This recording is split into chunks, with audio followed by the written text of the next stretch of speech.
A flashy red sports car rolls on the campus, and everybody immediately knows someone rich is making an entrance. The car stops outside the university, drawing more attention than a fire alarm during finals. Shen Yuan leans against the car looking relaxed, unaware that the crowd has already started writing his gossip column. Students whisper that Shen Yuan has hooked up with another campus beauty, this time a flight attendant student.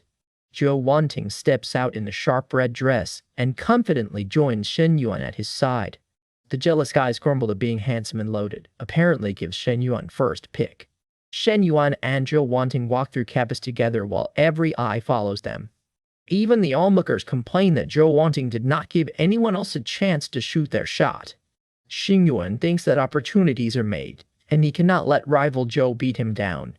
But this is the end of Shen Yuan's junior year, and his easy lifestyle is about to collapse. At the dorm, Shen Yuan's roommate warns him that Shen is not the rich kid he used to be. His parents and sister have moved into a rented apartment, while the family travel agency sinks under $1,000,000 in debt. Shen Yuan tries to stay cool, telling himself that financial freedom and a decent life are still possible. Then Zhou Wanting contacts him and asks to meet, and Shen Yuan senses the relationship is about to get ugly. Zhou Wanting arrives looking polished but cold, holding a breakup message like it is routine paperwork. Shen Yuan freezes when she says their 3 years together are over. He cannot believe she can throw away 3 years so easily, but Zhou Wanting only looks impatient. Zhou Wanting says they should never meet again, making the breakup painfully final. Shen Yuan turns away, trying to leave with what little dignity he has left. When Zhou Wanting reaches for him, Shen Yuan stops her. He is done being pulled around. He asks what more she wants, and Zhou Wanting's confidence starts cracking. Shen Yuan brings up the designer bags he bought her. Apparently, the breakup has entered the refund department. Zhou Wanting snaps that he has no dignity, furious that he wants the gifts back. Shen Yuan gives her a cool smile and says it is time to revive his old dream. An older man offers Zhou Wanting a ride, calling Shen Yuan a nobody and himself the solution. Shen Yuan declines the ride with a smile, saying his place is only a few steps away. The old man tells Shen Yuan to finish him if he has the nerve, but Shen Yuan refuses to take the bait. Shen Yuan thanks the man for his concern and calmly walks away. That smug grin is doing overtime. He tells the older man to take good care of Zhou Wanting in the future. Zhou Wanting watches from beside the car, unsettled by how easily Shen Yuan lets her go. Inside the car, Zhou Wanting sits beside her new escort while Shen Yuan walks off alone. Shen Yuan decides men should treat women well, though this old fart has a very strange idea of how to do that. The man keeps bragging about his own habits, and even Zhou Wanting looks uncomfortable. Congratulations, sir, you played yourself. The old man calls Shen Yuan all talk as the car pulls away. Shen Yuan walks down the street, sounding brave even though he has just lost everything important. He tells Zhou Wanting that her choice is none of his business now, and he hopes she gets the life she wants. Shen Yuan looks up and decides everyone deserves a perfect life. Then something answers him. A glowing interface appears and announces that the perfect life system is loading. The system identifies his host as Shen Yuan, age 21, and his stunned face says this is not a normal bad day. Shen Yuan points at himself, wondering why a broke student is suddenly being called the host. The system gives him a time task. Spend money on a suitable woman with high affection and it will return even more. Before Shen Yuan can process the offer, someone calls his name from behind. It is Counselor Li Xiao, a warm brunette who walks over carrying her books. Li Xiao checks on Shen Yuan and tells him that one setback does not mean the next chapter will be worse. A glowing heart appears over Li Xiao's head. Her affinity is 65, so the system is real after all. Shen Yuan stares at the number, realizing the system can actually measure affection. If the affection displays real, then the refund promise might be real too. Li Xiao encourages him and reminds him to submit his scholarship documents. Shen Yuan realizes that Li Xiao has always quietly helped him, even when he barely noticed it. He offers to buy her a milk tea, deciding a few thousand yuan is worth testing the system. Li Xiao smiles and tells him to come see her if he ever needs help. The system confirms that Li Xiao meets the conditions, and Shen Yuan can almost hear the money printer warming up. Shen Yuan decides to test the deal and reaches for Li Xiao's hand. He steadies Li Xiao as she stumbles, then cheerfully heads off to get her milk tea. Li Xiao blushes and tries to refuse, but Shen Yuan is already committed to the experiment. Shen Yuan hands Li Xiao the milk tea, and she accepts it with a shy thank you. The original balance drops by 60 yuan, and the system returns 18 yuan. The impossible refund has begun. A bank notification confirms it. Shen Yuan has 99 yuan now, and the refund is completely real. Shen Yuan sees his chance to pay off the family debt and make them rich again. He walks away determined to return better than ever. Shen Yuan imagines money raining down, then admits his actual capital is only 99 yuan. He decides he needs startup money fast, and he knows exactly who he can spend it on. After gathering gold, loans, and every yuan he can find, Shen Yuan manages a starting fund of just under 50,000. Shen Yuan knows Li Xiao sees him as a poor student, so he needs to be careful with his next move. An hour later, Shen Yuan digs a luxury-looking bag out of the trash and claims it is a convincing knockoff. Holding the bag, Shen Yuan heads to Li Xiao's home to try his first serious investment. At her door, Shen Yuan wonders if Counselor Li might already have a boyfriend. Li Xiao opens the door in an apron, surprised to find Shen Yuan standing there. She apologizes for being busy at home, and Shen Yuan politely asks if she needs anything. Shen Yuan thanks Li Xiao for caring for him during his 3 difficult college years. He presents the bag as a small token of gratitude and insists that she accept it. Li Xiao panics because the bag looks far too expensive for Shen Yuan to afford. Shen Yuan says it is only a cheap knockoff, while Li Xiao gently reminds him that helping students is her job. He asks her to accept it anyway, saying the bag is less important than his gratitude. Li Xiao finally agrees to keep it for now and promises to return the favor on his birthday or a holiday. Then Li Xiao remembers that her stir-fry is burning and rushes back to the kitchen.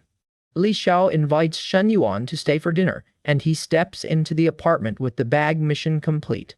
Shen Yuan thinks that as long as Li Xiao has no boyfriend, he can keep building her affection and earning refunds.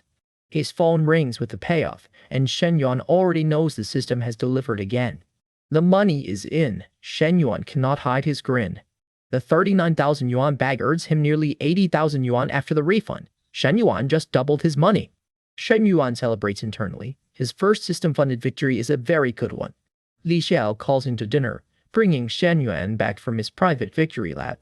Li Xiao notices Shen Yuan's excitement and asks if he has a girlfriend. He quickly says no. Shen Yuan offers to help in the kitchen, and Li Xiao lets him step in close behind her. Their hands meet as Shen Yuan helps with her apron, and the room suddenly gets a little too quiet. The almost romantic moment lasts exactly long enough for the front door to ruin it. Li Xiao's younger sister, Li Meng, walks in and demands to know what Shen Yuan is doing. Li Meng arrives in a bright red flight attendant uniform, instantly suspicious of the scene. Shen Yuan and Li Xiao insist that nothing is happening, which naturally makes it look much worse. Li Xiao introduces Li Meng as her little sister, while Shen Yuan gives the most awkward hello possible. Li Meng stares at Shen Yuan, and he smiles like a man praying this does not become a family interrogation. Li Xiao abruptly says she's not feeling well and leaves the kitchen, flustered by the situation. Li Meng watches her sister leave and immediately decides Shen Yuan is up to no good. Li Meng points out that Li Xiao had already eaten, making her excuse look even more suspicious. Li Xiao insists Shen Yuan is only her student, while Li Meng calls her out for getting flustered over him. The sisters squabble in chibi form, and Shen Yuan quietly wonders which woman he should spend money on next. Shen Yuan considers Li Xiao, but worries their student-counselor relationship makes things complicated. Back on campus, Shen Yuan spots his roommate Huang Haibao looking completely crushed. Shen Yuan asks what happened, and Huang Haibao grabs him in desperation. Huang Haibao blurts out that his goddess Fang Minhui went to the movies with Li Zhanpeng. Huang Haibao explains that Fang Minhui is a sophomore from the International Trade Program, a girl he has admired from afar. Shen Yuan sees Fang Minhui from behind and notices the system may have just handed him another opportunity. Huang Haibao cannot believe Shen Yuan is not furious, but Shen Yuan is focused on a very different calculation. Shen Yuan looks over and spots Fang Minhui, a striking ash-blonde girl enjoying a drink with a friend. Huang Haibao says Fang Minhui went to the movies with Li Zhanpeng and fears the worst. Huang Haibao warns that chasing a girl after losing your dignity never ends well. Shen Yuan turns toward Fang Minhui with a knowing smile as another system target comes into view. Feng Minhui's affinity rises to 72 the moment she notices Shen Yuan. The game is definitely on. Feng Minhui stares back in surprise, leaving Shen Yuan with a promising new lead. On campus, Lao Huang teases Shen Yuan about getting dumped by his girlfriend, while Minhui walks nearby looking curious. Two women gossip that Shen Yuan is supposedly broke, and Minhui quietly listens to every word. Minhui steps in close and calls Shen Yuan by name, making it very clear she knows him. The gossip paints Shen Yuan as a rich kid with a terrible attitude, but he keeps his cool. The women walk away together, still judging him. Campus gossip really does work overtime. Shen Yuan notices Minhui's affection score dropping and decides he cannot just stand back. He grabs Lao Hong and asks if it would bother him if Shen Yuan started dating Minhui.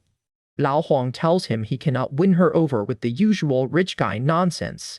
Shen Yuan says he does not care who Minhui dates, as long as it is not Li Jianpeng. Shen Yuan turns toward Minhui and calls her comrade, looking suddenly serious.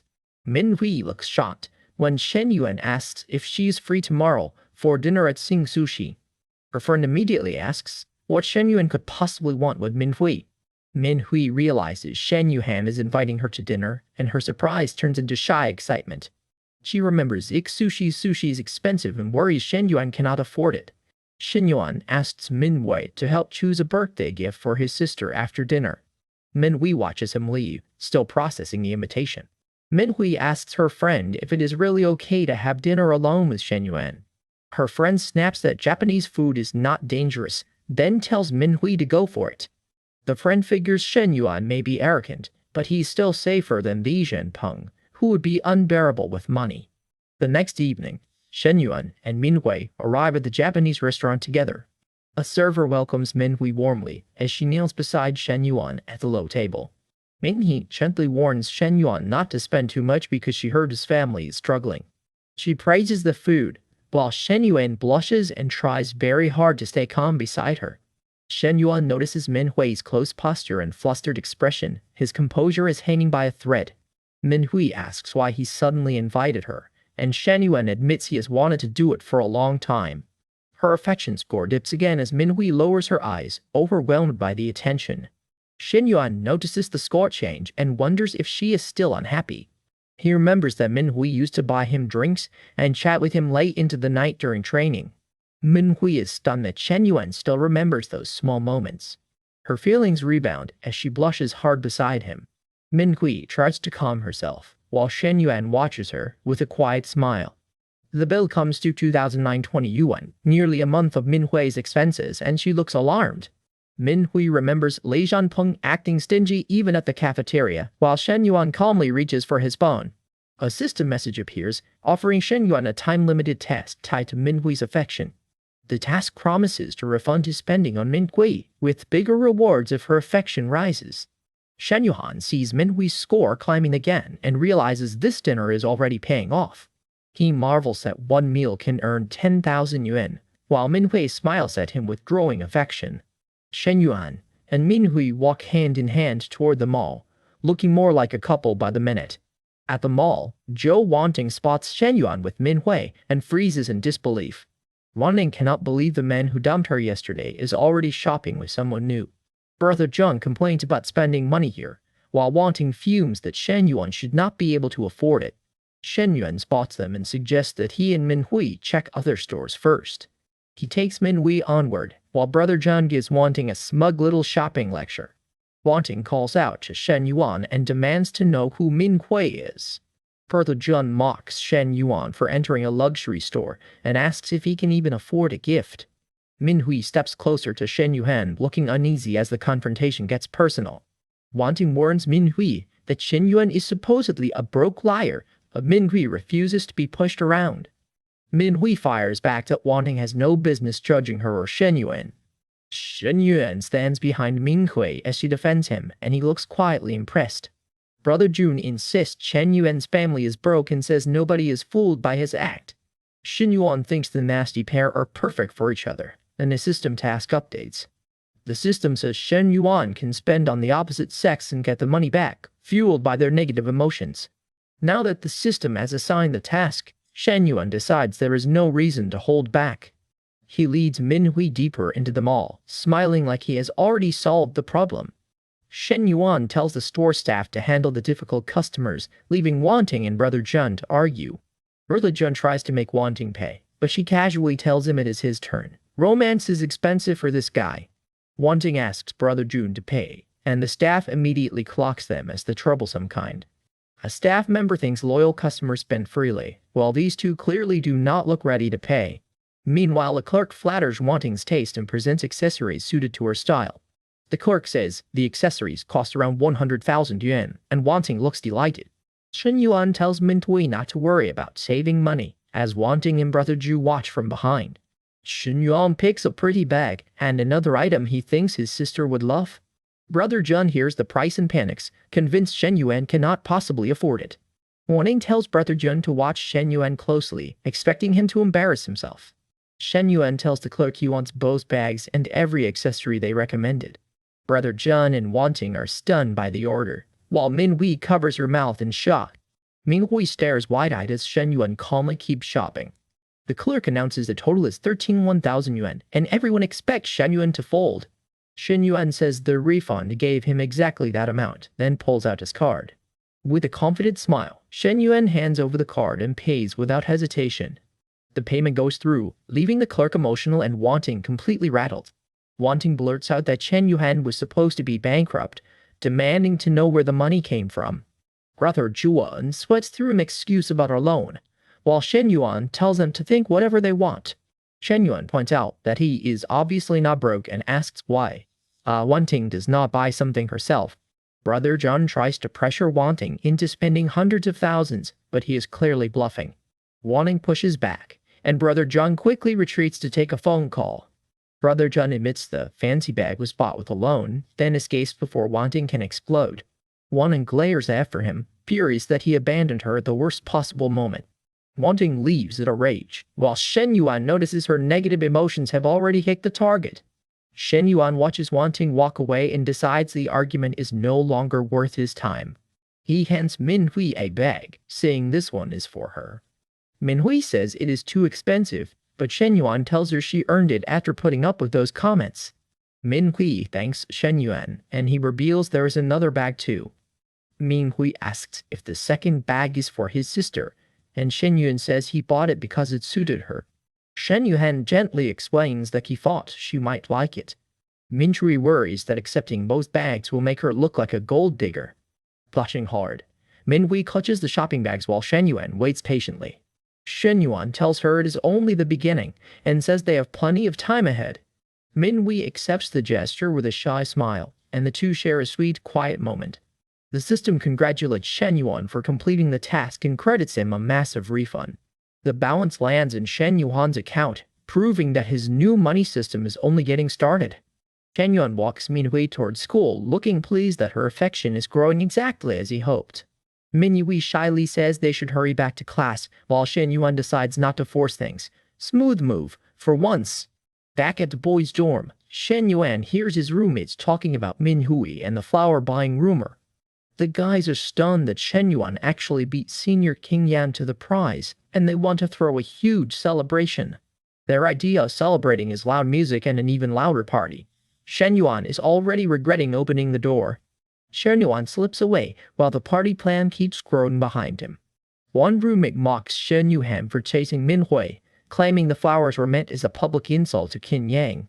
Shen Yuan only smiles and says Qin Yang's glory days are numbered. The gossip keeps coming, but Shen Yuan does not even bother arguing. He has bigger money problems waiting at home. His roommate points out that Minhui skipped school with Li Meng, but Shen Yuan is focused on checking his balance. Shen Yuan sees he has more money than enough for tomorrow's visit home. With his phone in hand, Shen Yuan decides it is time to face his family's debt. At Shen Yuan's house, Uncle Shen Yodai announces that Xiao Yuan is back. Shen Yuan greets his uncle and notices the adults sitting together for a serious conversation. His parents explain that they need more time before they can repay Uncle Yodi. Shen Yuan stands quietly at the doorway as the pressure in the room gets heavier. Uncle Yodi insists he is family, but complains that Shen Yuan's parents keep pressing him over the 300,000 yuan loan. Shen Yuan's mother snaps back, furious that the lender is demanding repayment after promising to help. Shen Yuan's father tries to calm her down, but she knows their bills are piling up. Uncle Yaodi says debt collection is natural, then coldly threatens to cut them off if they cannot pay. Shen Yuan's mother argues back, but Uncle Yaodi tells them to sell whatever gold they still have. His father weakly suggests selling more valuables first. The family is being squeezed from every side.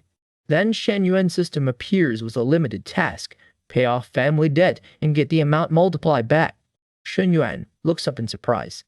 The rescue mission has landed at exactly the right moment. Even without the reward, Shen Yuan had already decided he would help his parents today.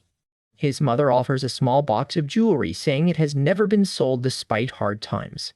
Shen Yuan remembers sneaking into his mother's room as a broke college freshman, searching for money and finding only hardship. Shen Yuan finally steps in and tells his parents that he has money. His parents stare at him in disbelief, convinced this is the wrong time for jokes. Shen Yuan awkwardly insists he really does have cash. His parents are not buying the story yet. A transfer notification hits for 200,000 yuan, and both parents freeze in total shock. Shen Yuan claims he invested an allowance in cryptocurrency and cashed out. Even he knows that excuse needs work. He silently promises himself to give his parents a better allowance story next time. His parents light up and celebrate their son for bailing them out. But Uncle Yodi immediately changes his tune. With the debt cleared, he wants Shen Yuan's family out of his life. Uncle Yodi walks away coldly, saying the family should have less contact from now on. Shen Yuan's mother is furious and tells the old debt collector to get out. Her anger explodes as she repeats the order. Uncle Yode does not need a second invitation. Outside, Uncle Yode runs off worrying that his own family business may be in trouble. He realizes the money situation has changed, and he is suddenly terrified of being left behind. The system confirms Shen Yuan completed the debt payment objective, and the reward arrives right on time. Shen Yuan receives 400,000 yuan, turning his debt payment into a serious profit. He realizes that buying a car will not even cost a full million yuan, but clearing every family debt will take more. Shen Yuan decides to keep building capital instead of handing over every last yuan at once. After doing the math, Shen Yuan figures the household's debt is down to 200,000 yuan. He offers another 200,000 yuan, but his father says they can wait because the other debts are not urgent. His mother stops him before he can give away more money, while his father looks overwhelmed. Shen Yuan jokingly says he can give Dad 50,000 first. Dad is suddenly very open to family support. Shen Yuan notices his dad reacts to money exactly the same way he used to. At school again, someone calls up that Shen Yuan is back. Shen Yuan returns to find Min Hui waiting nearby, and the mood immediately gets softer. Min Hui tells him there are no classes this afternoon, and Shen Yuan looks pleasantly surprised. Shen Yuan offers to take Min Hui to dinner and return the favor from last time. Li Meng suddenly appears, staring at Shen Yuan with the kind of glare that ruins a quiet date plan. Li Meng calls Min Hui over, clearly suspicious of Shen Yuan's intentions. Shen Yuan recognizes her as their teacher's sister and wisely decides not to mess with her. Min Hui panics under Lu Meng's stare and immediately invents an excuse to postpone dinner. Lu Meng orders Shen Yuan out, and he retreats with a very strained smile. Lu Meng smugly tells Min Hui that Shen Yuan had bad intentions. Shen Yuan gets judged before dessert even exists. Min Hui admits it was only dinner, though she cannot hide how flustered she feels. Shen Yuan remembers how relaxing it felt riding with the air conditioning on, and an idea clicks. He remembers Min Hui enjoying a car ride, then decides a special system reward should not be wasted. Shen Yuan messages Min Hui and asks if she wants to check out cars with him. Min Ri agrees, while Lu Meng immediately suspects they are picking out a car together. The rumor mill is undefeated. At the dealership, Min Hui looks shy beside Shen Yuan, while Lu Meng keeps close watch. Li Meng teases Min Hui about finding a rich and handsome boyfriend, while Min Hui protests they are not together yet. Min Hui turns bright red as Li Meng keeps pushing the romance angle. 1 hour later at the dealership, Min Hui is already thinking this outing is more trouble than it is worth. Shen Yuan and Min Hui enter the showroom, unaware that Senior Qin Yang has just spotted them. Qin Yang walks over in a suit, surprised to find Min Hui here with Shen Yuan. Min Hui looks uncomfortable as Qin Yang approaches, and Shen Yuan's body language turns guarded. Qin Yang asks who Shen Yuan is, and Shen Yuan calmly says they were classmates in high school. Qian Yang pretends to be friendly and asks what car they are interested in. Shen Yuan says they want to see the M9, while Qin Yang looks down on him from above. Qin Yang says the display M9 is available, but privately assumes Shen Yuan cannot afford it. Qin Yang sneers that the basic M9 costs 500,000 yuan and assumed Shen Yuan only brought Minhui here to show off. He thinks his dealership salary and luxury car make him the obvious choice for Minhui. Qin Yang tries inviting Minhui out, but she firmly says she already has plans. Qin Yang forces a smile beside Minhui, but his attention stays fixed on stealing her away from Shen Yuan. Shen Yuan asks for a test drive, and Qin Yang quickly claims the boss took the test car today. Qin Yang is visibly irritated, but Shen Yuan stays calm in the driver's seat. Shen Yuan says he is new to cars and asks the reception desk to send someone who can explain the M9. He directly asks for the salesperson with the best looks, leaving Qin Yang and Minhui caught off guard. A confident woman answers the call with a sweet hello. Shen Yuan's plan has suddenly become much more distracting. The sales consultant arrives in a sharp black suit, and Shen Yuan can only stare for a second. She introduces herself as Chen Na, the dealership's best sales consultant, and asks how she can help. At the dealership, Qin Yang asks why a customer Chen Na was handling has suddenly been passed over to him. Qin Yang is already annoyed. He thinks some broke student wanting a test drive is wasting everybody's time. He dismisses Shen Yuan as another guy trying to impress a girl. Qin Yang has judged the wallet before the customer even sits down. Inside the showroom, Chen Na calmly presents the smart drive-in features while Shen Yuan listens with a very different kind of confidence. Chen Na explains that salespeople sometimes use this model as bait for rich clients. Shen Yuan is clearly not taking the bait. He is eyeing the whole hook. She asks about his budget, expecting the usual hesitation. Shen Yuan stays relaxed in the passenger seat. Chen Na starts wondering how a client who has barely tried the car can look ready to buy it. Her curiosity grows. If he really intends to buy, why did Qin Yang give up on him so quickly? Chen Na admits the store has no stock today, but another buyer canceled and one can arrive within the week. Shen Yuan immediately tells her to place the order. The price is over 600,000 yuan, and he does not even blink. Chen Na offers him a seat and asks for a modest 50,000 yuan deposit. She is trying very hard not to stare. Back in the office, the other staff ask Chen Na what the client's real intention is. Then the news lands. Shen Yuan bought it. The smug salesman cannot believe it happened that fast. Qin Yang tries to save face, claiming Shen Yuan is just showing off and will disappear when it is time to pay. Chen Ya corrects him. Shen Yuan did not merely order the car, he plans to pay cash. Chen Na realizes their lazy judgment just cost them a huge sale. That lesson arrived with a receipt. The showroom goes quiet while Qin Yang stews in embarrassment. Chen Na politely tells Shen Yuan to contact her if he needs anything, and ask whether he needs a ride. Shen Yuan declines. Wei Huai is beside him, and the two decide to take a taxi instead. Chen Na catches herself being distracted by the handsome client and his pretty companion, then snaps back to work. Hui Hui blushes as Shen Yuan walks away with her. She decides not to keep acting jealous for now. Out in the mall, Hui Hui asks if they should eat. Shen Yuan gives her his attention, but she still looks uneasy.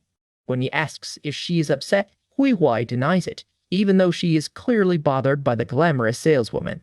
Shen Yuan gently calls her out.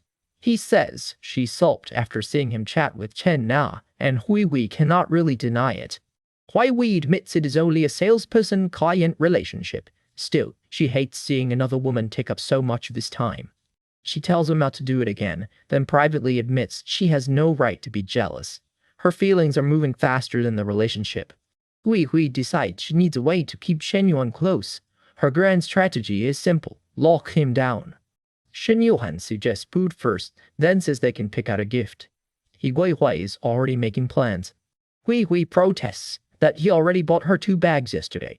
She is flustered, but not exactly saying no.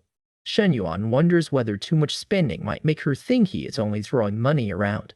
Then he remembers the system rule. Spending on women brings returns. For our boy, retail therapy is apparently an investment strategy. Shen Yuan offers Hui a old cold hot drink, keeping the shopping gate rolling. Hui Hui wonders if he is indirectly asking whether she wants something colder. Her imagination takes the question on a wild detour. When she finally answers cold drink, Shen Yuan sees the strange expression on her face and has no clue where her thoughts went. Wei Hui admits her last time with Zhang Wu was months ago, and she feels she needs to spend a little. Shen Yuan agrees with an eager smile. 3 hours later, the date has turned into a serious shopping spree. Wei Hui checks the damage, a watch, bag, and bracelet worth nearly 140,000 yuan.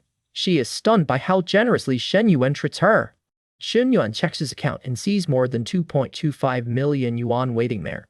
The system has doubled the spending, covered the car deposit, and even paid his media bill. Shen Yuan still has over 1.6 million left to spend.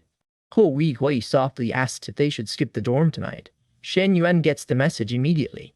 Half an hour later, Shen Yuan is showering in a hotel room while Hui waits nearby, nervous and very aware of what she asked for. Hui lies on the bed, flushed and anxious, while the room grows quiet around her. She worries about returning to the dorm and what Chenling might say, but Shen Yuan asks if she is ready. Hui is overwhelmed by the moment and by how much Shen Yuan has done for her. She apologizes to Chenling in her thoughts, then turns back to Shen Yuan. The chapter keeps it tasteful and lets the tension do the work. A message from Chenling is ignored as Hui chooses to stay in the moment. Hui tells Shen Yuan she does not mind that he has not showered yet. She likes his scent, and her shyness is finally giving way. The two draw closer, and Hui softly says his name. The scene turns steamy, but the recap can keep a little mystery. Hui is clearly giving into the chemistry between them. Shen Yuan answers with surprising gentleness, and the pair share an intimate kiss. The hotel date fades further behind closed doors as both of them let the moment carry them away. Hui calls Shen Yuan's name again as the scene fades out. Half an hour later, Hui decides it was not nearly as scary as Chenling made it sound. Shen Yuan is exhausted but pleased, while Hui is surprised by how strongly she feels after their first intimate night together. He realizes Hui has not had enough rest and looks genuinely worn out. Hui asks if they can do it again. Shen Yuan suddenly discovers that being rich does not automatically refill your stamina bar. He asks her to wait and rest a little more, still catching his breath. Hui leans close and makes it clear that waiting is not what she wants right now. With a flushed smile, Hui leaves Shen Yuan with one very clear answer. Their night is not over yet. Early that morning, Shen Yuan wakes up feeling refreshed. The system has already wiped out his debts and sends him 100,000 yuan to settle the last loose ends. He checks the bank alert, and the money is real. Our boy is finally out of the red, which is a beautiful thing before breakfast. Shen remembers how his friends helped him when his family was struggling. He also sees there is still plenty left after clearing the debt. Then a class group message arrives. Li Yuhong wants everyone at a dinner party tonight. The chat is already buzzing about Li Zhanpeng buying a car and paying for dinner. Shen decides not to be their entertainment tonight. The system drops a new mission. Invest 1 million yuan within a week, and every bit of commercial income will be doubled. Shen immediately thinks of Li Yuhong's bar investment. Maybe this dinner is about to become useful after all. He sends his location and heads out for the reunion, walking into a room full of people who still think they know him. Inside a private lounge, the old classmates wait in style. Li Xiao is already impatient because apparently hunger is a personal insult. Ling Guangyao lounges beside Li Xiao while Xie Jie keeps watch. The group is dressed like this is a board meeting with cocktails. Xiao Zhonggang says important people never arrive late, then tells everyone to relax because Shen will show up soon. Li Yuhong questions why Shen was invited at all. He has heard Shen's family went bankrupt, and he clearly expects a sad little reunion story. Li Xiao brushes it off and calls Shen an old friend. He says Shen is no different from the rest of them, but the room does not exactly agree. Ling Guangyao flirts shamelessly with Li Xiao while asking where his girlfriend is. The reunion has barely started and the mess is already warming up. Xie Jie says Li Xiao's girlfriend is stuck in traffic. Li Xiao looks annoyed, even though he has spent the whole evening showing off. Li Xiao thinks Shen's family always depended on him. In his mind, Shen should not even belong at this gathering. Li Xiao's girlfriend makes her entrance in a sharp office outfit, and every wandering eye in the room suddenly finds a new hobby. One of the men immediately starts imagining his chances with her. Confidence is cheap in this room, which is lucky for him. Shen finally arrives, apologizing for keeping them waiting. He looks calm, even as the room sizes him up. They immediately demand to know why he is late. Shen says the traffic was terrible and a driver took him through the worst roads. Li Yuhong mocks the excuse and asks if Shen came by taxi. The jokes are polite on the surface and nasty underneath. Li Xiao piles on, saying everyone else drove luxury cars. He even jokes that Shen should have hired a personal driver. Chen Na arrives late too, blaming rush hour traffic. She is Li Xiao's girlfriend, and she works selling luxury cars. Xie Haijin Tuzi introduces Chen Na as the person to call for a car. Li Xiao immediately turns her job into another reason to act superior. Li Xiao feels smug about his girlfriend and yesterday's car purchase. Shen does not even greet Chen Na, which only makes her more curious. Chen Na notices Shen's cold response and wonders why he is acting like they have never met. Shen keeps his face unreadable. Chen Na walks into the lounge with a composed expression, while Shen watches without giving her the reaction she expected. 40 minutes later, Li Yuhong gets to the real reason for dinner. He wants everyone to invest together and upgrade the bar. Li Yuan says the upgrade will cost 2.2 million yuan, with 700,000 yuan for each investor. Now the sales pitch has teeth. Yes, the group what they think, smiling like the deal is already done. Shen stays quiet and watches everyone reveal themselves. Li Xiao thinks Shen cannot afford the investment. He knows Shen's family bankruptcy left him with nothing, or so he believes. Shen says he cannot join. Saving 700,000 yuan would take him 2 years, and the group eagerly accepts that explanation. The others say they came to eat, not invest. Suddenly, nobody wants to touch Li Xiao's glorious opportunity. Shen sees right through them. When his family had money, they happily let him pay the bill. Now they act like he is invisible. Li Yuhong lowers his eyes, frustrated by the silence. The room has gone quiet because nobody wants to fund his dream. Li Yuhong asks why everyone has gone silent after dinner. His smile is slipping, and now the pressure starts. Li Xiao says the bar only has a temporary cash problem. He suggests everyone chip in a few thousand now and get repaid later. The others remember Li Xiao's failed investments and ask why they should lend money privately. Suddenly, friendship has accounting rules. One classmate admits they all depend on their families and do not have spare cash. Li Xiao's business pitch is turning into a public embarrassment. Shen understands the trick. Li Xiao called it a partnership, but it is really a loan dressed up in a fancy shirt. Shen remembers how these people used to borrow from him and forget the details later. This time, he has no interest in playing their bank. Shen sees them as parasites living off their families. He tells Li Xiao to leave if he wants fun, because he is not buying the act. Shen's calm refusal lands hard. Li Xiao looks down at him, still certain the broke old friend cannot do anything surprising. Then Shen focuses on one number, 700,000 yuan. He has a system mission to complete, and the perfect target is sitting right in front of him. Shen stands up and says he will invest it. The room freezes because nobody expected him to be the one with money. Li Xiao laughs and tells Shen not to joke. He thinks our boy is just trying to save face in front of everyone. Xiao Wugang tells Shen to wash his face and clear his head. The room treats him like he has said something ridiculous. Shi Haijie lectures Shen about knowing his limits. He says Shen is not strong enough to make big decisions, which is about to age terribly. Li Xiao asks how Shen could possibly have 700,000 yuan after just buying a car. Everyone thinks he is bluffing. Chen Na watches Shen with guilt and confusion. She wants to help him, but she cannot understand why he suddenly seems so different. Shen Na sits tensely beside Li Xiao, wondering what she should do. Shen's confidence is making her question everything she assumed about him. Shen pulls out his phone and says he has already transferred the 700,000 yuan. This is no bluff, and the room finally realizes it. Li Xiao stares at Shen's phone in shock. His smug expression vanishes the second the payment notification hits. The bank message confirms the transfer. 700,000 yuan received. The number is right there, and there is nowhere left for them to hide. Li Xiao tells himself to look closer, then panics at all those zeros. The guy who wanted an investor has just found one. Li Xiao loses it, shouting that it really is 700,000 yuan. His little power trip has taken a very expensive turn. Chen Na looks at Shen in disbelief. She realizes something about him changed overnight, and she wants to know what it is. Chen Na sits alone, shaken by Shen's reveal. While the others stare at the money, she is starting to see a completely different man. At the party, Shen Yuan's relatives notice he has received the message. and immediately start fishing for details. Our boy stays quiet while the room gets nosy. Lin Xiao says he has errands and wants to leave, clearly annoyed by the pressure. The family drama is already louder than the music.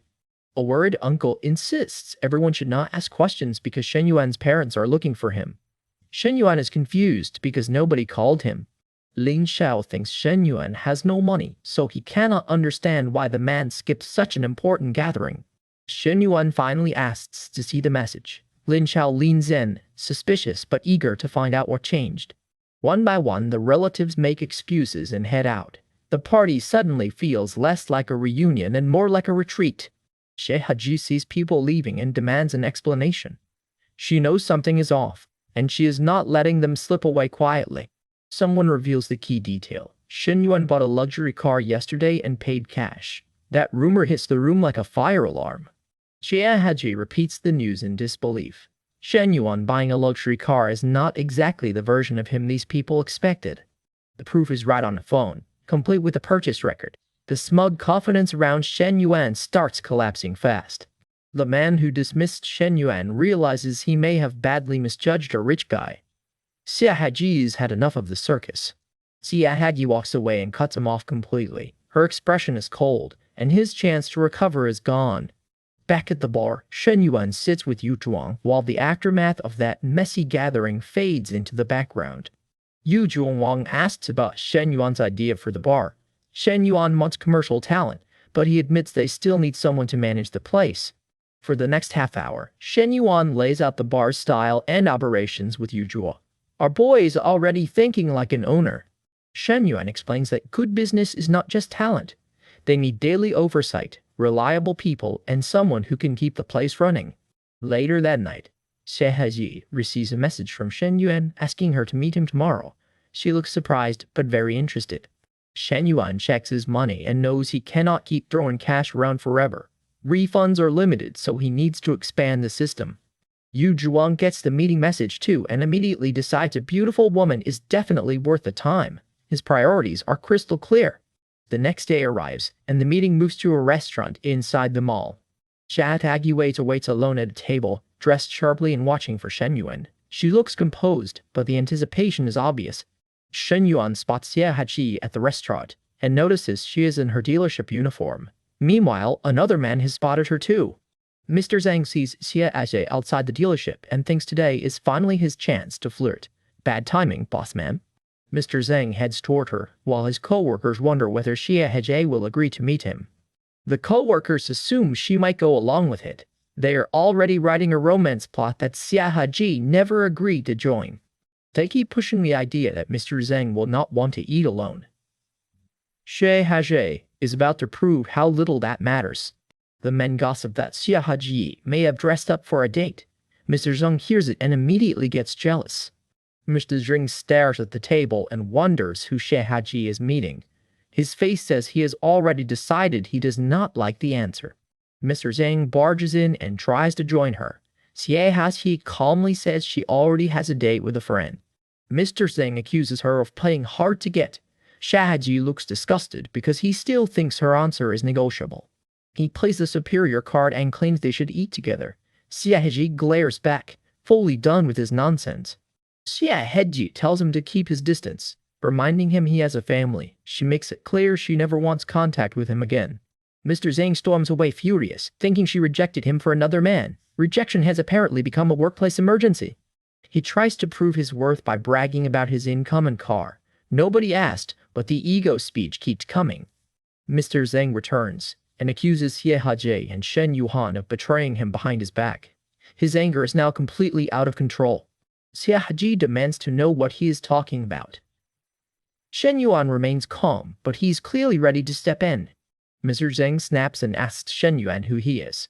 Shen Yuan who he is. Shen Yuan fires back that he is the one who should be asking that question. Before Mr. Zhang can keep ranting, Shen Yuan lands a clean punch. The whole restaurant gets an instant attitude adjustment. Mr. Zhang lunges back, furious that Shen Yuan dared to hit him. Shen Yuan does not flinch for even a second. Shen Yuan pins Mr. Zhang down as the bystanders finally realize who started the trouble. The loud boss is now the one on the floor. Shen Yuan warns that Mr. Singh should be grateful this happened now. The truth about a person is better discovered early. Shen Yuan takes Yaji by the hand and leads her out. She looks startled, but she goes with him without pulling away. Outside, Xie follows Shen Yuan to his car, still processing how quickly he stood up for her. In the car, Shen Yuan tells her it is better to learn someone's real nature before things get worse. Xie worries Mr. Zhang may retaliate. Haji admits finding another job will not be easy. She would lose years of customers if she has to start from scratch.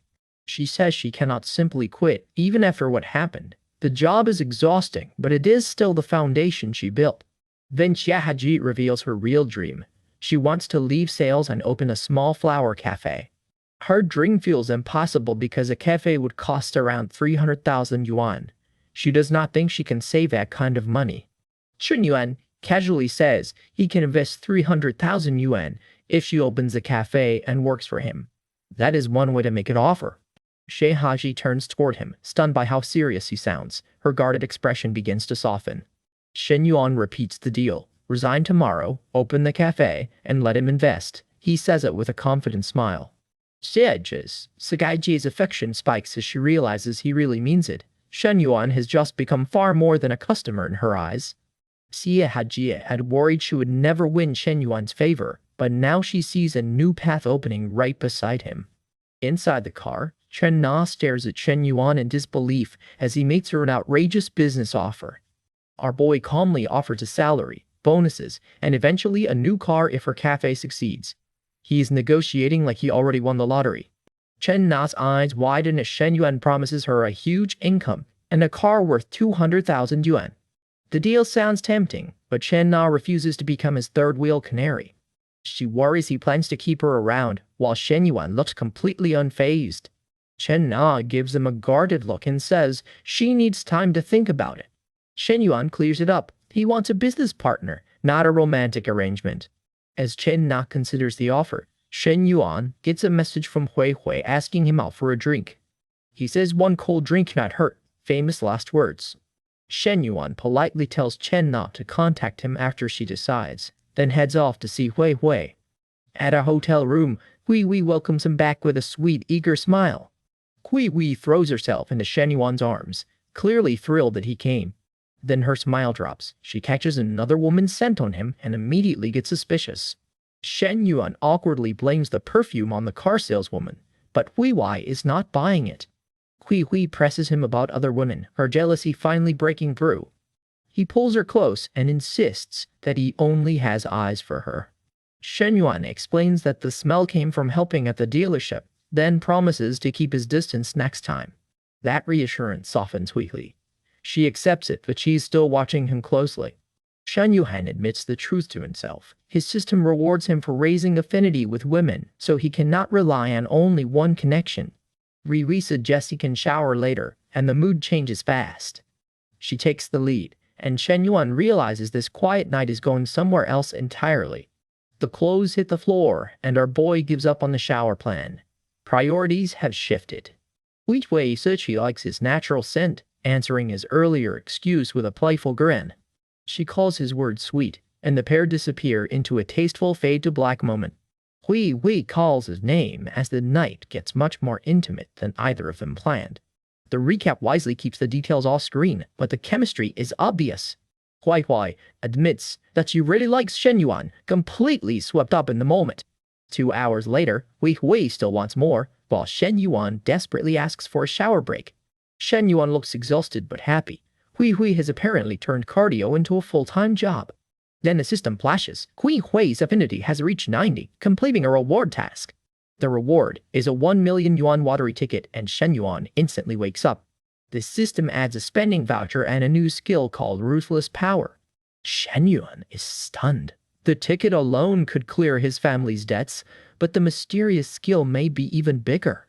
He decides to test the new reward on Hui first, looking way too confident for a man wearing only a towel. A glow surrounds Shen Yuan as the skill activates. He feels a huge rush of energy and immediately understands this reward is not just for show. Shen Yuan realizes the system seems to give rewards based on exactly what he needs. His thoughts turned to Chen Na and the other women in his growing circle, each connection becoming a possible path forward. He knows raising affinity will take time, so he chooses to move carefully and build things step by step. Hui Hui calls for him again, pulling Shen Yuan out of his plans. She asks why he is not showering, and Shen Yuan turns back with a very different idea. With a sly smile, he says he changed his mind. Hui Hui is told to get dressed, but the look on Shen Yuan's face says this night is still not over. Hui Hui looks stunned as Shen Yuan's new confidence changes the entire mood. She notices something different about him, and Shen Yuan's system reward is clearly already making an impact. Elsewhere, a woman in a black dress hears that someone offered Qian 300,000 yuan to open a store. She suspects the young man may be a scammer, but the rumor gets stranger when she hears he already bought a car. The woman learns Shen Yuan is only 21, and that detail catches her attention. She admits he is handsome too. The investigation is becoming suspiciously personal. Her friend points out that a boyfriend is no obstacle if he can give someone a better life. The woman cannot ignore the offer. Shen Yuan is younger, rich, and suddenly impossible to dismiss.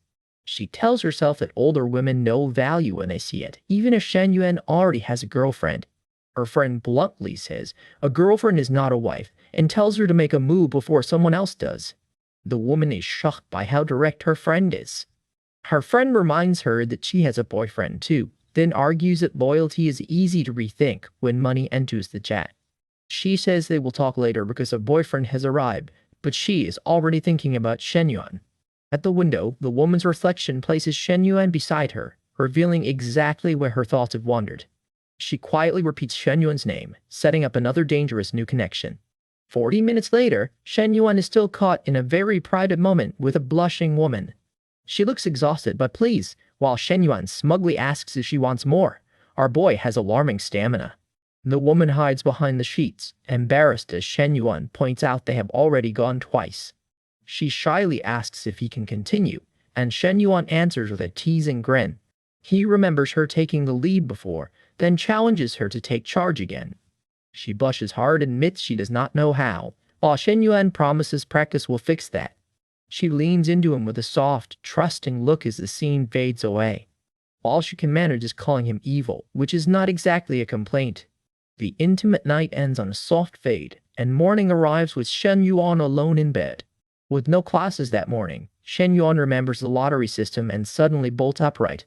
He stares at the ticket in disbelief, then checks the winning numbers on his phone. Every number matches. Shen Yuan has hit the jackpot for 6.8 million yuan. His face lights up as he realizes this money can finally pull his struggling family out of debt. Shen Yuan races home and calls for his parents, barely able to contain the news.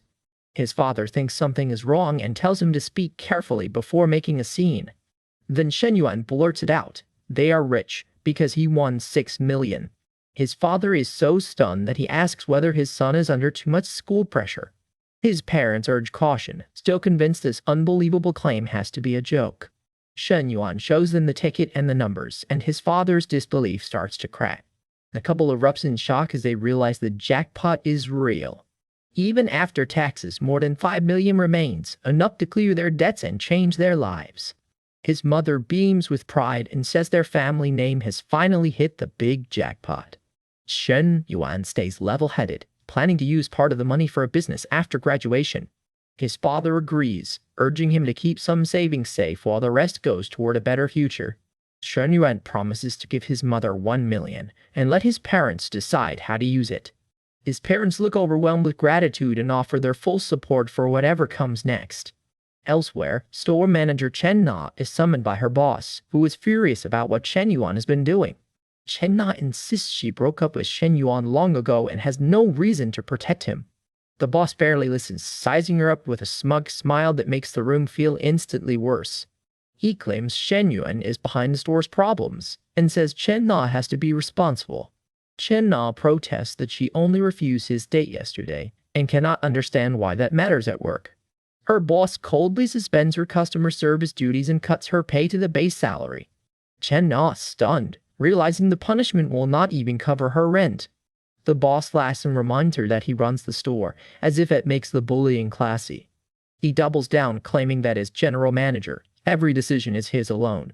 Chen Na is furious and humiliated, but he still threatens to leave her with almost nothing. Shen Yuan refuses to crawl back. She calls him a mediocre manager and quits on the spot. The boss calls after her, but Chen Na walks out with her head high. Watching from a distance, Shen Yuan seems different now, calm and completely in control. Chen Na realizes that whatever Shen Yuan is planning, he has already become someone far beyond her expectations. She does not hesitate anymore. Chen Na decides to quit for real and walk away from the toxic job. A system message congratulates Shen Yuan for escaping that nightmare and gives him another investment task worth 300,000 yuan. Shen Yuan heads to campus, thinking he needs to find another project before taking on the new task. At Professor Li's office, he finds her struggling to move a heavy cabinet by herself. Professor Li apologizes for interrupting him, and Shen Yuan casually offers to help, since he has no class. She explains that books and supplies are easy enough, but the desk and file cabinet are another level entirely.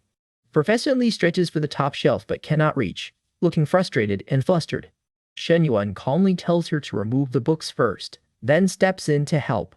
He reaches over her shoulder, bringing them unexpectedly close in the cramped office. Professor Li freezes as Shen Yuan steadies her from behind, and the air suddenly gets much more awkward. The two remain pressed close for a moment, neither of them quite knowing how to react. Professor Li blushes deeply and wonders if Shen Yuan might actually have feelings for her.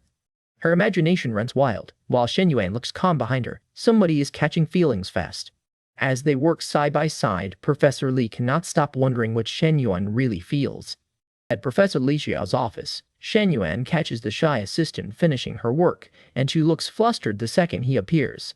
She quietly confirms the files are done and says the professor had asked her to help. Her blush is already doing overtime. Shen Yuan notices her affection level jump to 71, and he cannot figure out what changed so fast. While the assistant heads out, Shen Yuan has the staff move the filing cabinet next door.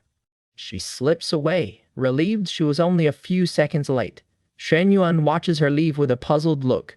He wonders if visiting more often boosted her feelings, while she nervously asks herself why she is excited at all.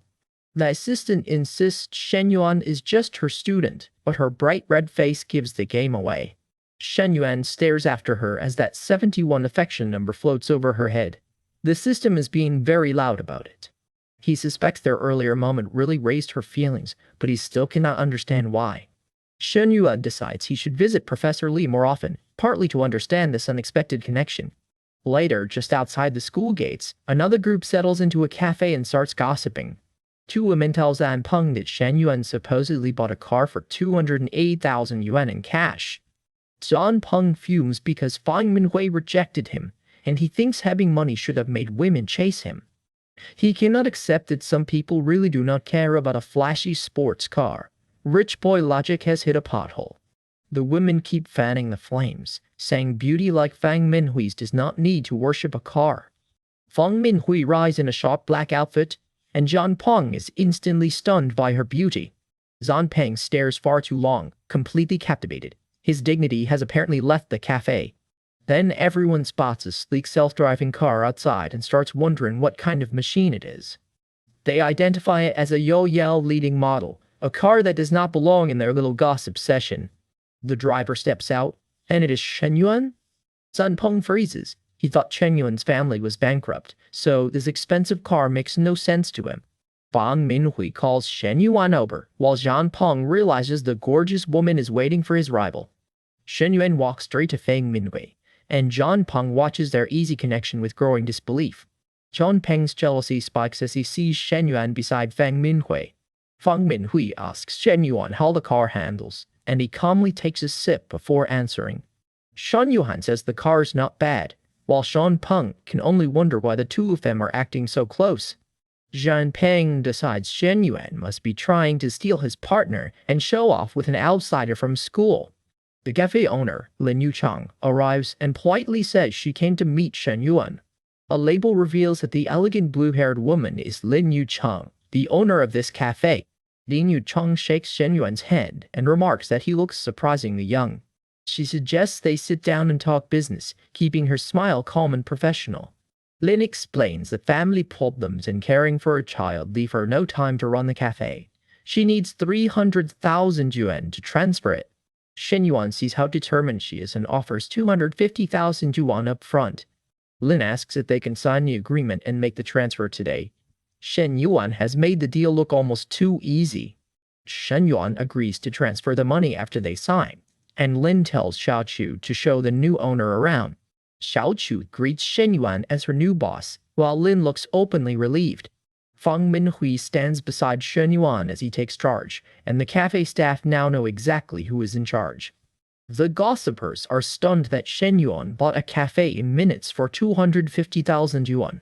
Zhang Peng watches Shen Yuan beside Fang Minhui and looks sick with envy.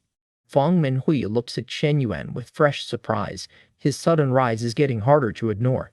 Lin gets a phone call and excuses herself from the table. Shen Yuan recognizes her as Zhen Xiong's wife, the man who once had problems with the car dealership. Lin looks worried on the call, while Shen Yuan quietly connects the dots.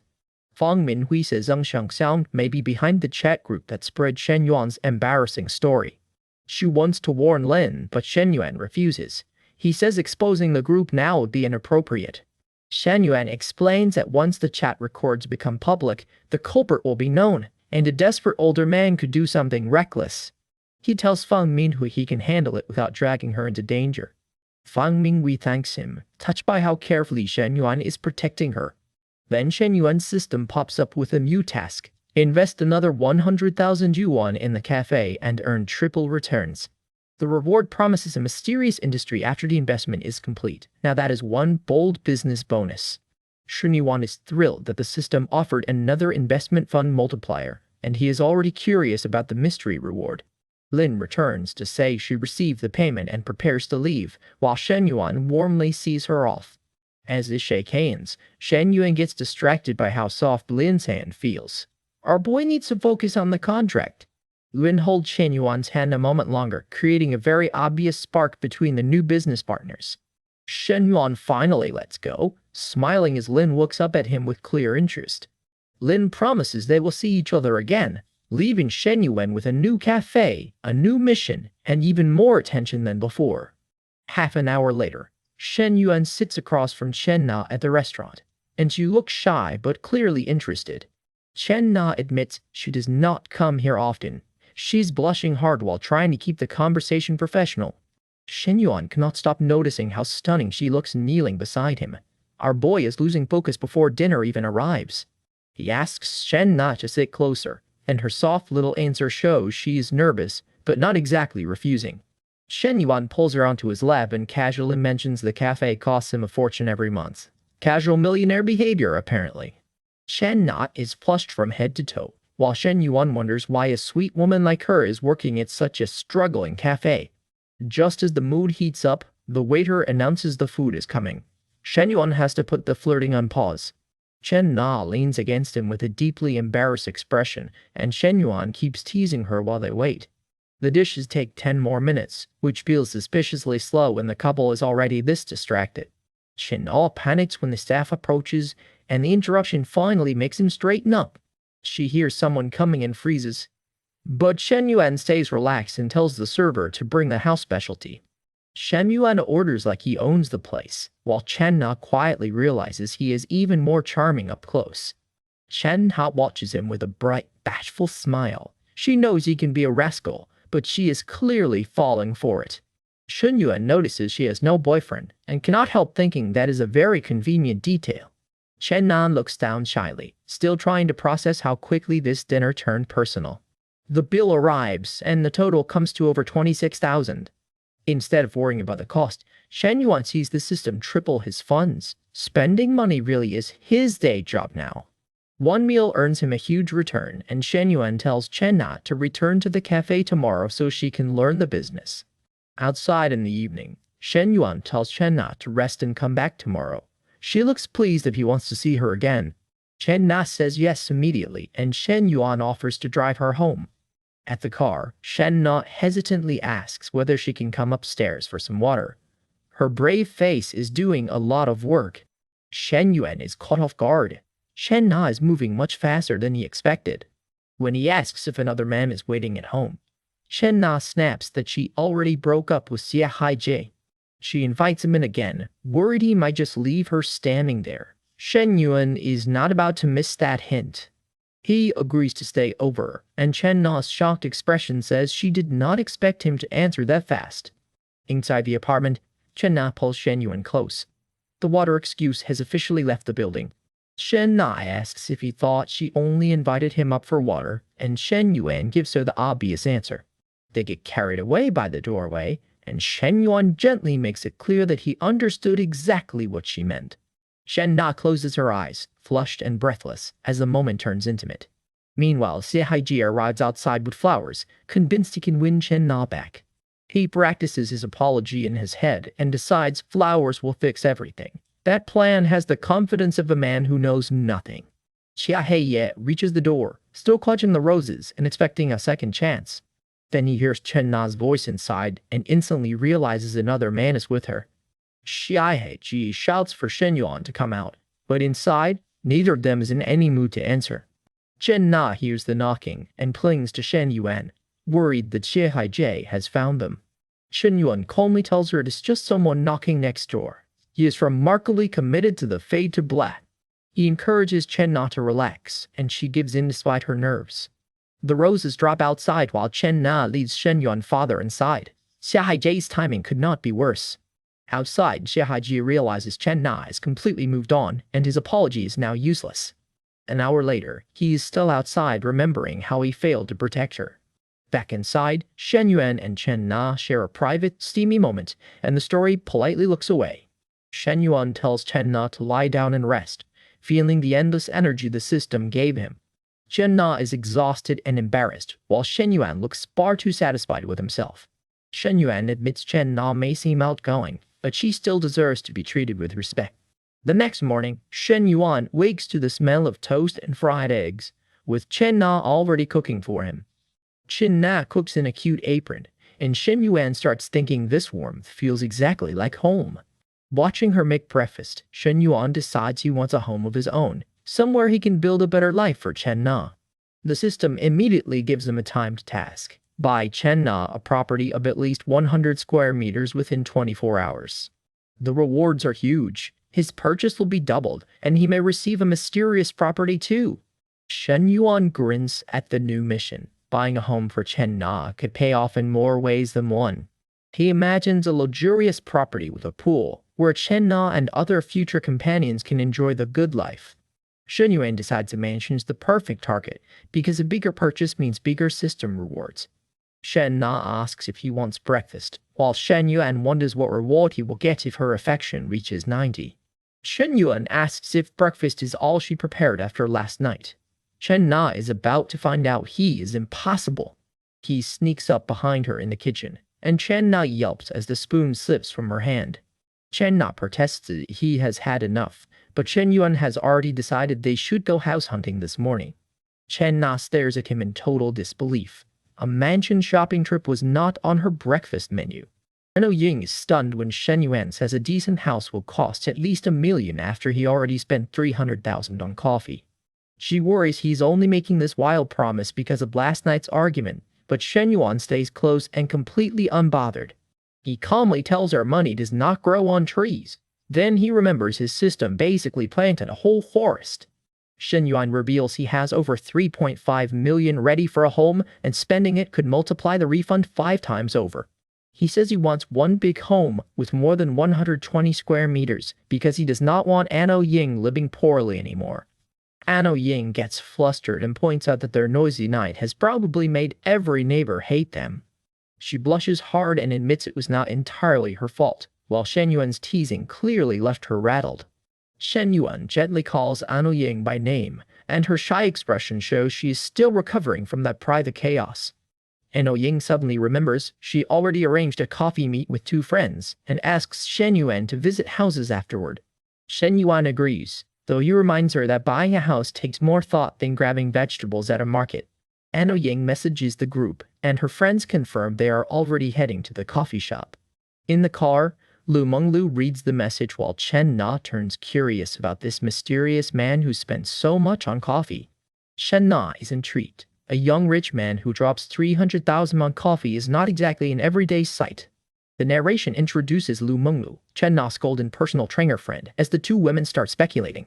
Chen Na insists Nana is not the type to make things up, so Lu Menglu decides they should find out what this is really about. Lu Menglu decides she has to meet this handsome rich guy herself. Subtle plans have officially left the chat. Chen Na suddenly slams the accelerator, shocked that Nana's sponsor might be buying her a home. The car races through the city as the women react like they just heard someone won the lottery in real time. Chen Na stares into the rearview mirror, calculating that Shen Yuan has spent between 600,000 and 900,000 on Nana in less than a month. Her suspicion floats into ambition. Chen Na wants to meet this man and see whether she can get a better deal than Nana.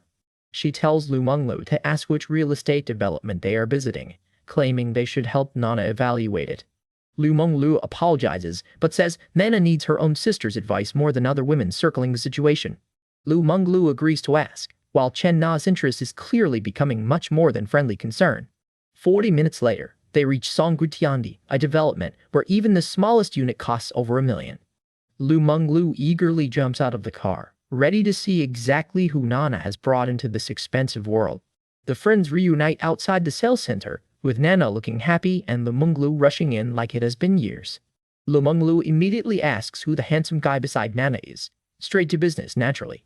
Nana introduces Shen Yuan to her friends, Lu Menglu the trainer, and Chen Na, as he smiles politely. The women play friendly in front of Nana, but Chen Na is already studying Shen Yuan like he is a luxury investment. Lu Menglu offers Shen Yuan a free gym session sometime, and he politely says he might lose focus around them. Chen Na is impressed by how young, handsome, and relaxed Nana's sponsor looks, and her envy is showing. Shen Yuan says the gym invitation sounds tempting, keeping the mood light while Nana stays close at his side. Chen Na notices he does not oppose meeting Nana's friends and starts wondering whether the couple is less secure than they look. She spots the swelling on Nana's knee and assumes last night's fight may be why Shen Yuan is buying a house. Shen Yuan says he will call Lu Menglu if he changes cars, and both women instantly gain affection points. Shen Yuan realizes he has known them for minutes, and they are already interested. That system charm works fast. He understands the catch. The more a woman's affection rises above 60, the more money his system gives him.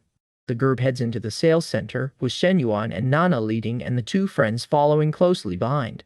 A salesman sees one man arrive with 3 women and instantly assumes somebody is trying very hard to impress. The salesman offers available units around 15,000 per square meter, keeping his sales smile perfectly in place. Shen Yuan cuts through the pitch and says his budget is 3 million. Just recommend the units that fit. The salesman immediately changes gears and offers to take them to the negotiation room for better recommendations. Chen Ya is stunned that Shen Yuan can casually spend 3 million and decides he is someone she cannot afford to ignore. Chen Na follows with a confident smile, but Shen Yuan's quiet presence has clearly changed the power balance. Inside the sales area, Shen Yuan sits calmly while everyone waits to see what kind of home he will choose. The agent recommends a 156 square meter south-facing unit for 2.484 million after the discount. Nana softly worries that it is too expensive, showing she still has not adjusted to Shen Yuan's spending power. Shen Yuan leans in with an easy smile, clearly ready to take care of Nana instead of cutting corners. He tells Nana not to save on comfort, because a bigger house will make her life better. Lu Menglu thinks Shen Yuan is legendary for putting Nana first, though she still suspects there is room to negotiate. Shen Yuan asks the agent to work on the discount, confident that the final price can go even lower. The agent says more discounts are unnecessary but offers 2 parking spaces for nearly the same price. Chen Na watches Shen Yuan with a hungry smile and decides she absolutely has to win him over. Shen Yuan notices Lu Menglu acting strangely, while the trainer's attention is drifting far away from real estate. Chen Na makes a bold, suggestive move to catch Shen Yuan's eye, turning the sales meeting into something much messier. Shen Yuan gets flustered and thinks that if this keeps going, resisting the temptation will be unbelievably difficult. Chen Na keeps pushing the flirtation, and our boy has to physically remind himself that this is supposed to be a house deal. Shen Yuan pulls himself together and refocuses on closing the home purchase before the distraction gets out of hand. Half an hour later, Shen Yuan calmly signs for Chen Na's 3 million yuan house after the discounts are applied. The agent is stunned by how casually he closes a deal most people could only dream about. Then his phone confirms another absurd reward, pushing his balance past 15 million yuan. Shen Yuan grins at the numbers. The system has turned staying home into a very profitable hobby. A second reward arrives too, a villa in Qingzhou's elite green city with the sales office waiting tomorrow. The agent instantly treats Shen Yuan like a VIP and offers every future property contact she has. Chen Na nervously asks him for apartment buying advice, clearly hoping this rich student remembers her.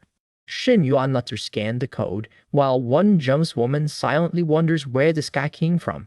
Chen Na leans in with a sweet request for real estate advice, and she is not exactly subtle about it. She says she may buy a small apartment soon and wants Shen Yuan's expert guidance. Chen Na adds that she can help him anytime, smiling like she just found the perfect investment. Shen Yuan politely escapes, telling Chen Na he already has plans with Meng Lu and Chen Qian. He pats the shorter woman on the head before leaving, and Chen Na can only watch him walk away. Chen Siben's quelled that he will not even stay for a meal. Her expensive charm just got ignored. The two companions want food and coffee, but they cannot stop talking about Shen Yuan's 3 million yuan house. Chen Na forces a smile, but envy is written all over her face. Back at the school cafeteria, Shen Yuan finds Secretary Li eating alone and notices she looks distracted. Students whisper nearby while Secretary Li stays focused on a troubling phone call. She explains that the school wants a startup base for students, but it needs partners and funding. The proposal is due tomorrow, and Secretary Li sounds exhausted by the deadline pressure. Shen Yuan asks, what is wrong, and she finally tells him about the startup-based plan. The school wants to back student entrepreneurs with funding, space, and guidance. The problem is simple. The school has talent, but no deep enough connections to outside companies. Secretary Li explains that companies can hire graduates, but that alone does not make them invest. Their graduates do not have enough of an edge over elite universities, so investors keep passing. Secretary Li remembers being pressured by a sleazy director before, and the situation clearly still bothers her. She is frustrated because she is a lecturer, yet some directors still expect her to entertain them for support. Seeing her worried, Shen Yuan starts considering whether this project could actually work. For the project to pay off, student startups need at least a 33% success rate.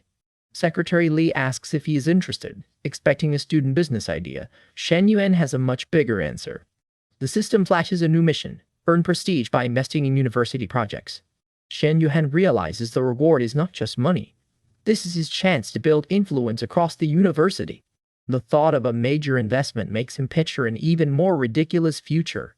Our boy is dreaming big. Shen Yuan says yes. He is the investor, so he decides where the money goes and how much it will be. He quickly clarifies that he is spending his own money, so the school will not be stuck with trouble. Secretary Li is stunned, but she sets one condition: she must personally evaluate every student receiving funds. She asks if his family has even applied for financial aid. Shen Yuan answers by handing her his bank account.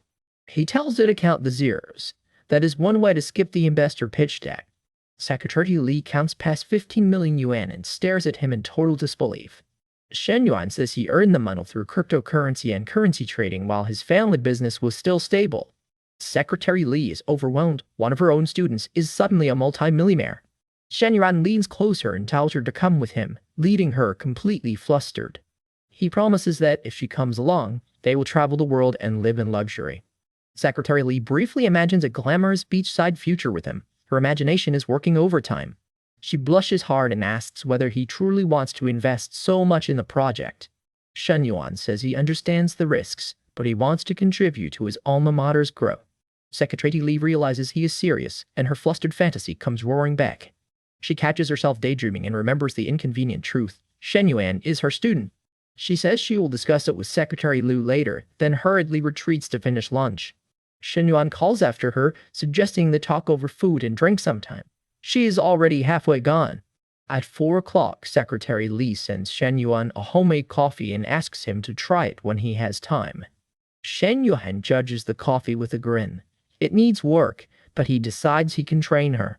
Elsewhere, classmates gossip that Shen Yuan is broke now and must be working part-time to pay tuition.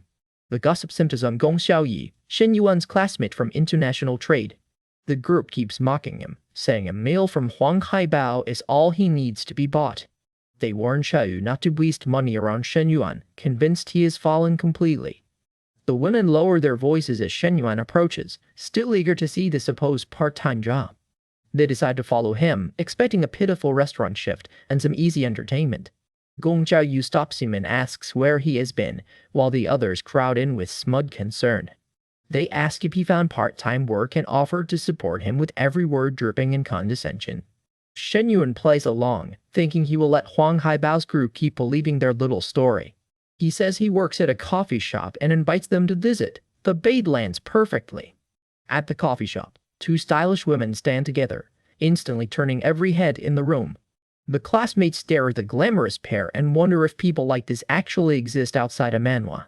Then Shen Yuan arrives, and a woman in black immediately steps close to greet him. She takes his arm and reminds him that he was supposed to be meeting 3 classmates. The gossip squad has front row seats now. Shen Yuan walks into the cafe with 3 former classmates, and their confident entrance immediately feels less confident. He calmly has Xiaochu seat the ladies and points them to the ordering code, acting every bit like he belongs in charge. The women stare at the staff in the upscale room, suddenly realizing Shen Yuan was not working some random side job. One classmate is stunned that Xiaochu called him boss. Her whole smug little theory starts falling apart. The group quietly wonders whether Shen Yuan is actually the owner of this cafe, and suddenly coffee seems like a risky purchase. The purple-haired woman fumes as the others pull back. She feels humiliated after treating Shen Yuan like a nobody. She demands to know why the other women left, but the answer is obvious. Shen Yuan just became much more interesting. The remaining woman decides the others must have been intimidated by 2 gorgeous customers. Confidence is free, apparently. She sidles close to Shen Yuan, compliments him, and tells him not to get any funny ideas. Her smile says she is testing that rule herself. Xiaochu brings over a carefully made half-sugar coffee, looking shy but happy to serve her boss. Shen Yuan sweetly tells Xiaochu that anything made by her is already sweet enough. The purple-haired woman scoffs at the cheesy line, but she is clearly affected by it. Rich and handsome changes the review score fast.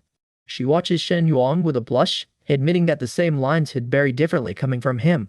She asks Shen Yuan for his height and weight so she can calculate his BMI, but her interest is definitely not medical.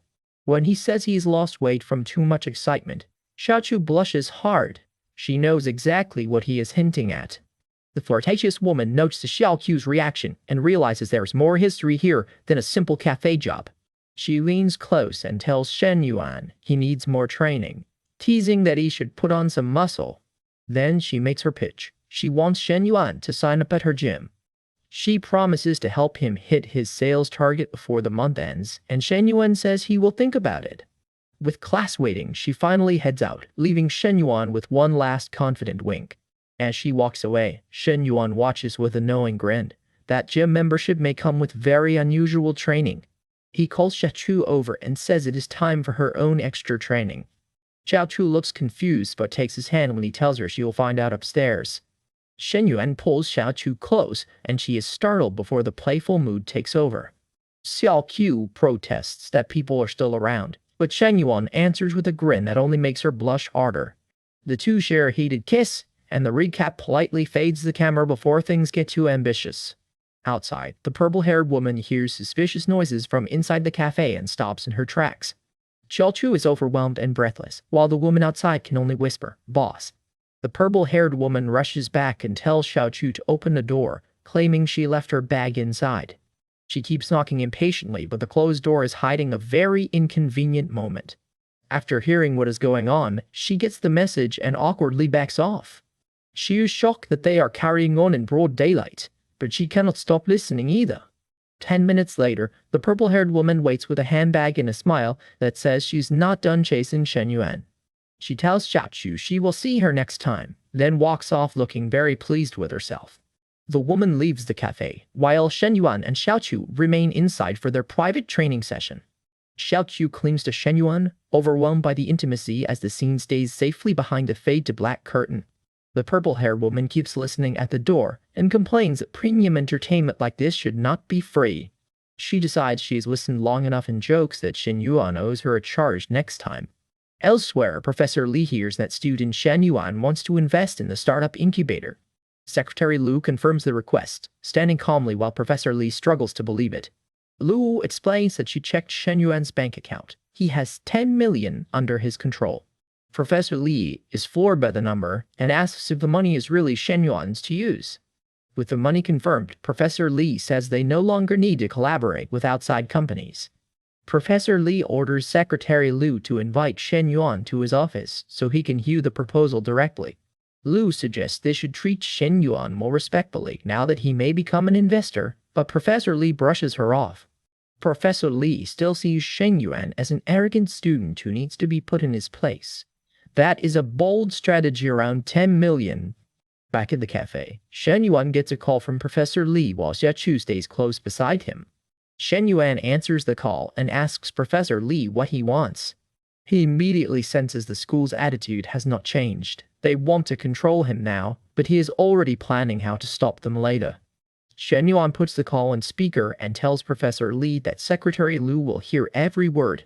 Professor Li starts saying he's busy evaluating investment projects, then asks Shen Yuan to meet him another time. Secretary Lu abruptly disconnects the call, leaving Professor Li furious that Shen Yuan has the nerve to hang up on her. Secretary Lu stands quietly with a faint blush, and the power balance around Shen Yuan is clearly shifting. At the office, a sweating manager pushes Shen Yuan's investment project back again, while the woman across from him stays cool and immediately reaches for her phone. The manager looks rattled as he complains that the investor wants respect, not just money. He is already learning that stalling this deal was a bad career choice. The secretary asks Shen Yuan out for a meal, hoping to move the investment forward. She keeps her voice polite, but the urgency is obvious. She says she will message him on WeChat, while Shen Yuan is at the coffee shop with Nana, who is practically glued to his side. Shen Yuan watches Nana doze against him and quietly thinks she takes care of him in every way. Our boy is enjoying the boyfriend perks. When the invitation arrives, Nana sweetly tells him to handle his work and says dinner can wait. Her expression is affectionate, not suspicious. A call comes in from Huimin. While she is leaning all over Shen Yuan, she is blushing hard, but she still sounds eager to see him. Huimin asks Shen Yuan to go for a walk, and he looks genuinely surprised by the timing. Then Huimin admits it is that time of the month. Suddenly, the casual walk has a very specific reason behind it.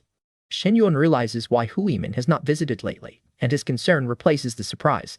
Huimin shyly says it is not impossible if he really wants to come over. She is nervous, but clearly hoping he says yes. Shen Yuan picks Huimin up with effortless confidence, and she melts into the moment. He tells Huimin to take care of herself and promises to pick her up at the dorm. She wraps her arms around him, completely touched. Huimin calls him sweet and kisses him, making it very clear this is not just a casual favor. Huimin finally asks what their relationship really is. She looks hopeful, but the question carries real nerves. Shen Yuan knows this is dangerous territory. Huimin wants a proper title while he is quietly wondering how serious she really is. He answers with a smile that they are boyfriend and girlfriend. Huimin gets exactly the answer she wanted. Huimin throws her arms around him and asks again, almost too happy to believe it. Then she asks if she is his only girlfriend. Shen Yuan gives a careful little hum, and that answer is doing a lot of work. In Shen Yuan's mind, the other girls are not girlfriends, just sweeties and darlings. That technicality deserves its own legal department. Because Huimin has been so good to him, Shen Yuan says he will reward her with a couple of days together. When Huimin asks for a bag or makeup, Shen Yuan casually asks whether she would rather have a house or a car. Her shock says it all. He tells her to save money for now since she is still in school and promises a house first and a car later. Huimin happily lets him take the lead. Shen Yuan walks Huimin back to her dorm and makes sure she rests. The next day he heads to Jingzhou Lake to collect the house. At the gym, Coach Lu calls Shen Yuan over for training. She is cheerful, flirtatious, and clearly in the mood to test him. Coach Lu teases him about being skinny, and Shen Yuan fires back that he has never been skinny enough for her to say that. Her playful tone makes Shen Yuan grin. He knows she is flirting, and he decides to see how long she can keep it up. Coach Lu smiles at her phone until a red-haired gym friend approaches, immediately curious about the good mood. The friend asks why Coach Lu is smiling so early, and Coach Lu brushes it off as something funny from a friend. Coach Lu keeps the secret smile going, while her friend leans in for every juicy detail. The friend reveals that a sugar daddy bought her a 3 million yuan apartment. She says it proudly, like this is normal gym small talk. Coach Lu is stunned by the price and immediately imagines a man worth tens of millions. The friend assumes the wealthy man must be old, while Coach Lu admits she is a little envious. Even if he were old, the friend says it might still be worth it. Coach Lu calmly corrects her. The man is actually younger than she is. The friend asks if this mystery buyer is ugly, and Coach Lu says he is handsome and tall. The gossip just got expensive. Coach Lu says her friend must be a real beauty to catch a man like that, but she quietly knows their appeal is about the same. Coach Lu insists that if anyone is head over heels, it is the guy. She says it with enough confidence to make her friend wonder. Shen Yuan messages that he is heading to Qingzhou Lake for the house, and Coach Lu immediately offers to go with him. Coach Lu looks even happier after seeing his message, but her friend still wants to know what is going on. Coach Liu cancels the training session and says the sugar daddy wants her to pick up the house with him. Her friend freezes at the mention of Qingzhou Lake. The friend recognizes Qingzhou Lake as one of the city's elite neighborhoods and starts connecting the dots. She realizes Coach Lu's wealthy guide may be Shen Yuan, her best friend's ex. The revelation lands like a truck. The red-haired woman tells Meng Lu she would not hesitate over a guy like that, while Coach Lu leaves to meet Shen Yuan. Coach Han Li Hai enters the gym, and Coach Lu gives him a cold sideways look as she heads out. 10 minutes later, the pair watches a plain M9 pull up and dismisses it as nothing special. Coach Lu warns them not to judge the car. That ordinary-looking ride is parked in front of a 3 million yuan house. The gym pair stares in disbelief. 3 million yuan is more money than they can imagine earning in years. Then the red-haired woman looks closer at the driver and says he seems familiar. Shen Yuan steps out to greet Coach Lu, and the red-haired woman blurts out his name in total disbelief. Shen Yuan looks relaxed and successful as Coach Lu warmly takes his arm. The audience at the gym can only stare. The red-haired woman finally understands that the rich, handsome man Coach Lu described is really Shen Yuan. Coach Lu leans close to Shen Yuan, while his ex realizes the man she dismissed is now a multi-millionaire. Shen Yuan's ex is crushed by the timing. She dumped him only 2 weeks ago, and now she's watching his new life drive away. Ms. Min is still kicking herself for wasting her chance with Shen Yuan, and her frustration is about to spill into a very bad decision. She gets a message, but instead of reading it, she immediately snaps at the sender. That calm face is gone, replaced by full panic. The sender tries inviting her over, and she fires back with insults before blocking him. She chose violence, digitally speaking. The guy stares at his rejected message in disbelief, while Miss Min wonders whether Shen Yuan really stayed up all night with other women.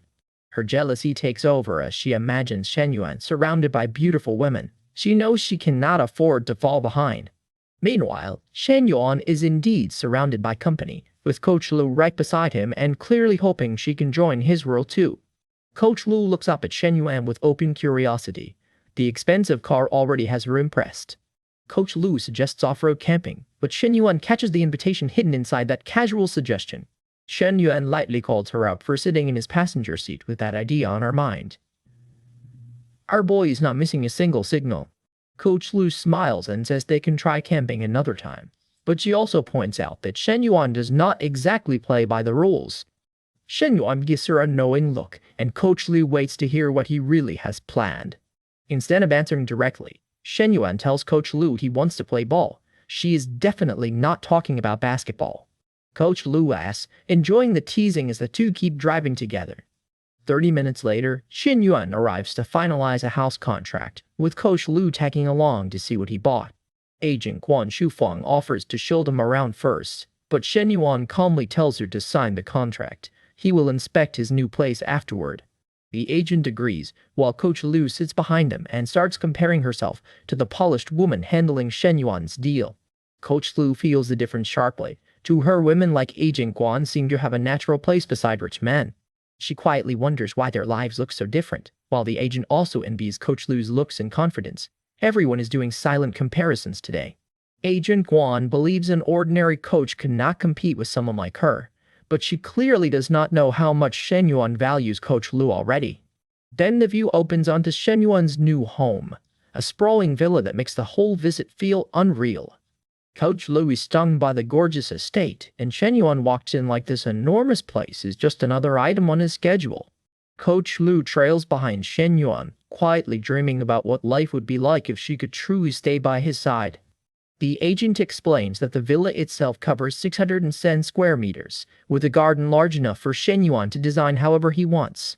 Just as Coach Lu marvels at the mansion, Shen Yuan's system appears with a new reward notice. The system congratulates Shen Yuan on getting his first home, then demands something extra, a truly high-end interior renovation.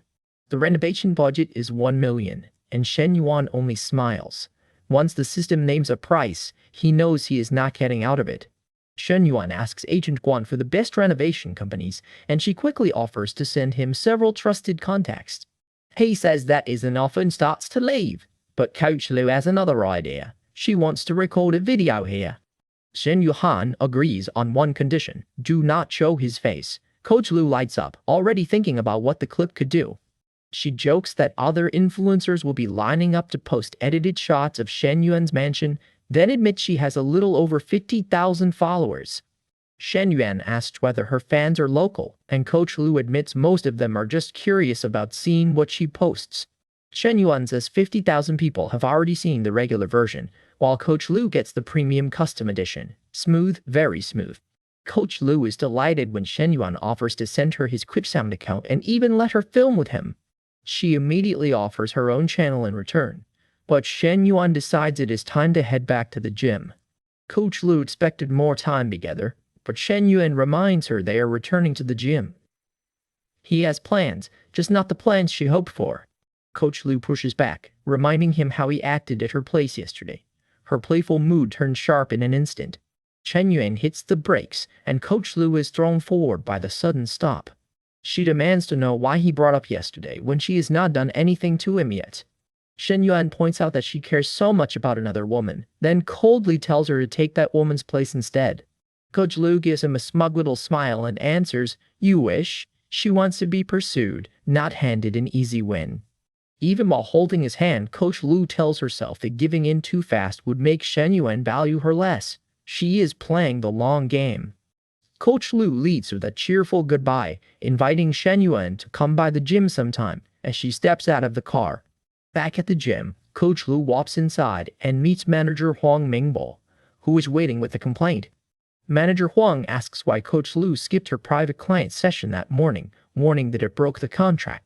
Coach Lu says she had a personal matter to handle and already told Miss Zhou that the client would receive a double refund.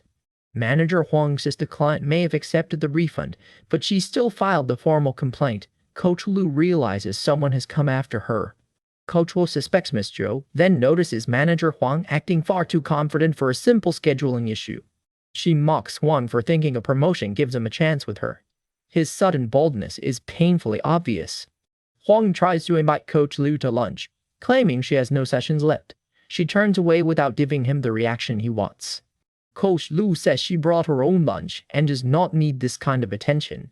Her face says she has had enough. Huang lunges at her as she leaves, and Coach Lu falls hard. The gym's little power trick just became a real problem. Coach Lu gets back on her feet, furious. She is headed for Shen Yuan's luxury mansion, and she refuses to let trash block her way. At the school office, Secretary Kong confirms that Shen Yuan has applied for the entrepreneurship base. The staff are cautious and they want to know what the student is really planning. Kong says the application materials are still being reviewed. Nobody wants to rush a decision when a wealthy student suddenly shows up with a business plan. Secretary Lu pushes for a quick meeting with Shen Yuan, but Kong refuses to alert him too early. These officials are treating one student like a classified operation. The homeroom teacher gets nervous when the school suddenly asks for Shen Yuan. He promises to bring the boy in for a preliminary meeting that afternoon. Back in the dorm, Shen Yuan's roommate proudly reports his slow progress chatting with a girl online. Our boy looks thoroughly unconvinced. The roommate keeps sending concerned messages asking about food, medicine, and weekend plans. Shen Yuan answers with dry one-word replies, which somehow counts as progress. Shen Yuan thinks his older brother is absurdly persistent, but the non-stop messages do show the girl is warming up. Romance by spreadsheet, apparently. His roommate asks if he can really win her over. Shen Yuan gives him a calm answer. If he likes her, then he should keep trying. The roommate insists Shen Yuan should tutor him because he is supposedly the dorm's relationship expert. Shen Yuan's unimpressed stare is doing all the tutoring needed. The roommate excitedly says the girl replied to every message and agreed to go out this weekend. Shen Yuan humors him, while the guy celebrates like he just closed a merger. He decides that if even Shen Yuan calls it promising, success must be guaranteed. Confidence is high. Evidence is still pending. The chatter stops when several school officials arrive outside the dorm. Shen Yuan is being summoned, and suddenly everyone is wondering what he did. Secretary Lu arrives with Kong and the homeroom teacher, smiling politely while the men behind her look much less relaxed. They ask for Shen Yuan directly and invite him to come with them. His doormates immediately smell drama. The roommates assume the school heard about Shen Yuan's family money and suspicious new car. They are bracing for trouble before anyone has said a word. A student asks Zhang Peng what is happening, and Zhang Peng claims the money source is not clean. He even suggests Shen Yuan is being held until the police arrive. Zhang Peng keeps feeding the rumor mill with a smug grin. He's enjoying this theory far more than the facts deserve. Li Jianpeng tells him to stop talking nonsense, but Zhang Peng doubles down. He says everyone should just wait and see. Inside the dorm, Secretary Lu formally introduces herself and Kong to Shen Yuan. Their polite tone makes it clear this is not a punishment. Kong greets Shen Yuan respectfully, and Shen Yuan stands to meet them. The officials are here to talk business, not discipline. Kong invites Shen Yuan to dinner that night to discuss the entrepreneurship base properly. Shen Yuan agrees without hesitation. The officials leave with Shen Yuan, while the dorm gossip squad washes in total confusion. Their arrest fantasy just took a hard turn.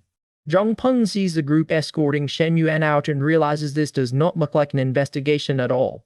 His smug face starts slipping. The officials walk Shen Yuan out, with Secretary Lu staying close beside him. Zhang Peng can only watch as his rumor falls apart. The doormates joke that the secretaries are inviting Shen Yuan to dinner because he has done something huge.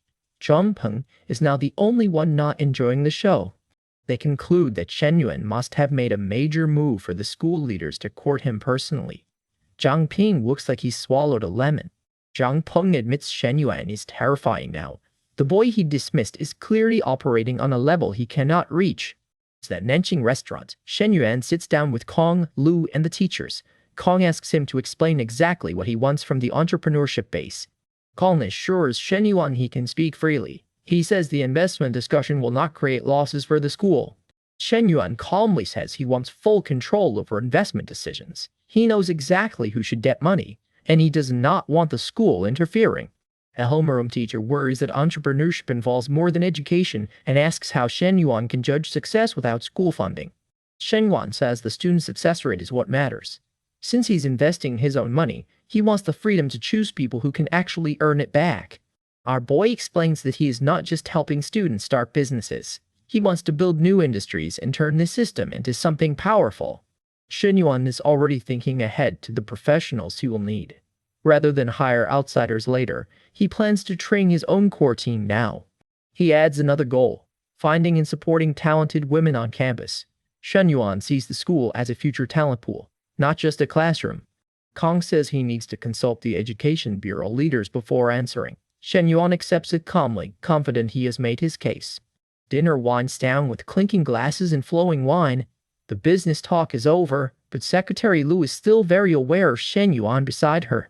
After dinner, Secretary Lu drives Shen Yuan home in his roomy new SUV. She cannot help noticing that his life has changed fast. Shen Yuan says he got tired of sedans and wanted to try an SUV. Casual words, wildly expensive energy.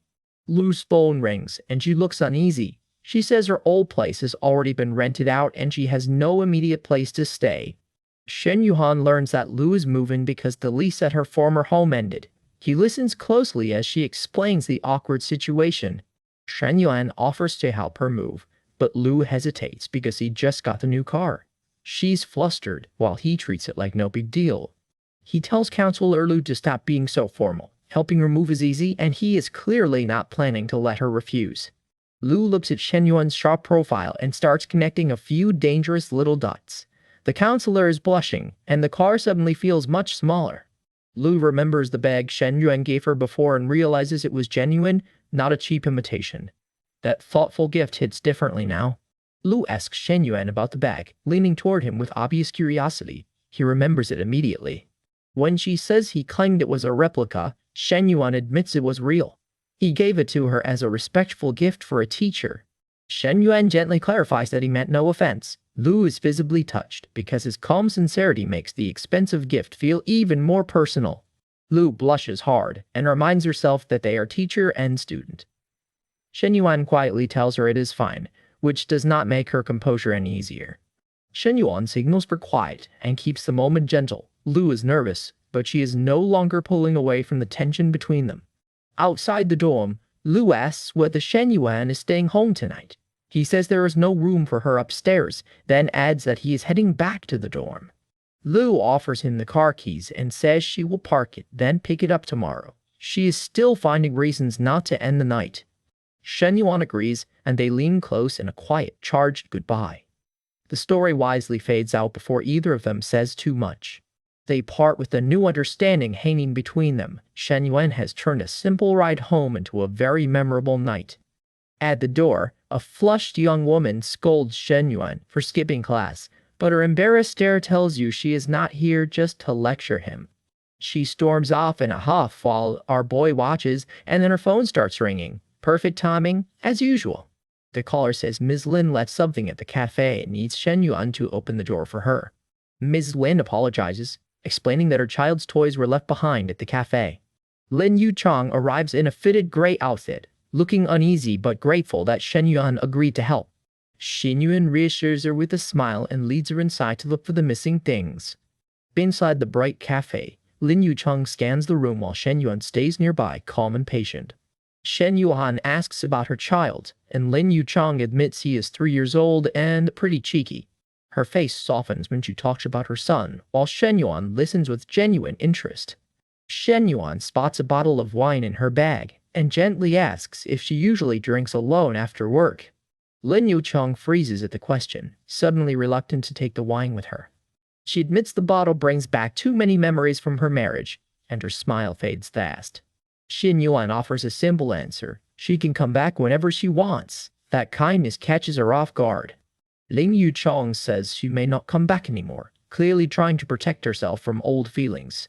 Instead of pushing, Shen Yuan asks if she would like a couple of drinks and a chance to talk. He makes it clear there is nothing inappropriate about it. He only thinks family trouble may be weighing on her. Over wine, Shen Yuan reveals he knows her husband, Zhong Xianyong, from the 4S store. He has heard enough to know her husband had been cheating, and Lin Yuchang stares down at her glass. Shen Yuan explains that a former employee quit because she could no longer stand Zhong Xianyong's behavior. Lin Yuchang quietly confirms it. She recently divorced him after collecting evidence of his cheating, threats, and bribery. Holding the wine close, she admits she never expected the man she married 5 years ago to become this person. Her biggest fear is not herself. She worries her son will grow up hurt by a broken home.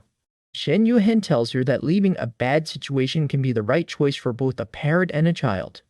His steady advice lands. Lin Yuchang looks relieved that someone finally understands why she walked away. She realizes Shen Yuan is far more mature than she expected, and the mood between them starts to shift. Shen Yuan offers a little wisdom about not judging people by appearances, then gets a little too aware of how close she is. When Lin Yuchang leans in to apologize, Shen Yuan goes completely still. Our boy was not prepared for that kind of proximity. She gives him a quick kiss, then slips out before he can process it. That is one way to end a serious talk. Walking home, Lin Yuchang blushes and blames the wine, but she also feels strangely lighter than she has in years. She realizes she has spent years only fulfilling duty, and now she cannot stop wondering what she truly wants. 20 minutes later, Nana calls Shen Yuan because her dorm is closed. She needs somewhere to sleep, and she knows exactly who to ask. Nana arrives in a nightdress, looking bashful but determined. Shen Yuan's quiet evening has officially disappeared. Nana notices his red face and asks how much he drank. Shen Yuan blames the school leader's dinner. She supports him as he sways, offering to make sobering tea after he takes a shower. Shen Yuan insists on a hug first, and Nana agrees with a nervous little pause. The hug lasts longer than Nana expected, and she looks startled as Shen Yuan pulls her closer. He claims he's only hugging her and protecting his good character. Nana is not buying that defense. Nana remembers his earlier promises to behave, then stares at the situation like she has caught him red-handed. She asks whether he still has any self-control at all, and Shen Yuan knows he has no convincing answer. Nana points out that they can share the bed under separate blankets. Shen Yuan hears the rule, but the tension is already loud. Later that night, Shen Yuan lies awake beside Nana, trying to convince himself this arrangement is completely manageable. Nana sneezes and says she is cold, instantly giving Shen Yuan a new problem to deal with. Shen Yuan offers to adjust the air conditioning, but Nana suggests that sharing a quilt would be warmer. She pulls him close and tells him not to bother. The room suddenly feels a lot less cold. Shen Yuan says one quilt is fine, and the two settle closer together with zero chance of anyone sleeping normally. Nana quietly calls his name, and the chapter fades away from the rest of their private moment. The night continues off-screen, leaving only their flustered reactions and the clear sense that the separate quilt plan did not last. The next day, Shen Yuan wakes up alone and finds a note waiting for him. Nana has gone to the cafe and left breakfast instructions, while Shen Yuan decides she deserves a serious thank you gift. Then his phone rings. A glamorous woman appears on video call, immediately changing the mood again. The caller asks when Skinny Dog is coming to the gym, while Shen Yuan tries to keep the phone suspiciously far away. Nana's friend smiles to the call and points out that she is Nana's best friend. Shen Yuan knows exactly why that is dangerous. Shen Yuan panics under her playful teasing, realizing this bold woman is openly trying to fluster him. Shen Yuan ends a call with a school counselor, looking calm as the proposal he submitted is finally approved. The counselor confirms the school will publish the documents soon, and Shen Yuan smiles like another problem just got checked off. Then the counselor asks for his height, weight, and photo. Apparently, even business proposals need a casting call. Lu Menglu pauses at the unusual request, clearly sensing that something about this application feels off. With the paperwork handled, Shen Yuan gets ready while the counselor promises to connect him with the student council later. Lu Menglu calls again, inviting Shen Yuan to breakfast before he heads out. Shen Yuan sees the incoming call and wonders why Lu Menglu is suddenly so persistent. She teases him for being too busy to visit, while Shen Yuan explains that he has meetings about the villa layout. Lu Menglu leans into the invitation with a playful smile, asking whether he needs a little company. Shen Yuan realizes her flirting could also help during the design meeting. He is trying to be practical, but the situation is doing him no favors. Lu Menglu happily agrees to meet him at the gym, already sounding far more invested than a casual breakfast guest. Outside, a man sizes up Shen Yuan's car and assumes he is waiting for a girl. He is about to get a very expensive correction. The bystander gives Shen Yuan unwanted dating advice, convinced a nice car is not enough to impress the top-tier women. Then Lu Menglu arrives looking stunning, and the man's confidence starts evaporating in real time. Lu Menglu steps out in a fitted outfit, making it very clear who Shen Yuan was actually waiting for. The bystander eagerly invites Lu Menglu to lunch, but she politely says she already has plans with a friend. Lu Menglu turns him down with a courteous smile, then makes it obvious that Shen Yuan is the friend she means. The man is stunned. He knows Shen Yuan is rich, but he never expected him to be playing in an entirely different league. Shen Yuan opens the door and jokes that his companion does not enjoy dining with Gaigan drivers. That one lands hard. Lu Menglu slips into Shen Yuan's car with a pleased little smile, while the rejected admirer can only watch them leave. The bystander fumes as Shen Yuan drives away with her, wondering how this guy got such unbelievable luck. Inside the car, Lu Menglu points out that the jealous man was a premium customer at a dealership. Shen Yuan's answer is simply, so. Lu Menglu pouts because Shen Yuan seems unusually quiet, and she starts worrying that she has done something wrong. Shen Yuan reassures her that nothing is wrong. He is simply not as lively as usual. Lu Menglu understands but admits that all his other options make her feel a little threatened. Shen Yuan says men get excited when exercise comes up. Lu Menglu immediately realizes he is not talking about basketball. She blushes hard and calls him a pervert, while Shen Yuan grins at the reaction he absolutely knew he would get. Shen Yuan quickly claims he meant basketball. Nice recovery, our boy, except nobody's buying it. Lu Menglu brings up their cafe reunion, reminding him that he was already thinking about her back then. Shen Yuan changes the subject and asks if she has time to hang out. Lu Menglu catches the dodge, but lets him have it. She says she feels bad for him and offers to treat him to a few good meals. Her smile says this is not just charity. Shen Yuan says he has plenty for them to eat, and Lu Menglu teasingly asks whether he is taking advantage of her. Shen Yuan laughs it off and focuses on the real plan. First the design firm, Then breakfast. At the firm, chief designer Fu Zhengmei greets Shen Yuan and Lu Menglu with polished professional warmth. Fu Zhengmei keeps the meeting brief and presents 3 villa styles: European, light luxury, and new Chinese. Lu Menglu loves the options, then asks the question that makes every designer sit up straight. What is the budget? Shen Yuan answers with 20 million, and Lu Menglu can barely process the number. In her mind, she realizes he is spending 20 million on renovations alone. Shen Yuan is not just wealthy, he is operating at another scale. Lu Menglu adjusts her outfit, flustered but clearly determined not to underestimate Shen Yuan again. After comparing the styles, Shen Yuan chooses the new Chinese design and wants to meet another firm before deciding. Fu Zhengmei takes the decision well, then casually invites Shen Yuan to dinner because she wants to become friends. Shen Yuan agrees, and Fu Zhengmei sends the restaurant details. A 20 million client earns very fast friendship requests. Fu Zhengmei is thrilled. In her mind, she decides that a client spending 20 million deserves an unforgettable dinner. Fu Zhengmei reports the dinner plan to General Manager Wan Renmin, hoping the meeting will help close the deal. Wan Renmin asks whether Shen Yuan came alone. When he hears there is a woman with him, he becomes suddenly interested. Wan Renmin pictures the woman beside Shen Yuan and decides that if she is not his girlfriend, she should join them for dinner too. Wan Renmin insists that adding Xu Wenli to the dinner would make Shen Yuan feel properly valued. The business meeting is already getting crowded. Back in the car, Lu Menglu asks if Shen Yuan turned up the air conditioning because she feels hot. Shen Yuan says she does not look hot at all, then asks what she wants to do next. Lu Menglu says she is staying with him today, declaring herself his little shadow for the whole day. Shen Yuan jokes that his shadow follows the rules and asks if she is ready to stay with him all day and night. The flirting gets intense enough that Lu Menglu is left wide-eyed and blushing, while Shen Yuan moves closer with a mischievous grin. Lu Menglu calls him a pervert, but she refuses to leave. She is coming with him anyway, and that is where this spicy little detour fades out. Qian Qian calls baby Lu from the car, and the woman beside Shen Yuan is already watching the situation with curious eyes. Shen Yuan hears Shen Yuan is driving a glass, and instantly wants to know whose ride he stole the spotlight with. When she learns Shen Yuan is with another woman, Qian's jealousy hits the red line immediately. Baby Lu casually mentions Shen Yuan bought a villa for over 10 million and plans another 20 million in renovations. Qian is not enjoying this update. Qian realizes Shen Yuan is suddenly spending money on a scale she cannot even process.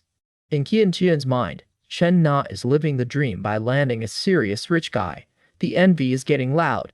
Then she hears Meng Li may be joining Shen Yuan on a luxury cruise too.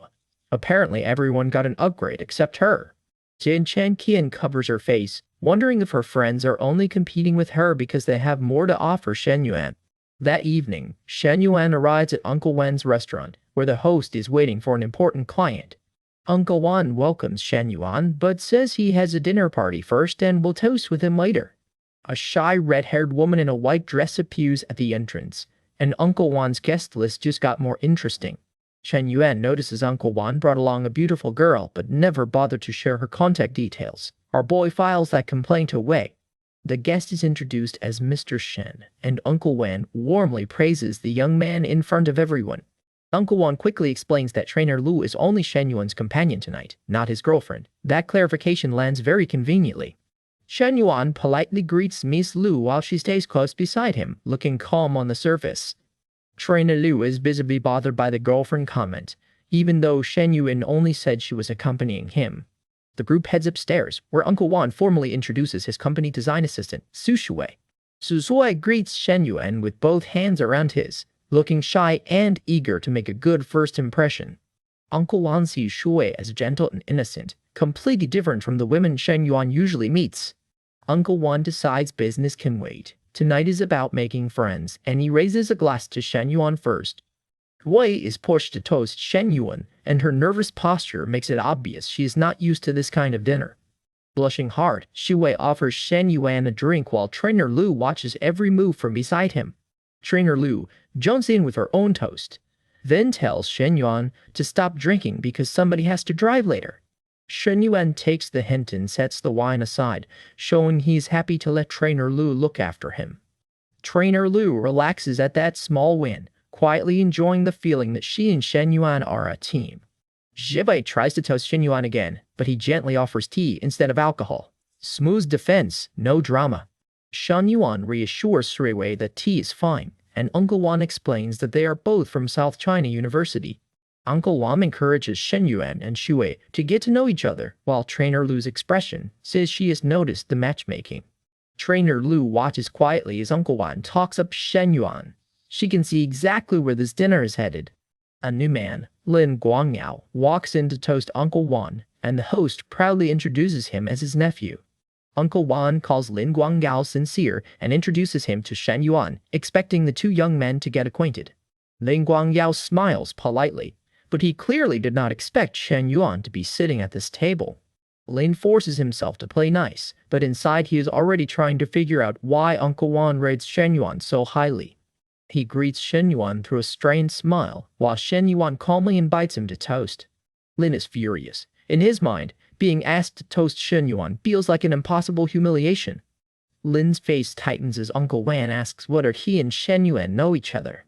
Lin gives a weak answer, but Uncle Wan casually reveals Shen Yuan bought a villa in Green City and is spending 20 million on renovations.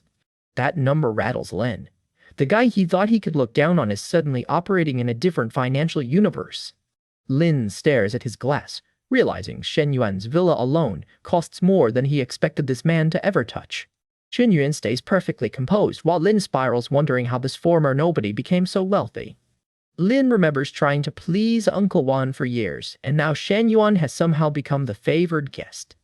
Lin finally raises his glass and calls it a coincidence, but the awkward toast is doing absolutely nothing to hide his resentment. 3 hours later, Shen Yuan asks Trainer Lu if she wants to leave, and she hesitates with obvious concern. Trainer Lu admits Shen Yuan has great self-discipline and never drinks or stays up late. She is clearly paying close attention to him. She tells him not to go, worried that if she leaves, Shen Yuan might be swept away by the other women at the table. Trainer Lu sees that Shui Wei has taken a liking to Shen Yuan, so she decides she cannot give up ground tonight. Shui Wei and Shen Yuan slip away for a private moment, and the dinner's innocent little introduction suddenly gets very romantic. The scene fades into a steamy off-screen moment, while Trainer Lu realizes this absolutely was not part of her plan. Trainer Lu looks shocked and flustered, telling herself this should not be happening. Unable to watch any longer, Trainer Lu abruptly says she has to go, leaving the dinner with her jealousy fully exposed. At a karaoke bar, Shen Yuan settles in with Chen Yilan and Lu Menglu for a long night of drinks and singing. Chen Yilan sits close to Shen Yuan, looking relaxed and a little pleased that he is giving her his full attention. Shen Yuan thanks sir, but Chen Yilan lightly teases that he should come out more often. The mood is getting cozy fast. Shen Yuan says there is no rush to drink, and Chen Yilan looks like she is already planning the next move. Lu Menglu notices the flirting and asks why Shen Yuan is ignoring her. Her smile is gone and the jealousy is very real. Shen Yuan brushes it off and says she's probably reacting to another admirer. That answer does not calm Lu Menglu down at all. Chen Yilan offers to cue up a song for Shen Yuan, still bright-eyed and eager to keep his attention. Lu Menglu watches the pair from behind them, clearly uncomfortable with how close Chen Yuan is getting. When Shen Yuan calls her stare desire instead of affection, Lu Menglu goes bright red. He is stirring the pot with both hands now. Shen Yuan leans closer and says that when a woman likes a man, the result is always the same. He finishes with a suggestive hint, and Lu Menglu freezes, flustered by how directly he says it. Lu Menglu is visibly shaken.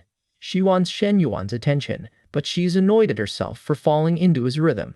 She tries to push him away, insisting she is different from women who confuse desire with love. Her blush tells a different story. Before things can go further, the manager calls Chen Yilan up to sing, giving Lu Menglu a moment to breathe. The karaoke session rolls on until late, but the tension between Shen Yuan and Lu Menglu never really leaves the room. Outside, the group says goodnight. Shen Yuan has made a strong impression, and they already want more meetings with him. The manager promises renovation proposals and competitive prices. Shen Yuan's money is opening business doors as easily as social ones. Chen Yilan is tipsy, so Lu Menglu takes responsibility for getting her home safely. Lu Menglu supports the drunken Chen Yuan, while Shen Yuan quietly watches the night wind down. Shen Yuan offers to call Lu Menglu a cab, but she immediately turns the question back on him. He says he will get a room for the night. Lu Menglu nervously asks if he plans to take her instead.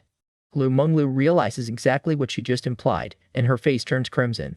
She hurriedly insists she is not the type to bring a man home easily. The panic is doing absolutely no favors for her argument. Shen Yuan is caught off guard by her sudden boldness, while Lu Menglu looks away in embarrassed silence. She asks where he is staying and offers to help with a cab, but Shen Yuan can see she does not really want to leave. Lu Menglu finally admits she does not want to go back. Even the chibi version of her knows she is being obvious. Shen Yuan gently guides her along and suggests they choose another hotel. As they get into the car, Lu Menglu nervously hopes Shen Yuan will be gentler than his teasing at the cafe. Shen Yuan's distracted by the absurdly lucky turn his night has taken. Financial freedom has apparently upgraded his hotel check-in too. At the Grand Hyatt, Shen Yuan asks for an executive suite booked for an entire month. The receptionist confirms the eye-watering nightly rate, and Shen Yuan calmly repeats that he wants the room for a month. He hands over his card without hesitation, stunning Lu Menglu with just how casually he handles the cost. Shen Yuan notices that Lu Menglu's favorability has surged, and he sees the expensive stay as a worthwhile investment. In this suite, Lu Menglu marvels at the view and asks Shen Yuan to come see it with her. She walks toward the glass wall, still uncertain about what the situation means, while Shen Yuan follows. Lu Menglu quietly hopes this can be a good beginning, even as Shen Yuan closes the distance behind her. Shen Yuan calls her Coach Lu and asks if they can start practicing already. Smooth? Not exactly. Effective? Unfortunately for her, yes. Lu Menglu protests that she has not even freshened up yet, clearly overwhelmed by how quickly the mood has changed. She asks for a shower later, and Shen Yuan keeps the moment playful as the scene turns more intimate. Lu Menglu suddenly remembers the curtains and worries someone might see them from another building. Priorities arrive fashionably late. The pair disappear into the private room together, and the story wisely lets the details fade behind closed doors. Their chemistry finally boils over, leaving no doubt that Lu Menglu chose to stay with Shen Yuan.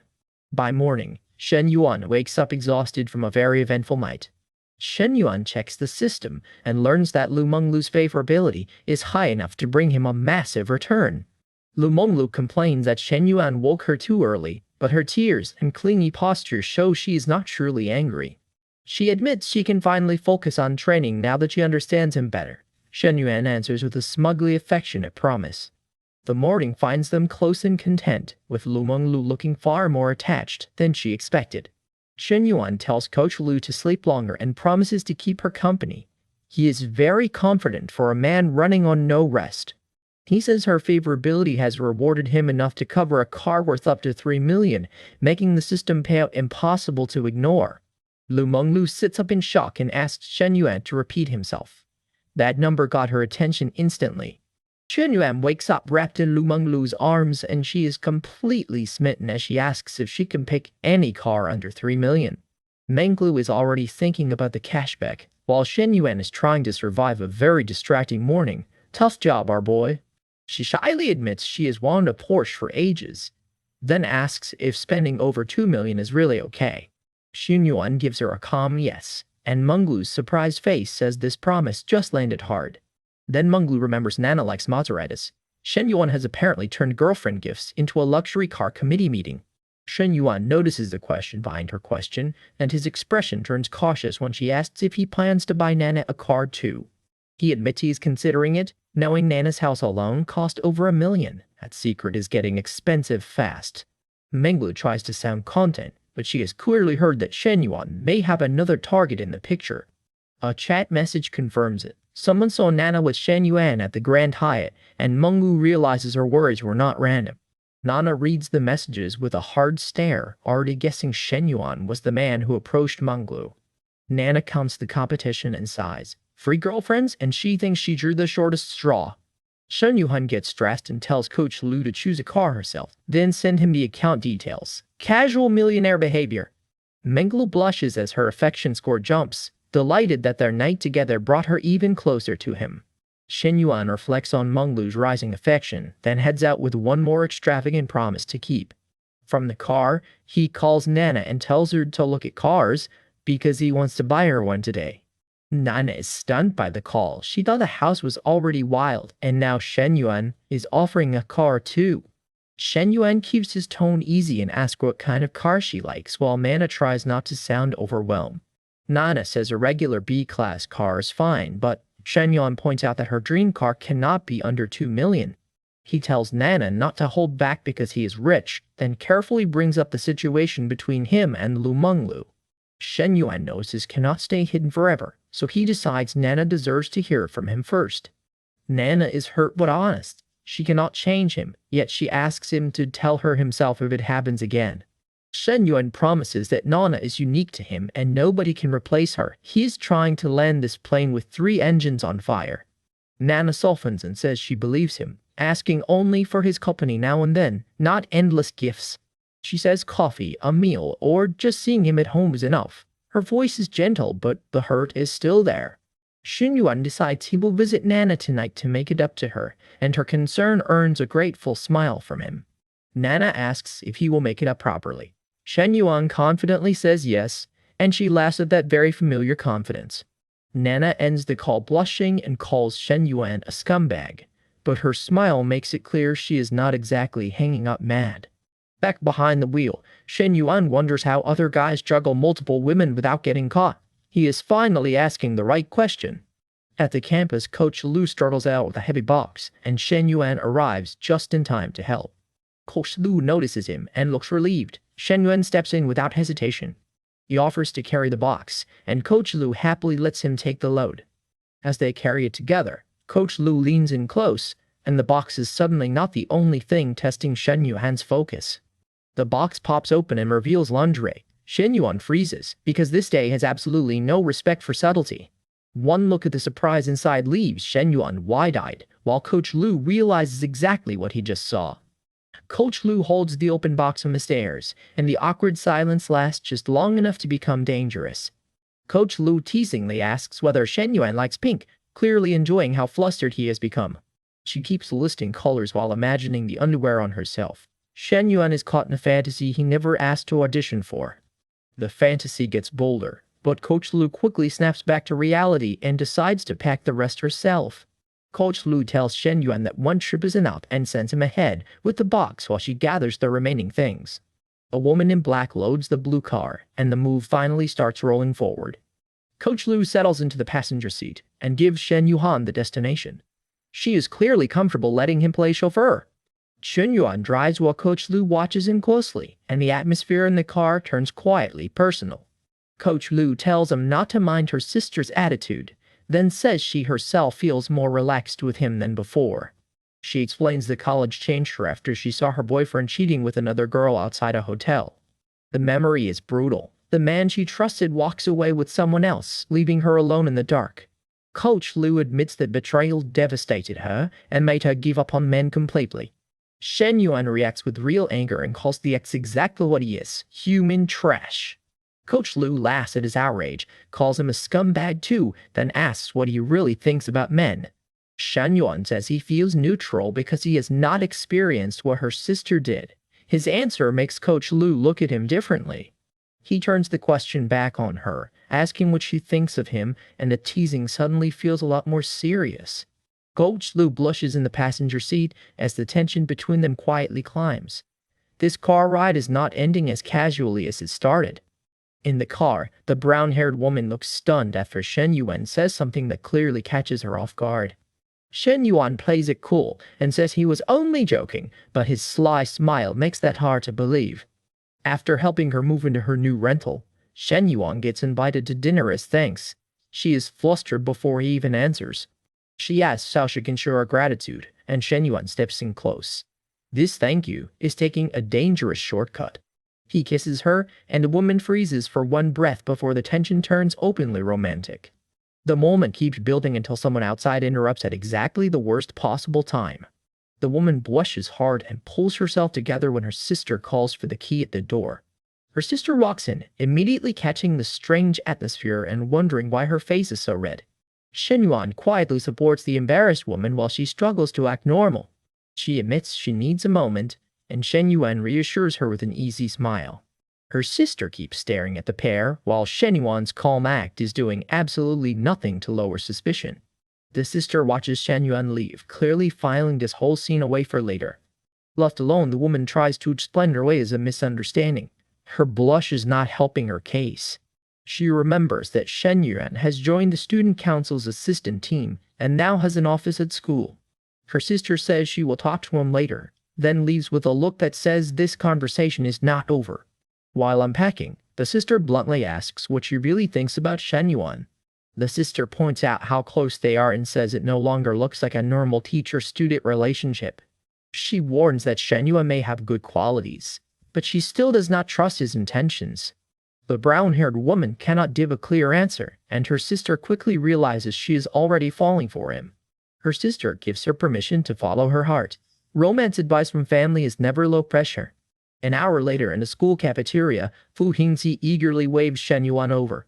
Fu Yingzi, the school news center's radio head, asks if Shen Yuan has been waiting long.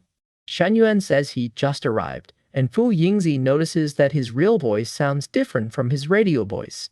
He explains that voice word changes with the situation, then asks her to help the student council's office.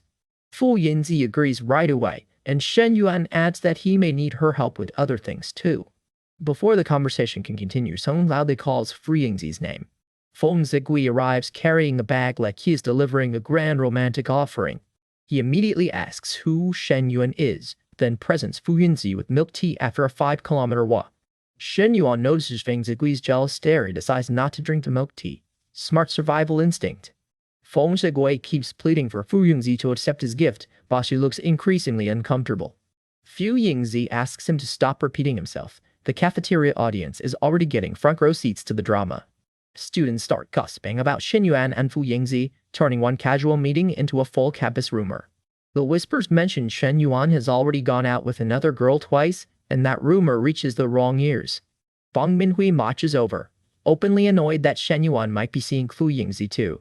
Fang Minhui leans in with a sweet little laugh, then asks Shen Yuan whether he is actually going to class.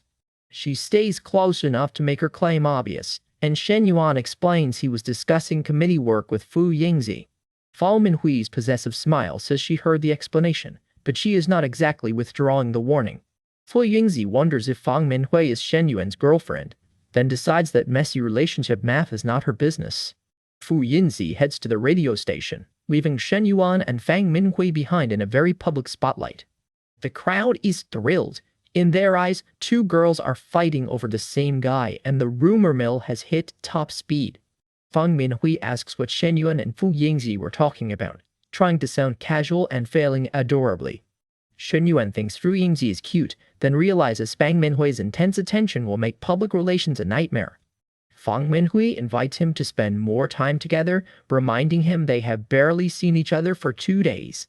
She presses close for a final tease before leaving, and Shen Yuan is clearly enjoying the attention. Fang Minhui says goodbye, but Shen Yuan gets a call before he can enjoy the quiet.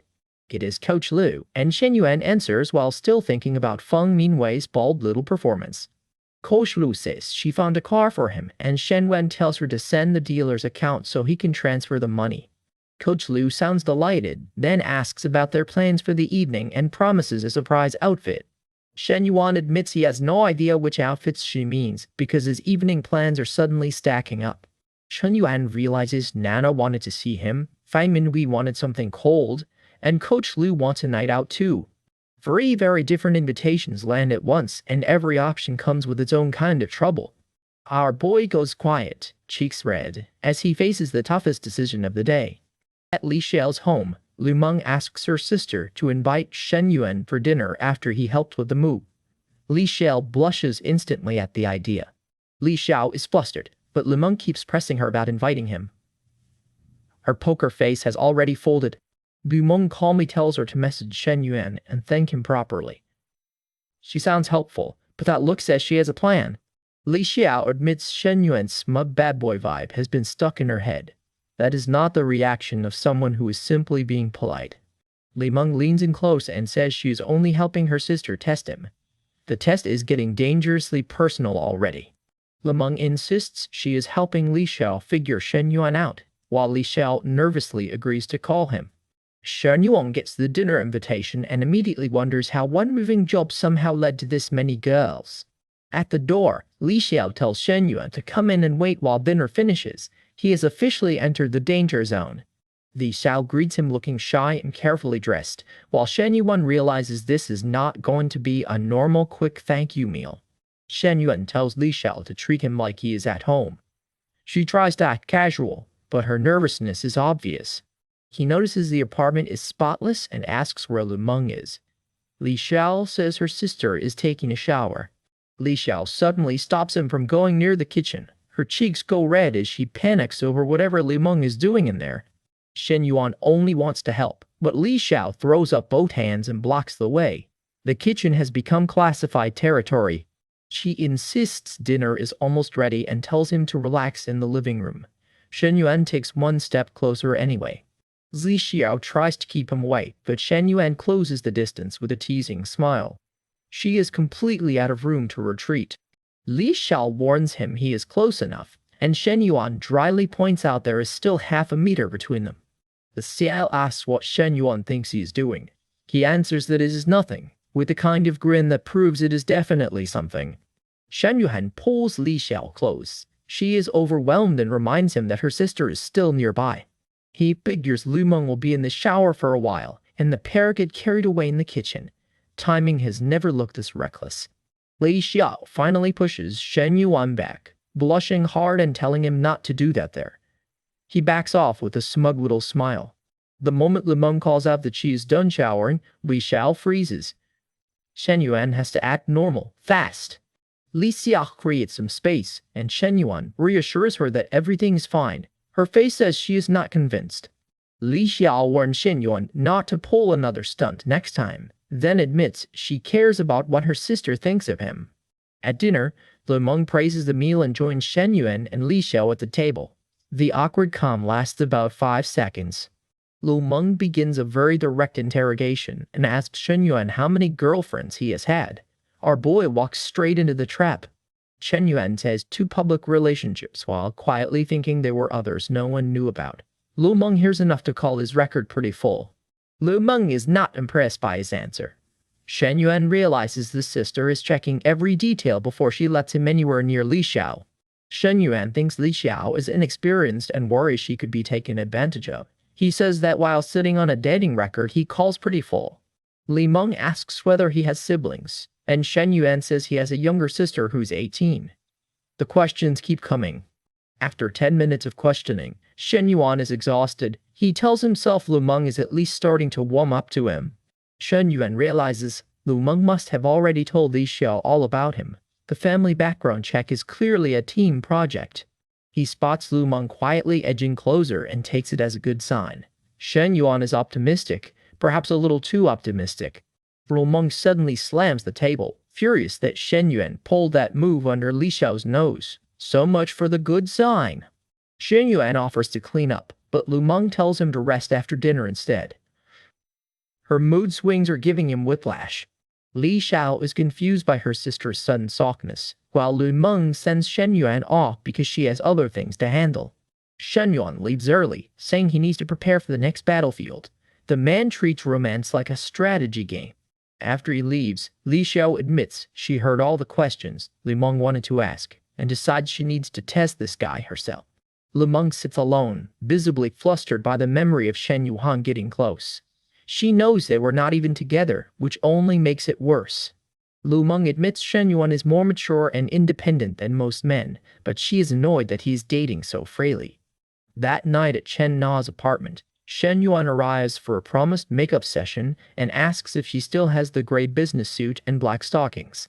Chen Na immediately understands why he asked.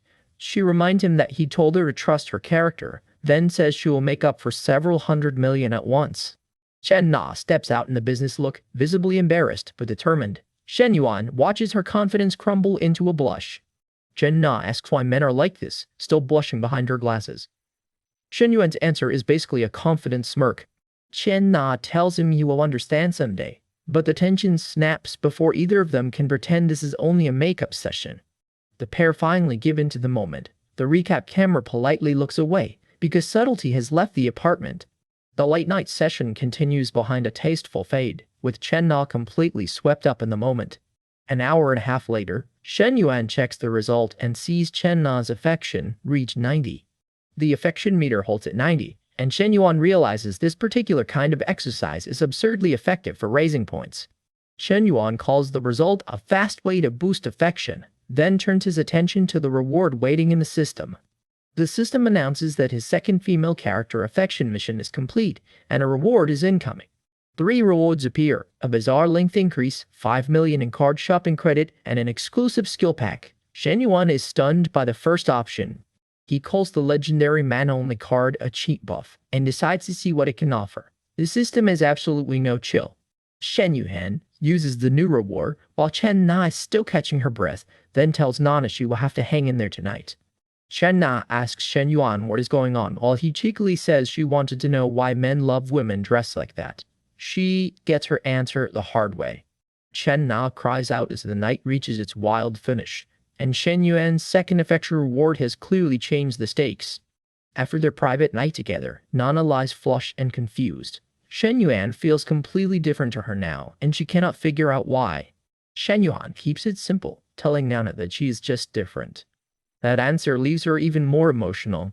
He promises her more surprises in the future, while Nana melts at the attention. Smooth talk is apparently part of the benefits package.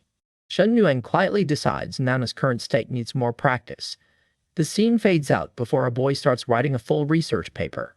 Then Shen Yuan checks his exclusive skill package, and a new redemption card appears in front of him. The menu is loaded with beginner skills, from cooking and repairs to racing and combat. Shen Yuan is already shopping for upgrades from bed. He settles on combat for now, but realizes repair skills could be useful too, especially if Nana's tutor needs help again. Shen Yuan fixes the tutor's television with ease and tells her to call him first if anything breaks. The tutor looks exhausted but grateful, offering to dry him off after he helps. Shen Yuan's repair service is getting suspiciously personal. She fusses over him with a towel, while Shen Yuan notices that the home appliance skill has made him look even more impressive. The system confirms another generous reward, and Shen Yuan eagerly wonders who will be the next person to reach a favorable rating. He is pleased with his progress, but that thought is cut short when Nana suddenly gets a call from home. Nana answers nervously when her mother calls. Whatever she hears makes her face go pale. Her mother asks if she needs money, then tells Nana to come home right away. The fear in Nana's eyes says this is serious. Shen Yuan immediately asks what happened, and Nana struggles to keep herself together. Nana reveals that her father collapsed after drinking and is in the hospital with high blood pressure. She blames herself for missing the family gathering. Shen Yuan offers to drive her home, but Nana says it is too dangerous at night and plans to leave in the morning. Nana admits Shen Yuan has cared for her deeply, but she still feels awkward bringing him home while her father is sick. Even with all her worries, Nana decides she can make the trip herself. Shen Yuan watches her with quiet concern. He tells Nana not to worry about money or hospital expenses, promising he will handle whatever she needs. The next morning, Nana heads home, thinking how gentle and dependable Shen Yuan has been. Back at home, Yingzi calls Shen Yuan to say the office is ready and asks him to choose furniture. Shen Yuan lets Yingzi decide the furnishings, and she happily takes charge. A good assistant knows when to make the boss's life easy. Yingzi reflects on Shen Yuan's calm attitude, while a nearby man wonders what they should do next. When a man tries to help Yingzi clean, she snaps that he has never helped before and should stop pretending now. Yingzi storms off, determined to prove she is useful to Shen Yuan. She is not just during the student council, she wants a place by his side. She realizes Shen Yuan can casually invest millions, which means his real wealth is far beyond what anyone around her expected. Yingzi decides that if she cannot be Shen Yuan's girlfriend, she can still become the secretary he relies on. In her imagination, Yingzi is already standing beside him in a sharp office outfit. She is planning her career path at record speed.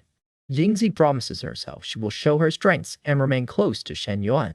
Meanwhile, Nana arrives in her hometown, where her family is already waiting to discuss her father's stroke.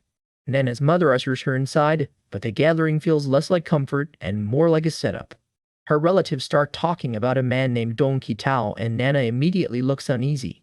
They explain that Qitao is nearly 27 and already has 2 children, but insist he's a hard-working family friend.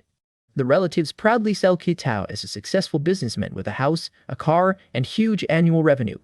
When they ask about his car, Kitao modestly calls it an old A5. The family treats that humble answer like a royal confession. Kitao stands there looking pleased with himself, while Nana's relatives decide he is not bad at all. He even brings a gift for Nana's aunt, carefully presenting it like he is closing a major business deal. The box contains expensive gold jewelry worth more than 300,000, and the room instantly changes its tune. Nana's aunt is delighted, already calling Kitao a very promising future son-in-law. While the adults celebrate, Nana can barely hide her frustration and pulls her mother aside for a private talk. Nana tells her mother they need to talk in her room. Her stiff posture makes it clear she has reached her limit. Nana confronts her mother for hiding this blind date from her and comparing her to people already raising families. Then Nana receives a message from Shen Yuan. He says he is already close and asks for her location. Nana tells her mother that a friend is coming soon, and her sudden confidence makes everyone curious. When her mother asks whether this friend is a man or woman, Nana only says they will see later. Nana's brother keeps pushing Kitao as the perfect match and tells him to drink up. The family matchmaking machine is working overtime. 15 minutes later, the family wonders how many gifts Nana's mystery guest could possibly be bringing. Shen Yuan arrives carrying multiple bags, calm and polite, as he walks straight into the tense family gathering. He introduces himself as Nana's boyfriend and casually calls the expensive-looking bags small gifts. Skolikao's grand entrance just got very crowded. The relatives stare in shock as they realize Nana did not bring an ordinary friend at all. Nana's aunt is stunned by the mountain of gifts, while Shen Yuan smiles like this is completely normal. Shen Yuan makes his position clear.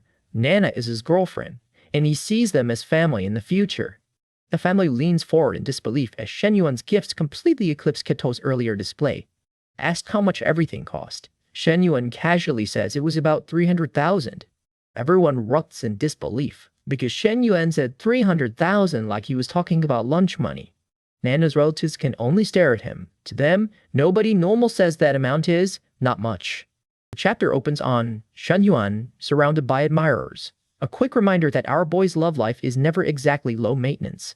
At Nana's family home, her aunt immediately questions how a supposedly single woman suddenly has a boyfriend. The aunt assumes Shen Yuan is a cheap rental boyfriend and eyes him with pure suspicion. She decides the whole thing must be an act, then prepares to test his background. Auntie has activated full detective mode. Nana introduces the calm, sharply dressed Shen Yuan to her aunt, who wastes no time asking his age. Shen Yuan casually says he is 21, and the aunt freezes when she realizes he is 6 years younger than Nana. The older relatives stare in disbelief, convinced a rich young man dating Nana has to be too good to be true. Nana's parents quietly study him, their doubtful faces showing they are not sold yet. Nana holds Shen Yuan's arm. He explains that he is still in college, but already has businesses and investments. The aunt hears the polished answer and thinks he is laying it on thick. She's absolutely not buying it. When Shen Yuan says he owns 2 homes in Xincheng, the aunt silently decides he has pushed the lie too far. She tells him pride is fine, but dishonesty ruins relationships, clearly waiting for his story to collapse. Nana fires back that she really did buy a house, and she has the contract, agreement, and invoice on her phone. Nana holds out the proof with an anxious but determined look, forcing the family to face the evidence. Even with documents in front of them, the aunt still thinks Shen Yuan was thorough enough to prepare fake contracts. Shen Yuan smiles and says Nana can have 1 million yuan for decorating, like he is offering spare change. The transfer hits Nana's account for 1 million yuan, and her stunned expression says the bluff theory just died. Nana's parents squinted the number, counting zeros in total shock before realizing it is actually 1 million.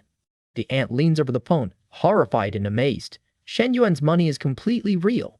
Her father finally understands how wealthy Shen Yuan must be, while the aunt realizes her earlier slap nearly landed on a very rich mistake. Shen Yuan stays relaxed and tells Nana to treat the money as spending cash if it is more than she needs. The father retreats from the awkward matchmaking disaster, but he is already thinking this wealthy young man could be useful. The father's forced smile returns as he quietly decides to keep this contact close. Amazing how fast matters improve around a bank balance. He asks whether Shen Yuan's expensive interior work must have cost a fortune, and Shen Yuan realizes the test is not over. The aunt smugly mentions her own villa is worth around 10 million, trying one last time to reclaim the high ground. The aunt suddenly calls Shen Yuan family and apologizes for being blunt, her smile now much sweeter than before. Shen Yuan accepts it easily and tells her not to be formal because they are family now. Nana happily calls her parents over just as her younger sister arrives home. The newcomer is Ten Xinyu, Nana's younger sister, and she rushes in with bright, youthful energy. Nana introduces Shen Yuan as Xinyu's brother-in-law, and Xinyu greets him with a shy smile. Shen Yuan notices that Xinyu resembles Nana, only younger and more playful, and his attention does not go unnoticed. He respectfully thanks Nana's parents for raising her and offers to show them the house and car after dinner. At the dinner table, the aunt realizes he is not only spending on Nana, but also planning to spoil her parents. Nana's parents are less speechless. Their future son-in-law has upgraded from suspicious stranger to family jackpot. Outside, Nana's parents admire the car while Nana defends Shen Yuan's expensive gift as a sign of love and respect. Her father points out the huge house may feel empty, and Nana promises she will come home more often. The aunt tells Nana to stop crying and make dinner for Shen Yuan, because suddenly everyone is very supportive of this romance. Later that night, Nana leans against Shen Yuan with a grateful smile, but she has one important question. Shen Yuan looks down at her expectantly as Nana gathers her courage. Blushing hard, Nana says her parents will not let them sleep in the same room, so she has already made a plan. At 11 that night, Nana whispers to see if Shen Yuan is asleep. Her secret mission has officially begun. Shen Yuan is awake and amused, while Nana slips closer after making him wait. He teases Nana for making him wait, and she turns bright red as the mood gets much more intimate.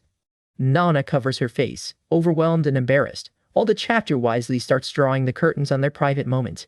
Meanwhile, Jinyu wakes up and rubs her eyes, clearly sensing something unusual nearby. In her nightdress, Xinyu steps into the hallway and follows the suspicious sounds with growing curiosity.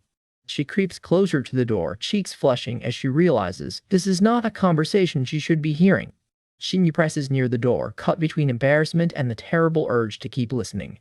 Her eyes widen as the meaning finally clicks. This family visit has taken a very adult turn. Behind the closed door, Shen Yuan and Nana are together, while Xinyu is left stunned by what she accidentally discovers. Xinyu admits she has heard similar sounds in class before, but hearing them from her sister's room is a whole different level of awkward. Late at night, Xinyu is flustered and trying to calm herself down. Her sister walks in at exactly the worst possible moment. Xinyu freezes in embarrassment and decides she absolutely cannot let her sister keep watching. An hour and a half later, Chen Na returns to check on her little sister, who is still awake and hiding under the sheets. Xinyu quietly asks for a hug. The awkward tension melts into a sweet sisterly moment. Chen Na looks surprised, then warmly pulls her close. Apparently, the emergency cuddle service is open all night. She tells Xinyu to sleep well, while Xinyu clings to her with a bashful little smile. Chen Na watches her sister drift off and realizes the girl is growing up fast.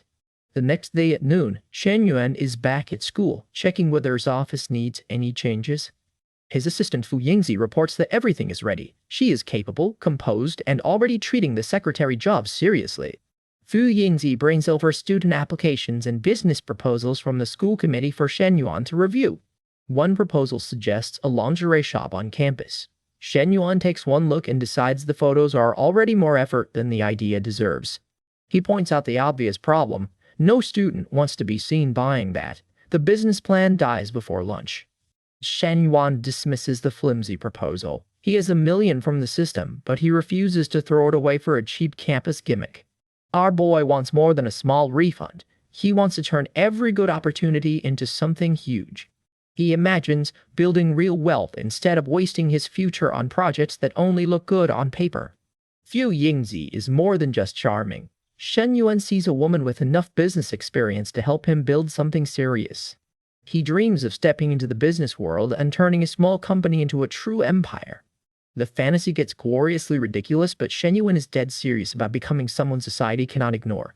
He wants his own industry, his own reputation, and enough success to leave a mark far beyond campus. Back in reality, Fu Yingji admits the proposals overestimate student demand and ignore the tiny market.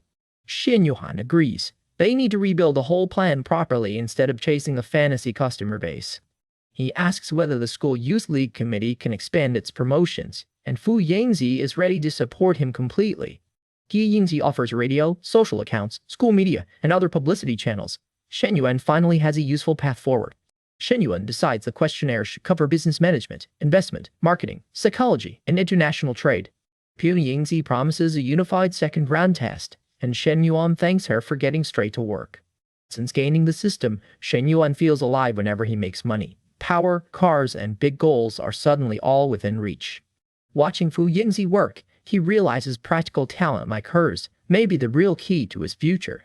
Meanwhile, at the fitness center, Lu Menglu has come in on her day off. Manager Gong immediately starts complaining. Lu Menglu says she sent a leave request and told the class members. Manager Gong acts like he never approved it. He demands to know who approved her day off, clearly furious that she dared to take time away. Lu Menglu pushes back and tells him to check the message he received at noon. She is done being bullied. Manager Gong admits he did not approve it, then barks at her about company rules and deductions. His threat only hardens Lu Menglu's expression. This manager has picked the wrong trainer to intimidate. Lu Menglu walks away and quits on the spot, telling him to deduct whatever he wants because she is finished working for him. The other staff can barely believe it. Their best trainer just quit, and Manager Gong is left staring at the mess. The gym staff panic because Lu Menglu built up most of their clients. Without her, their business is in trouble. Then a flashy red sports car pulls up. The gym crowd instantly assumes Lu Menglu found herself a rich backer.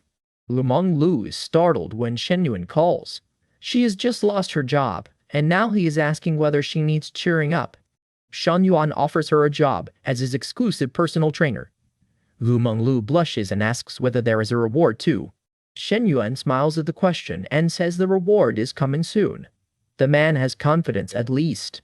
Lu Menglu happily agrees to wait for him in the executive suite, now fully intrigued by his offer.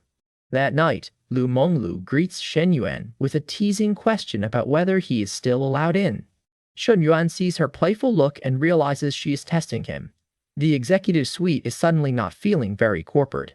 He turns to leave when she hesitates, and Lu Menglu quickly stops him. Her confidence vanishes for one nervous second. Lu Menglu tries to keep up the tease, but her blush gives away how flustered she really is. She begs him not to go, then admits she was the one who refused to let him in. Shen Yuan makes her work for that forgiveness. Lu Menglu softens and asks him to stay. Shen Yuan tells her to show some sincerity first. She blushes deeply as the playful standoff turns intimate. The recap camera politely looks away from the rest. Lu Menglu asks what kind of sincerity he wants, then admits she feels a little shy. Shen Yuan agrees to stay, and the pair finally stop pretending this is just about a trainer contract. Their private reunion fades out on a suggestive note, with Lu Menglu clearly choosing to stay close to Shen Yuan. Back at home, Shen Yuan and Coach Liu are still tangled up in their playful late-night tension. Coach Liu gives him a teasing look and calls him daddy, clearly enjoying how flustered he gets. Shen Yuan leans in with a smug grin, while Liu looks shy, but completely caught up in the moment. He repeats the nickname just to tease her harder. Their little game is getting dangerously competitive. The two disappear under the covers, and the recap politely fades to black. An hour later, Coach Liu is exhausted, while Shen Yuan is somehow still feeling confident. That is not a normal cooldown. Shen Yuan jokes that his former trainer should not give up yet, and Liu stares back in stunned disbelief. He keeps pressing his advantage, and Liu realizes he is ready to keep going far sooner than she expected. Coach Liu looks overwhelmed and wonders how he recovered so quickly after they had only just finished. Another hour passes, and Liu is completely drained. Shen Yuan's idea of being gentle needs a legal definition. Shen Yuan says he only used half the strength he usually uses with Nana, while Liu quickly changes the subject to tomorrow's workout. Shen Yuan realizes his special ability has a brutal trade-off. His body is losing energy fast. Looking himself over, Shen Yuan notices he has dropped a shocking amount of weight in barely a month. His system confirms it. At 182 centimeters and 70 kilograms, his health has fallen to just 69. Shen Yuan decides he needs real exercise, and Coach Liu is already planning tomorrow morning's training. Liu warns that if he chooses a workout now, he might regret it soon. Shen Yuan suddenly remembers self-preservation. Our boy insists he means actual fitness. He wants to get stronger, not just survive Coach Liu's enthusiasm. Liu laughs that he finally accepts being skinny, then threatens to make him regret saying it again.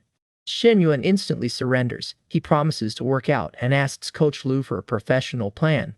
Coach Lu takes charge, explaining that he needs to maintain healthy body fat with both cardio and strength training. They agree to start tomorrow, and Lu suggests using the Juniwei gym before taking him shopping for workout clothes.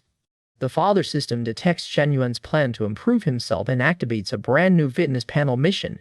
The mission is simple but strict. Reach 75 kilograms and keep his body fat between 12 and 15% within 1 month. Shen Yuan sees the mission only targets his weight and body fat. For once, the system is giving him a clean path forward. Then Shen Yuan spots more lock buttons for business administration, investment, special skills, and human resources. He realizes fitness is only one branch of the system. Complete enough requirements, and he could unlock far more useful skills.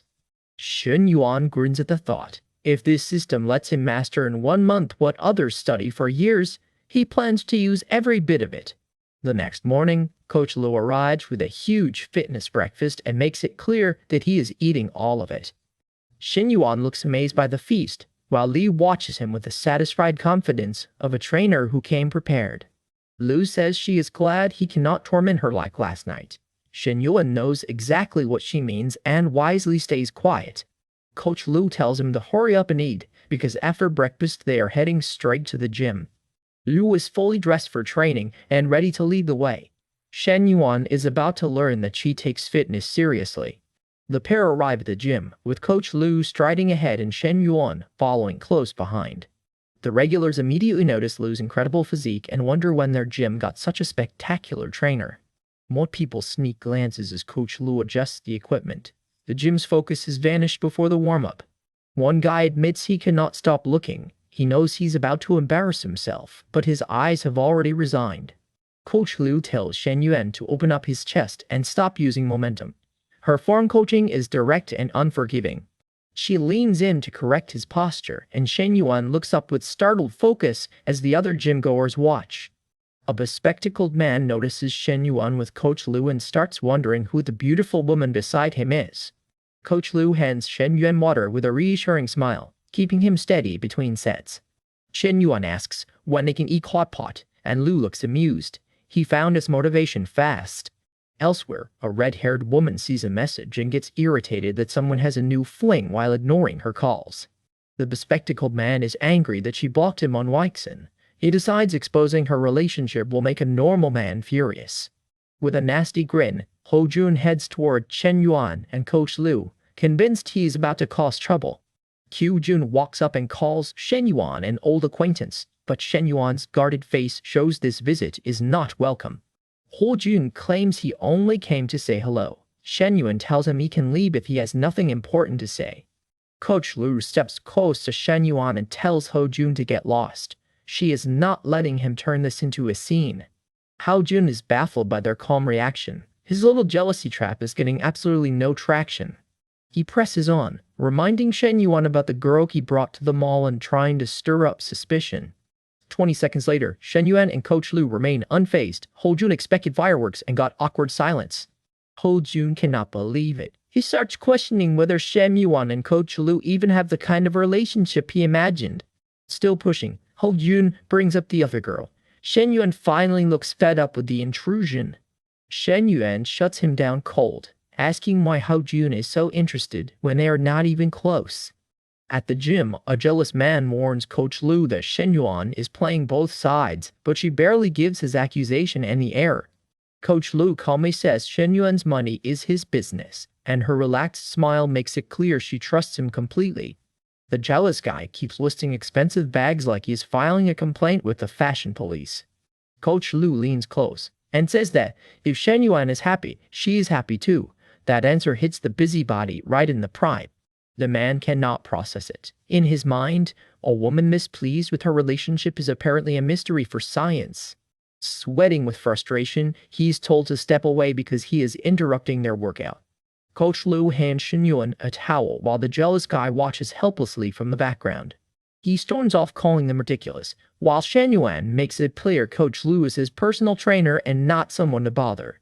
Coach Lu stands behind Shen Yuan with an affectionate grin as the workout continues. 2 hours later, Coach Lu praises his precise movements, then teasingly asks if he should push himself even harder. She suggests turning up the intensity tonight, and Shen Yuan is suddenly looking very alert for a man who just finished training. Shen Yuan says they should add weight next time, while Coach Lu sweetly suggests they head back and shower. The shower starts running, and the chapter politely lets the steam handle the rest. Their private moment gets cut short when someone calls Shen Yuan back to university. Coach Lu catches him after the shower and asks if he is going back to campus, still flustered from the interruption. Coach Lu decides the apartment feels too empty and says she would rather return to her own place tonight. Shen Yuan agrees, but asks her to say it one more time. Her warm blush says she knows exactly what he means. Coach Lu gives him one last playful answer, and Shen Yuan quietly collects another bruise from his strange system. Shen Yuan notices his affection points have risen again and wonders what reward the daddy system has waiting for him. Back at school, Shen Yuan meets a nervous young woman and the man who refuses to leave her alone. Yingzi apologizes for leading the creep to Shen Yuan, but the guy is still hovering like he owns the hallway. Shen Yuan tells her not to blame herself, saying one more person can only make the team stronger. Yingzi tries to tell the man that Shen Yuan does not need his help, but he is already eavesdropping at the door. When the blinds close, the creep immediately imagines the wildest possible scenario. His brain needs a vacation. Outside, he panics at the thought of Yingzi being alone with Shen Yuan, while inside she gets down to business. Shen Yuan asks how the campaign is progressing, and Yingzi gives him a confident update from across the desk. The posters and social accounts are already live, but Shen Yuan wants another wave to make the entrepreneurship project impossible to ignore. He tells Yingzi to connect the project with the entrepreneurship base and spread the word among exchange students. Shen Yuan's next move is simple: publish eye-catching posts and let curiosity do the advertising. He wants rumors of a mysterious million-yuan student project to spread title by title, then reveal himself at peak interest. Yingzi realizes the publicity stunt will bring more applicants, giving them a much better pool of talent to choose from. Shen Yuan sees a bigger prize, school prestige, an easier recruitment process, and another possible system reward. Yingzi agrees to post first and let the secondary accounts stir up the comments afterward. With the campaign settled, Shen Yuan turns to Yingzi and asks what she wants from him personally. Yingzi freezes. Shen Yuan's direct question clearly catches the reserved student off guard. Yingzi admits she first considered romance, but she now believes Shen Yuan does not see her that way. Embarrassed but honest, she explains that finding a private university job related to her major is not easy. She says following Shen Yuan could give her a better salary than a normal job, and he listens with a knowing smile. When Shen Yuan asks how much more she wants, Yingzi nervously asks for 8,000. She explains that even graduates in her field earn only a few thousand a month, so her request feels huge to her. Shen Yuan leans back, and Yingzi braces herself for an answer she cannot read. The man outside grows suspicious when their meeting takes too long, proving once again that patience is not his specialty. He fumes outside the office, while Shen Yuan and Yingzi remain focused on their private conversation. Yingzi offers to go explain herself, but Shen Yuan stops her and says they can solve the problem together. Yingzi turns back in surprise as Shen Yuan suddenly steps closer. Shen Yuan pulls Yingzi into a kiss, making his answer to her feelings very clear without another speech. He tells her to hang a sign on the door saying "No creeps allowed." Subtlety has officially left the building. The creep sees them together and demands to know what is happening, already looking completely defeated. Shen Yuan tells him not to bother Yingzi again because she now has a boyfriend. The man blurts out that Yingzi has a boyfriend, unable to believe she chose Shen Yuan. He points at Shen Yuan in outrage, but Yingzi stands firmly at Shen Yuan's side. Yingzi tells him to keep his distance from both of them, her nervousness replaced by a firm, protective tone. The creep collapses backward in shock as the couple walk away together. Left on the floor, he can only mutter that this cannot be happening. Shen Yuan walks away after shutting down Fu Yingzi's clingy protest. He looks calm and certain that money can solve this problem. Fu Yingzi looks flushed and embarrassed as Shen Yuan firmly tells her that this is enough.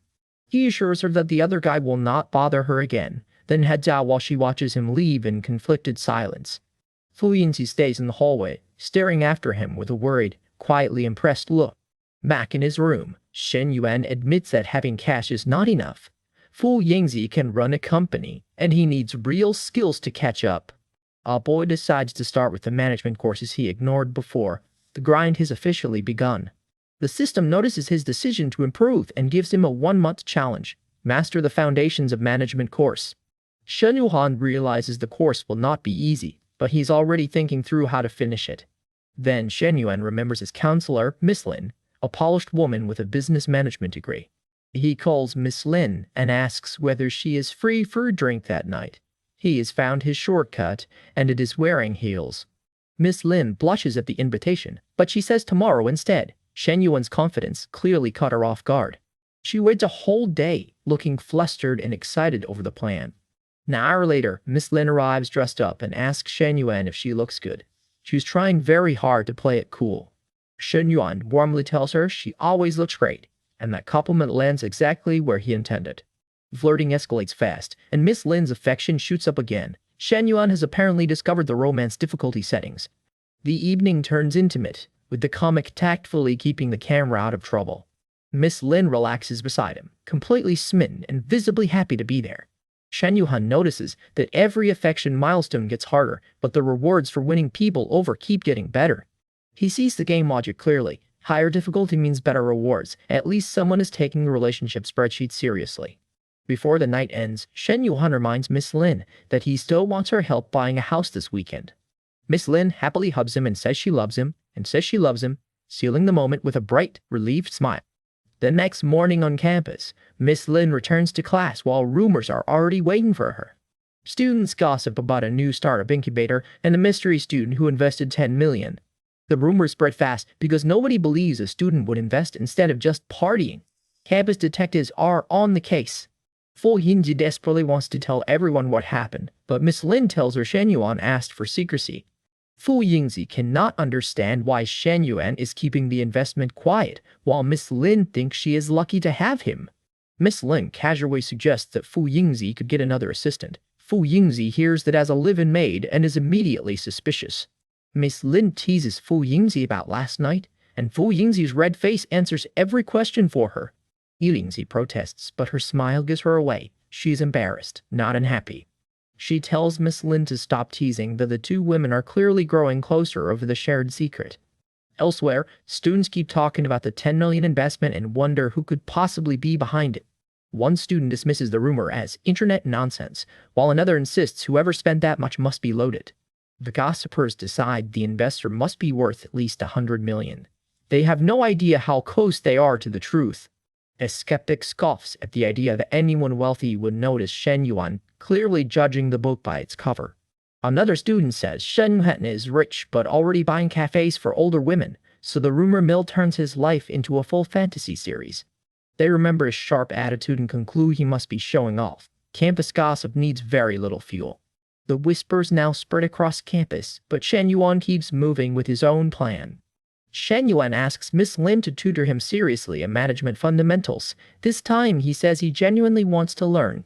Miss Lin watches him arrive at her place in casual clothes, still wondering what scheme he is up to now. She agrees to help, but makes him promise not to turn the study session into anything else. Shen Yuan promises he will behave, and Miss Lin gives him a look that says she has heard that one before. At the door, Miss Lin blushes as Shen Yuan repeats his promise. She lets him in anyway. Shen Yuan insists he's completely serious, and Miss Lin finally agrees to start the lesson. Miss Lin brings out her old college textbook, complete with notes in the first 3 chapters. She tells him to memorize the material and connect it to real business cases. Shen Yuan takes the book with eager focus. After 1 solid hour of studying, Shen Yuan is still at it. That is a rare sight, and Miss Lin cannot stop staring. Shen Yuan catches her watching and tells her to look at her book. His concentration is real, even if the room is not helping. He says, Miss Lin is more interesting than the textbook, and she immediately calls him out for breaking his study promise. Shen Yuan says he is serious about studying, but also admits that his girlfriend is hard to ignore. Miss Lin tells him to stop talking nonsense, but her flushed face shows the compliment got through. She tries to step away, overwhelmed by his attention, but Shen Yuan follows with a playful grin. Shen Yuan pulls Miss Lin close and tells her he is serious. Her resistance is already melting. Miss Lin protests that her younger sister is in the next room, while Shen Yuan cheekily says that only makes them more official. She tells him to let go, insisting she agreed only to study, but she is blushing far too hard to sound convincing. The lesson takes another romantic detour as Shen Yuan kisses Miss Lin, and she gives in with a shy smile. Miss Lin remembers his promise and calls men pigs, but her expression says she is not exactly rushing away. The story fades the moment out, leaving Shen Yuan and Miss Lin wrapped up in their very unproductive study break. Miss Lin calls Shen Yuan's name with a helpless blush as the chapter cuts away on their rising tension. Shen Yuan is caught in an extremely compromising-looking moment with Chen Na, and the door opens at the worst possible time. Chen Na's little sister freezes in shock, staring at the scene like her brain has just blue-screened. The poor girl sees Shen Yuan and her sister tangled up together, and she cannot believe either of them had this much nerve. Chen Na jerks upright in embarrassment while Shen Yuan realizes the explanation is going to be a long one. Her sister blurts out that she thought Chen Na had seen everything, which somehow makes the room even more awkward. Shen Yuan tries to keep his cool, but Chen Na is flushed from head to toe and clearly wishes the floor would swallow her. Chen Na snaps at Shen Yuan for embarrassing her, even as her reaction gives away that she is not entirely angry. Chen Na admits she agreed to be his girlfriend, then nervously asks whether he likes her. Shen Yuan studies Chen Na while she stammers that she does like him, at least a little. Chen Na looks vulnerable but hopeful, finally putting her feelings out in the open. Shen Yuan notices her affection has risen again. Money cannot solve everything, but sincerity is doing some serious work here. He reassures her that it is fine, and tells her he will not give up on her. With the tension eased for now, Shen Yuan says he is heading out and will see Chen Na next time. Shen Yuan grabs his things while Chen Na is left sitting there, still red-faced and processing the whole encounter. Chen Na's sister peeks back in and asks if it is over. Her timing remains spectacularly unhelpful. Chen Na quietly leaves the room, carrying the awkwardness with her. Her sister asks if they are officially together and jokes that she should call Shen Yuan her brother-in-law. Chen Na quickly says they did not go all the way, but her flustered expression leaves plenty for her sister to tease.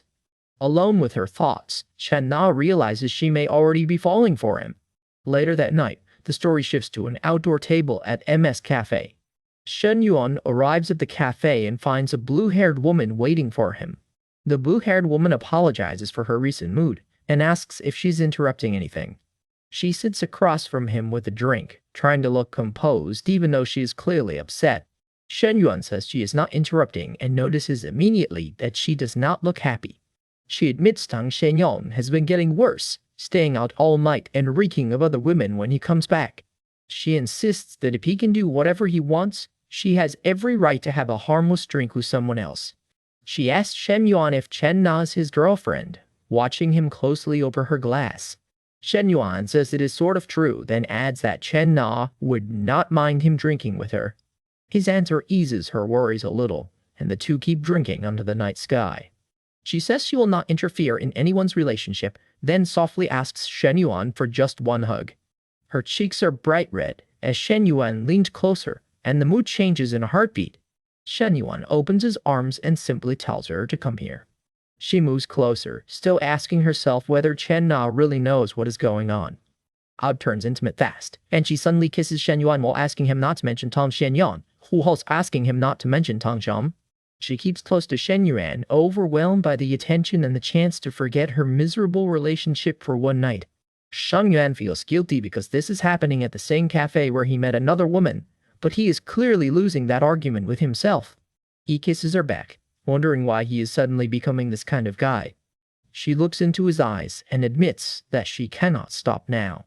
She calls him a bad man, but her shy smile makes it painfully clear she's not asking him to leave. She offers to help him relax, and the story politely starts closing the curtains. Shen Yuan decides that tonight he's going all in. Subtlety has gone all in. Subtlety has officially left the cafe. The scene fades to black as their late-night detour continues off-screen. In her hazy thoughts, she feels like she has finally found something close to heaven. Half an hour later, she lies exhausted but blissfully happy, realizing what real comfort feels like. She asks Shen Yuan to help her clean up, and he looks very pleased with himself. Shen Yuan lingers beside her as the blue-haired woman relaxes completely. She closes her eyes with a soft smile, while Shen Yuan quietly enjoys the aftermath. Shen Yuan reflects that chasing married women is trouble, but his judgment is arriving fashionably late. He realizes this is a new escalation, and her affection level has jumped past 60. The system congratulates Shen Yuan. He now has 5 women above 60 affection, unlocking a stack of perfect life rewards. Shen Yuan gets a high-efficiency study card that can instantly memorize and retain a book's content for an hour. He immediately sees the value, because the management textbook task can now be finished in just a few hours. The system also offers perfect life lucky draws with rewards ranging from bonus cards to real-world money, businesses, or even cash. The blue-haired woman says she has never been this happy before, looking at Shen Yuan with open affection. She says it is time to go home, then shyly suggests they can continue next time. Shen Yuan catches the implication instantly and wonders if she plans to keep this going. Shen Yuan studies the online rumors with a serious look, but he decides there is no point panicking over people spreading nonsense. Our boy messages Yangzi about expanding the startup project, then turns his attention back to the system. Business first, chaos later. The system reveals that Shen Yuan still has 2 lottery draws, and his calm little yes is about to become very expensive. First reward, a storefront at Yunoji Elegant Garden. Shen Yuan lights up because that means rental income without even opening a shop. He cannot believe his luck. 1 draw gives him prime real estate, and he immediately reaches for the final draw. The second reward is 2 fitness step points. Shen Yuan is intrigued because the system can apparently upgrade more than his bank account. He checks his fitness panel and decides to put the points into strength. The man is treating life like an RPG, and honestly, it is working. The upgrade begins, and Shen Yuan watches the percentage climb while his body starts changing in real time. The attribute modification finishes. Shen Yuan stares at his reflection, curious to see what those points actually did. The answer is obvious. He is suddenly more muscular, and he looks down at himself with delighted disbelief. Shen Yuan realizes he gained 5 kilos of muscle. He is not at his final goal yet, but these rewards are no joke. He thinks about the affection rewards tied to the women around him, then decides he needs to keep building his network. Shen Yuan plans to balance studying with seeing the counselor, using her high-efficiency study card to make the most of his time. Over the next few days, he keeps training and studying. Then he buys Chen Na a Maserati MC20 and gets himself a G63. The 2 luxury cars sit outside like a loud announcement that Shen Yuan is no longer playing in the same league. At the university job fair, students gossip that even the startup investor must be some rich kid from a major city. They dismiss the companies as small local firms, completely unaware that the guy they are talking about is already nearby. A junior asks Senior Huang if he owns a company and whether she can intern there. He agrees to put in a good word. Senior Huang straightens his flashy purple jacket and enjoys the attention. This man came to recruit and somehow became the exhibit. The junior keeps asking about an internship, and Huang explains that a good manager has to keep learning from other businesses. Huang tells the eager students to send their resumes, and the women immediately look impressed. The girls are thrilled by Huang's offer, while he keeps the charm offensive rolling with a confident smile. He invites any juniors looking for internships to apply to his company. Huang is having the time of his life. A few jealous guys sneer that Huang only came to show off and flirt, while the women compare him to Shen Yuan. They call Huang capable and humble, then roast Shen Yuan as a cafe owner who chases older women. The confidence is impressive if misplaced. The women keep trashing Shen Yuan, saying they have lost all respect for him after what they think he did. One woman insists Shen Yuan is lame and clueless. Her expression is cold, but that opinion is about to hit a speed bump.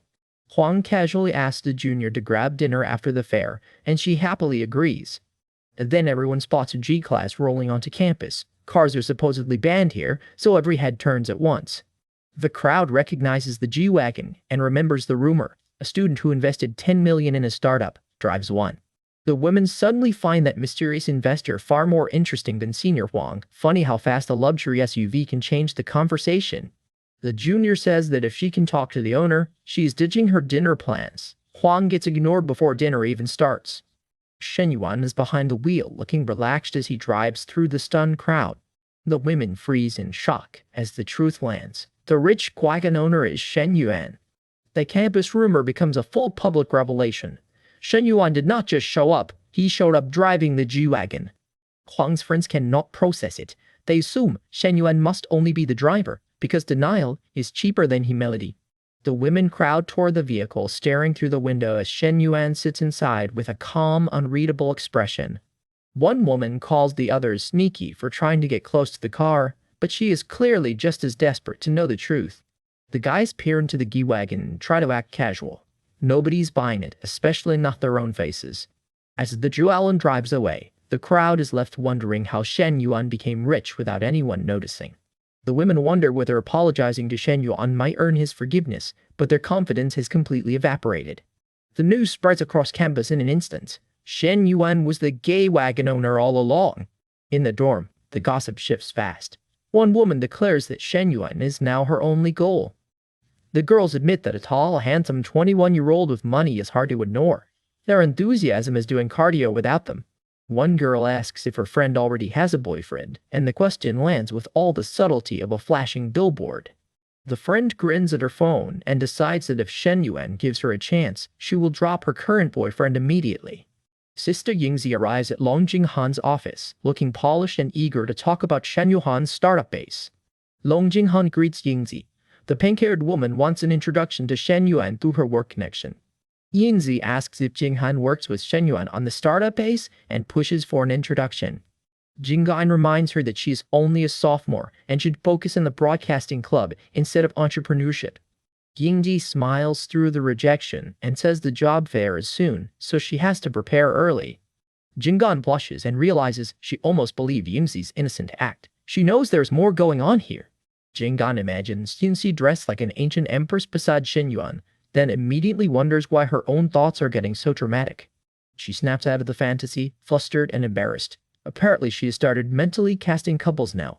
Shen Yuan's phone is getting flooded with messages from girls who have somehow found every last detail about him. His roommate looks horrified, but Shen Yuan is mostly just annoyed. Our boy leans back and calls the attention gross. He is not impressed by the sudden fan club. His roommate asks if all these girls are making him sick, and Shen Yuan says the guys joining in are even worse. That is a very crowded inbox. The roommate shows him another message, but Shen Yuan tells him to ignore it. He is clearly done feeding the rumor machine. The roommates complain that Shen Yuan has ignored dating for years, only to become a campus celebrity overnight. Shen Yuan slips away before they can make it weirder. His reputation system confirms the problem. Every bit of admiration is adding points, and enough points could unlock rewards. Fame has apparently become a side hustle. Shen Yuan stares at the rising reputation total with mixed feelings. He knows hype is not the same as real respect, especially when students are involved. Instead of enjoying the attention, Shen Yuan decides to check in with Secretary Fu. His expression says business first. He texts Secretary Fu to meet at the office, and she answers immediately. Shen Yuan's calm little smile means he already has a plan. A woman calls him babe and asks what is happening. Shen Yuan is relaxed on the phone, but he is about to get pulled into another complication. Changlin asks him to spend time with her, but Shen Yuan tells her to come to the school office instead. Now that he is semi-famous, he wants the rumors under control. Shen Yuan heads out while his roommates keep grumbling about their lonely summer. His fame is doing absolutely nothing for their morale. His friends wave him off, still jealous and very loud about it. Shen Yuan keeps moving, because the office meeting cannot wait.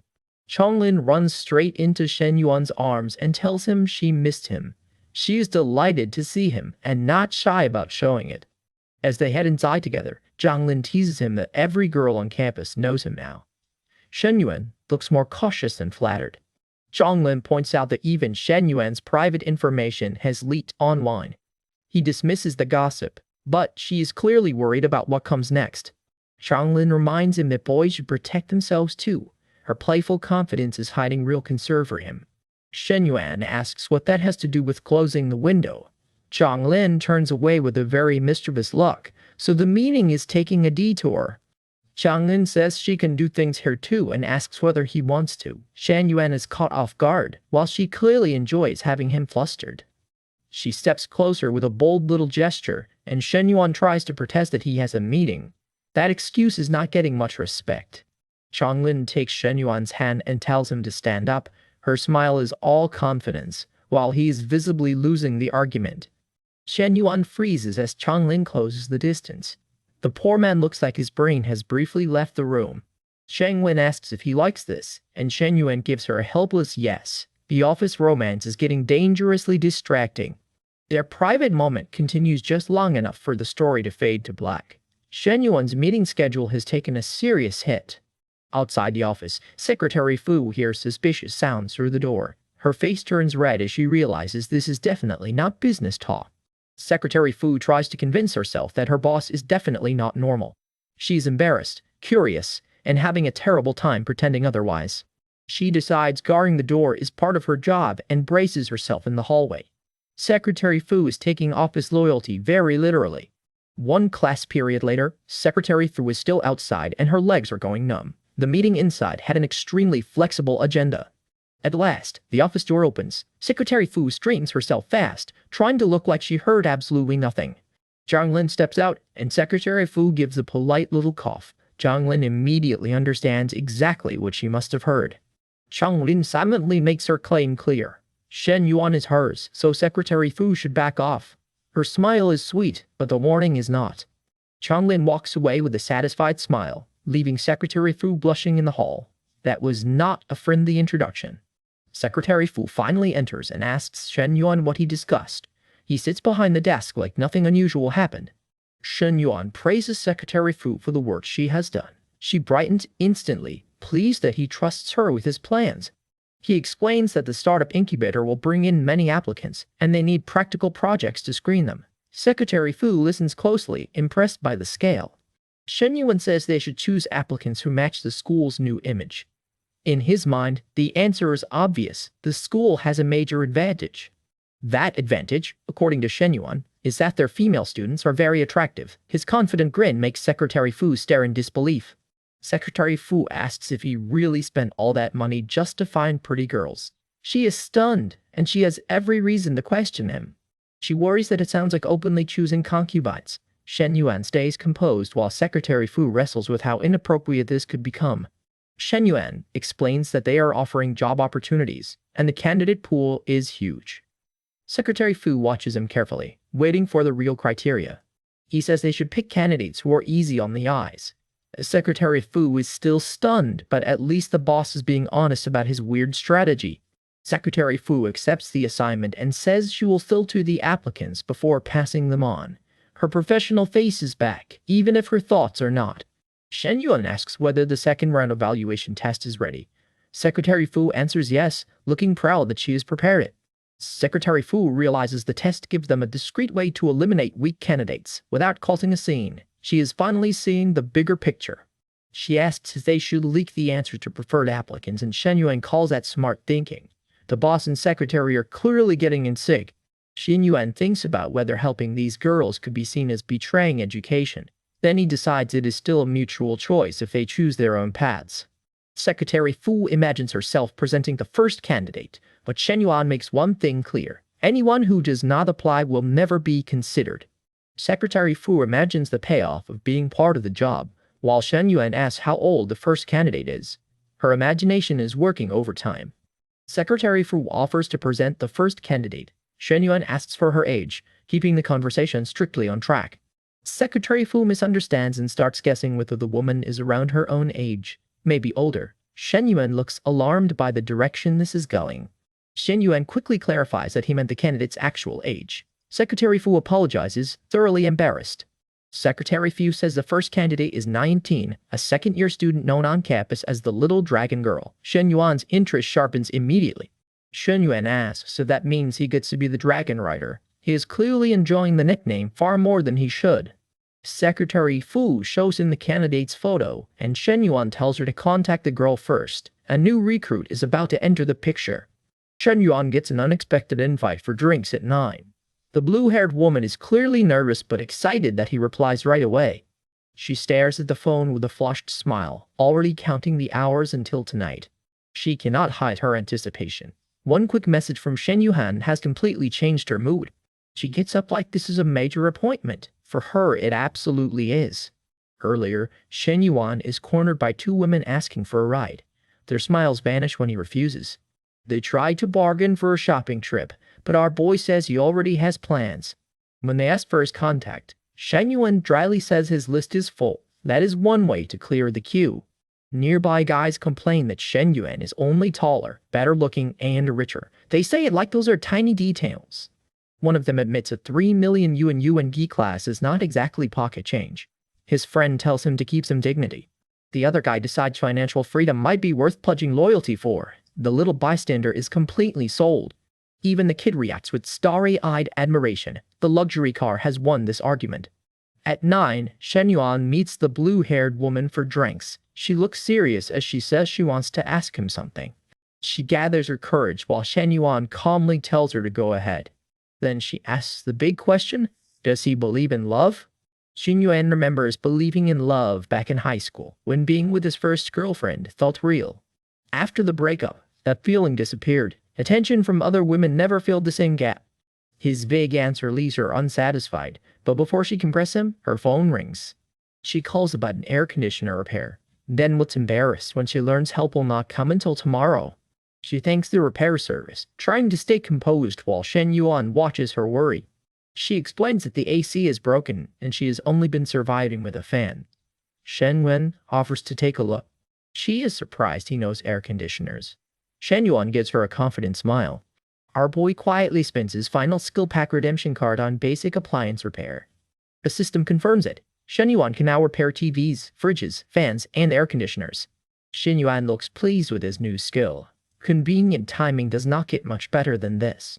He feels the skill settle in, his hands suddenly more nimble and ready for tools.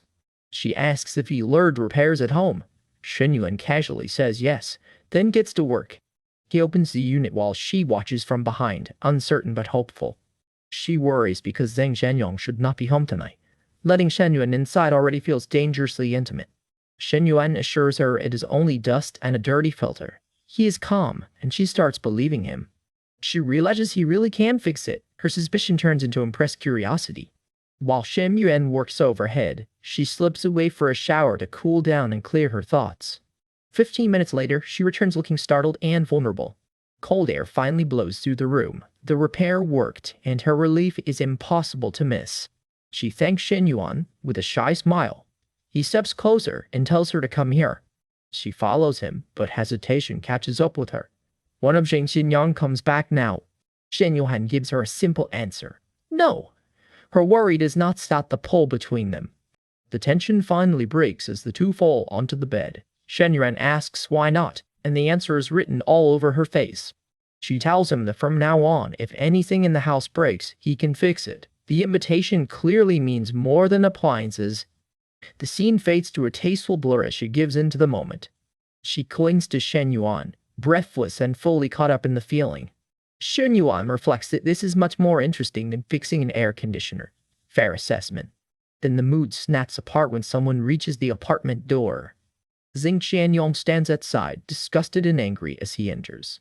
He grumbles that she acts high and mighty but will not even ask him for more money. Bad timing has officially arrived. Inside, the blue-haired woman hears the door and freezes. Her eyes go wide with panic. She quickly pulls herself together, while Shen Yuan looks toward the danger outside the room. Her worst fear is confirmed. Zhang Xianyong actually came home. The blue-haired woman panics that Zhang Xianrong could find out, so she quietly locks him outside the room. Outside, the husband notices the locked door, but he is bizarrely calm about it. He assumes nobody's home and starts grumbling about the air conditioner. Detective work is clearly not his calling. Still irritated, he insults his wife for not serving him water, completely missing what is happening behind that door. The lock has him confused, while the blue-haired woman waits tensely inside. Shen Yuan moves close and hushes her, teasing that her husband is having a hard time outside. The husband decides to sleep in the other room before social events, while the secret tension only gets worse. As the husband gives up and heads to bed, the woman realizes the coast is finally clear. He crashes on the bed, promising himself he will handle his husband's duties tomorrow. Sure, old man. The blue-haired woman stays alert beside the sleeping husband, listening for any sign that he might wake up. Shen Yuan is pleased to hear the husband is already asleep, and the woman relaxes into the risky moment. With the husband out cold, Shen Yuan and the woman let the scene fade to black. His snoring gets so loud that Shen Yuan jokes the man is moving around without even realizing it.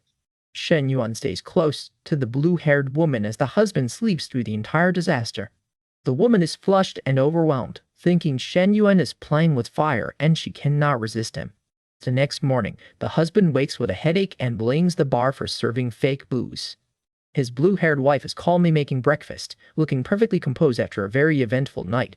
The husband is stunned because she has not made breakfast in 2 years and now she is suddenly sweet to him. He asks why she locked the door last night, but she smoothly asks whether he slept well instead. She says she slept great with a soft smile, leaving him suspicious but completely off balance. Her sudden kindness makes the husband wonder if something is being hidden from him. He starts checking the bedroom, convinced she must have done something behind his back. The bed looks clean, with no hair or strange stains, so his investigation immediately hits a wall. He even checks the trash but finds no tissues and no protection. He is searching hard, just not smart. With no evidence anywhere, he decides he may just be overthinking the whole thing. At breakfast, he asks if she heard banging against the wall in his dream. She says no, then calmly suggests the air conditioner must have been repaired. That excuse lands way too neatly. The blue-haired woman says she had someone come fix the AC, keeping her expression gentle and innocent. She pours him water with a shy blush, while he still cannot put the pieces together. Meanwhile at a cafe, Ying notices Joe Wanting looks exhausted after 2 sleepless days. Wanting arrived looking miserable, and Ying can tell something serious is eating at her. Wanting says she is sick with envy of Shen Yuan's high life, and Ying asks which act she means. Wanting confirms it is Shen Yuan, the guy she thought came from a bankrupt family. Ying is shocked because Shen Yuan is suddenly rich even though his family was supposed to be broke. Wanting reveals he spent millions on a luxury car and a personal trainer. Her regret is arriving at full speed. She learns the trainer quit her job after getting with Shen Yuan, and Wanting realizes she let a fortune walk away. Wanting clutches her head, furious that Shen Yuan can now enjoy his rich life while she lies awake at night. Ying tries to cheer her up, saying she works at an airline and can easily meet another millionaire. Wanting refuses the idea. After seeing Shen Yuan's money, she will not even consider a man worth less than 10 million. Then Wanting makes up her mind. She wants to get back together with Shen Yuan. Wanting jumps up with a fierce look, ready to chase the ex she once threw away. Her confidence cracks when she admits Shen Yuan blocked her on WeChat and by phone, even at school. Ying tells her to lower her expectations, but Wanting insists she cannot lower her standards now. Wanting says seeing Shen Yuan around other women makes her feel that his money should have been hers. She grabs Ying's hand and demands that they go find Shen Yuan together. Wanting rushes out with her phone in hand, dragging Ying into her desperate plan. The 2 women race out of the cafe, with Wanting determined to force her way back into Shen Yuan's life. Someone watching the meltdown jokes that Yingcheng Mental Hospital may need to send help soon. The chapter opens with Shen Yuan surrounded by admirers, a quick reminder that our boy's life has become very complicated. At Judiwei Hotel, Coach Liu watches the city from a high-rise suite, looking calm but clearly focused on Shen Yuan. Shen Yuan steps out after a shower, and Coach Liu asks why he is not working out with a river view in front of him. She is genuinely puzzled because his strict diet and training should not be improving his body, stamina, and brain this fast. Coach Liu leans in with a soft smile, making it very clear she is enjoying this private time with him. Shen Yuan checks his new stats and sees that even his health and brain activity are climbing fast. He realizes regular exercise improves far more than fitness, so this daily task needs to become a habit. Shen Yuan is already thinking bigger. Once his startup is stable, he wants to use his money and influence to improve public health. Coach Liu says she cannot stay tonight, her cheeks pink as she tells Shen Yuan she has other plans. She promises to wait for his call, while Shen Yuan casually lets her go. Smooth exit, very suspicious confidence. As she leaves, Coach Liu thinks about how faithfully she has been caring for him, hoping she can stay by his side. Shen Yuan drives toward a family meal, remembering the people he still owes, including Nana and Lily. Near the university, Manhua sits down for a meal with her cousin and cousin-in-law at a cozy restaurant. Her cousin-in-law bluntly reminds Minhui that friends and relatives are all eating, then immediately starts worrying about her future. Song-hwan asks about Minhui's career plans, pressing her to think about internships before graduation sneaks up. Minhui admits she has not figured out work yet, and Song-hwan keeps pushing her to plan early. Then the family pivots to the classic question, does Minhui have a boyfriend? The interrogation has officially begun. Songquan proudly offers to introduce a successful senior from Xiangda University, convinced he has found her a perfect match. Minhui calmly says she already has a boyfriend. Her relatives freeze because this is news to them. Her cousin-in-law warns that dating is serious and she should choose someone with real prospects, not just a familiar classmate. Minhui thanks her for the concern, but she looks completely unshaken by the lecture. Sunwan keeps digging, claiming graduates from small companies may struggle financially. The family spreadsheet is working overtime. Minhui smiles and tells them not to worry about her. She clearly knows something they do not. In her head, Minhui knows Shen Yuan's fortune is far beyond anything this table can imagine.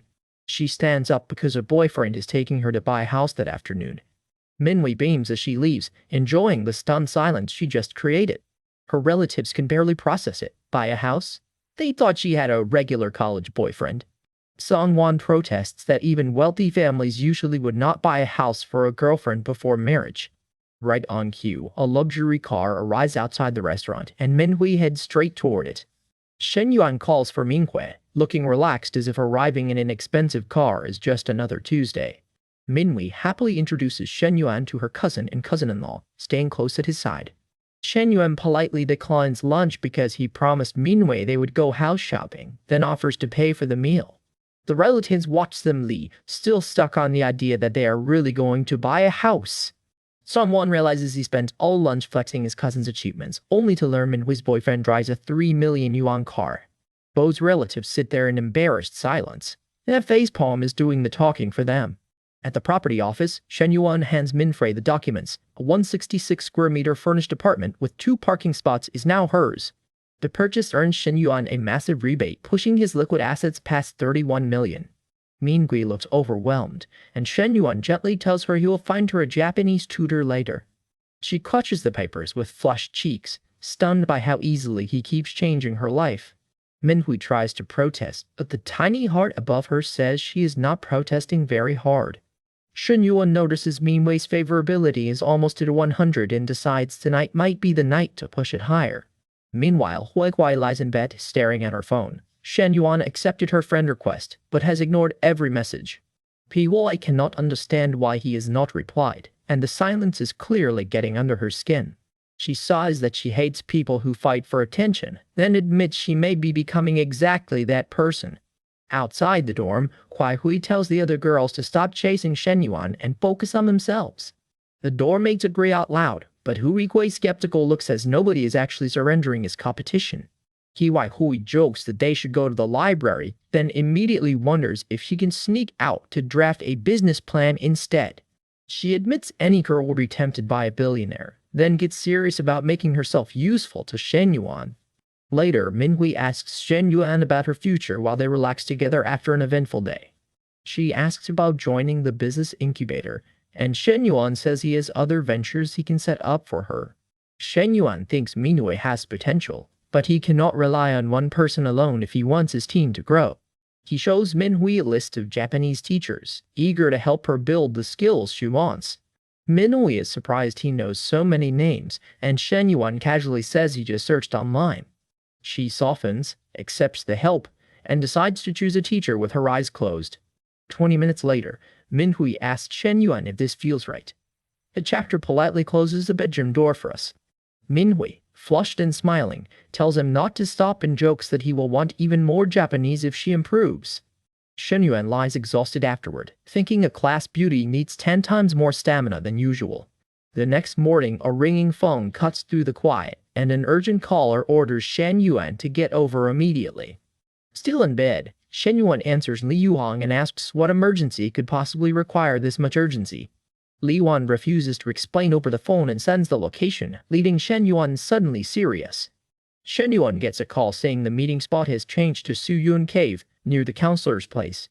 He is already there, and his face says this last-minute switch is not making his day better.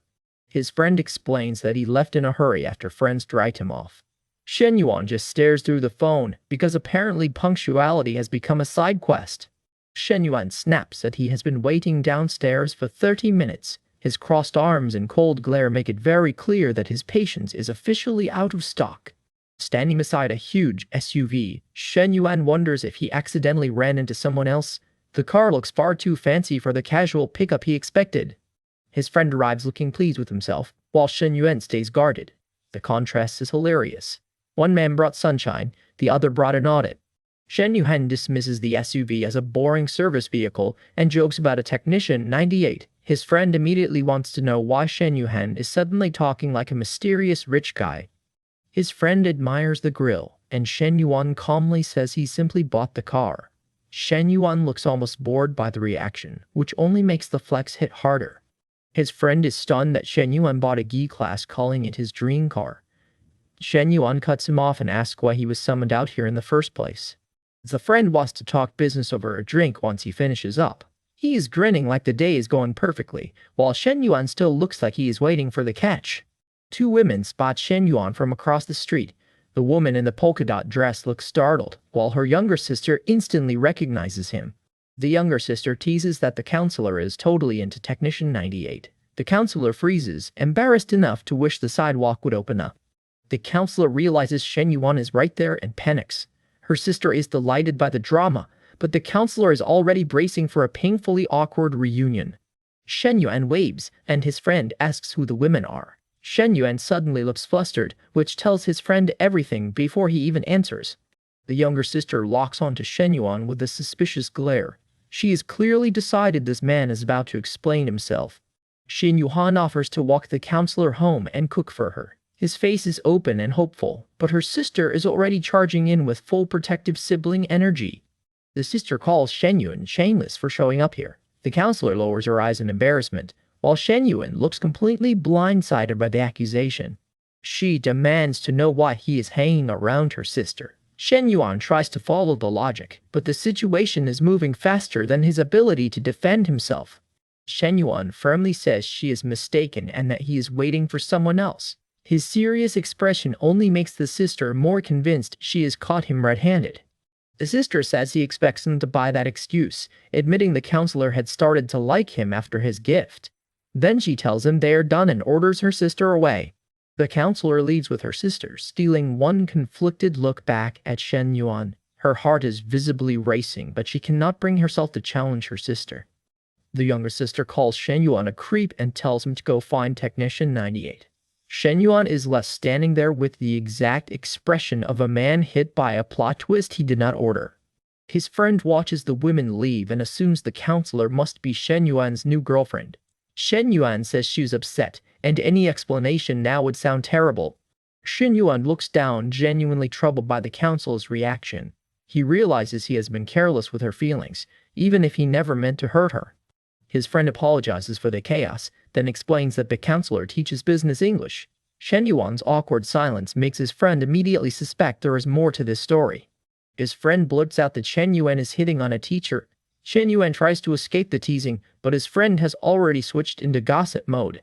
Shen Yuan decides he will make it up to the counselor later and heads inside to talk business. He looks determined, but that unresolved misunderstanding is still hanging over him.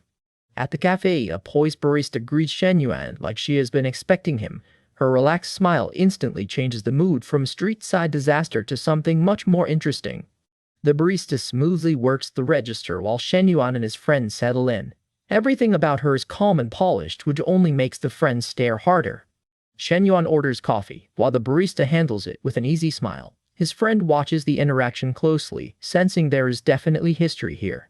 His friend asks who the woman is, because he has never seen her before. Shen Yuan plays it cool, but his friend is not buying the innocent act. The barista is revealed as the girlfriend of Lin Guangyao's cousin, from that night at the Nanjing restaurant. Her surprised eyes show she did not expect this reunion either. His friend cannot believe the woman from the restaurant is now working here and jokingly asks if Shen Yuan stole her. Shen Yuan answers that there was no stealing, just mutual chemistry. The counselor appears in Shen Yuan's thoughts beside the cafe woman, and the comparison writes itself. Shen Yuan has somehow turned one normal coffee meeting into a full romance spreadsheet. Shen Yuan ends the teasing and tells his friend to focus on business. He steps back from the partnership, making it clear that his friend should take the lead now. His friend looks shocked and worried, saying he cannot handle it without Shen Yuan's ideas. For once, the confident grin is gone and real pressure shows on his face. Shen Yuan tells him he believes in him. He believes in him. He explains that mixing friendship and business can create fights over money, and he does not want that to ruin what they have. His friend promises he will work hard and not let Shen Yuan down. The barista arrives with coffee, catching the end of their heartfelt bro conversation. A friend thanks the barista and casually calls her sister-in-law. Shen Yuan looks caught off guard, while the barista takes the bold label much better than expected. The barista blushes and hubs her tablet close, clearly pleased by the implication. She is trying to act professional, but that smile is giving her away. She notices Shen Yuan's wrinkled shirt and leans in to fix it herself. Shen Yuan looks down in surprise, while the gesture lands with all the subtlety of a romantic spotlight. His friend watches the close contact and complains that they are being too lovey-dovey. Shen Yuan pretends not to notice, but the cafe has become very hard to keep businesslike. That night, Shen Yuan walks home with the barista tucked against his side. She agrees to come in, and the two look comfortable together after a very chaotic day. The barista says she will shower first after a busy day. Shen Yuan watches her go with a soft smile, and the scene politely fades before the viewers start filing complaints. Alone for a moment, Shen Yuan remembers the counselor and tries to call her. His expression turns serious again because he knows the misunderstanding cannot stay unresolved. The counselor does not answer, and Shen Yuan worries she is still upset. He rubs the back of his head, finally realizing just how badly this situation looks from her side. The call keeps ringing in Shen Yuan's hand, but there is no answer.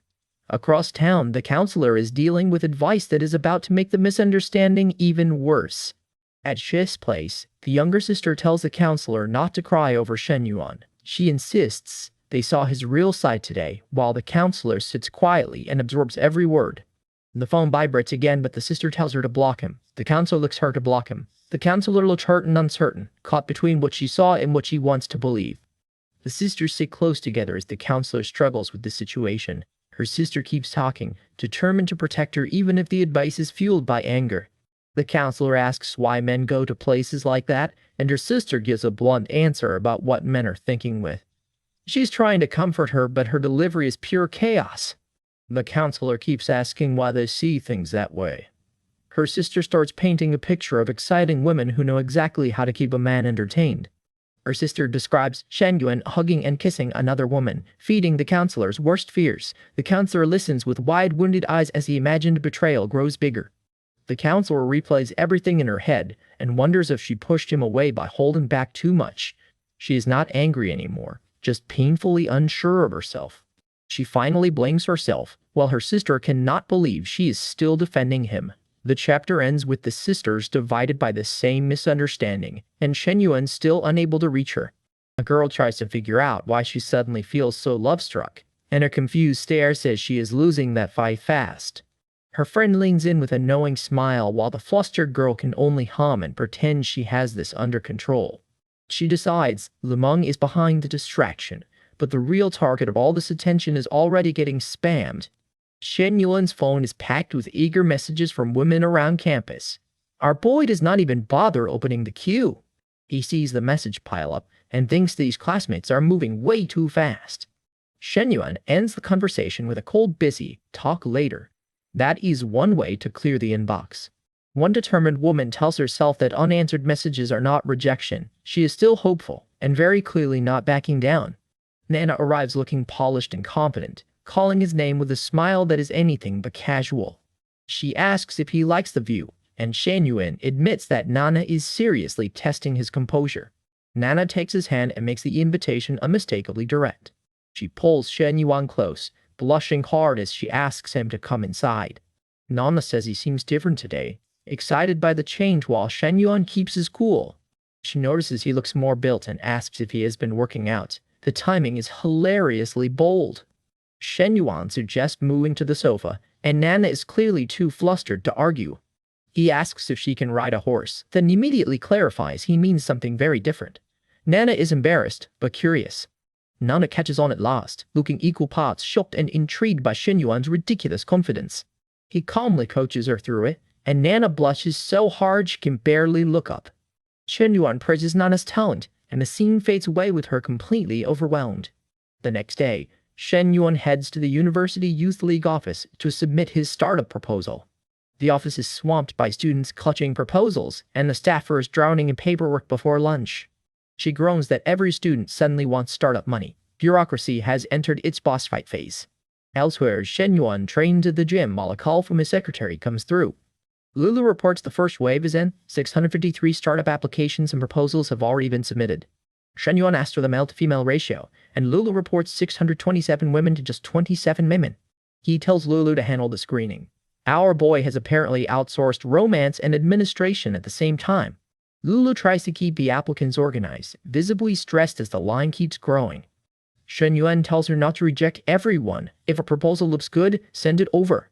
Lulu obediently agrees, then quietly wonders whether a team full of beautiful women could become a legendary troupe. Lulu asks whether he is jealous, but Shen Yuan says it is strictly professional. She does not look convinced. Lulu presses him for an answer, her face turning red as the casual call gets surprisingly personal. Shen Yuan reassures her that their relationship is professional, while Lulu leans closer with a shy, possessive smile. Then the system announces a major milestone. A female favorability quest has been completed, and Shen Yuan has earned a reward. Lulu's favorability hits 90, and Shen Yuan realizes her simple request has triggered something huge. He waits for the reward, curious because the system has been absurdly generous every single time. The reward screen flashes 3 prizes, a 5mm increase, 30 million in exclusive startup funding, and 2 skill pack exchange cards. Shen Yuan is stunned. He wanted startup capital, but the rest of the prize list is a very different kind of motivation. He immediately activates the first item, bracing himself as light gathers below his abdomen. The sensation is so distinct that Shen Yuan knows the system did not hand him a fake reward. Lulu notices something is wrong, but Shen Yuan grabs her hand and tells her to hurry upstairs. She asks what is going on as he rushes her away, confused but unable to hide her curiosity. Behind the closed door, Lulu realizes Shen Yuan is not acting like himself. The scene gets steamy fast, but Lulu's flushed expression shows surprise more than fear as she asks if his workout caused this. Shen Yuan teases that maybe she is the one who changed, while Lulu is overwhelmed by the sudden intensity. Lulu asks him to be gentler next time, and Shen Yuan promises he will warm up first. That is as close as this recap is getting to the details. Afterward, Shen Yuan admits the reward's effect is remarkable, while Lulu asks for a moment to recover. Shen Yuan decides he needs to slow down next time, then heads out while Lulu stays behind to rest. A day later, the missing counselor keeps messaging him. Shen Yuan wants to explain, but he still does not know where she is. He knows he must prove he did not deceive her, but class is coming up and she likely is not home. A knock interrupts him. Shen Yuan opens the door to find the downstairs neighbor waiting outside. She says his bathroom is leaking into her apartment, then recognizes him and accuses him of tricking her again. Shen Yuan pushes inside to deal with the leak, serious now as the neighbor protests. He gets close enough to inspect the problem, while she looks wary and unsure what he plans to do. The neighbor demands to know why he is here, ending the chapter with Shen Yuan caught in another suspicious situation. At the counselor's door, Shen Yuan finds her upset and immediately realizes yesterday's club rumor is still hanging over him. She presses him about that kind of place, while Shen Yuan looks genuinely rattled and insists he did nothing. The counselor is not buying excuses yet. Shen Yuan can only stare back, worried she has already made up her mind. He explains that an old school friend invited him out and he left when the location changed into a club. Shen Yuan says he was trying to reach her all day, but she never answered. The timing makes him look even more desperate. Instead of just arguing, he offers proof. He asks if she is saying he was waiting for someone else. He shows her the chat history, which confirms the meetup began at a restaurant before the plans changed later. He even messaged her when he arrived and says security footage can verify it. That is a pretty hard alibi to argue with. Her suspicion finally eases. Shen Yuan looks relieved because his evidence is actually solid. The counselor apologizes, and her trust in him quietly climbs from 69 to 72. She admits she misunderstood him. Shen Yuan notices the favorability jump and knows this misunderstanding may have helped him. With the crisis cleared up, he casually asks for a drink of water. Smooth recovery, our boy. The counselor suddenly calls him out for trying to pull the same stunt again, and Shen Yuan freezes. He claims he is thirsty and will leave right after one glass of water. The excuse arrives with cartoon-level panic. To his surprise, she agrees and turns to get it, though she still keeps a sharp eye on him. She steps away, and Shen Yuan watches her cautiously from the doorway. And then Shen Yuan pauses. Something about the situation clearly does not sit right with him. A few moments later, the counselor returns with a bottle of water. She offers him the drink, while Shen Yuan reaches for her with a polite but wary smile. As he walks away, Shen Yuan wonders why her trust has suddenly become so unstable. An older onlooker tells him not to rush. Apparently, even a glass of water needs a full performance review. Shen Yuan jokes that the impatient customer only gets leftovers, then heads out. Elsewhere, Su Shui thinks about the short-haired young man and decides he is exactly the kind of rare cack she likes. Shen Yuan feels the trick was worth it. He cleared up the misunderstanding and raised the counselor's opinion of him. Then Su Shui calls. Her plumbing and electrical work is ready for handover, and she wants him to inspect it. Shen Yuan tells her to wait, then heads over. Half an hour later, the next complication is already waiting outside. Su Shui sits outside looking anxious and expectant, clearly watching for Shen Yuan's arrival. He asks if she has been waiting long. She quickly says no, even though her body language gets her away. Su Shui leads him inside, while Shen Yuan keeps the conversation professional. She acts flustered by his calm inspection, and Shen Yuan bluntly asks to see the place. She promises to explain everything one by one, and Shen Yuan follows her through the property. The waterproofing, plumbing, electrical work, flooring, and courtyard are all finished to Shen Yuan's requirements. He gives the work a very good review. Su Shui looks pleased that her careful effort landed. With the inspection done and the evening getting late, Su Shui invites him to dinner. She apologizes and says she has things to do at home. Shen Yuan immediately asks what kind of things. Su Shui says she has to cook for her younger brother, then turns around so fast that Shen Yuan gets an accidental close-up. Shen Yuan is caught off guard by her figure and instantly realizes his eyes need better workplace discipline. Su Shui slips into him as the rain starts, and Shen Yuan catches her before she falls. She blushes hard in his arms, while the downpour turns one small stumble into a very charged moment. Shen Yuan tells her to hurry inside because it is pouring, but neither of them moves right away. He looks down at her with a calm smile, and Su Shui looks up completely flustered. He raises an arm to shield her from the rain, but she panics and tells him not to look. Soaked clothes make Su Shui feel painfully exposed, and she curls up, embarrassed. Shen Yuan tries to stay respectful, but he admits the situation is making that difficult. He says he is trying not to stare, but they are being too conspicuous. The ring has zero respect for personal space. Su Shui hides her face, overwhelmed by how close they are. Shen Yuan pulls her close to keep her from getting cold, and the protective move makes the tension even stronger. Su Shui has never been this close to a man before, and her whole body goes tense with nervous embarrassment. She wants to pull away, but Shen Yuan is still her client, and she is afraid of offending him. Shen Yuan notices her staring and teasingly asks if it is because he is handsome. Su Shui wonders if he is being narcissistic or just trying to make her laugh. Either way, she cannot stop blushing. Shen Yuan thinks her innocent reaction is adorable, while Su Shui leans into the moment despite herself. Still held close in the rain, Su Shui's blush gives Shen Yuan his answer. Their professional meeting has become something much more interesting. Half an hour later, Shen Yuan walks Shui home after the rain. She is grateful, but still looks shy and a little worried that he waited so long. Shui apologizes for keeping him outside, while Shen Yuan laughs it off. Our boy is clearly not bothered by a little rain when she is the reason. When they reach her street, Shui politely invites him upstairs to sit for a moment before he leaves. Shen Yuan takes in the old apartment building and quietly realizes just how different Shui's home life is from the world of luxury around him. Shui explains that she has to cook for her family, so she cannot entertain him for long. She says it gently, clearly embarrassed by the situation. Nearby, the neighbors spot Shen Yuan's expensive G-Wagon and immediately start asking who this rich stranger could be.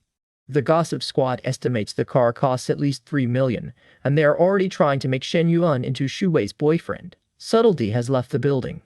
It points out that he even brought Shui a gift. In their eyes, this is no casual ride home. It is a full relationship announcement. The neighbors judge Shui's family for supposedly chasing status, while privately admitting a rich partner could change a struggling girl's whole life. Their loud theories keep rolling as Shui heads inside, completely unaware that her front door has become the neighborhood's hottest topic. Shui's little brother, Su Jingyi, races out to greet her, bright-eyed and thrilled that she is finally back. Shen Yuan asks whether the boy is her younger brother, and Shu Wei introduces him with a warm smile.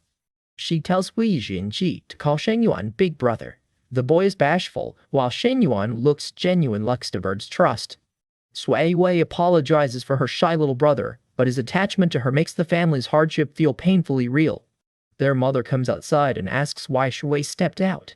Shen Yuan watches quietly as the family gathers around her.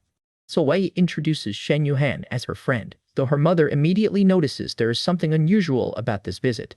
Her mother is surprised because Shu Wei has never brought a boy home before. That one detail makes Shen Yuan's presence feel much bigger. The mother politely invites Shen Yuan upstairs for a meal, and Shu Wei looks caught between surprise and nervousness.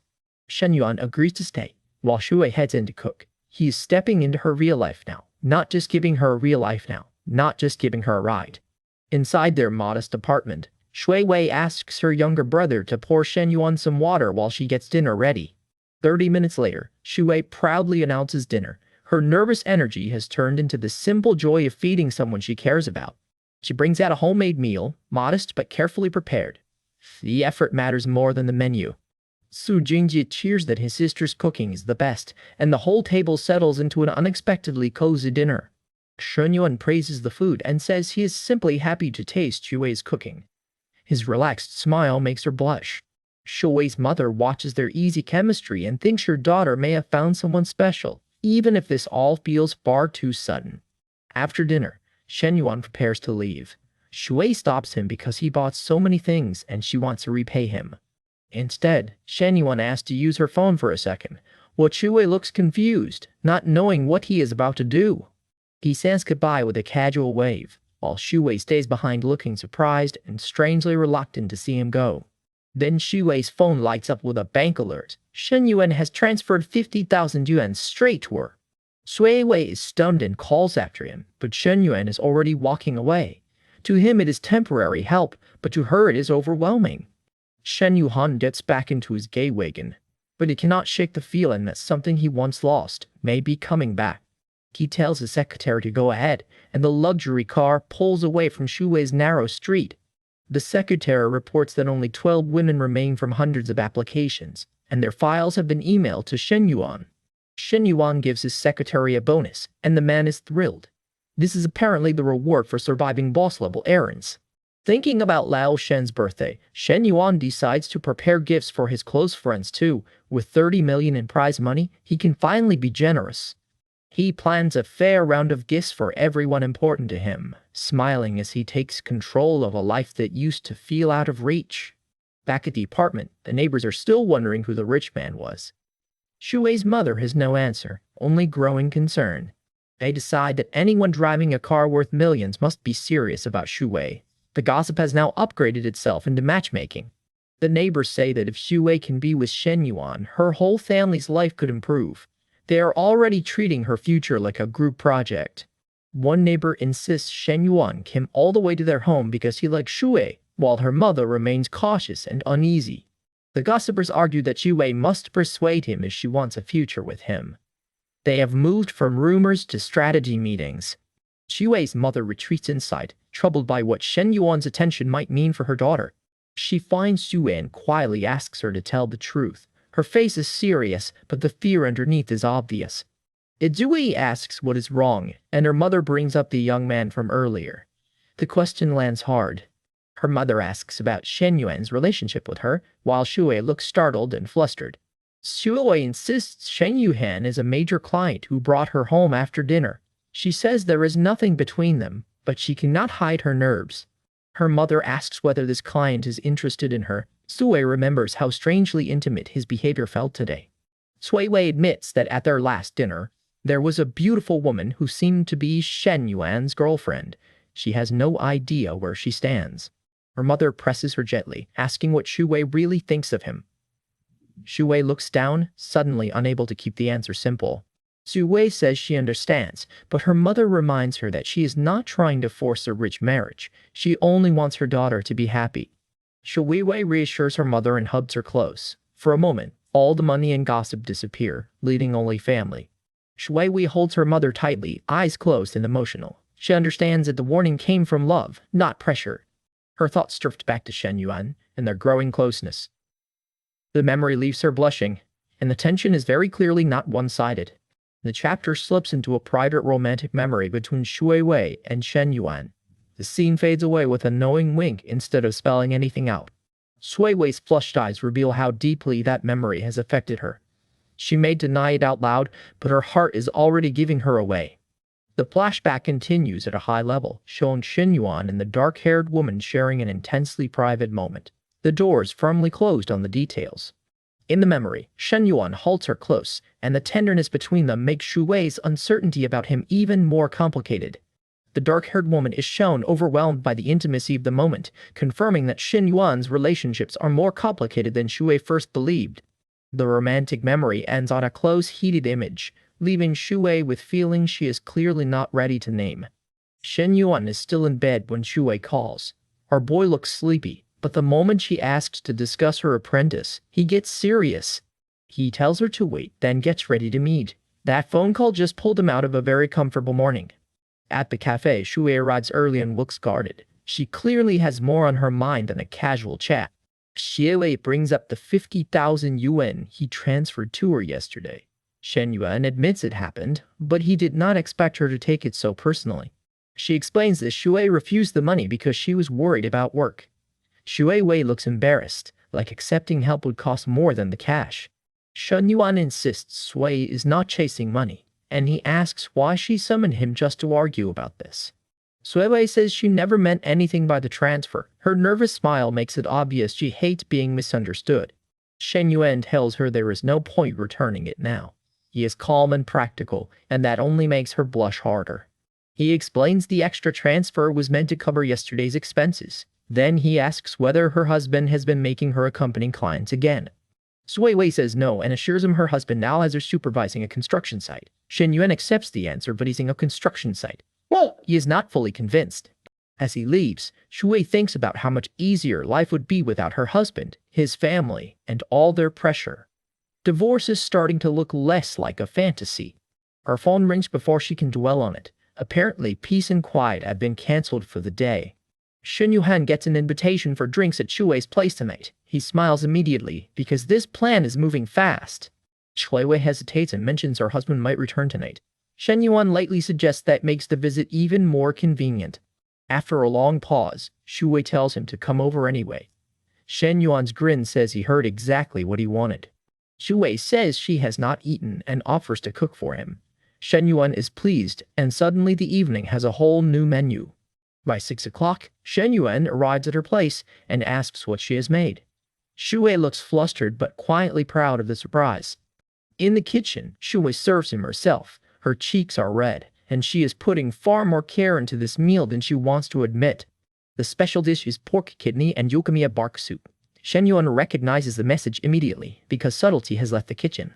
Shen Yuan notices she specially prepared an ingredient only a married woman would know about. He leans closer, while Shu Wei looks like she may melt into the floor. He asks if she has ever made this soup for her husband. The question lands hard, and her little dinner suddenly feels dangerous. An hour later, Shen Yuan praises the food. Shu Wei watches him enjoy it, and her nervousness finally softens into a real smile. When he says she can make it for him again, Shu Wei hesitates. Then she reveals she has already decided to divorce her husband. Shen Yuan congratulates her for being brave enough to take that step. Shu Wei looks relieved that someone is finally treating her happiness as important. Shen Yuan privately decides that after the divorce, supporting Shu Wei with money will be much simpler. The man is already doing financial planning at dinner. Shu Wei thanks him and says his appearance changed her mind. She looks grateful, but the feelings behind that gratitude are getting complicated. When Shen Yuan moves closer, Shu Wei panics and says she cannot be the third party in his marriage. He gently cups her face, keeping the moment right on the edge. Shen Yuan thinks her divorce will solve that problem. His confidence is impressive, but the timing is about to become a disaster. He wonders if Shu Wei has some impossible charm that raises everyone's favorability. At this rate, even the soup has a strategy. Outside, a car pulls up and a man spots Shen Yuan. He cannot believe the neighborhood has produced another woman connected to him. The arriving man remembers that Shen Yuan is tied to a wealthy newcomer and lives near this woman too.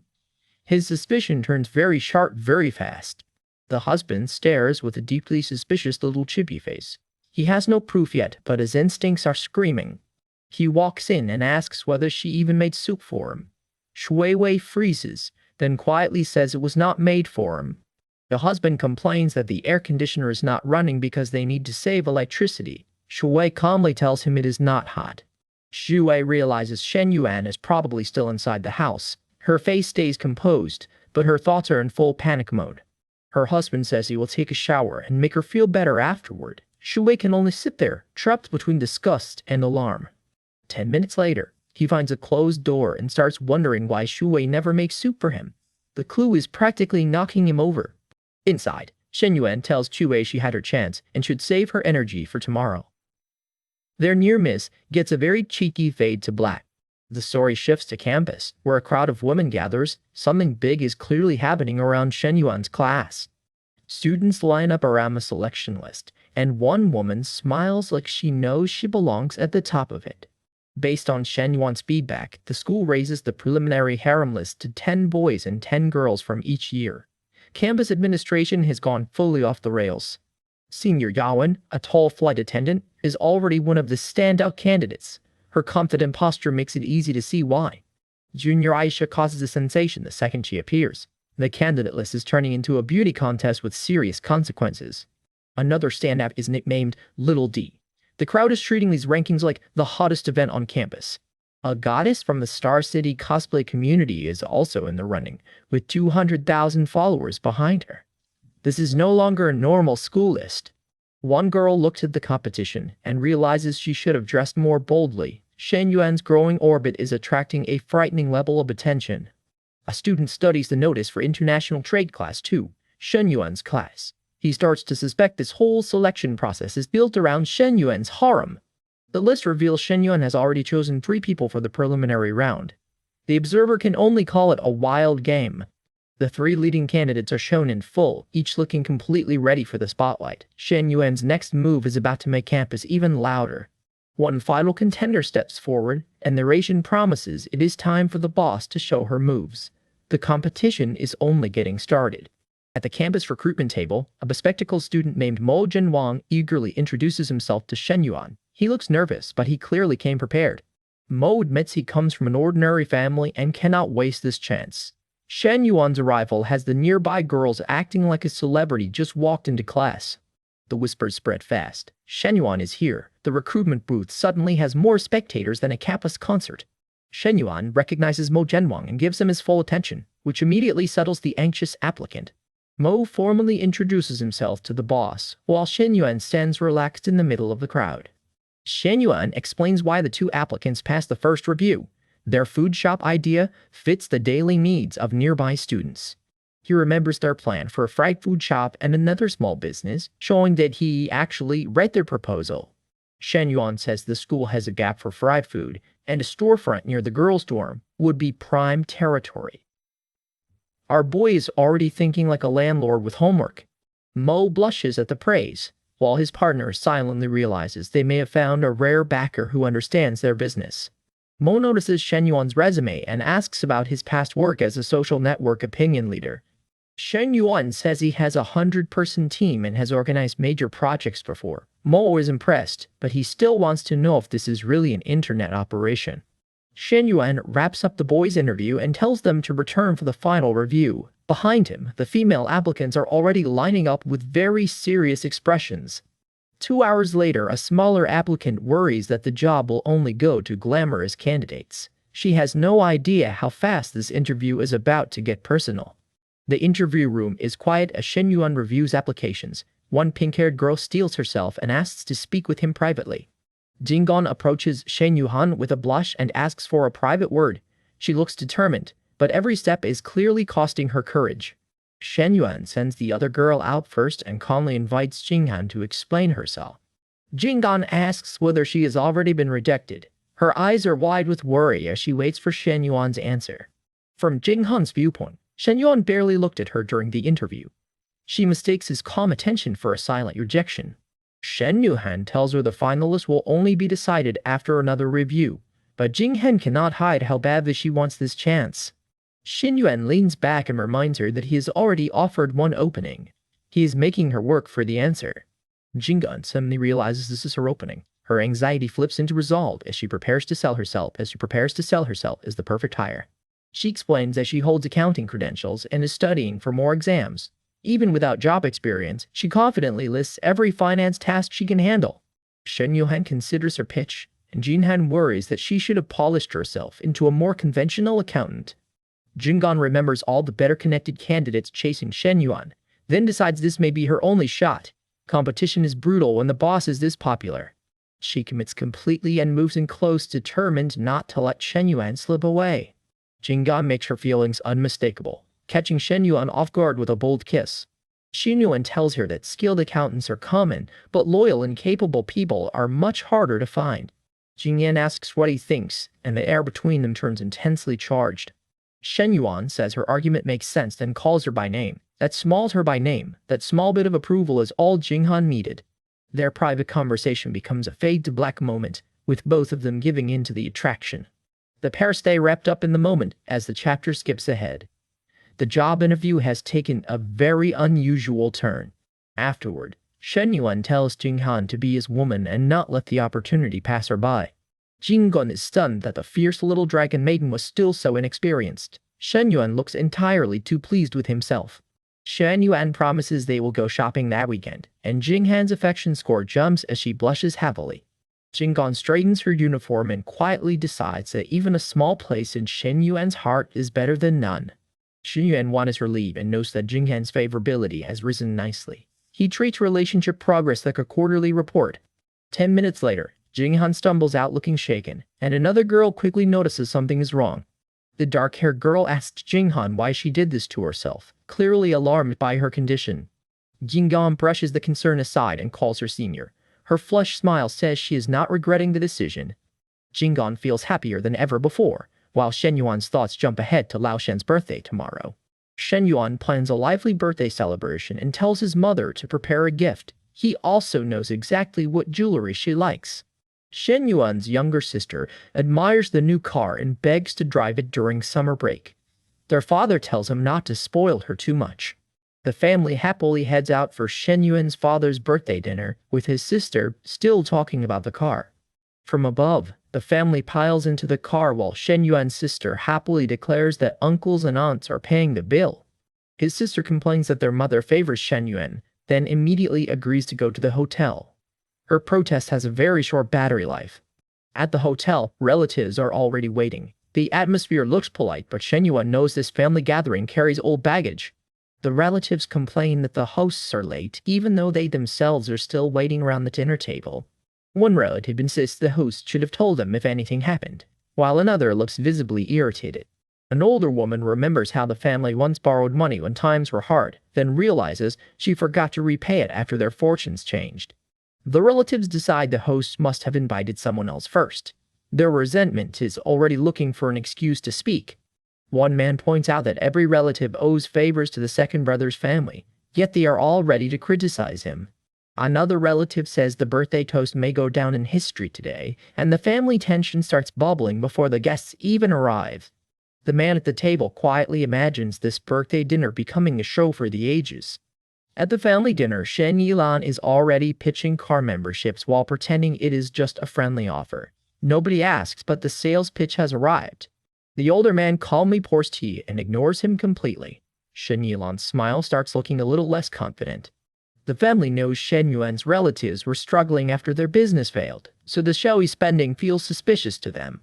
They finally decide to start dinner instead of waiting around, unaware that the awkwardness is only getting started. Shen Yodi arrives late with his family, smiling apologetically as Shen Yuan and the others follow behind him. The newcomers walk in together, and every eye at the table shifts toward them. Shen Yodi welcomes them, but the greeting comes with a pointed complaint about the long wait. A woman snaps back at the passive-aggressive jab, and Shen Yuan immediately gets defensive.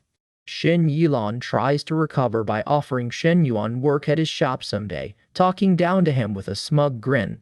Shen Yodi praises Shen Yuan with genuine pride, while Shen Yuan stands quietly beside him, polite but clearly amused. Before anyone can argue further, Shen Yodi tells everybody to sit down and eat. Shen Yuan says his nephew barely drinks, then casually makes Shen Yuan take 3 penalty shots. That family peace lasted about 6 seconds. Shen Yuan reaches for his car keys, still trying to steer the conversation back to his prized vehicle. The keys hit the table, and Shen Yuan looks ready to turn a simple dinner into a flex contest. Shen Yuan scoffs that Shen Yuan never agreed to his membership offer, then proudly shows off the keys anyway. Shen Yuan cannot help smiling as Shen Yuan hands over the keys like he is unveiling a national treasure. Shen Yuan boasts that he replaced his old Volvo with an X7, clearly waiting for everyone to be impressed. He insists the X7 was not expensive, but Shen Yuan innocently asks which model he bought. Shen Yuan says he bought the top configuration for about $1 million, while Shen Yuan reacts with wide-eyed surprise. Shen Yuan basks in the praise, claiming he is just making a living. The man is enduring this way too much. His wife quietly worries that Shen Yuan is acting richer than usual, especially when their own finances are supposed to be shaky. Someone jokes that Shen Yuan's brother already bought an X7, then asks whether Shen Yuan is planning to show off too. Shen Yuan shrugs it off, saying it is only a car. That casual answer makes the whole table pause. The relatives start wondering how a family they thought was broke could possibly afford a Maybach. Then Shen Yuan confirms it. His second brother bought a Maybach, and he is openly basking in the glory. Shen Yuan is stunned and asks whether they really think anyone could fool them with a joke like that. Shen Yuan looks rattled, thinking Shen Yuan is still a student and wondering how this could possibly be real. Shen Yuan stays patient while the adults question him, letting their disbelief do all the work. Shen Yuan explains that Shen Yuan had wanted a cheaper car, but his wife demanded the 3 million yuan upgrade instead. The keys land on the table again, and the relatives are stunned by the 3 million price tag. The room goes silent as everyone realizes Shen Yuan's family can buy a 3 million yuan car without blinking. An elegant woman politely asks Shen Yuan to move his silver G-Wagon because it is blocking another car. Shen Yuan meekly agrees to move it, and his earlier swagger disappears in record time. The relatives are left staring in disbelief, trying to process that there may be more than one luxury car outside. They realize Shen Yuan's side of the family owns both a Maybach and a G-Wagon, worth more than 7 million together. The older man suddenly congratulates Shen Yuan and offers him a membership discount. Funny how fast the salesman changed teams. Shen Yuan remembers laughing at Shen Yuan for being in debt, and now he feels painfully small beside him. The tense dinner slowly comes to an end, with the expensive keys sitting in the middle of the table like a final insult. Afterward, Shen Yuan heads home with a cheerful woman who tells him to stop worrying about adult business. She says he should enjoy being young, while Shen Yuan asks how much a car like this even costs. Parked outside are the red and silver luxury cars, and Shen Yuan learns the final price was 2.73 million. The woman reveals that the car belongs to Shen Yuan's sister-in-law, leaving the younger girl completely stunned. A stylish woman appears and calls everyone inside, announcing that Shen Yuan is here. The new arrival catches the younger girl's attention immediately, and she wonders who this glamorous woman is. Shen Yuan introduces his little sister, Shen Xian, and the women immediately welcome her in. They crowd around Shen Xian, smiling warmly and calling her adorable. She has entered a very enthusiastic household. The women dote on Shen Xian and offer her some fruit, making her blush with shy surprise. They offer Shen Xian coffee too, treating her like family before she has even had time to settle in. Shen Xian is overwhelmed by all the affection and starts wondering why everyone is trying so hard to please her. Shen Yuan smiles at the chaos, while Shen Xian quietly asks the only question that matters, which woman is his sister-in-law.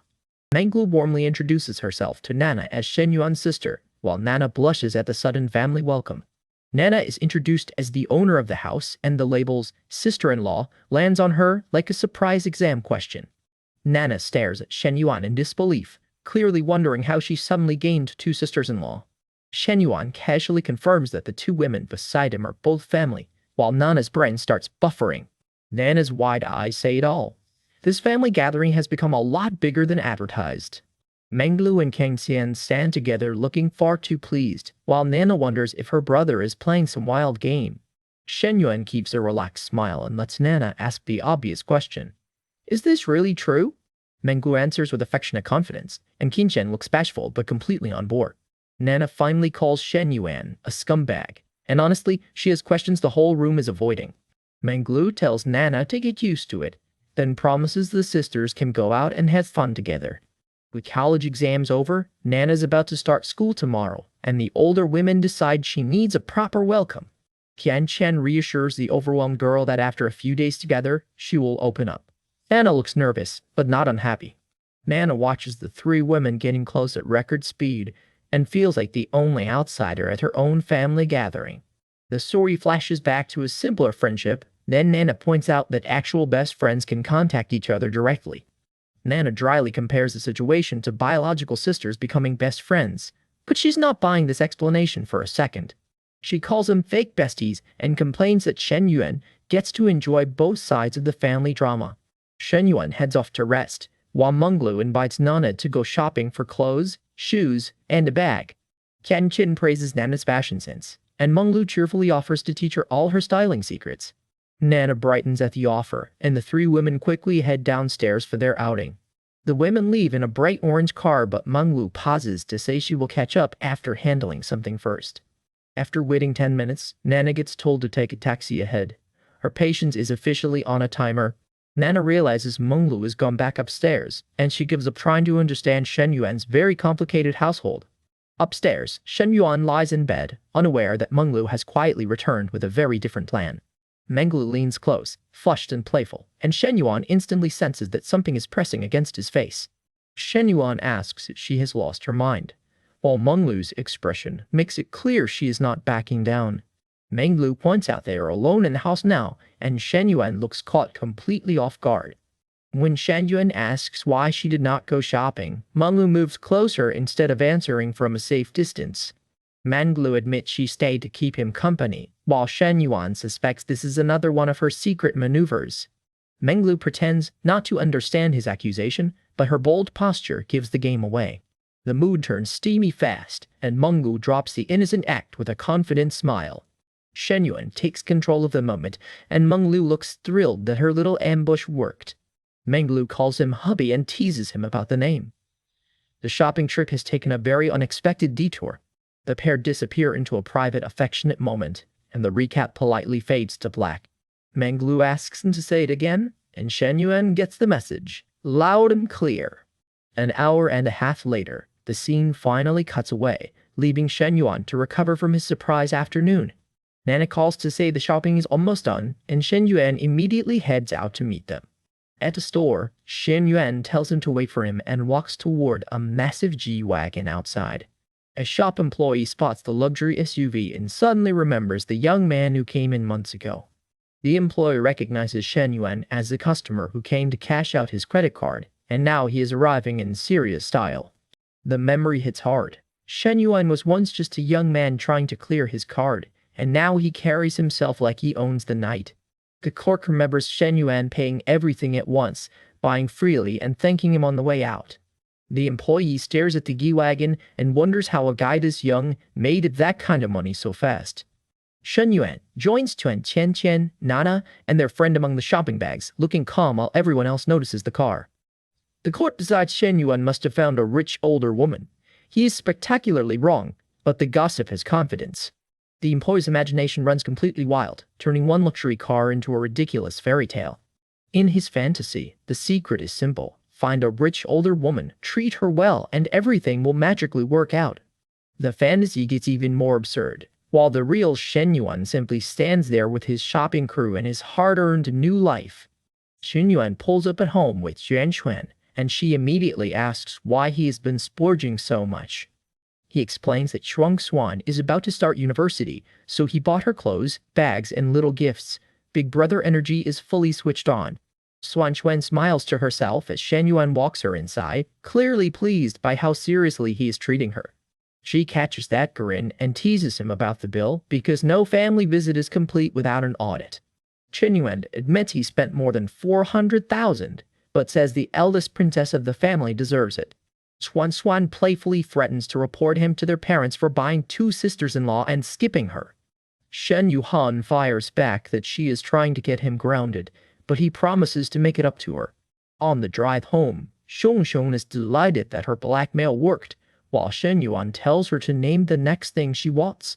At home, Shen Yuan's parents stare at the mountain of gifts as Shen Yuan proudly announces they are from his girlfriend. The parents are stunned. Their son has a girlfriend now, and this mystery woman has already brought them gifts.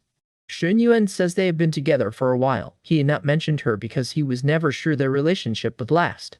Xuan Thuan immediately praises the girlfriend as gentle, considerate, and generous, giving the parents every reason to be curious. The family gathers close, and Shen Yuan looks quietly relieved that he still has Nana in his wife. Shen Yuan thinks about tomorrow's packed plans, including picking up Xinyu and helping her settle in before her university term starts. He tells Nana that he has to pick up Xinyu tomorrow, so he will stay over tonight. Nana perks up when Shen Yuan says he has learned something new and wants to try it with her. The mood changes very fast. Nana hurries after him, blushing and eager, while Shen Yuan leads the way inside. 2 glasses of water appear, and Nana jokingly asks whether Shen Yuan expects her to let him sleep tonight. Shen Yuan sits down looking startled as the room suddenly fills with a bright, dreamy glow. Nana turns away in a suggestive little pose, and the chapter wisely lets the lighting do the talking. Mama asks if he can feel it, and Shen Yuan is clearly struggling to keep his cool. He admits it is more than a feeling and says he almost lost control. Fade to black, gentlemen. The intimate moment continues off screen. Then the story jumps to the next day. The next day, Xinyu is told to go help her sister because she is busy with work.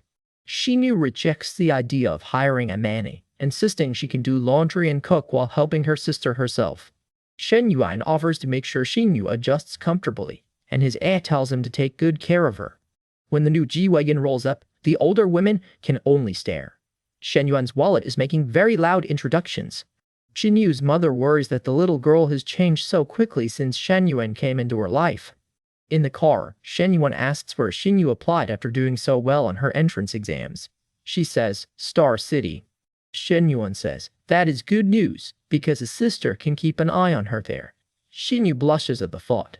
Xinyu privately wonders whether having a room at her sister's place could mean something more in the future. She nervously says she does not want to disturb anyone, but Shen Yuan gently tells her to visit her sister more often. Xinyu notes that Shen Yuan's sister is often alone at home, and she starts looking at him with open admiration. A favorability meter hits 60, and Xinyu feels her feelings growing even as she knows the situation is messy. Shen Yuan notices a sudden affection and wonders if this girl is trying to tempt him. Our boy is not missing any signals today. Nana tells Shen Yuan to take Xinyu out and have fun, saying she still has work and will not be home for dinner. Half an hour later, Shen Yuan arrives downstairs at Li Meng's place, where a man is already waiting. Lu Meng's ex-boyfriend calls and begs Meng to give him another chance, claiming he made a mistake. Shen Yuan calmly says the man can start by explaining himself in person, then steps out looking ready for trouble. The ex had cheated on Lu Meng, and Shen Yuan recognizes the type immediately. This apology tour has a very suspicious itinerary. Shen Yuan says he will help Lu Meng understand the man's intentions because the truth comes out once people show their real colors. The ex snaps at Shen Yuan for blocking his car, calling him a short-tempered kid who stole 2 parking spaces. Shen Yuan points out that the man is blocking his car, then asks if he is Lu Meng's ex-boyfriend. The ex stares at Shen Yuan, shocked by the question, while Shen Yuan simply tells him to guess who he is. The ex asks if Shen Yuan is Lu Meng's current boyfriend, and his anger starts turning into ugly assumptions. He accuses Lu Meng of finding a sugar daddy, trying to twist his own betrayal into an excuse to insult her. The ex insists Lu Meng will never leave him, even though he has already shown exactly why she should. He smirks and asks whether Shen Yuan feels disgusted yet, still acting like he has the upper hand. Shen Yuan thinks the ex is trying to manipulate him with Lu Meng's past, but he sees the tactic for what it is. Shen Yuan says he never planned to claim all of her, and the ex's confidence begins to crack. A memory flashes of Lu Meng clinging to Shen Yuan, making it clear that the ex has badly underestimated what changed. The ex finally realizes she may already have someone new, and his smug little plan falls apart. Outside the house, Li Xiao's relative fumes about his sister being cheated on, while Shen Yuan calmly pulls up in a van.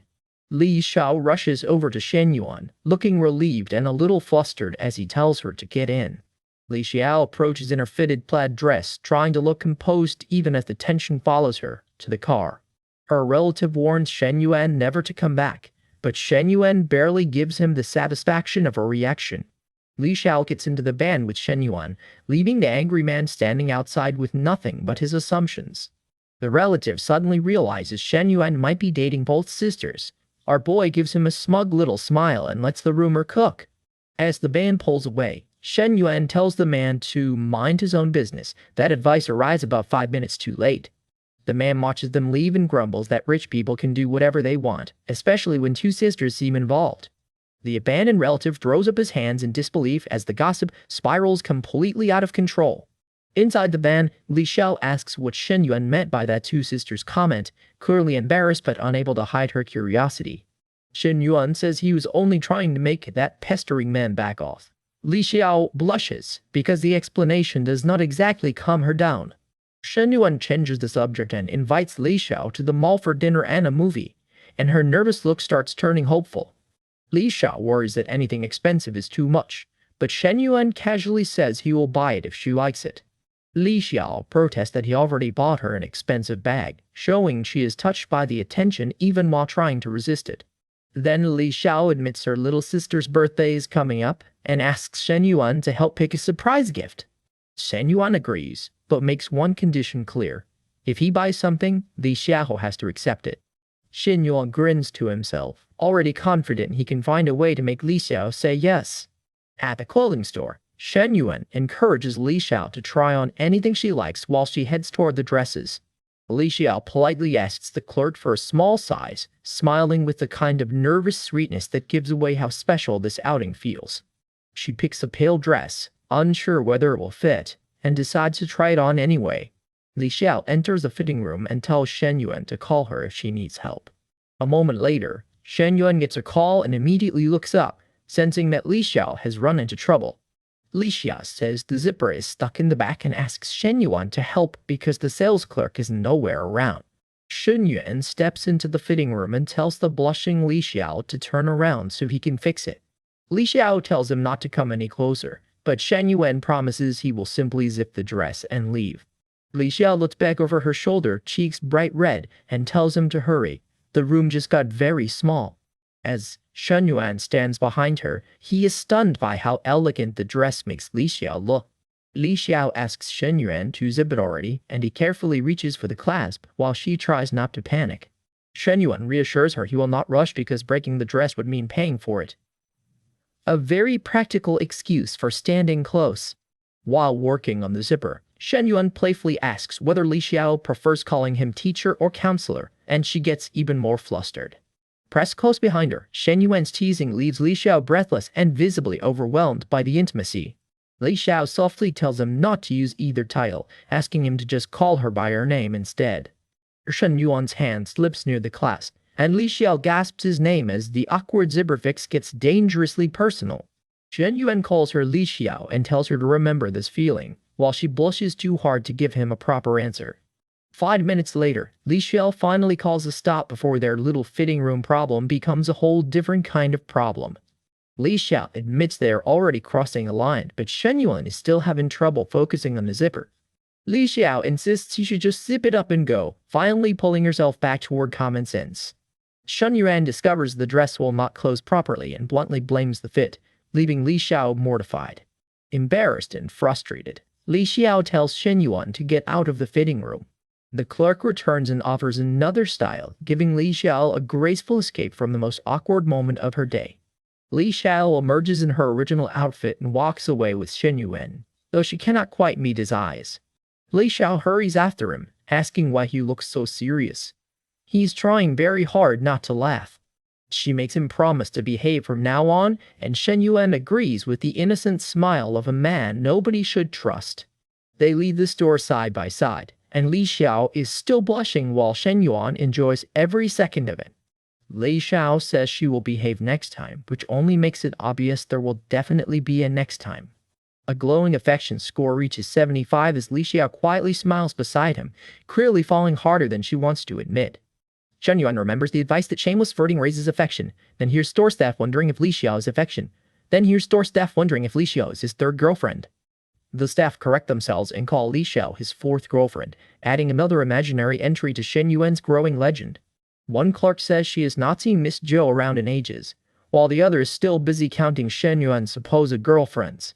The employees regret missing their chance with Shen Yuan, while he and Li Xiao head out together without hearing a word of it. One worker imagines regretting the missed chance forever. The background staff are taking this romance personally.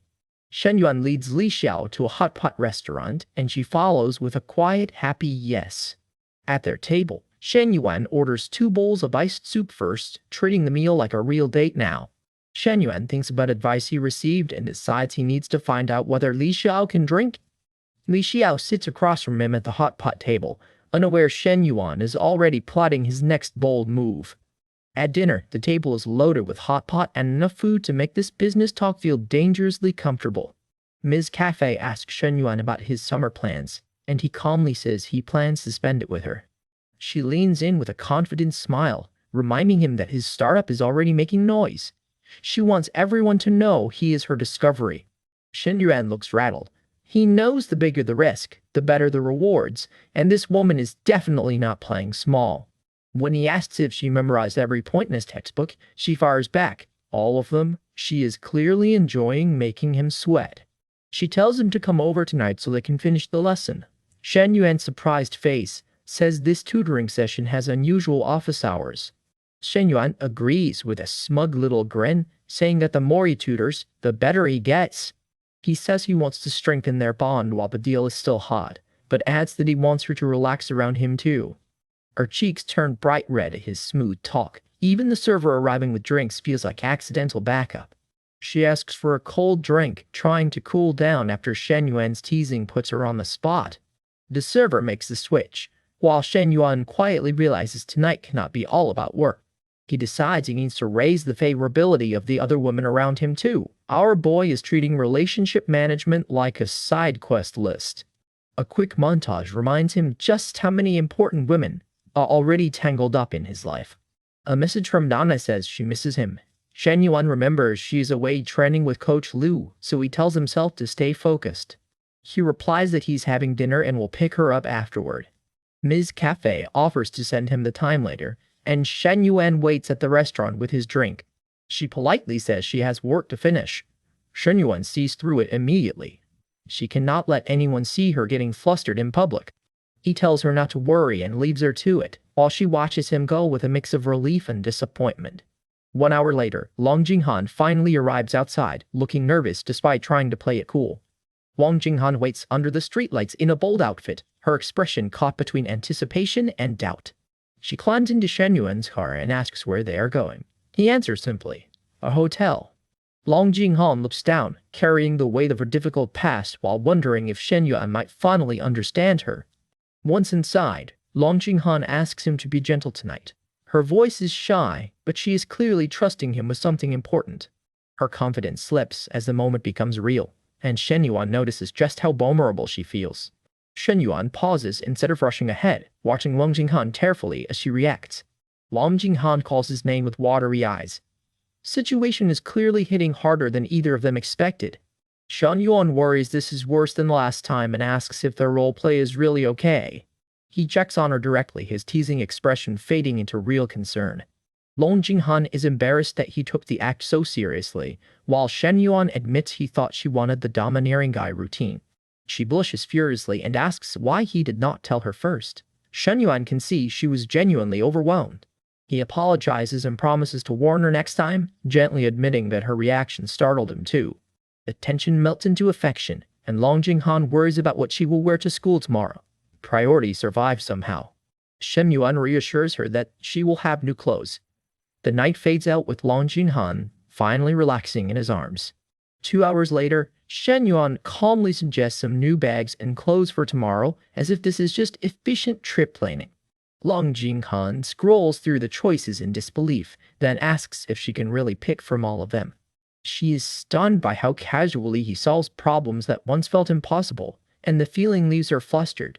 Long Jinghan realizes she may be one of the rare few around Shen Yuan who actually care about him. Then another call interrupts the moment. Huai Hui calls, and Shen Yuan quickly tells Wang Jinghan to be quiet before answering. Huai Hui says she misses him and complains that he has not called in days. Shen Yuan says he has been busy.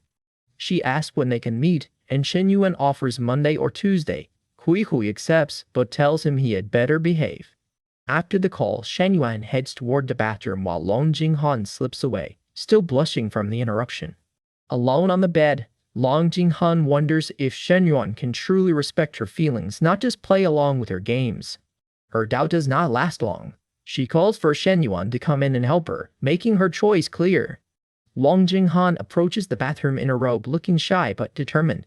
Shen Yuan catches her at the bathroom door and asks why she's wearing a bathrobe. His timing is as subtle as ever. Long Jinghan freezes when she sees him through the steam, her nerves returning all at once. The story keeps the rest behind a steamy fade, with Long Jinghan asking him not to be too rough. The next morning, Shen Yuan has already left to train with Coach Liu while Long Jinghan's new clothes arrive. Long Jinghan tries on the outfit and thanks the staff, looking pleased and a little overwhelmed by the attention. She thinks about the fortune Shen Yuan spent on her and realizes the life she once dreamed about is actually happening. Her feelings get more complicated as she admits she cares about Shen Yuan now, not just the benefits around him. A system notice confirms it. Long Jinghan's favorability suddenly rises, hitting the critical mark of 480. Meanwhile, Shen Yuan drives off looking satisfied, already thinking about his next move. He decides that next time, instead of role-playing with the tutor, he should find a different game to play with her. Shen Yuan never stops optimizing. Shen Yuan finishes a late workout while a purple-haired woman watches him closely. She is concerned about him pushing too hard, but he looks calm and focused. His stats show the training is working, even if the gains are painfully slow. Our boy is clearly not taking the easy route. Shen Yuan notes that his numbers are improving, but only by tiny amounts. He decides tomorrow's workout needs to get even more intense. The woman sees his determination up close as he drinks his supplement. He looks serious enough to challenge the gym equipment personally. She gives in with a soft smile and tells him it is time to shower. Shen Yuan looks relaxed, while she is clearly feeling a little bold. As she calls him more handsome, Shen Yuan smiles with a towel over his shoulder. The compliment lands exactly where she wanted it to. The purple-haired woman leans in with a teasing look, and the scene heads straight for a tasteful fade to black. She is not exactly subtle tonight. She coyly asks what he wants, then hints that she wants attention. Shen Yuan gives her a calm answer that makes her blush even harder. Shen Yuan tells her to perform well and promises a reward.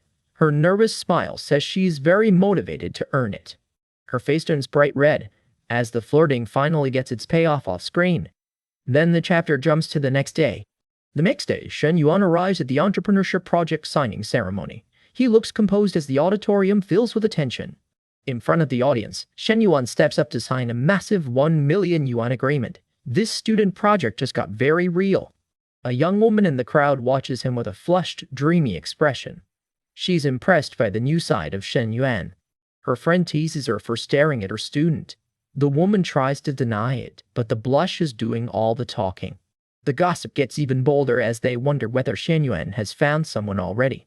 Her answer is very unconvincing, probably not. Shen Yuan signs the oversized check while the crowd watches. One clean signature, one very expensive flex. The teacher gets teased again for falling for her student, and she protests with a flustered face. Her friend is enjoying this far too much. Photographers capture Shen Yuan holding the check beside Principal Xu. The Principal Xu, this is a proud moment for the school. Principal Xu thanks Shen Yuan for his generous support.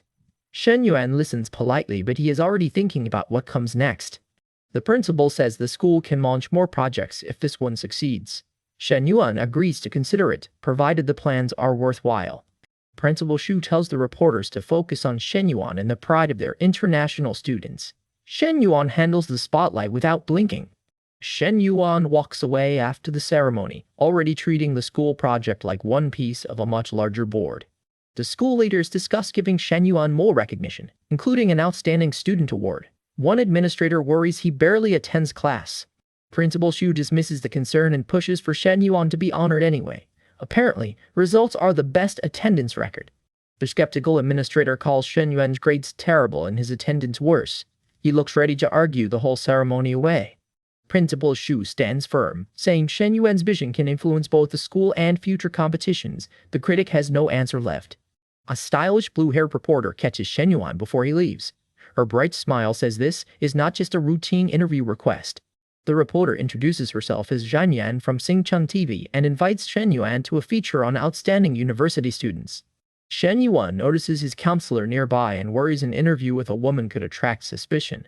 He asks to see her contact details first. The reporter blushes after getting his number and even invites him to dinner. Shen Yuan stays polite, but he is clearly not available. Shen Yuan turns down dinner because he has plans tonight. The reporter watches him leave with a disappointed little smile. The women watching from behind are stunned that he refused such a pretty reporter. Shen Yuan keeps walking, completely unfazed. The gossip continues as the women watch him go. Shen Yuan is already back to business, while everyone else is still processing the rejection. At the entrepreneurship base, two assistants bring Shen Yuan the shortlist from yesterday's second-round exam. The accountant and secretary eagerly present the list of successful candidates. They look proud to be part of Shen Yuan's growing operation. They name the selected students including 2 male students and 5 women with very different specialties. Shen Yuan's team is getting serious. The assistant explains the proposed equity split. Students keep most of the early shares, while Shen Yuan takes the investor portion after the business grows. Shen Yuan admits he mainly invested to help expand the school's reputation. Profit is welcome, but getting students to work hard matters more. He tells his secretary to bring in the Japanese representative for today's meeting. Shen Yuan has already moved on to the next deal. A poised woman arrives and greets Shen Yuan. His face shows genuine surprise when he sees who the Japanese representative is. The elegant visitor introduces herself to Shen Yuan. He's visibly stunned, and for once, our boy needs a second to recover. That night, Shen Yuan thinks about her as the city glows outside. He tells himself to stay calm, but his expression says that is easier said than done. The visitor stands close beside him on the balcony, and Shen Yuan tries to keep his emotions under control. Mission status compromised. Back in the office, the Japanese guest greets Shen Yuan again while he is still stunned. She seems calm, friendly, and very ready to talk business. Shen Yuan invites her to sit, and she accepts with a graceful smile. The mood shifts from surprise to serious conversation.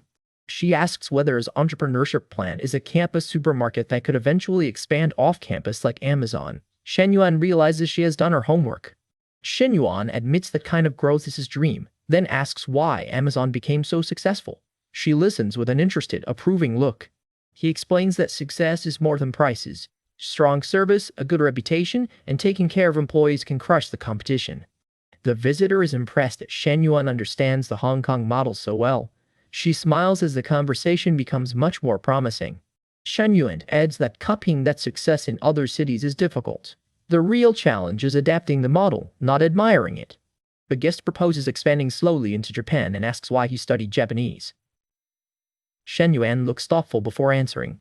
Shen Yuan says his parents chose the major, but he has learned enough to communicate naturally and passed the advanced proficiency exam.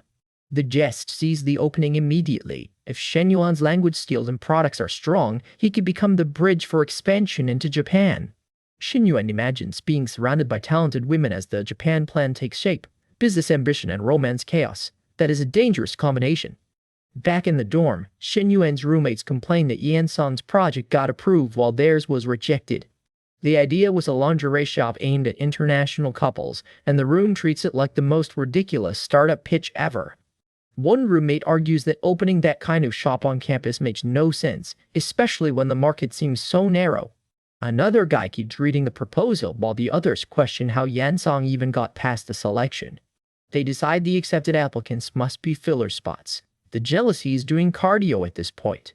They mock Yan-sang as a self-absorbed fool and assume the school is just making a flashy change of pace.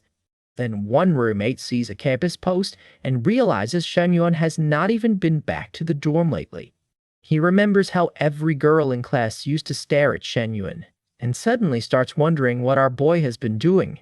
The bad news lands. Shen Yuan's startup incubator application was crushed, so the roommates think their brother is finished. They say that if Shen Yuan had money, he would be living wildly too. That is a very confident guess from guys sitting in a dorm. Elsewhere, Shen Yuan sits beside Minwei and asks whether she wants to hear some Japanese. He gives her a simple hello and thank you, and Minhui leans in with a shy, curious smile for more. Minhui asks for another phrase, clearly enjoying the attention as Shen Yuan plays along. When he translates another phrase as keep going, she gets flustered fast. Those language lessons escalated immediately.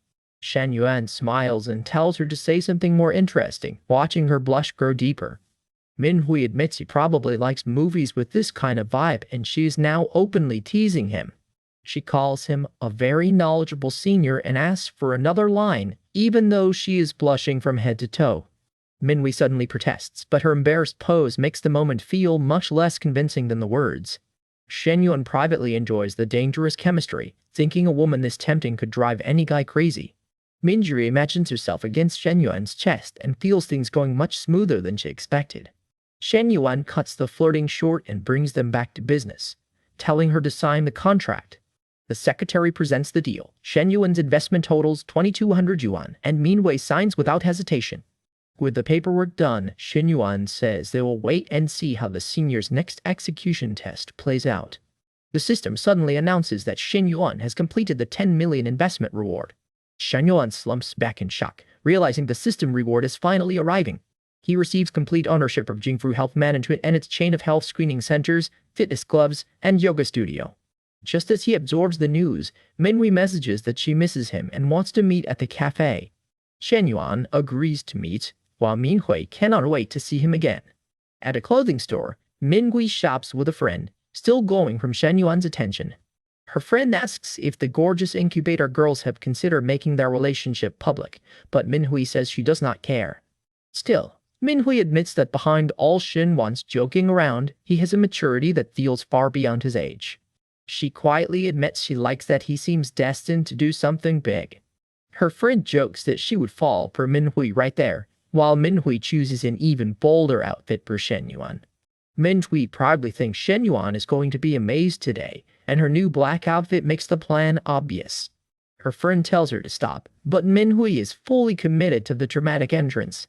As Shen Yuan leaves, two women stop him and ask for a ride to Zhenhua's for a treat. Shen Yuan looks up at them, already wondering why these girls are suddenly so shamelessly persistent. He bluntly says he is not going to Zhenhua Street, but they refuse to take the hint. The women push again, asking if giving them a ride would really kill him. Shen Yuan turns away and calls their approach billionaire behavior, refusing to even look back. One woman reaches after him, feeling completely helpless because she cannot find a way around Shen Yuan's walls. Shen Yuan gets into his car and realizes his school reputation is growing fast, but it is still not enough for his bigger plans.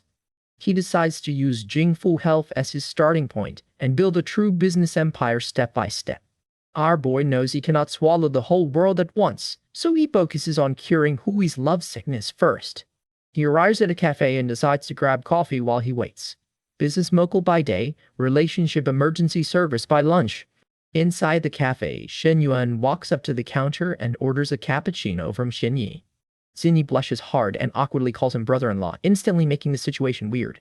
Shen Yi asks Xiao Chu to watch her so she does not mess up, looking nervous behind the register. Xiao Chu notices the blushing and asks why she is acting strange around her own brother-in-law. Shen Yi imagines kissing Shen Yuan and wonders if the boss's reputation really can be that powerful. With Xin Yi clinging close and another woman beside him, Shen Yuan can only think that rich families are complicated. At breakfast, Shen Yuan's sister-in-law shyly offers him coffee, clearly hoping he likes her first attempt. Shen Yuan takes a sip, closes his eyes, and gives her the relief she wanted. It is actually good.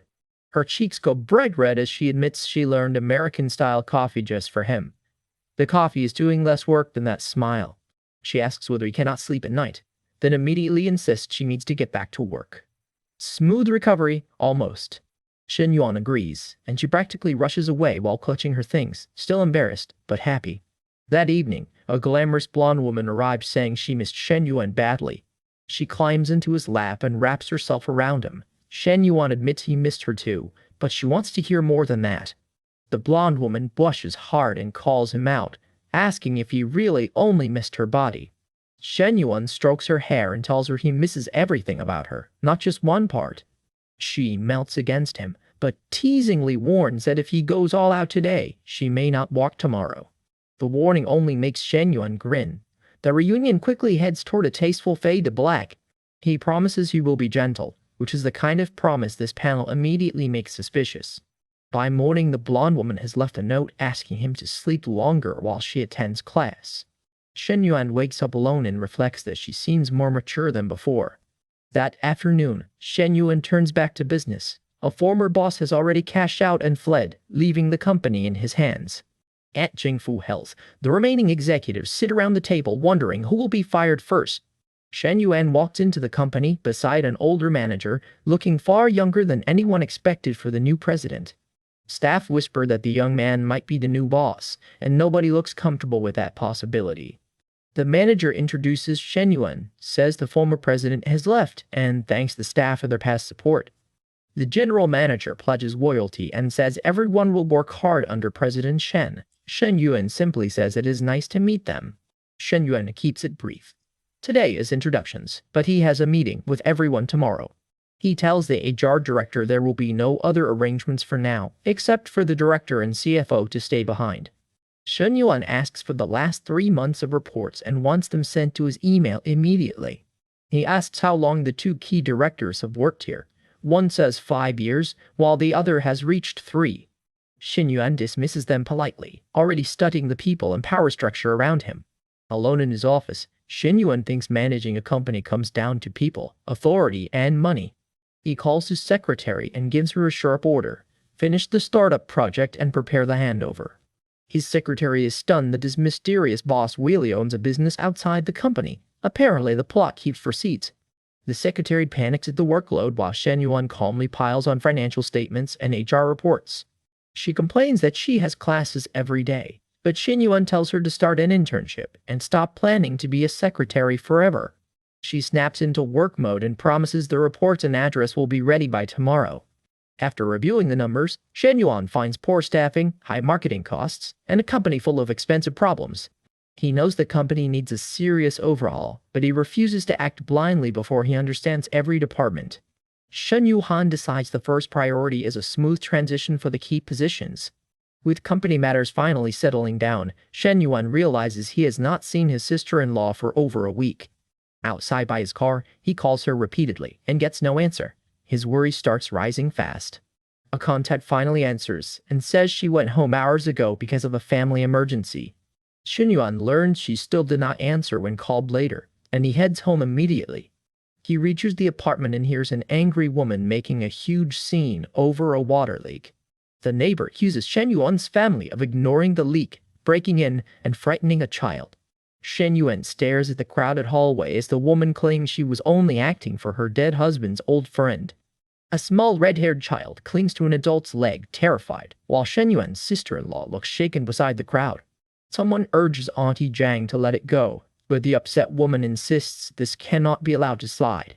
Shen Yuan cuts through the noise with one demand: apologize to the child because the child did nothing wrong.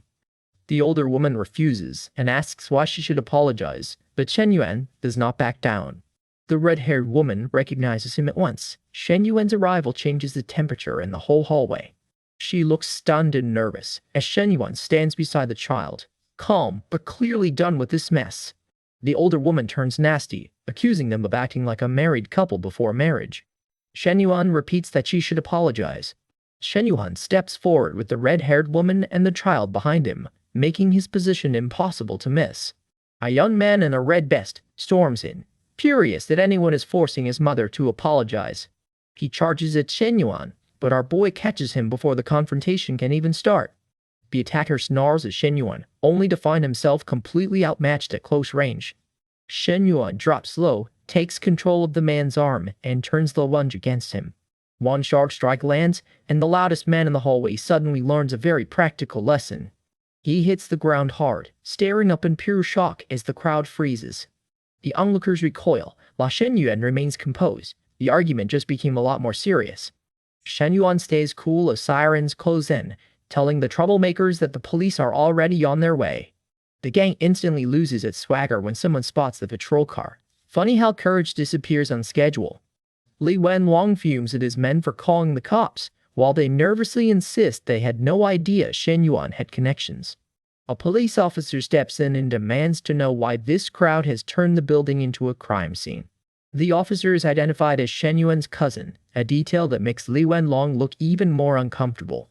Li Wenlong tries to play innocent, claiming he only came to watch the excitement. Sure, and the crowd just happened to bring itself. Shen Yuan gives the officer the full story, exposing the two men who came looking for trouble. Li Wenlong snaps at his lackey, then realizes this kid has far more backing than he expected. Shen Yuan calmly tells the officer to handle it, and the gang boss starts begging for the whole mess to disappear. The officer refuses to be bought off and orders everyone involved back to the station for statements. Shen Yuan gives a small, confident smile and says he will handle it. The officer mediates the dispute and gives Li Wenlong and his crew a warning instead of letting them walk away clean. An older woman bends down beside a little girl, relieved that the worst of the chaos is finally over. The little girl clings shyly to her guardian's leg while the officer reassures everyone that the water leak will be fixed. The officer confirms the repair, and the residents finally get a moment to breathe. The older woman thanks the officer as Shen Yuan watches the situation settle down. The officer gives Shen Yuan a knowing look and teases him about the striking red-haired woman nearby. The red-haired woman kneels beside the child, gentle and attentive even after all that drama. Shen Yuan realizes the women around him may see him very differently after watching him take control. The red-haired woman turns back, blushing as she softly thanks Shen Yuan. Her face is bright red, but she cannot hide how impressed she is by him. Shen Yuan notices her sudden warmth and privately decides he has made a very good impression. Shen Yuan asks how she plans to thank him, tossing out a friendly farewell with just enough confidence to make her freeze. He offers his hand with an easy smile, and the red-haired woman looks up at him completely flustered. She looks down at her trembling hands and starts wondering what Shen Yuan really means by all this. Before she can overthink it, she rushes into Shen Yuan's arms and hugs him tightly. Shen Yuan enjoys the embrace a little too much. The man is clearly not in a hurry to solve this particular problem. The little girl catches them hugging and blurts out the obvious, calling them big sister and big brother. She proudly brings over a bag of eggs, explaining that her mother sent them down for her new big brother. Shen Yuan kneels to accept the gift, treating the child with a kindness that makes the moment even sweeter. He jokes that she can call him brother-in-law from now on, leaving the red-haired woman stunned. She stammers out brother-in-law in disbelief, and her imagination immediately runs straight to wedding bells. In her fantasy, she's already dressed for a traditional wedding as a groom welcomes his bride. The fantasy grows bolder as Shen Yuan gently touches her hair beneath a glowing red wedding backdrop. Her daydream gets dangerously romantic, while Shen Yuan's casual joke has clearly hit much harder than intended. Back in reality, she is still blushing furiously, quietly admitting to herself that he wants more. Shen offers to help Xingyu find a place near his company, giving her and her little brother a way out of their cramped situation. Xingyu looks embarrassed but grateful. She admits money is tight, while Shen calmly tells her to pay him back after she settles in. Xingyu is visibly touched by the offer, but Shen keeps it casual and heads inside before the moment gets too heavy. Xingyu watches him leave with a blush, already wondering why this brother-in-law keeps hitting her with these kind gestures. She takes her little brother home, relieved that someone finally gave them a hand. The boy simply follows his sister, while she quietly tells him it is time to go back home. Back inside, Shen gets greeted by a hungry complaint from his brother. Family dinners wait for no billionaire training arc. Shen is told to eat first. His sister-in-law had been waiting, and now she is clearly too shy to touch her food alone. His brother immediately teases him. If Shen is still living here, why not move in with him for good? The family gathers around a full table, and the mood is easy. Shen's sister-in-law smiles as she serves everyone. The teasing keeps rolling. Shen's brother wants to bring the sister-in-law home to meet their parents, and even wants Coach Lu invited. She plays it cool, saying she has a trip soon and can use it to deliver some gifts. Shen's brother happily makes that everyone else's problem too. Shen's brother asks for a car as well, and Shen agrees without blinking. The brother calls him shameless, which is rich coming from this dinner table. The dinner ends with laughter and jokes. Much later that night, Shen heads down the hallway. Then Shen accidentally opens the bathroom door and freezes. He has walked into a deeply awkward situation with Xingyu. Xingyu is stunned and mortified, while Shen backs out instantly. That door lock has just caused maximum damage.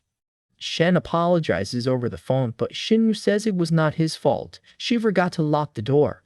Alone, Shen realizes Shen Yu handled the embarrassment with surprising grace. He sees her as thoughtful and kind, especially compared with her sister. Shen Yu lies awake, red-faced and restless, wondering why the embarrassing moment did not make her hate Shen at all. She quietly repeats brother-in-law to herself, and the awkward spark is very much still there.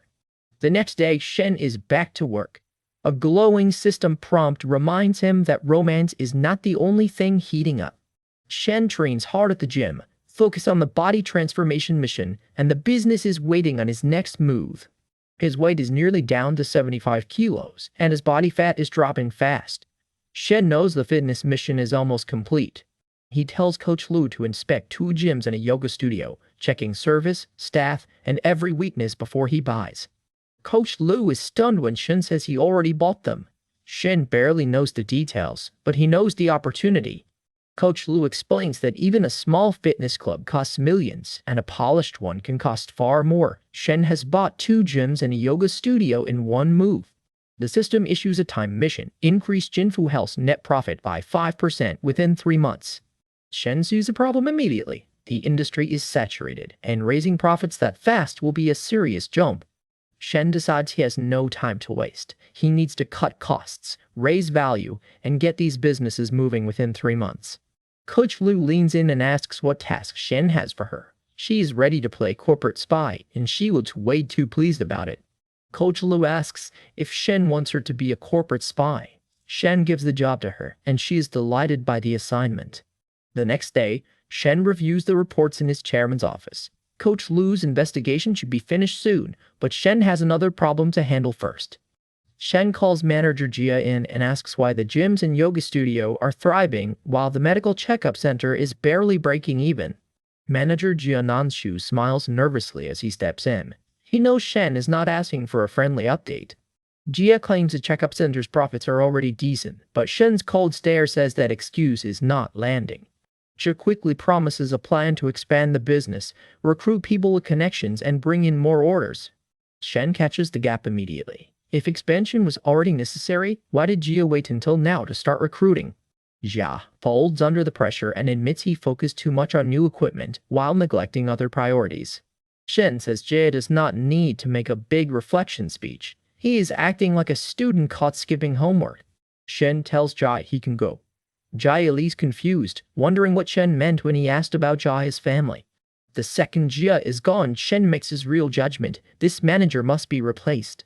Shen checks the papers and concludes Jia is underperforming. The business needs sharper people if it is going to hit that deadline.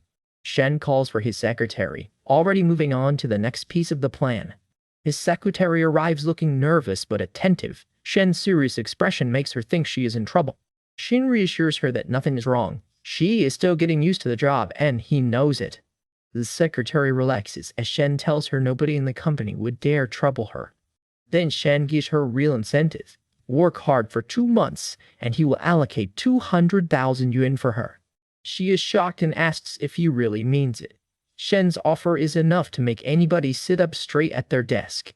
Shen asks if he would trick her, and her answer is written all over her blushing face.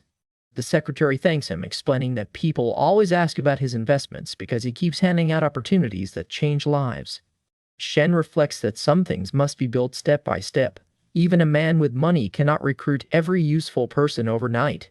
His mind turns to the people around him and the network he is slowly building. The real game is not just buying businesses, but finding the right allies. Shen stays focused on the long game. Every move must be deliberate, because rushing the process could ruin everything. At the health center, the managers nervously warn President Jia that the newly recruited people could become a problem. Jia stays calm. He says his sales team came from his old company, and a connection should bring in contracts soon. The older manager is still uneasy, but Jia tells everyone to stay alert and keep their heads down until the health check ends. The staff realize Jia is much harder to read than expected. For now, they can only make their performance look good. The manager accepts the order, while Jia's quiet confidence leaves the room on edge. That evening, Shen Yuan comes home and calls for Nana. Shen Yu greets him with armfuls of shopping bags and proudly says she bought him suits, shoes, a belt, and a watch. Shen Yuan asks how much the shopping spree cost. Shen Yu casually says it was just over 1 million, with a single suit costing more than 800,000. He calls her silly for spending so much, then pulls her close and says he wants to reward her. This homecoming gets very affectionate very fast. Shen Yuan kisses Shen Yu, and her surprised blush says she absolutely was not ready for that move. Their moment is interrupted when Nana arrives with the sterilizer, freezing at the sight of them. Nana awkwardly backs away and tells her sister and brother-in-law to continue. Her timing is truly legendary. Shen Yu blames Shen Yuan for letting Nana see everything, while he insists Nana is 18 and has to adapt eventually. Shen Yu is still flustered, but Shen Yuan notices something stranger. Nana has never dated anyone, yet she has been acting different lately. Shen Yu denies noticing anything, and Shen Yuan decides he may be overthinking it. The next day, Shen Yuan turns his focus back to work in the store. Shen Yuan trains at home and thinks about meeting a counselor to learn human resources. He knows business administration alone will not be enough. His knowledge from Hong Kong is paying off. Theory and practice are different, but he is determined to build the missing foundations himself. Nana appears in soft pajamas and shyly asks whether Shen Yu did not come with him. Shen Yuan explains that Shen Yu took half a day off and bought Nana a new phone because she never had one before. Nana thanks Shen Yu, visibly touched by the gift, while Shen Yuan watches her reaction closely. When Nana's hand brushes his while taking the phone, she abruptly asks him not to tell her sister. Nana turns bright red and retreats, leaving Shen Yuan wondering what exactly she does not want Shen Yu to know. Shen Yuan decides not to pry, but the awkward little moment clearly stays on his mind. Elsewhere, the counselor's sister spots her getting ready and asks if Shen Yuan is coming soon. The counselor is caught dressing up, and her sister immediately sees through the act. Apparently, this is definitely not just studying. Her sister points out the makeup and carefully chosen clothes, then bluntly asks if this is a date. The counselor tells her to stay in the living room, but her sister grins and says she will not be the third wheel. A knock at the door ends the teasing. The counselor invites Shen Yuan in. Shen Yuan walks in and immediately catches a counselor in a very bold pink outfit. He is visibly stunned. The counselor asks why he is frozen at the door, then moves in close with a confident smile. Shen Yuan tells Counselor Lu Meng that she looks amazing, then asks if she is really ready to focus on reading. Lu Meng's sister gives Shen Yuan a gift bag, and Lu Meng is delighted to see it is from NT. Lu Meng thanks Shen Yuan and heads inside to admire the gift, leaving him with her sister for a moment.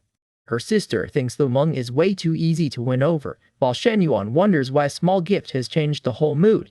Lu Meng returns and cheerfully announces that their happy learning time can begin. Shen Yuan says he only brought a small gift because he did not want to arrive empty-handed. Lu Meng is not buying that excuse for 1 second. She finally sets the flirting aside and asks which HR textbook he wants to start with. The system detects that Shen Yuan has begun learning human resources and unlocks a new task, Master Key HR Knowledge to manage his company. Shen Yuan chooses a prestigious human resources textbook, ready to turn this study session into another upgrade. Half an hour later, the pair is still reading side by the window.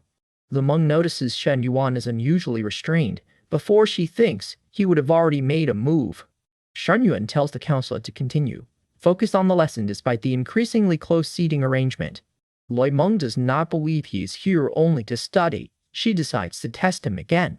She leans against Shen Yuan and clings to his arm, watching closely for his reaction. Shen Yuan finally calls her out. He came to study, so what exactly is Counselor Lu Meng trying to do? Lu Meng is flushed and speechless. Sitting this close was supposed to test him, but it is clearly testing her too. Shen Yuan smiles and asks if she is misbehaving because he has changed. He reminds her that she was playing with fire, then makes his move. The study session ends with a kiss, and Lu Meng gets the answer she was looking for. Fade to black, folks. Shen Yuan is trying to study, but Lu Meng is pressed close with a teasing blush and clearly has other plans. When he asks what she is planning, Lu Meng coyly says she only dressed up to see him. Very academic of her. Lu Meng looks up at him with a daring smile and asks him to stop calling her counselor when they are alone. She climbs into his lap, and Shen Yuan's focus is officially fighting for its life. Someone peeks through the doorway, wide-eyed and embarrassed by the timing. Lu Meng keeps pulling him closer, while Shen Yuan hesitates instead of giving in. She asks for a little more time to prepare, and he gently gives her the space she asks for. Lu Meng whispers that if he really cannot hold back, she can help him. Shen Yuan is trying very hard to stay composed. The tension finally cools down, and Lu Meng sits beside him, still flushed from the near miss. Half an hour later, Lu Meng gets serious again. She needs to return to school soon, so he only has 1 hour. Shen Yuan calls it the perfect time for memorizing, and he is suddenly all business. He activates his efficient learning card, ready to cram an impossible amount of material into 1 hour. The card promises perfect recall for an hour, but it also drains his energy. Nothing useful comes free, apparently. Shen Yuan closes his eyes and pushes through the mental strain as the card does its work. The system confirms it. In 30 minutes, every key point from the Human Resources course is now embedded in his mind. The payoff leaves him wiped out. Shen Yuan realizes he cannot afford to use a learning card like this every time. Lu Meng notices something is off, but Shen Yuan quickly blames his exhaustion on studying and asks to use the shower. Lu Meng watches him leave with lingering concern, wondering why he seems so strange. She tells him to take a clean towel, still flustered by the thought of a man showering in her home. Under the shower, Shen Yuan tries to cool off, while Lu Meng's heartbeat is doing absolutely no such thing. Lu Meng stands outside the bathroom door, blushing hard as the reality of the situation catches up with her. A phone call interrupts the moment. Principal Shu wants Shen Yuan at Tianyuan Pavilion for a long discussion. Shen Yuan gets dressed in a hurry, and the school summons arrives at exactly the worst possible time. Lu Meng says she has something to handle and heads out, while Shen Yuan rushes off to meet the principal. On the way, Shen Yuan thinks about Lu Meng and her sister, both of whom have been acting unusually around him. At Tianyuan Pavilion, Shen Yuan greets Principal Shu and Secretary Kong with polite confidence. Principal Shu reveals the reason for the dinner. The school wants Shen Yuan to become the face of the university. They praise his recent award and want him to inspire incoming students as a model junior. Shen Yuan calmly asks what else he can do for the university, keeping his expression unreadable. Principal Shu explains that the library needs renovation, better equipment, and a stronger book collection. Shen Yuan immediately suspects they are hoping he will fund the whole thing. He is lured to hear the hidden invoice. Instead, Shen Yuan changes the subject and asks whether the school has a medical center for student health checks. The administrators exchange puzzled looks. Why is their student ambassador suddenly asking about medical checkups? Shen Yuan explains that he has acquired a healthcare company and wants to expand its partnerships through the university. Secretary Kong needs a bathroom break after a few drinks, leaving Principal Shu to face Shen Yuan's proposal alone. Principal Shu realizes Shen Yuan runs more businesses than expected. The student is not here to ask for favors, he is here to make deals.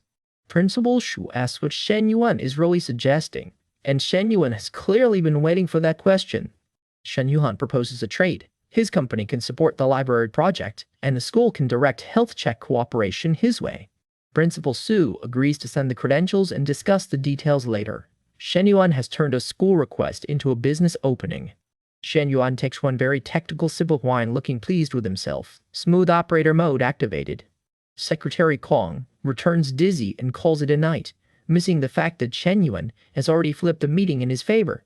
Left alone, Principal Shu smiles to himself. Shen Yuan was far more complicated than he expected. The principal decides the library investment can wait. What interests him now is the business opportunity Shen Yuan just revealed. Half an hour later, Coach Liu finds Shen Yuan exhausted in bed and gently brings him honey water for the hangover. Coach Liu sits close and watches over him, while Shen Yuan looks far too comfortable using her lap as a pillow. When she asks how he wants the honey water, Shen Yuan wakes up with a mischievous answer instead of a sensible one. Coach Liu leans in, surprised but curious, while Shen Yuan shows he is recovering much faster than expected. The honey water goes flying, and the room's peaceful bedtime mood is suddenly gone. Coach Liu is pulled close, and the two share a heated kiss as the chapter heads for a tasteful fade to black. Shen Yuan smiles with total confidence, while Coach Liu lets herself get swept into the moment. Coach Liu melts into his embrace, and the scene ends just before things get any more private. Shen Yuan lies beside Coach Liu while she reviews the fitness studio problems he asked her to investigate. He looks calm, but he is clearly taking every complaint seriously. He starts with the obvious issue. Their social accounts are dead quiet, so the studio is barely attracting new clients. Then Shen Yuan calls out the slow service and poor replies. Coach Lu listens with wide-eyed surprise as he keeps going. The trainers are not building relationships with members either, and that is ruining the customer experience from the inside. Shen Yuan adds 2 more hits, nobody follows up with clients, and the sales lead has become a ghost. This man turned pillow talk into a board meeting. Coach Yu cuddles clothes and praises his expertise, while Shen Yuan quietly decides she is not a bad personal coach after all. A glowing system panel tracks Shen Yuan's improved height, weight, health, body fat, immunity, and brain activity. At the gym, Coach Lu supervises his dumbbell curls while Shen Yuan pushes through the final stretch of his training task. The system announces that the fitness task is complete, and Shen Yuan's eyes light up when it promises a star body reward. The reward takes effect, leaving Shen Yuan noticeably more sculpted and confident. The system did not waste a second. Coach Lu offers him water, staring at him because something about Shen Yuan now feels very different. Shen Yuan accepts the drink with an easy grin, looking far more relaxed after the workout. He tells Coach Lu he completed her challenge and dropped his weight and body fat. She is openly impressed by the result. Coach Lu checks her phone and reveals her small reward. She transferred Shen Yuan 100,000 yuan. Before he can enjoy the surprise, Shen Yuan gets a dinner invitation from Shui. Coach Lu is thrilled and calls him daddy again without missing a beat. Coach Lu sends him off the shower, reminding him about the matter she mentioned earlier. Shen Yuan waves goodbye like this is all perfectly normal.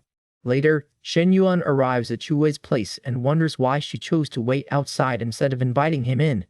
Shui appears in a soft white dress, nervously touching her hair as she faces him. She admits she worried Shen Yuan might not find her if she stayed inside, and his direct compliment leaves her bashful. Yuan, Shen Yuan says she is beautiful, then brings up the new place he found for her and her younger brother. Shui says her current home is fine, but Shen Yuan gently presses the point. He has already rented the place, and says it can simply stay empty if she refuses. Shui finally agrees to treat it as a loan. Shen Yuan smiles at her answer, looking completely at ease with his quiet act of generosity. Their dinner gets interrupted by Dong Qitao, a bespectacled acquaintance who loudly recognizes Shen Yuan. Dong says Shen Yuan looked familiar because he almost mistook him for a celebrity. Shen Yuan's blank stare says he would rather be anywhere else.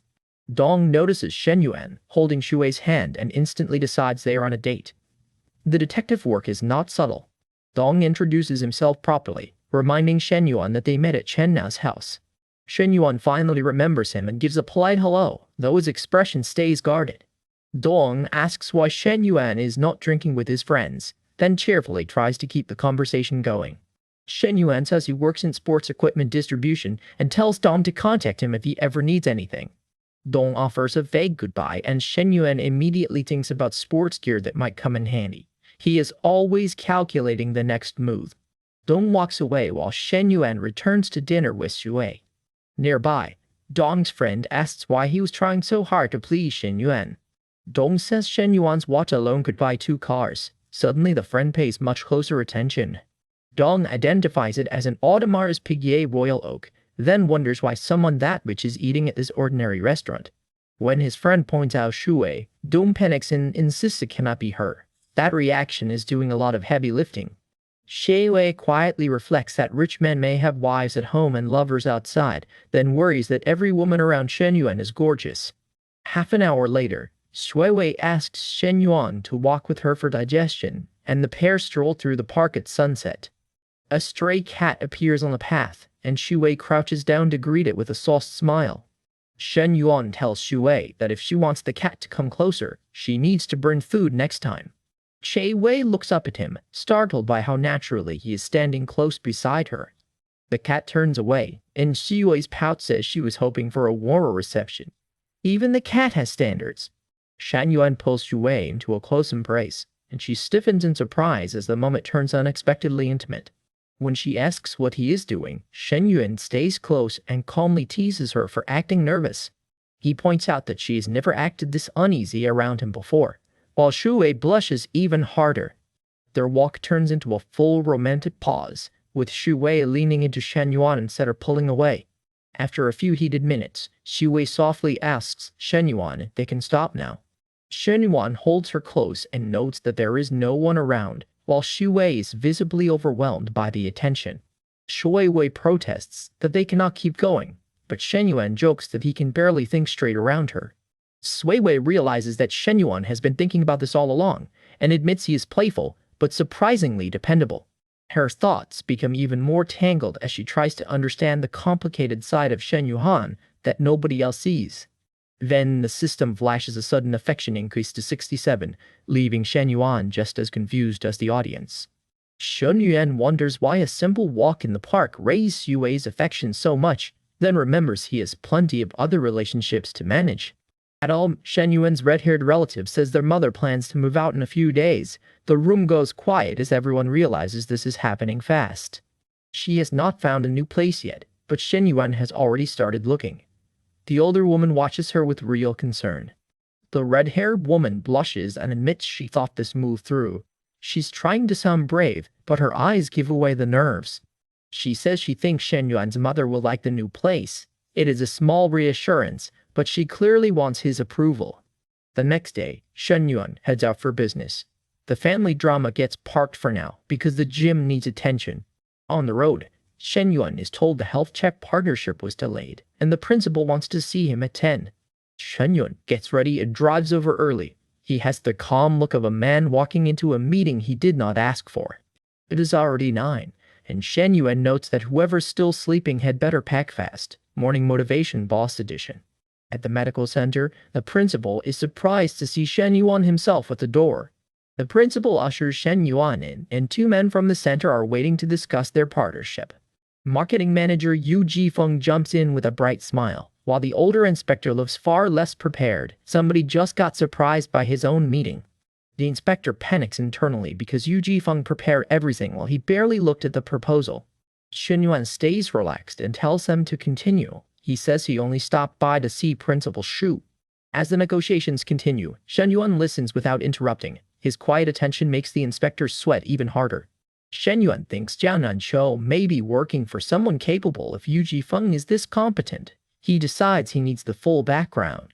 With the visitors finally leaving, Shen Yuan excuses himself and heads to Jingfu Company for the rest of the day's work. He also suspects Jiao Nanshou could be tied to a gang, which would make hiring Yu Jifeng much more complicated. Shen Yuan arrives at Jingfu Company looking composed, but his mind is already working through every angle. At the company, Shen Yuan asks why their online marketing is so weak. He does not waste time warming up the room. The staff explain that the promotions need attractive female trainers, but they cannot afford expensive models. Operations manager Cheng Ru asks why they cannot use their own gym trainers in the videos instead. The answer is practical. Some trainers do not want cameras, and clients complain when familiar faces appear in promotional clips. Cheng Ru admits the gym and yoga studios still make money, so the weak online business has been ignored for too long. Shen Yuan points out that online traffic is down because service quality is poor, staff discipline is weak, and follow-ups are a mess. Manager Xian falters when Shen Yuan asks if he is wrong. The answer is written all over her worried face. Shen Yuan cuts off the excuses and orders improvement plans on his desk tomorrow. Sun can only agree. Shen Yuan has not raised his voice, but the whole office knows he means business. Manager Sun leaves shaken, realizing the new boss wants to fix the business, not simply punish people. As she walks away, Sun remembers that the fitness center has always been one of the most profitable parts of the company. She wonders if Shen Yuan is trying to revive the struggling gym instead of burning it down. That possibility gives her one last chance to prove herself. Shen Yuan spends the day studying reports, hunting for the exact leaks in the gym's operations. He concludes that better service, smoother processes, and conversions can bring the profits back. Back home, Xinyu greets Shen Yuan with a blush and a big dinner already waiting. She is clearly pleased he came home. When Shen Yuan asks about her sister, Xinyu explains that the cafe is busy, so she came home early to cook for him. Shen Yuan asks when her sister will be back. Xinyu answers that dinner could be a while, and Sun Yu answers that dinner could be a while, and suddenly the room feels much smaller. He realizes she is very carefully hinting that they have plenty of time alone. Smooth move, Xinyu. Xinyu serves a huge homemade spread, and Shen Yuan is honestly impressed by the effort. As he tastes the food, Shen Yuan tells Xinyu she is just as good a cook as her sister. Her shy smile says that compliment landed perfectly. Xinyu casually says she made it for the two of them to share, then immediately realizes how that sounds. Yuan nearly chokes and says he likes both sisters' cooking. Nice recovery, our boy, but that was a dangerous sentence. Jinyu admits she made these particular dishes because she noticed Shen Yuan likes them most. Her feelings are getting harder to hide. They sit facing each other in a soft, awkward silence. Shen Yuan calls her name, and Xinyu looks like her heart just skipped a beat. Flustered, Xinyu quickly calls him brother-in-law and escapes to the bathroom before she says anything reckless. Xinyu rushes away, bright red and overwhelmed by the tension she created herself. Alone for a moment, Xinyu tries to calm down. She nearly said what she really wanted, and now she is fighting her own thoughts. She returns still blushing and asks Shen Yuan to call her by his name instead of brother-in-law. That is not exactly a casual request. The mood turns dangerously intimate as Xinyu stands close to Shen Yuan. The chapter fades into pure romantic chaos. Xinyu pulls herself back, telling herself she must never let those forbidden words escape. Her feelings are clearly winning the argument. She insists Shen Yuan only has eyes for her sister, but the look on her face proves she is not convinced at all. Xinyu stands at the mirror, flushed and nervous. She knows she needs to explain herself to Shen Yuan before this misunderstanding gets worse. She grips the sink, trying to steady herself. This is not the phase of someone who planned a calm conversation. At breakfast, Shen Yuan quietly tells Xinyu he understands. His calm answer leaves her stunned because she expected anger. Xinyu blushes hard as the tension hits all at once. Shen Yuan's lack of judgment only makes her more flustered. She cannot tell whether he truly does not care or whether he is impossible to read. Our boy has accidentally activated the mystery man setting again. Shen Yuan tells Xinyu that everyone can choose freely without letting society make the decision for them. He softens the moment instead of pushing it. Xinyu looks up in surprise. His words give her hope, but she's still too shy to know what he really means. A few seconds later, Xinyu is still replaying every word. He was vague, not rejecting her, and that tiny distinction means everything to her. Xinyu tries to speak again, but the words will not come. Her courage is walking toward the table on very shaky legs. She leans close to Shen Yuan, still blushing furiously, when another woman arrives and cuts straight through the awkward mood. Nana breezes in and asks whether Shen Yuan and Xinyu have eaten. Shen Yuan have eaten. Xinyu immediately retreats before anyone can read the room. Nana arrives dressed for work, polished and confident, while Xinyu slips away to give them space. Xinyu assures Nana that they already ate, then makes a fast escape. Smooth recovery? Not even a little. Shen Yuan praises Nana for working hard as the cafe improves. She lights up at the praise, clearly happier than she wants to admit.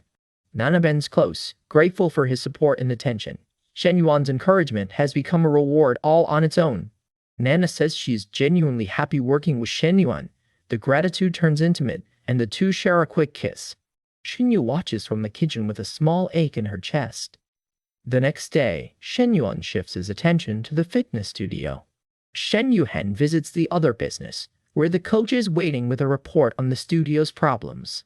The coach explains that the yoga studio offers good service but has too few members, while nearby gyms keep pulling customers away. Shen Yuan listens closely as she lays out the problem. He asked for an honest report, and she came prepared. He approves of her work and says she deserves a reward. Her smile shows she likes both the praise and the boss. Shen Yuan makes the reward a date that afternoon. The coach is instantly flustered, because business meetings apparently have excellent perks. He gives her a second task, make a real plan for saving the studio. She agrees, still blushing as the date becomes official. She looks thrilled and overwhelmed. Then the chapter skips ahead to their date. The coach arrives in a sleek blue dress, and Shen Yuan gives her a surprised look. She is very clearly not dressed for a staff meeting. Over candlelight and wine, the two settle into an easy, romantic dinner. The coach watches him with a hopeful smile. Shen Yuan checks the numbers in his head. Between dinner, clothes, movies, and gifts, the cashback reward is massive. The coach's affection level jumps to 93, and Shen Yuan realizes this date is getting more profitable by the minute. They walk together after dinner, close enough that neither wants the evening to end. Shen Yuan notices she is one step from a breakthrough. The coach blushes and thinks this is becoming more exciting. Shen Yuan has taken one ordinary date and turned it into a jackpot. She says their days together are only beginning, then leans into him as the night fades out.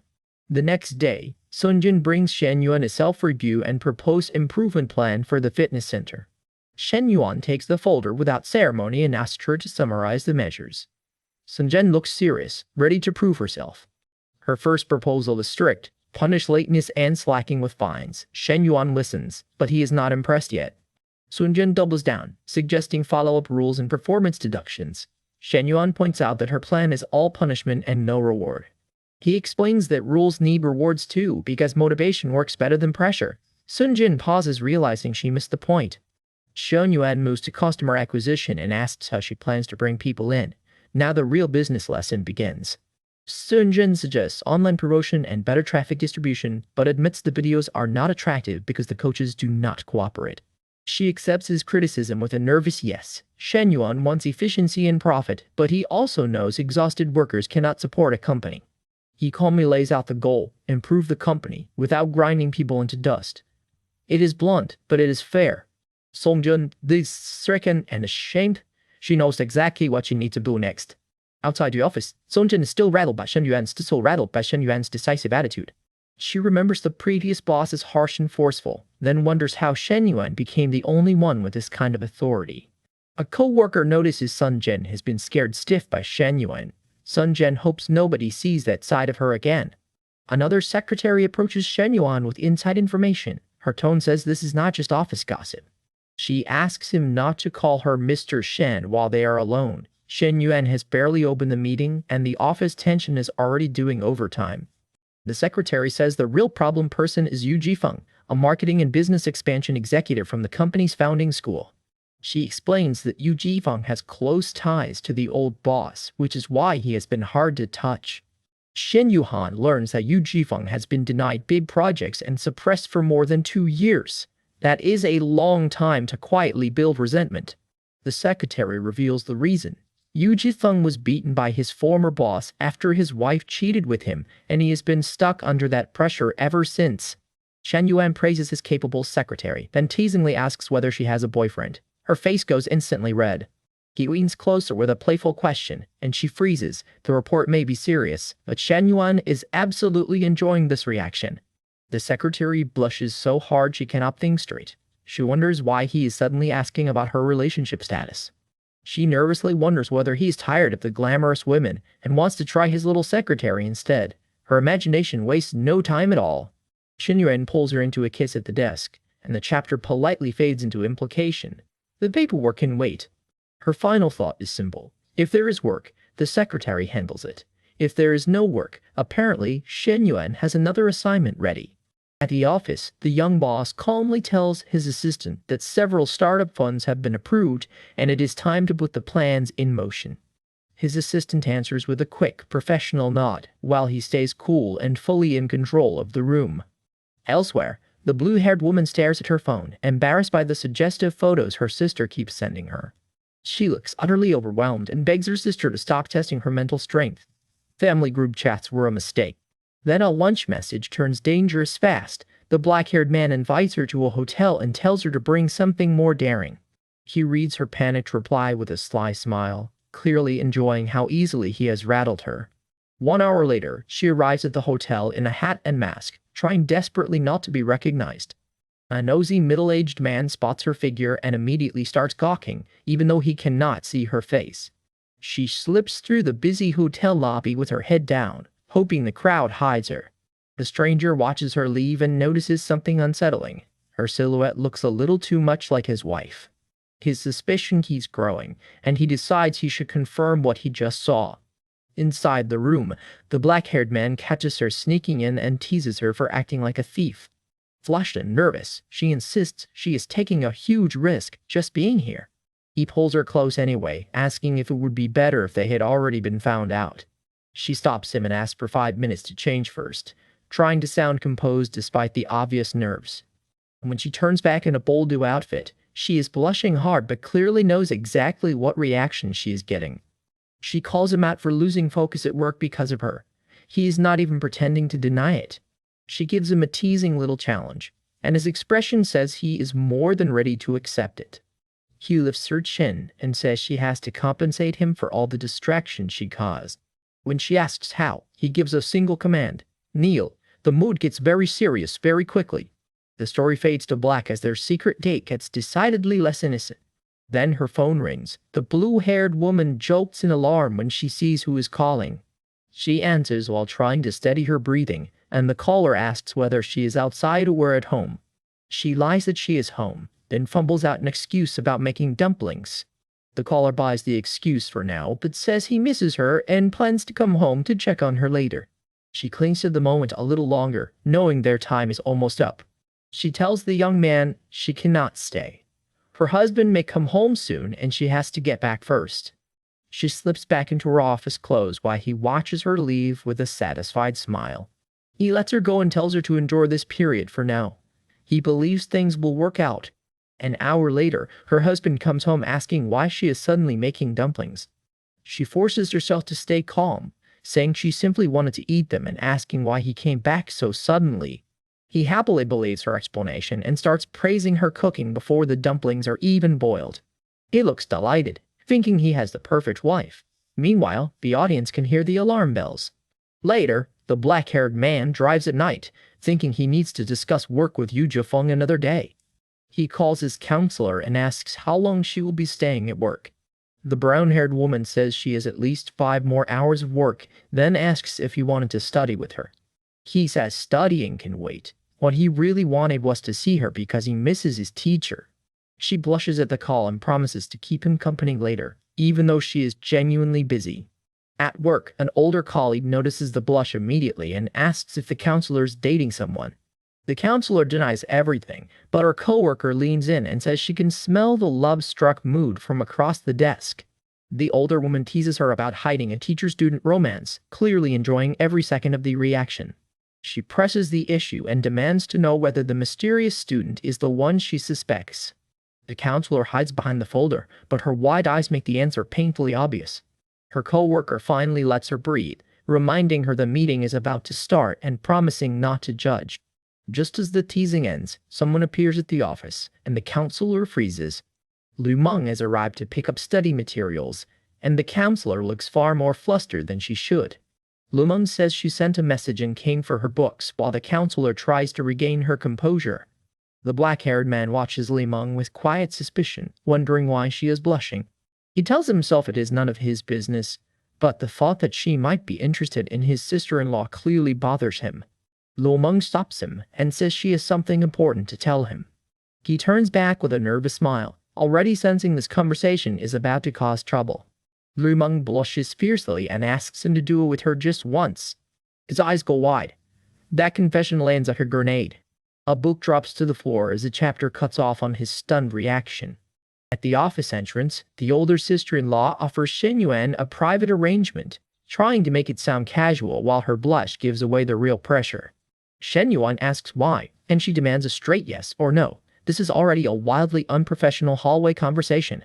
Our boy refuses. He tells her he will not do it without an emotional foundation, keeping his face calm despite the awkward tension. She leans in, flushed and offended, accusing him of playing innocent and asking whether this is some test from Li Xia. Shen Yuan loses control for one embarrassing second, grabs at his pants and immediately tries to recover. Smooth recovery? Absolutely not. The counselor freezes in the doorway, cheeks blazing, while Shen Yuan realizes he has made the situation even more suspicious. He changes the subject and asks whether she has considered how her sister would feel, trying to draw a hard line before things go further. She goes quiet, and Shen Yuan turns away with a brutal reminder. He is the man she can never have. The counselor is left standing close behind him, silent and visibly rattled by how directly he shut her down. As Shen Yuan heads out, he privately decides the so-called test struck like lightning. The man is congratulating himself a little early. Alone on the sofa, the counselor fumes and calls him a rotten pig trotter, angry that she gave him a chance and he still backed away. Half an hour later, Shen Yuan arrives to pick up her younger sister after work. The younger sister walks out smiling, relaxed and happy to see him, completely unaware of the earlier drama. She thanks Shen Yuan for the ride, and he says he worried there might be bad people outside. He is laying the charm on thick. She calls him a big pervert, but her expression is more playful than angry as she gets into the car. Shen Yuan repeats the accusation back at her, and she turns away with a flustered little protest. Laughing behind the wheel, Shen Yuan asks if he passed the test perfectly. She is confused because she has no idea what test he means. He explains that tonight's revolution succeeded and says having a long-term partner is not enough to satisfy him anymore. The younger sister listens with a coy smile while Shen Yuan asks whether something is worrying her. The counselor suddenly worries that her sister has learned about Li Meng's test and thinks Shen Yuan might have been serious. Shen Yuan smiles to himself, thinking another pair of sisters could mean a huge return. His mental math is doing overtime. When she asks why he is smiling, Shen Yuan quickly says he is only thinking about something happy. As the car heads home through the city lights, she asks if taking her home really makes him that happy. He answers yes without hesitation. Back at the apartment, the counselor watches from the sofa as Shen Yuan returns with her sister, quietly comparing their figures in his head. The younger sister tells her sister to ignore Shen Yuan because he is just showing off, but the counselor notices her sister is not denying much. The younger sister has her bed, saying she will not disturb their couple time. The counselor looks stunned by the convenient exit. The moment they are alone, Shen Yuan pulls the counselor close and warns her not to mess around. She admits this is not a game anymore, then melts into his kiss. The earlier standoff has officially reversed course. She asks if he can spare time today because she has been busy and exhausted. Shen Yuan agrees, still holding her close. She suddenly asks whether his earlier smile was because of this, and Shen Yuan has no answer that will save him now. Flushed to the ears, the counselor bolts into the bedroom after calling his name. The door closes, leaving Shen Yuan with a very clear invitation and nowhere to pretend he misunderstood. 20 minutes later, the counselor is exhausted and flushed, asking if Shen Yuan is happy now and whether he can go home. Shen Yuan says it is almost midnight and he will stay the night. She objects, but her hesitation says the argument is mostly for show. He settles onto the sofa, declaring that he is tired and will sleep there. A message from Li Xiao asks if he is still awake, while Shen Yuan notices the counselor has already fallen asleep after the whole day.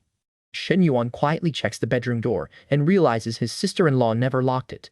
Inside, the counselor lies asleep on the bed, unaware that Shen Yuan has stepped into the room. She wakes up startled when Shen Yuan comes close, asking what he thinks he is doing. Shen Yuan leans over her and asks if she actually came. The late-night tension snaps right back into place. He says he entered because the door was unlocked, while she insists her earlier comment was only momentary nonsense. Her blush deepens as she tries to hold back her reaction, making her denial less convincing by the second. Shen Yuan reminds her that she already introduced him as her sister-in-law. He is not taking that label lightly. He teases her for trying so hard to stay quiet, and the bedroom scene fades into pure adult romance territory. The counselor clings to him as her breathing gets heavier, while Shen Yuan keeps the pressure on with a smug calm. She finally calls Shen Yuan's name, completely flustered as he refuses to let her hide behind her pride. When he asks what she wants, she can barely get the words out and begs him to continue. Shen Yuan tells her to beg him, and the chapter keeps the rest behind a tasteful fade to black. The counselor gives in completely, and the room fills with the unmistakable aftermath of their heated truce. Their late-night encounter reaches its peak, ending this chapter with Shen Yuan's dangerous little household situation growing even messier. The chapter opens with Shen Yuan surrounded by admirers, setting the tone with absolutely zero subtlety. Later, Shen Yuan lies beside the long-haired woman, and her flushed, nervous look makes it clear she is way out of her comfort zone. She admits it has been a very long time since she was this close to anyone, while Shen Yuan watches her with a soft, teasing smile. She says Shen Yuan is her first partner since her ex, then panics because her sister must never find out. The woman gives in to the moment, blushing hard as Shen Yuan stays close. The bedroom drama is clearly not clocking out yet. Even while she is swept up in it, she worries that her sister will be devastated if she discovers this secret. Then her sister heads toward the bathroom, and the woman suddenly realizes she could walk in at any second. Trying to act normal, Shen Yuan casually checks his phone while she whispers that they should do something else. She tells herself that compared with the other women in his house, this is no reason to panic. That confidence lasts about 3 minutes. The bathroom door closes, and she is relieved her sister missed the scene, but she is still shaken and embarrassed. Shen Yuan gently reassures his flustered partner, telling her she will get used to this. The next morning, the sister serves breakfast with an easy smile, while Shen Yuan arrives looking far too pleased with himself. He calls her baby, and the long-haired woman immediately freezes, terrified that her sister heard him. She insists it is still too early for this, but Shen Yuan leans in anyway, clearly enjoying how easily she blushes. She reluctantly lets him hold her while the sister keeps working nearby. Breakfast has become a high-risk operation. She agrees to settle down, but her face stays bright red as Shen Yuan keeps crowding her personal space. The sister notices something odd and watches them closely, while the woman hides behind her cup and avoids eye contact. She brings Shen Yuan his toothbrush and praises how well he treats her, trying very hard to sound normal. Shen Yuan pulls her close again, and her startled, flushed reaction gives away just how affected she is. She calls him a pervert, but the shy smile on her face completely ruins the accusation. As she slips away to get dressed, she thinks Shen Yuan treats her like a real partner, not just a passing fling. Then the sister catches sight of her in a revealing outfit, and the woman's startled face says this cover story needs work. The sister tells her to cover up because Shen Yuan is here, while she awkwardly hides behind a sandwich. The sister says she was careless not to consider her feelings and offers to let Shen Yuan stay over from now on. The woman is stunned, wondering if her sister has misunderstood the whole situation and is trying to bring them together. She says it is fine, and that she does not mind, though her blushing face makes the answer much less convincing. The two sisters leave hand in hand, and Shen Yuan gets a very enthusiastic goodbye. Lu Meng notices Shen Yuan ate an impressive amount, and he happily credits the amazing breakfast to yesterday's exhausting activity. He praises the meal like it changed his life, while both women stand there looking increasingly suspicious and embarrassed. Shen Yuan says he is full and heads out, leaving the women to process what they just heard. The sister notices Lu Meng acting strange and wonders why she is blushing so intensely. The long-haired woman worries Lu Meng may have seen Shen Yuan drinking from her in the kitchen, then tries to dismiss the thought. At Jingfu Corporation, Shen Yuan faces Manager Jia and calmly orders him to explain himself. Manager Jia nervously hands over a thick file, already looking like a man who knows the trap is closed. The bespectacled manager stands rigid and sweaty as Shen Yuan reviews the evidence. Shen Yuan says the numbers in this file alone are enough to send Manager Jia to prison. Manager Jia tries to protest, but his terrified expression shows he has no real defense. Shen Yuan reminds him that he stole company money, then asks if he thinks that should be taken lightly. He demands the full truth about the company, and Manager Jia falls silent under that cold stare. Shen Yuan gives him the choice in the bluntest possible terms: prison or cooperation. Manager Jia leaves carrying the weight of his decision, after exposing the company's internal secrets. Shen Yuan tells him to hand over every document and never show his face again. Manager Jia recognizes that the young president is a frighteningly skilled strategist. The manager walks out defeated, while Shen Yuan watches without a trace of sympathy. A female employee arrives at Shen Yuan's office, and he tells her to speak. She reports a nearby rental costing under 2,500 a month, including utilities and fees. Shen Yuan approves the place immediately and tells her to take it. The employee agrees to contact the landlord and sign the contract. Then Shen Yuan gets a call from Coach Lu and his expression turns serious before he even answers. On the phone, Coach Lu is crying and repeatedly calls Shen Yuan her husband. Shen Yuan asks what is wrong, clearly alarmed by her tearful voice. When he reaches her, Coach Lu is curled up crying, but he points out that she has not even explained what happened. Shen Yuan says he will leave if she refuses to talk, and she panics at the thought of losing him. Coach Lu grabs his hand and begs him not to leave. She clings to him with tears in her eyes, finally ready to reveal what has been weighing on her. Coach Lu says his workouts have never lasted more than an hour, and nothing new happened at the gym either, leaving Shen Yuan completely confused. Her tearful expression deepens the mystery as she asks whether he remembers the last time she called him daddy. Back at home, Shen Yuan is enjoying some very personal attention from Lilei, who has clearly missed him. Even in the middle of their private moment, Shen Yuan asks about work at Jingfu. Lilei blushes but confidently explains that the fitness center renovation is already underway. She pulls him close, looking completely comfortable in his arms. When Shen Yuan asks whether she has an official position, Lilei casually says she will be a human resources consultant too. The man is collecting job titles now. Lilei kisses him and asks how he could forget her, making it very clear she wants to stay close. Shen Yuan admits he wants more time with her, and Lilei gives him a teasing answer that leaves no room for misunderstanding. Lilei turns around and playfully asks if even that is not enough for him. She keeps teasing him, and Shen Yuan can only admit that it is still not quite enough. Shen Yuan leans in with a smug little grin, and the scene politely fades to black from there. Afterward, Lilei smiles softly and tells him that now he knows how good it feels to be wanted. 2 hours later, Shen Yuan gets a message inviting him to the opening night of a bar run by old classmates. Lilei rests beside him while Shen Yuan reads the invite. As a shareholder, he is expected to show up. That night, Shen Yuan arrives at the Tipsy Breeze bar, where the reunion is already in full swing. He keeps his hood up and scans the crowded room with a guarded, unreadable expression. A classmate notices him and says there are plenty of familiar faces here tonight. The red-haired man with glasses recognizes Shen Yuan at last and eagerly introduces himself as Jin Kongwen. Jin welcomes Shen Yuan into the reunion and insists the old classmates need to drink properly tonight. The group is surprised that the quiet guy from class actually showed up, and they immediately ask where he has been. Shen Yuan says he had something to handle and simply tells them to start drinking without him. Nearby, people whisper that Shen Yuan is wearing a pricey book watch and looks far richer than they expected. Cheng Shen X offers to introduce Shen Yuan to some women, still assuming the old bookworm needs his help.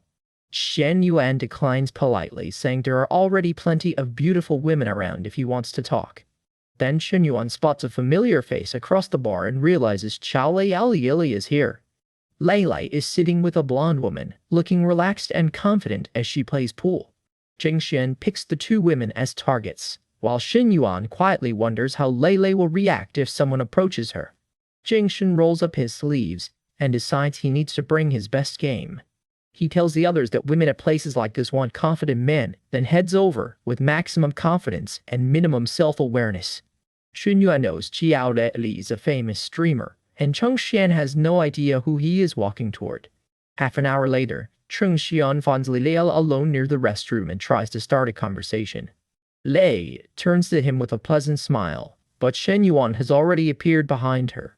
Shen Yuan looks genuinely startled when he sees Lei here, and she asks what he is doing at the bar. Shen Yuan bluntly calls out Lei for testing him by casually talking to another man. Lei looks surprised, then says she only noticed him after arriving and would never give another guy a chance.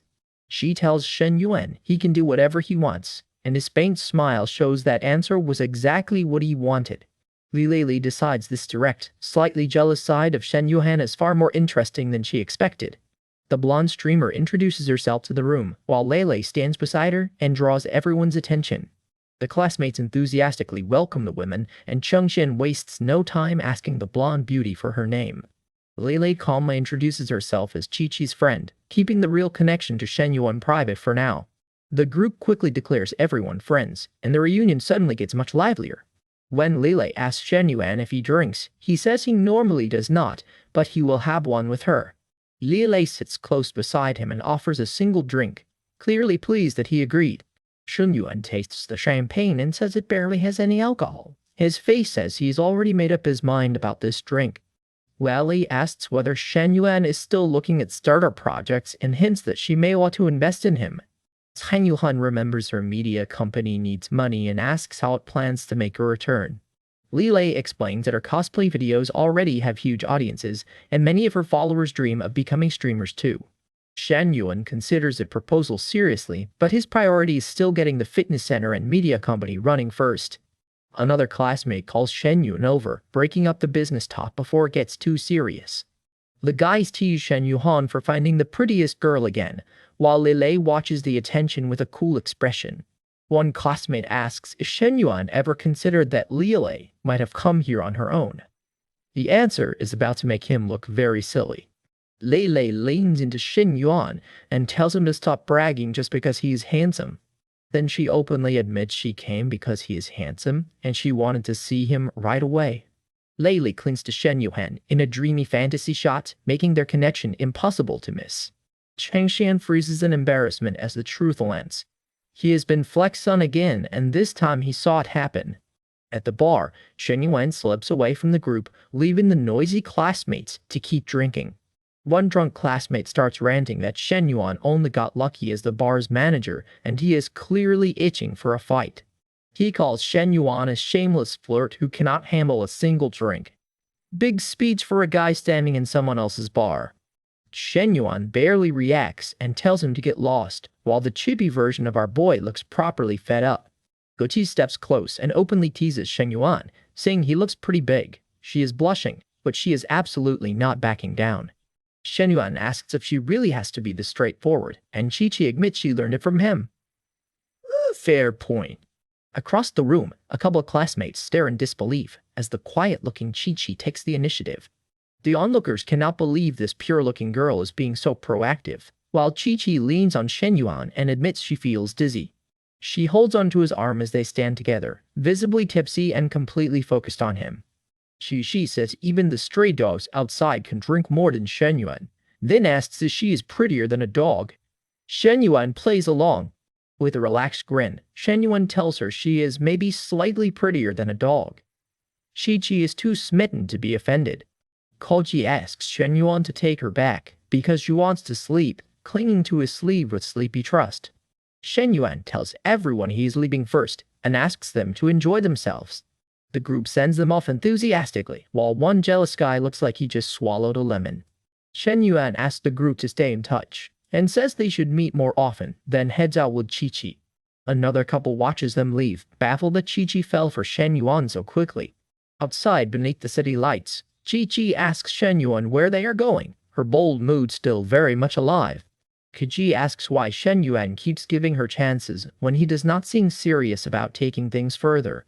Shen Yuan says she's not exactly subtle and tells her to simply say what she wants.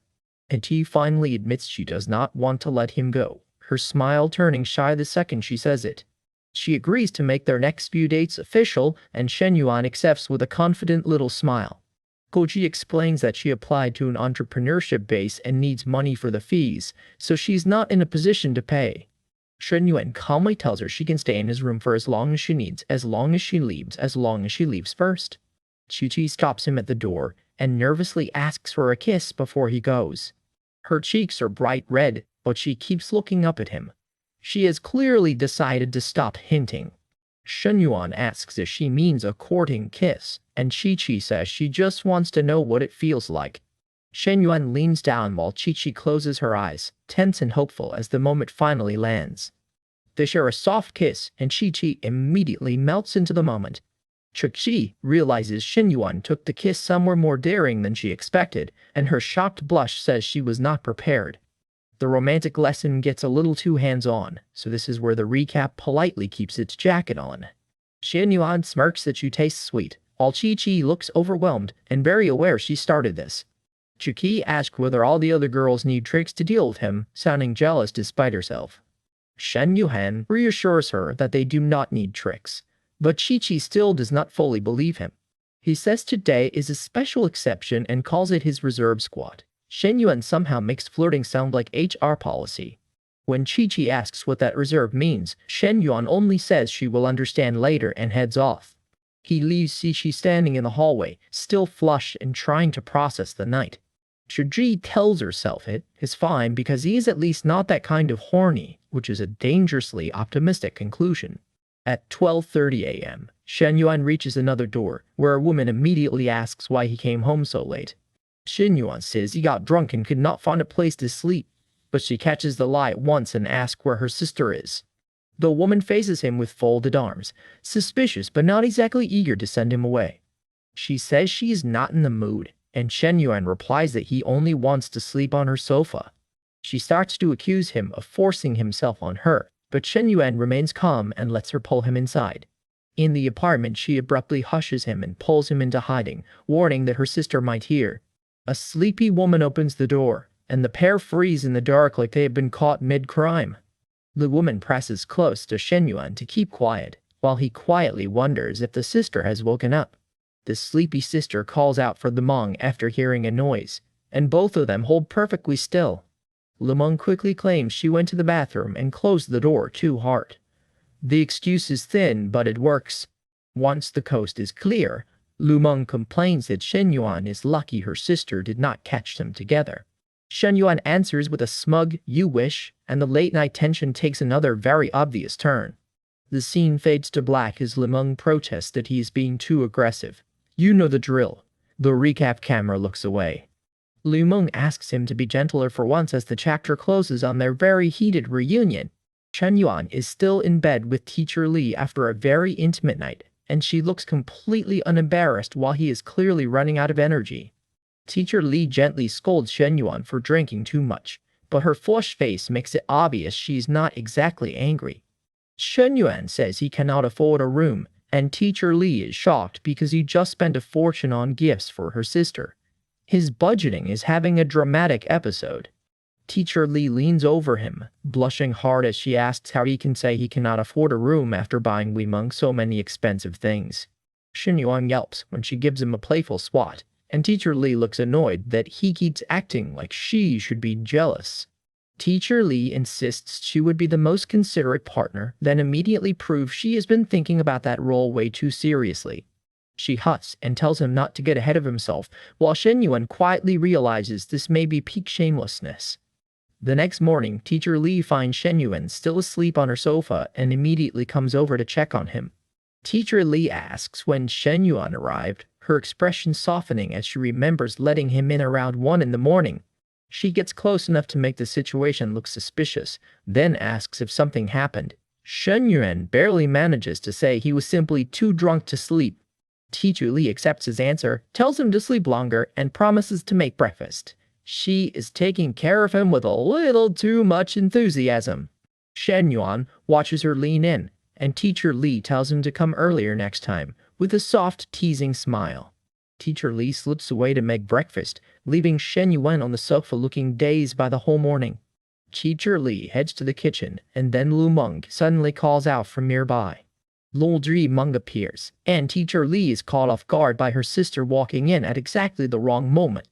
Lu Meng asks why Shen Yuan came over last night without waking her, while Teacher Li tries to keep her face perfectly calm. Teacher Li says it was late and she did not want to disturb Lu Meng, but Lu Meng is already looking very suspicious. Lu Meng says that if Shen Yuan ever comes over late again, Teacher Li should wake her. Her sister's excuse is as flimsy as paper. Teacher Li privately calls Lu Meng a midnight snack, then quickly says Shen Yuan only had a drink and nothing else. Half an hour later, Teacher Li calls Shen Yuan to breakfast, and he finally wakes up looking much more rested. Teacher Li serves him breakfast in an apron, and Shen Yuan cannot help noticing how naturally domestic this whole scene feels. She smiles at Shen Yuan while bringing his food over, clearly pleased that he is staying for breakfast. Lu Meng sits across from him and calls him a half-asleep foodie while he calmly works through the pancakes. Lu Meng asks why he is staring, but Shen Yuan just keeps eating like the tension at the table is somebody else's problem. Lu Meng suddenly worries that Shen Yuan is her sister's boyfriend, then scolds herself for getting jealous after only 2 nights. Teacher Li tells Shen Yuan she has already eaten and urges him to finish breakfast before getting ready. Lu Meng tells herself they are only partners and that she should not feel this way, but the blush on her face gives her away. Shen Yuan looks amused as he drinks his milk, while Lu Meng tries very hard to act normal. Teacher Li says she will take Lu Meng to school, and Lu Meng immediately wonders why Shen Yuan is not coming too. Shen Yuan says he will take her another day when she feels like it, and Lu Meng's affection meter practically lights up. Lu Meng calls him heartless in her head, but she is blushing too hard for anyone to believe she is upset.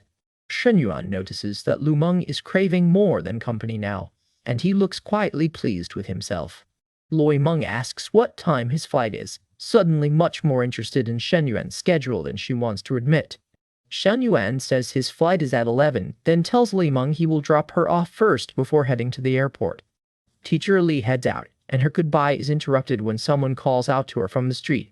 Half an hour later, Teacher Li steps out of a car and sees a familiar face waiting nearby. An older colleague calls for Teacher Li, and Teacher Li turns around with a startled look. The colleague asks why Teacher Li is here, clearly noticing that she arrived in a private car. Teacher Li tries to brush it off by saying one of her students gave her a ride, but her blush makes the excuse sound even worse. Her colleague teases that there is no student that important, and Teacher Li looks like she has just been caught hiding a huge secret. Teacher Li insists it was only a ride, while her colleague asks whether the relationship has progressed. The interrogation begins immediately.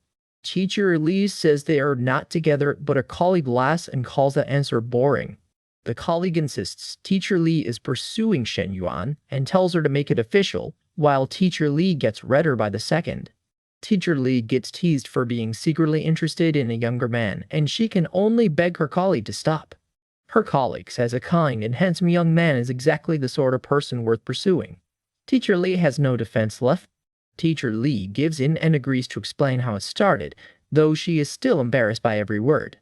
At the same time, Shen Yuan gets behind the wheel while Lu Meng takes the passenger seat.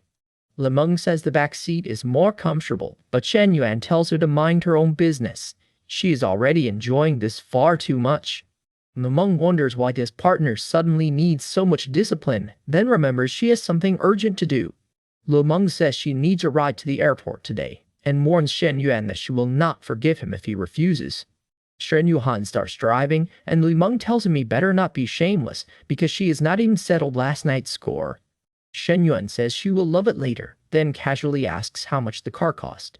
Lu Meng says the car was about 3 million, and Shen Yuan reacts with a calm little smile that makes her nervous. Shen Yuan says, "Yeah, right," and Lu Meng turns toward him, suddenly unsure what he is planning. Shen Yuan reaches across the center console, and Lu Meng freezes as his hand gets closer. Lu Meng grabs Shen Yuan's hand, flustered and reminding him they are on a public road. Shen Yuan asks if this is not what she wanted, and Lu Meng blushes furiously as she tries to deny it. Lu Meng holds his hand tighter, but she admits that is not what she meant. Shen Yuan leans closer with a knowing smile, and Lu Meng's nervous blush says this ride is becoming much more complicated. Lu Meng blurts out that whatever she wants is obviously not what he means, but she is struggling to sound convincing. Shen Yuan presses the question, and Lu Meng is left blushing beside him with no easy answer. Shen Yuan rides with Lu Meng, and she immediately starts poking at his mysterious money-making skills. Lu Meng complains that he acts too secretive, while Shen Yuan keeps driving with that annoyingly calm grin. He casually reveals that he started trading crypto and forex in college, and now runs his own company, casual flex of the century. Lu Meng turns the chat toward marriage, judging him like he has already failed the interview. Shen Yuan leans back with a smug smile as she keeps firing questions at him. Lu Meng snaps that she will dump him if he cannot keep up, but Shen Yuan looks completely unbothered. She asks whether he would just lose his partner, then tries to play sweet by holding his hand. Lu Meng admits she does not like a partner who is always thinking about himself, though her flirty smile says she is enjoying this argument. Shen Yuan says he will look if she wants him to, and his playful stare makes her suddenly nervous. Lu Meng hears that answer and gives him a surprised little look, like she did not expect him to call her bluff. She shifts in her seat and gets bolder, while Shen Yuan keeps his attention on the road. Then Shen Yuan slams the brakes. The mood changes fast when traffic suddenly blocks their path.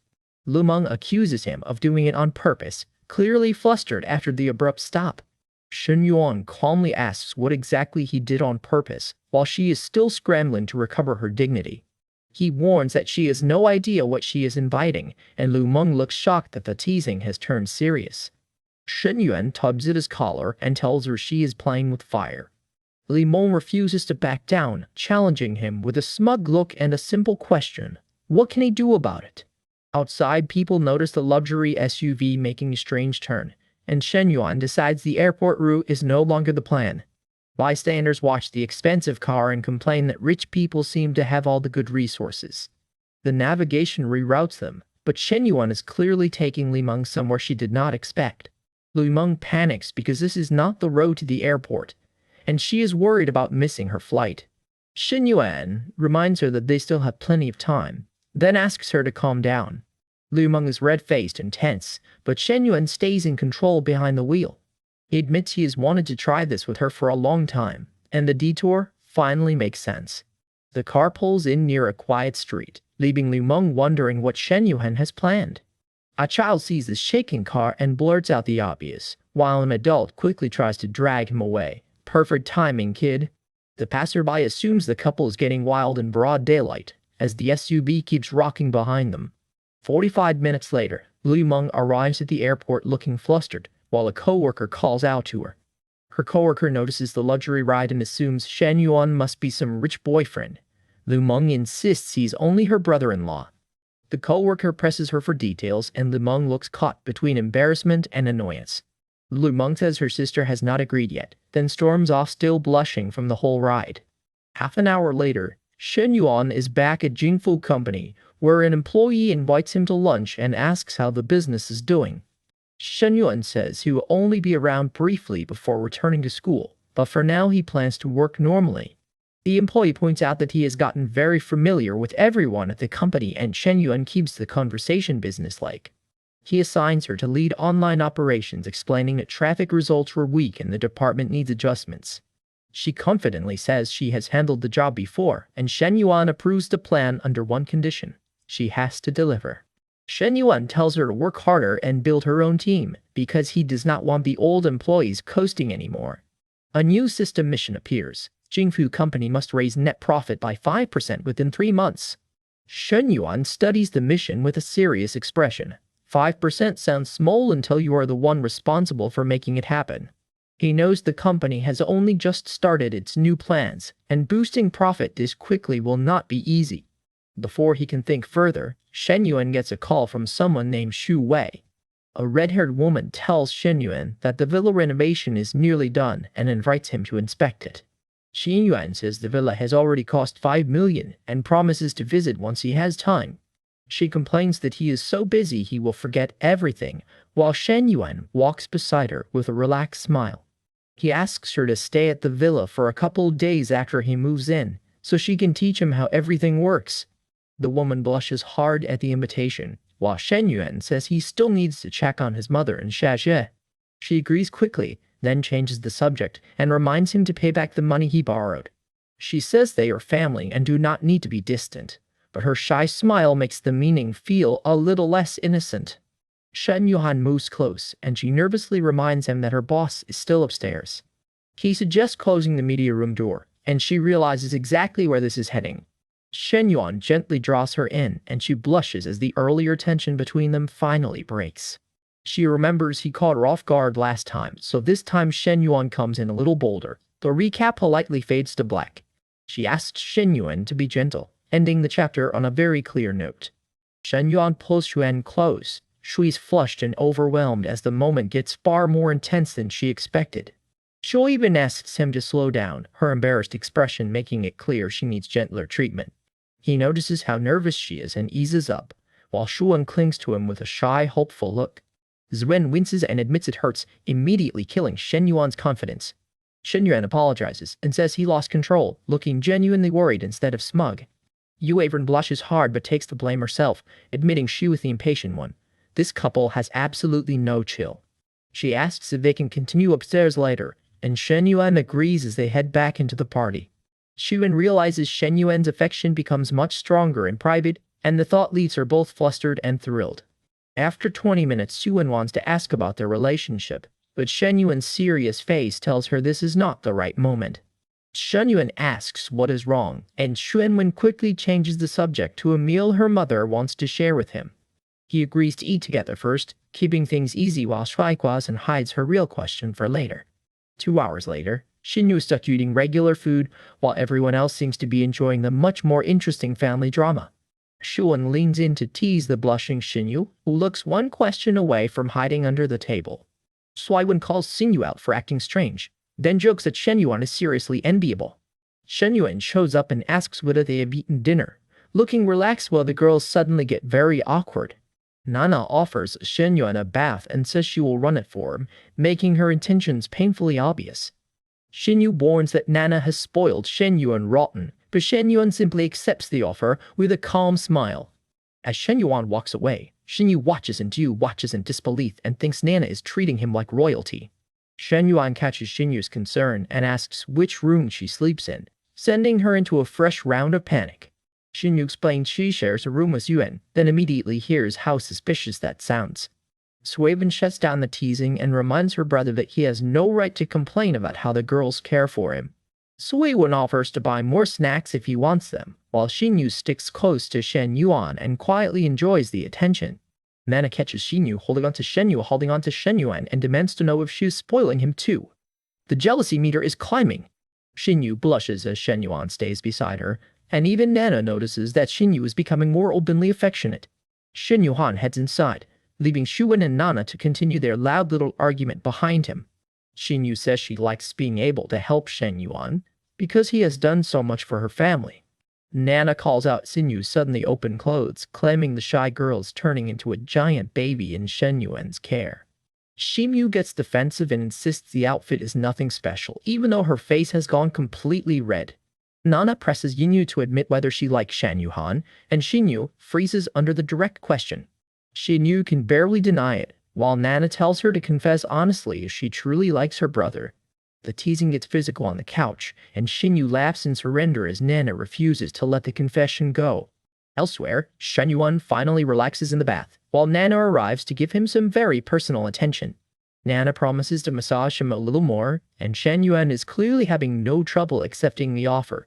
Shen Yuan asks where Nana learned to massage like this, and she looks pleased that he noticed. Nana says she learned online just for him, while Shen Yuan jokingly calls her a bad influence. Nana admits she did it for Shen Yuan, and the bath scene turns into a very obvious fade to black situation. Nana boldly challenges Shen Yuan, then admits she secretly watched videos to learn how to please him. Shen Yuan praises Nana, and the two share a tender kiss as her confidence finally pays off. The flirting continues behind the scene, with Shen Yuan enjoying Nana's devoted attention. Nana pulls Shen Yuan deeper into the moment, and the scene stays safely behind the bathroom fog. Nana calls Shen Yuan's name softly as the couple finally winds down. A phone starts ringing, but Shen Yuan is far too distracted to care about whoever is calling. Nana agrees that nothing is more important right now, which is a bold claim until the phone rings again. Half an hour later, a blonde woman messages Shen Yuan with a very confident offer to reward him with a few pictures. Shen Yuan reads the messages in bed while Nana rests against him, and the blonde sender gets annoyed when he leaves her unseen. The blonde woman fumes that Shen Yuan answers in just 2 words after all that effort. Her ego has taken a direct hit. She asks whether he wants some special delicacies, and Shen Yuan calmly says he would appreciate it. The blonde woman decides Shen Yuan is teasing her on purpose, but she's clearly having fun with the back and forth. Shen Yuan moves on to another chat, where a woman named Lei asks whether the little sister is ready to meet up. Lei is still annoyed that Shen Yuan made her wait, and she reminds him that she is the chosen concubine who came first. Shen Yuan says he holds grudges, and Lei fires back by demanding to know who else thinks they are better than her. Shen Yuan puts the phone aside and rests with Nana, while Lei's jealous messages hang over what comes next. Shen Yuan lounges in bed, while a woman snuggles close and messages him about meeting tomorrow. Our boy looks far too pleased with himself. He gives her the vague answer that he is busy and will set a time later. Apparently, scheduling chaos is part of the romance package. Outside, Xiaolei walks away alone, upset that Shen Yuan forgot their earlier plan entirely. She heads off into the night, while Shen Yuan remains comfortably unaware of the trouble brewing. Back in bed, Nana brings up Shen Yuan's coming birthday and asks how he wants to celebrate. Shen Yuan says they should take a trip together, and Nana melts at the idea. Nana happily agrees, and the pair lean closer with matching smiles. Nana says the trip sounds lovely, then clearly decides one round of affection is not enough. Shen Yuan is caught off guard as Nana gets pulled again. The man has no chance of getting any sleep tonight. He gives in to Nana's affectionate demand, and the scene politely fades out. The next morning, Shen Yuan wakes to a much louder fantasy, with several women demanding his opinion on their outfits. The women compete to be first in Shen Yuan's eyes, each one striking a dramatic pose. One woman tells him to open the zipper while another questions whether he can keep up. His dream is doing overtime. More women pile into the fantasy, each eager to join the absurd competition for his attention. The fantasy reaches full chaos as another woman announces she is ready. Shen Yuan is dreaming big, literally. Shen Yuan jolts awake, realizing he has been talking in his sleep. Nana asks what he was dreaming about, and Shen Yuan covers his face in instant embarrassment. He claims he could not hear the names clearly, which is a very convenient defense. Shen Yuan quickly blings work stress, and Nana accepts the explanation with a doubtful little pause. Breakfast is ready, and Shen Yuan privately feels relieved that Nana has been easy to get along with. At the table, Shen Yu complains that Nana gets special treatment while Shen Yuan stares at the lavish breakfast. Nana says there are only 3 of them, and she does not want to waste food. Shen Yu playfully clings to her from behind.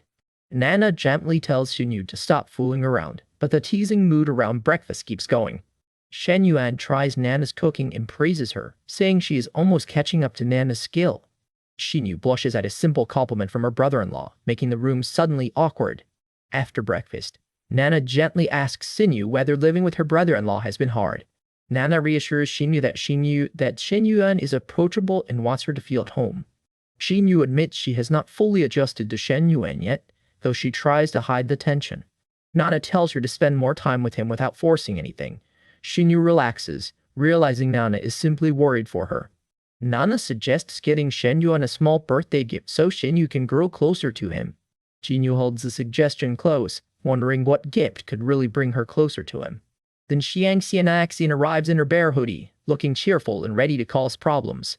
A middle-aged man pulls up in a car and offers Xian a ride to school. Chen Xian asks how much his car costs, then casually says Shen Yuan's vehicle is worth over 3 million.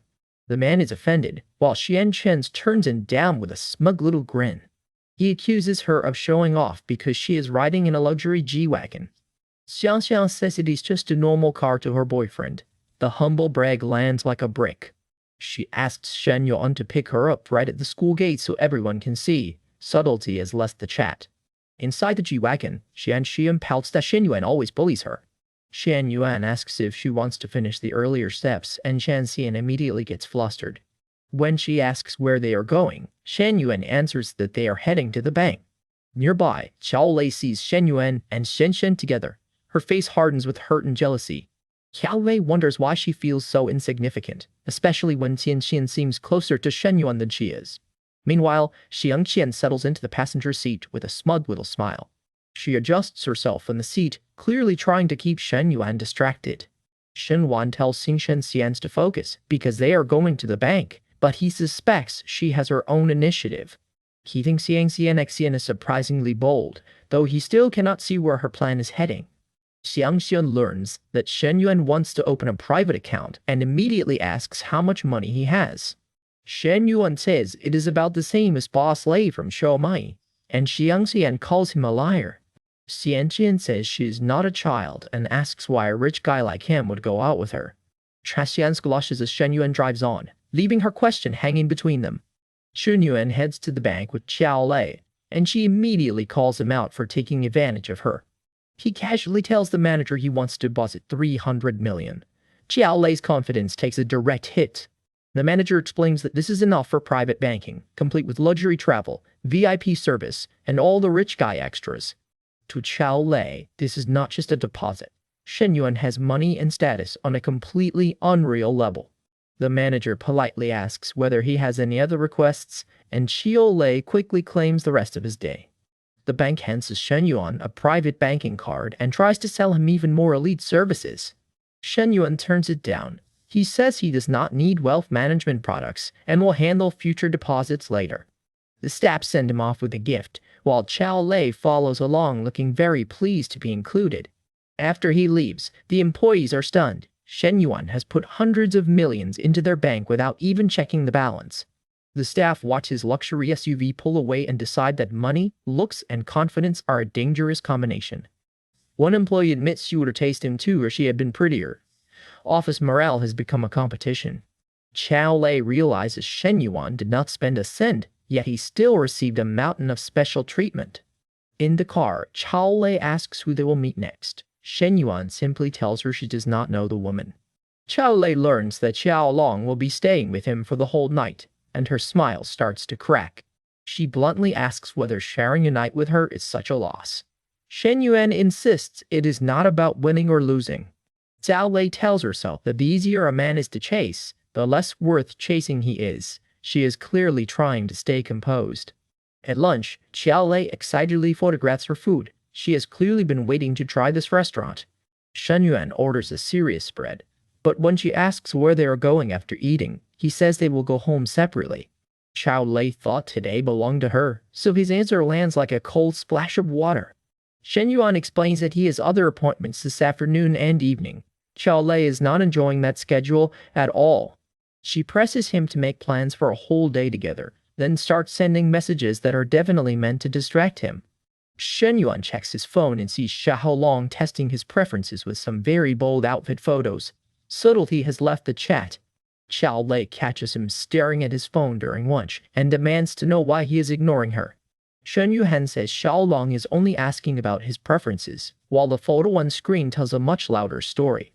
The message thread makes it obvious that Xiaolong is trying very hard to get his attention. Xiao Lei asks when he is free, and Shen Yuan calmly says today works. Her mood instantly goes from hopeful to suspicious. Shen Yuan tells her they are just chatting, and that forced conversation never works. Xiao Lei hears that as a very personal rejection. She decides that if he does not want to see her, he should say so instead of making excuses. Xiao Lei releases her appetite, but jealousy is now sitting at the table with them.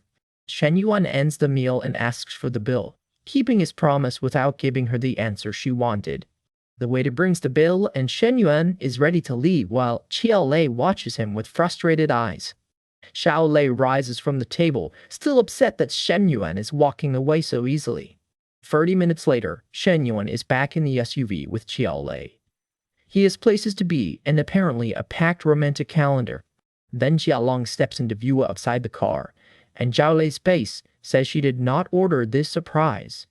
Xiaolong approaches with a shy smile, dressed up and clearly ready to spend time with Shen Yuan. Xiao Lei stares at the newcomer in disbelief. The competition has arrived in person. Xiao Lei reaches for the door, demanding to know what Shen Yuan is doing. Xiaolong gets into the passenger seat beside Shen Yuan, while Xiao Lei is left staring at the new seating arrangement. Shen Yuan tells Xiaolong to buckle up first. He is acting like this is perfectly normal, which makes it worse. Xiao Lei protests that she only stepped out for a moment and he has already let another girl take her place. She points at Xiaolong and asks whether this is his serious business. Shen Yuan tells her to calm down. Shen Yuan asks if there is anything else. Xiao Lei can see he is deliberately provoking her, and she is furious. Xiao Lei accuses him of rushing her, but Shen Yuan's patience is running out. He says they are leaving if she has nothing more to say. That finally gets her attention. Xiao Lei blurts out that she is going to. Shen Yuan gives her one flat question. What now? She insists that she also has serious business and asks why they cannot all go together. Shen Yuan asks Xiaolong if she minds, and Xiaolong agrees with a sweet smile. Xiao Lei has successfully negotiated herself into the back seat. Xiao Lei silently fumes over being pushed out of the passenger seat while Xiaolong looks completely unbothered. Xiao Lei admits she minds but tells herself she cannot lose face in front of Shen Yuan. She proposes shopping first. At the mall, Xiaolong shyly asks to hold Shen Yuan's arm. He agrees without hesitation. Shen Yuan wonders if Xiaolong is naturally timid, but he is clearly willing to take extra care of her. Xiaolong clings to his arm with a blush, while Xiao Lei watches the affection unfold right beside her. Xiao Lei wonders if Shen Yuan actually prefers Xiaolong and feels like the unwanted third wheel. Not to be outdone, Xiao Lei grabs Shen Yuan's other arm and says she wants to hold on too. Xiaolong instinctively loosens her grip, and Xiao Lei notices every tiny victory. Xiao Lei privately wonders if Shen Yuan really indulges Xiaolong more than he indulges her.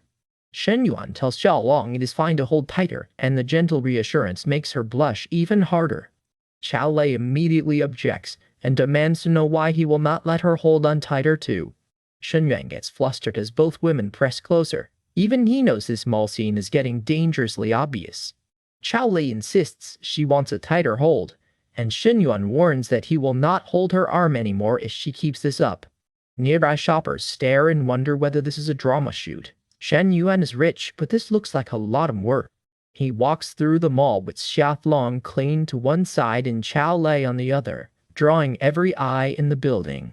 One onlooker can only wonder how these two women are willing to compete so openly for Shen Yuan. Shen Yuan walks through the mall with two girls at his side, and the jealous looks around him give our boy a very smug little thrill. He notices Xiao Lei has slipped into full competition mode. She is clinging to him and clearly refuses to be outdone. Shen Yuan realizes he brought two girls and two friends shopping. Somehow, he has become the time management master. A clerk waits politely while Shen Yuan lets the girls browse, looking calm even as the spending race starts. Lung Jinghan asks what he wants, her soft expression making it obvious she is happy just to be beside him. Xiao Lei points at the bags and jewelry, then reminds him that money should never be spent on the wrong person. Subtle. This is not. Xiao Lei is stunned by the price cap. Her confidence takes a hit when she realizes the shopping trip is worth a small fortune. Lang Jinghan finds a pair of shoes, but she looks more touched by Shen Yuan's attention than by the expensive display. She gently tells him he already spends plenty on her. But Shen Yuan insists today has to clear at least 100,000. Shen Yuan calmly calculates the system's rewards. Even a 10% return makes his cash flow look ridiculous. Long Jinghan blushes hard at the huge total, while nearby shoppers stare like they just watched a luxury auction. Xiao Lei watches Long Jinghan receive the bigger haul and looks genuinely rattled. Losing this contest is hitting her pride hard. The shopping bags pile up, and Long Jinghan finally says that is enough. She is overwhelmed, but smiling. Then, Shen Yuan turns to Xiao Lei and tells her to pick something too. Her eyes immediately light up. Xiao Lei can barely believe he means it. Shen Yuan gives her the go-ahead, and she pulls off to shop. Xiao Lei races away with a grin, still checking that Shen Yuan will not change his mind. She hurries through the mall with all the enthusiasm of someone who just won a very expensive game. After another massive purchase, Shen Yuan sees the cashback reward jump again. The system is paying him almost 90,000 for this outing. Shen Yuan smiles at his phone, already thinking about how to handle Xiao Lei's stubborn, competitive streak. At the car, Xiao Lei asks where they are going. Shen Yuan says he is taking them to the original hotel. Long Jinghan assumes they are heading to the hotel while Xiao Lei looks nervous about being left behind. Xiao Lei shyly asks if she can come too. She is trying to sound casual, but her blushing face gives everything away. Shen Yuan tells her to take the car back to school. Xiao Lei protests that she can just take a ride share with Long Jinghan. Xiao Lei hangs onto his coat and sighs that she cannot deal with just hitching a ride. She is not letting this plan go easily. As Shen Yuan tells Xiao Lei to do her own thing because he and Wang Jinghan are going upstairs. Her face says she has several objections. Xiao Lei points out that he told her to stay with him before getting in the car. Shen Yuan is caught between two very expectant faces. When she asks what she should do, Shen Yuan calls her a third wheel. Xiao Lei somehow hears that as an invitation. Xiao Lei immediately imagines a threesome with Shen Yuan and Long Jinghan, then happily agrees to come along. Her imagination is doing cardio. Shen Yuan gives up and lets her join them. Xiao Lei celebrates while Long Jinghan stays close at his side. Inside the elevator, Shen Yuan asks for their names, setting up a moment that makes Xiao Lei suddenly tense. Xiao Lei introduces herself, and Long Jinghan introduces herself as a sophomore in accounting. They finally have a proper face-to-face. Xiao Lei says she knows Long Jinghan from school, and her smile looks friendly enough on the surface. Long Jinghan explains that Shen Yuan once asked her to help a senior, and Xiao Lei listens closely to every detail. Xiao Lei is irritated by that explanation. She sees through Long Jinghan's innocent act and is clearly not buying it. Shen Yuan realizes that wherever women gather, there is scheming. He decides their little rivalry is not his problem. Our boy looks upward, already tired by the silent showdown happening right behind him. Shen Yuan tells both girls to go inside first because he needs to take a call. The call was from Yuan Lingling.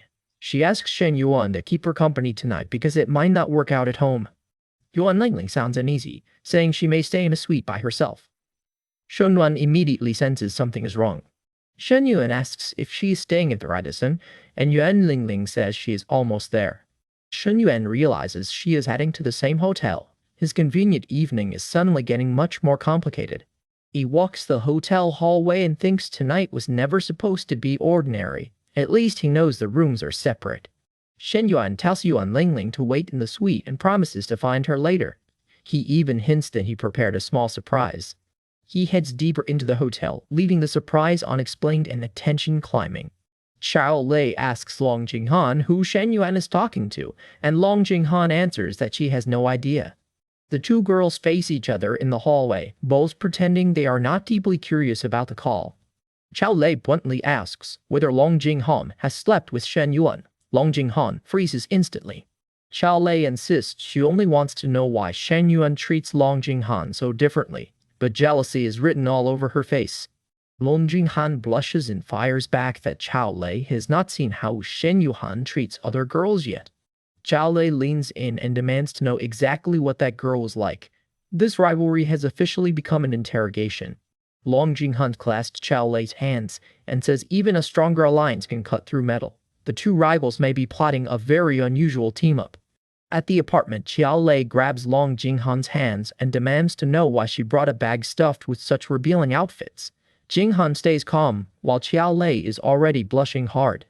Yinged matter-of-factly says the start of fun is only the beginning. Qiao Lei stares at the costume bag like it personally betrayed her.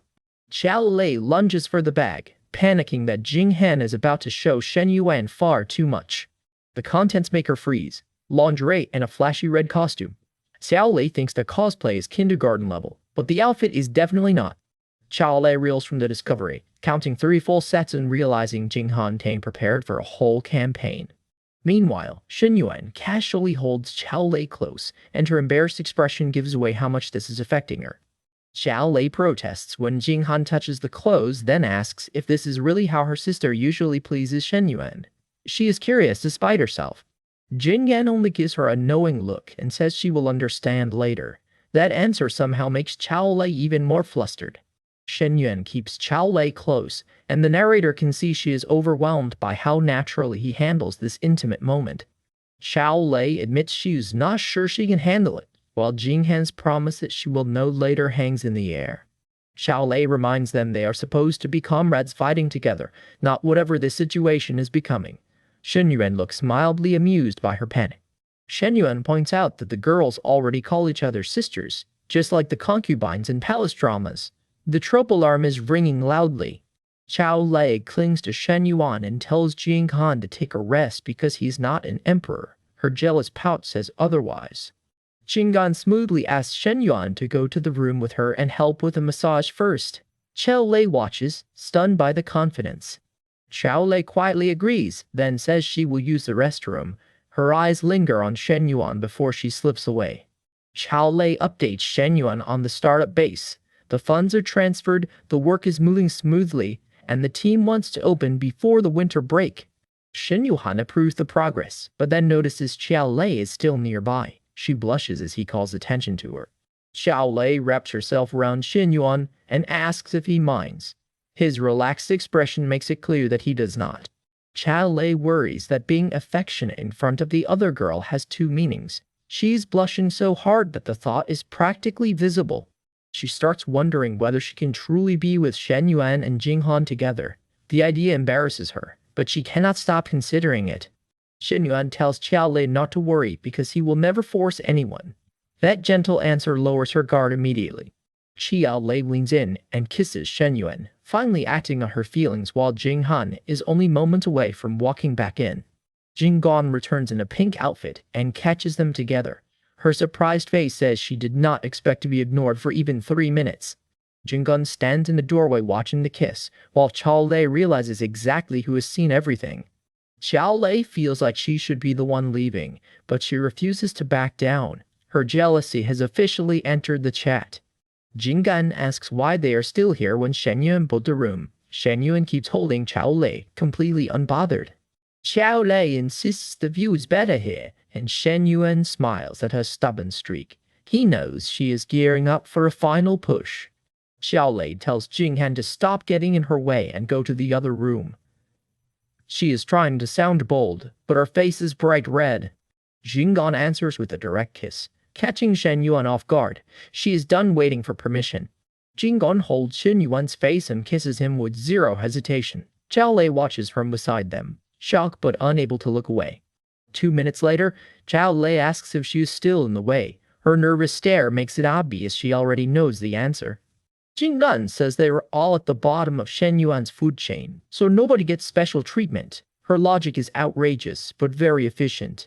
Jinghan says Qiao Lei does not have to match her level just because she kissed Shen Yuan.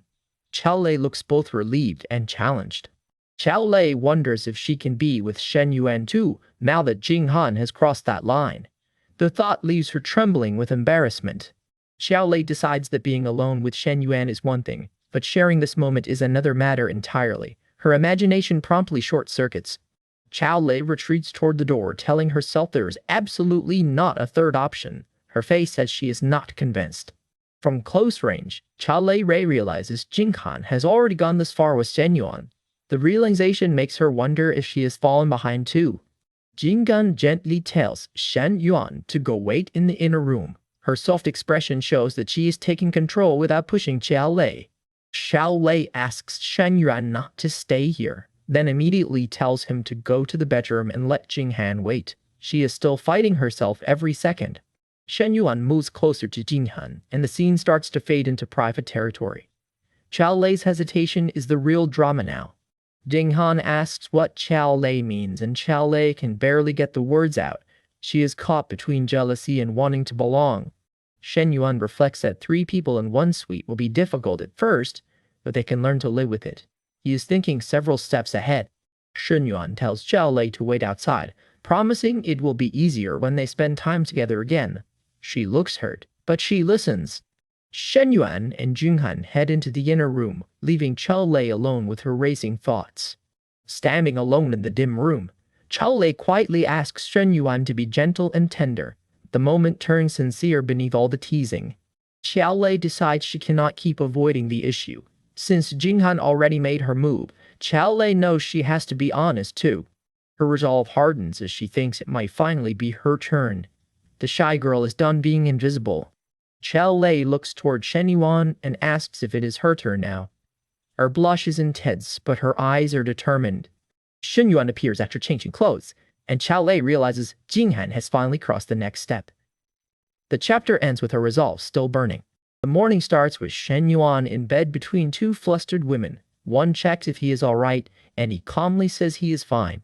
Shen Yuan looks entirely too pleased with himself and says he will try to meet their requests next time. Our boy is making confidence look effortless. Chao Lei blushes and asks if they can spend more time together. Shen Yuan gently reminds her that she's already taken plenty of his time. He smiles down at her and jokes that the last time alone already cost him 200,000 or 300,000. Romance apparently has a terrifying budget. Shen Yuan reflects that every woman has different limits, and keeping everyone satisfied would be impossible without his unusual stamina. Jing Han watches the affectionate moment from under the covers, flushed but quietly accepting that Chao Lei has already had her turn today. Shen Yuan agrees but warns them not to make this too frequent. Even he knows this schedule cannot stay this ridiculous. Chao Lei nestles close and says a little more time is enough. Her soft expression makes it clear she wants more than just attention. She gives Shen Yuan a quick kiss, and he lets the moment happen with a relaxed smile. Jing Han looks away, clearly uneasy. She realizes that this means she is no longer the only girl besides Shen Yuan. In her mind, Jing Han compares herself with Chao Lei and another woman from Shen Yuan's past. She knows each relationship has its own rules. Jing Han curls up, red-faced and overwhelmed after giving Shen Yuan everything she had. She is not angry, but she is definitely not okay. Shen Yuan notices her discomfort and asks if she feels unwell. Jing Han hides behind the blanket and immediately says no. He asks if she is mad at him, but Jing Han only gets more embarrassed. Her answer is another strained no. Jing Han finally snaps and tells him to stop it. She is upset that he never told her there were other women in his life. Shen Yuan stays calm and offers to treat her to a big meal if she is angry. Food diplomacy is his answer to everything. Jing Han says she cannot even walk, much less eat. Shen Yuan takes the complaint seriously for about 1 second. She agrees to go only if Shen Yuan carries her. Her pout is fierce, but her eyes are clearly asking him not to leave. Shen Yuan lifts Jing Han into his arms without hesitation, and her irritated act melts into shy surprise. 20 minutes later, the 3 finally regroup after getting cleaned up. Chao Lei steps out wrapped in a towel, blushing as she prepares herself for the awkward breakfast ahead.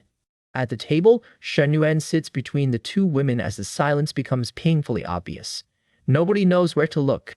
Shen Yuan asks Jing Han to take food back to her room so he can eat by himself. He wants breathing room before this gets worse.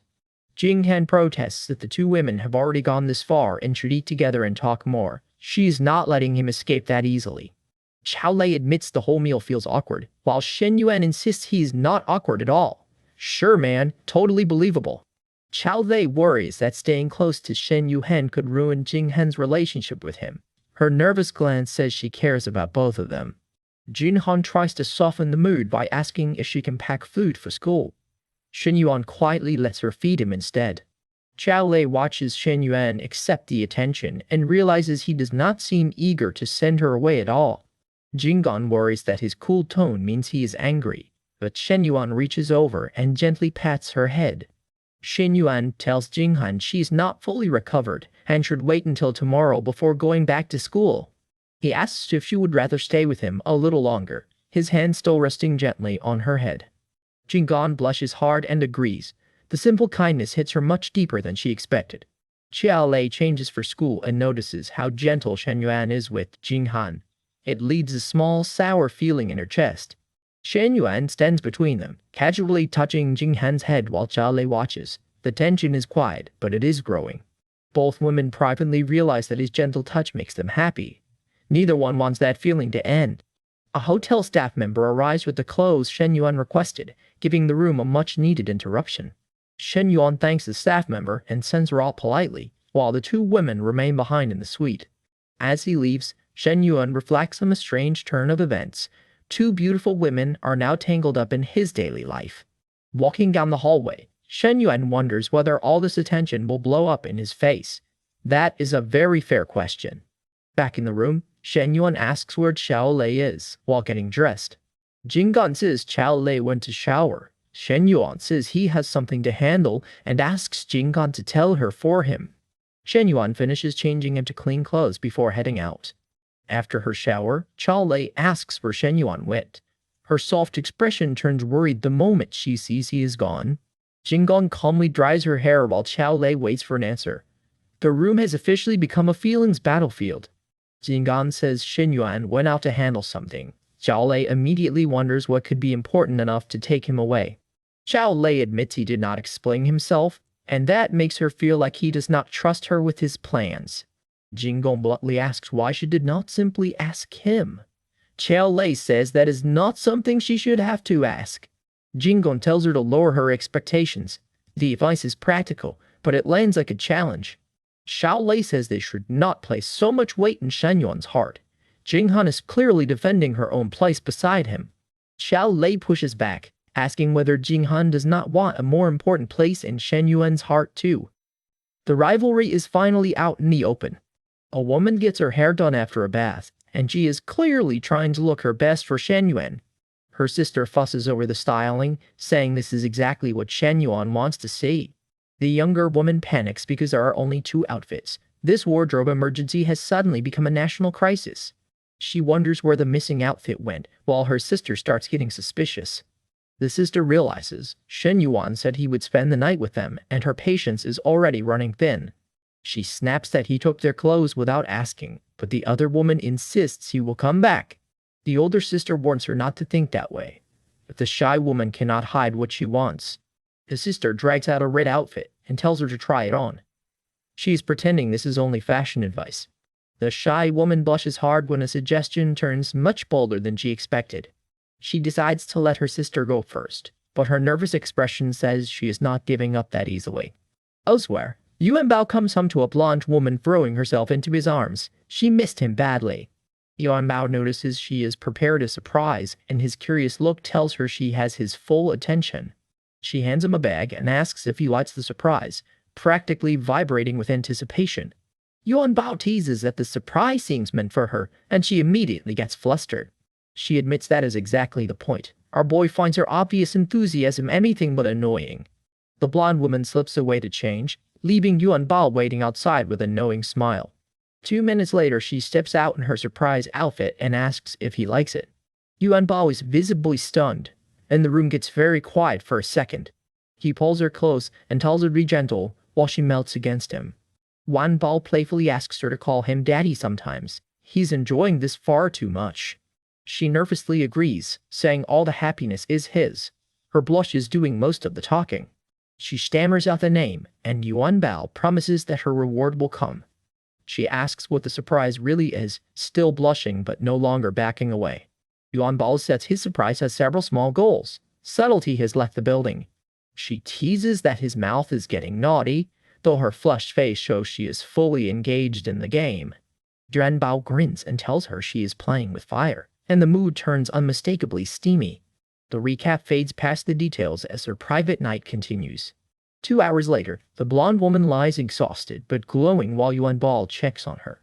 She calls him amazing, and he gently asks where she should call him in bed. She happily answers daddy, and Yuan Bao looks pleased with himself, naturally. Even while smiling, she says she has breakfast and work waiting in the morning. She does not want him to leave, but Yuan Bao calmly reminds her of his social engagement tonight. He strokes her hair and says he can still see her in the morning. She reminds him to dress if he plans a drink, and Yuan Bao promises moderation with a very confident grin. Yuan Bao leaves the room, already thinking about returning to the company. He heads down the hall, calculating that he only has a few hours before tonight's gathering. His footsteps carry him away from the bedroom and toward the next surprise. Yuan Bao hears a message notification and stops mid-step, immediately alert. While replying to messages, he looks up and spots someone waiting for him. Xiao Lei appears in a red dress and shyly asks Shen Yuan to indulge her tonight. Her outfit makes Yuan Bao freeze for a moment, while Xiao Lei gathers every ounce of courage she has. Xiao Lei is dressed in a playful bunny-inspired look, too bashful to meet his eyes for long. Yuan Bao remembers how easily she once slipped into character, then decides he should play along. He starts to respond, but Xiao Lei suddenly regrets her bold move and tries to retreat. She peeks from the doorway in embarrassment, and Yuan Bao asks what is going on. Xiao Lei admits they discussed it together, but she lost her nerve at the last second. Yuan Bao says she is already dressed for battle, so there is no reason to desert now. He thinks this is not about convincing her to drink or buy things. He just needs to find the right emotional button. Yuan Bao moves closer, and Xiao Lei's shy surprise looks ready to become another very long night. In the dressing room, the woman in red suddenly freezes. Shen Yuan walks in, and she is already blushing from head to toe. She wonders if this is because of that favorability boost, then immediately regrets wearing such an embarrassing outfit.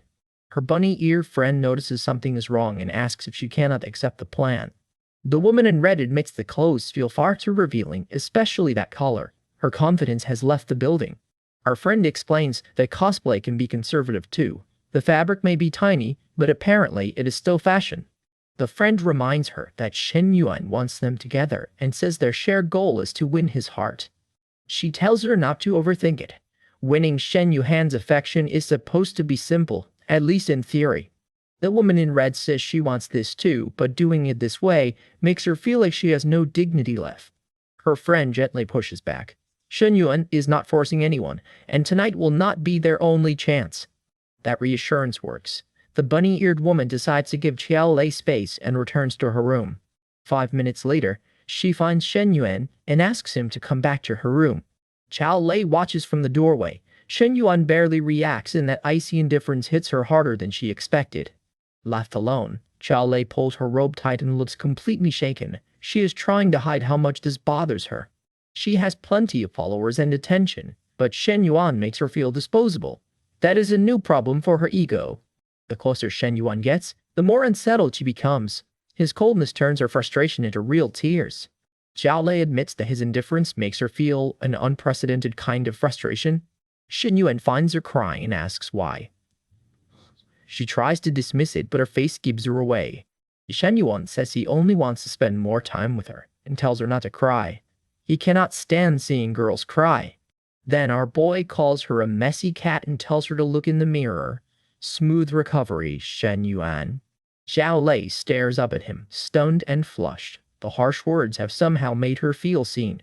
When she asks if she is pretty, Shen Yuan answers that she is. He says women he likes are never ugly.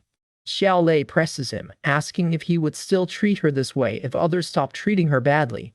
Shen Yuan says he has always cared about her. Xiao Lei melts into his chest, finally believing him. She asks again if he really means it. Shen Yuan gives her a calm, certain yes. Xiao Lei's heart races as she realizes he will not treat her like that again. That single answer is all she needs. Xiao Lei is completely flustered now. Shen Yuan tells the proud girl that she can be tough first, then gentle. Most importantly, he is staying tonight.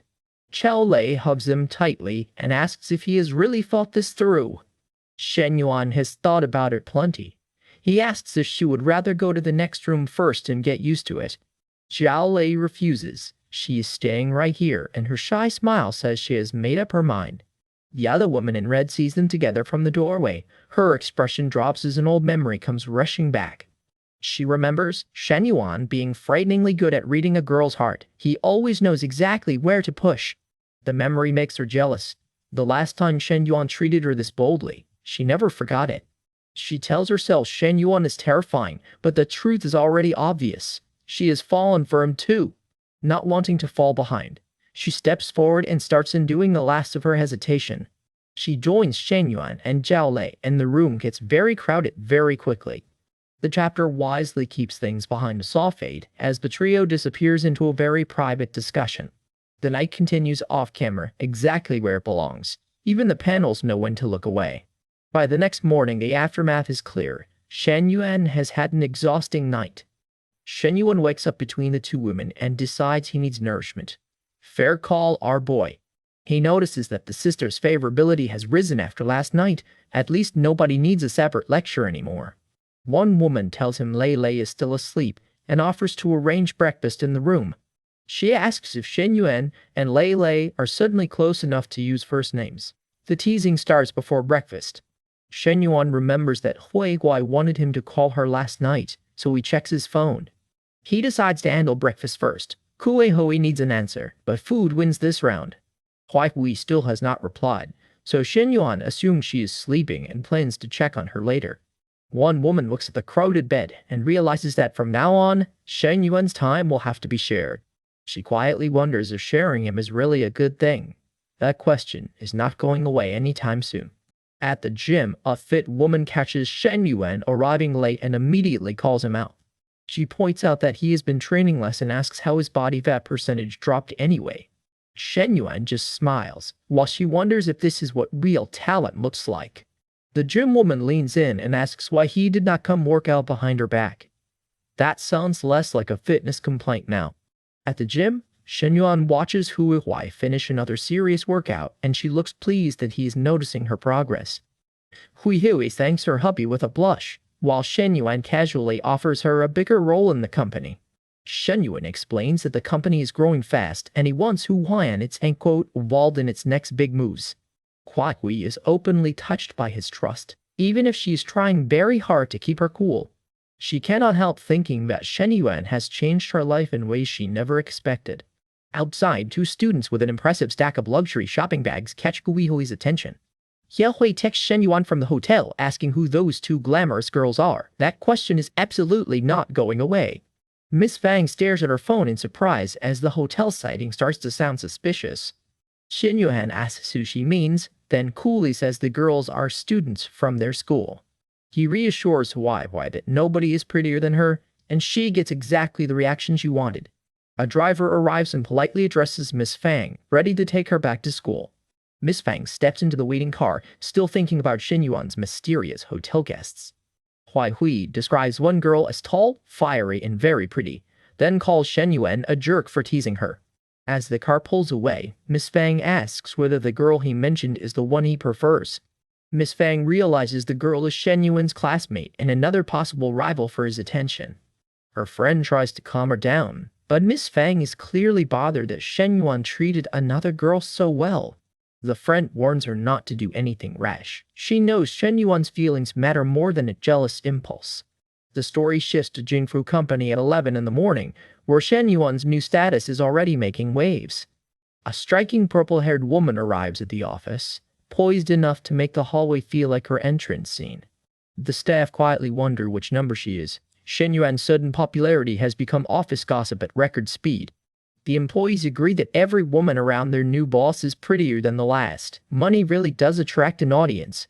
One employee remembers the boss had already recruited a whole team, and now she fears this confident newcomer is another woman in the mix. Her coworker asks what third woman she means, and the confusion immediately lands on the wrong person.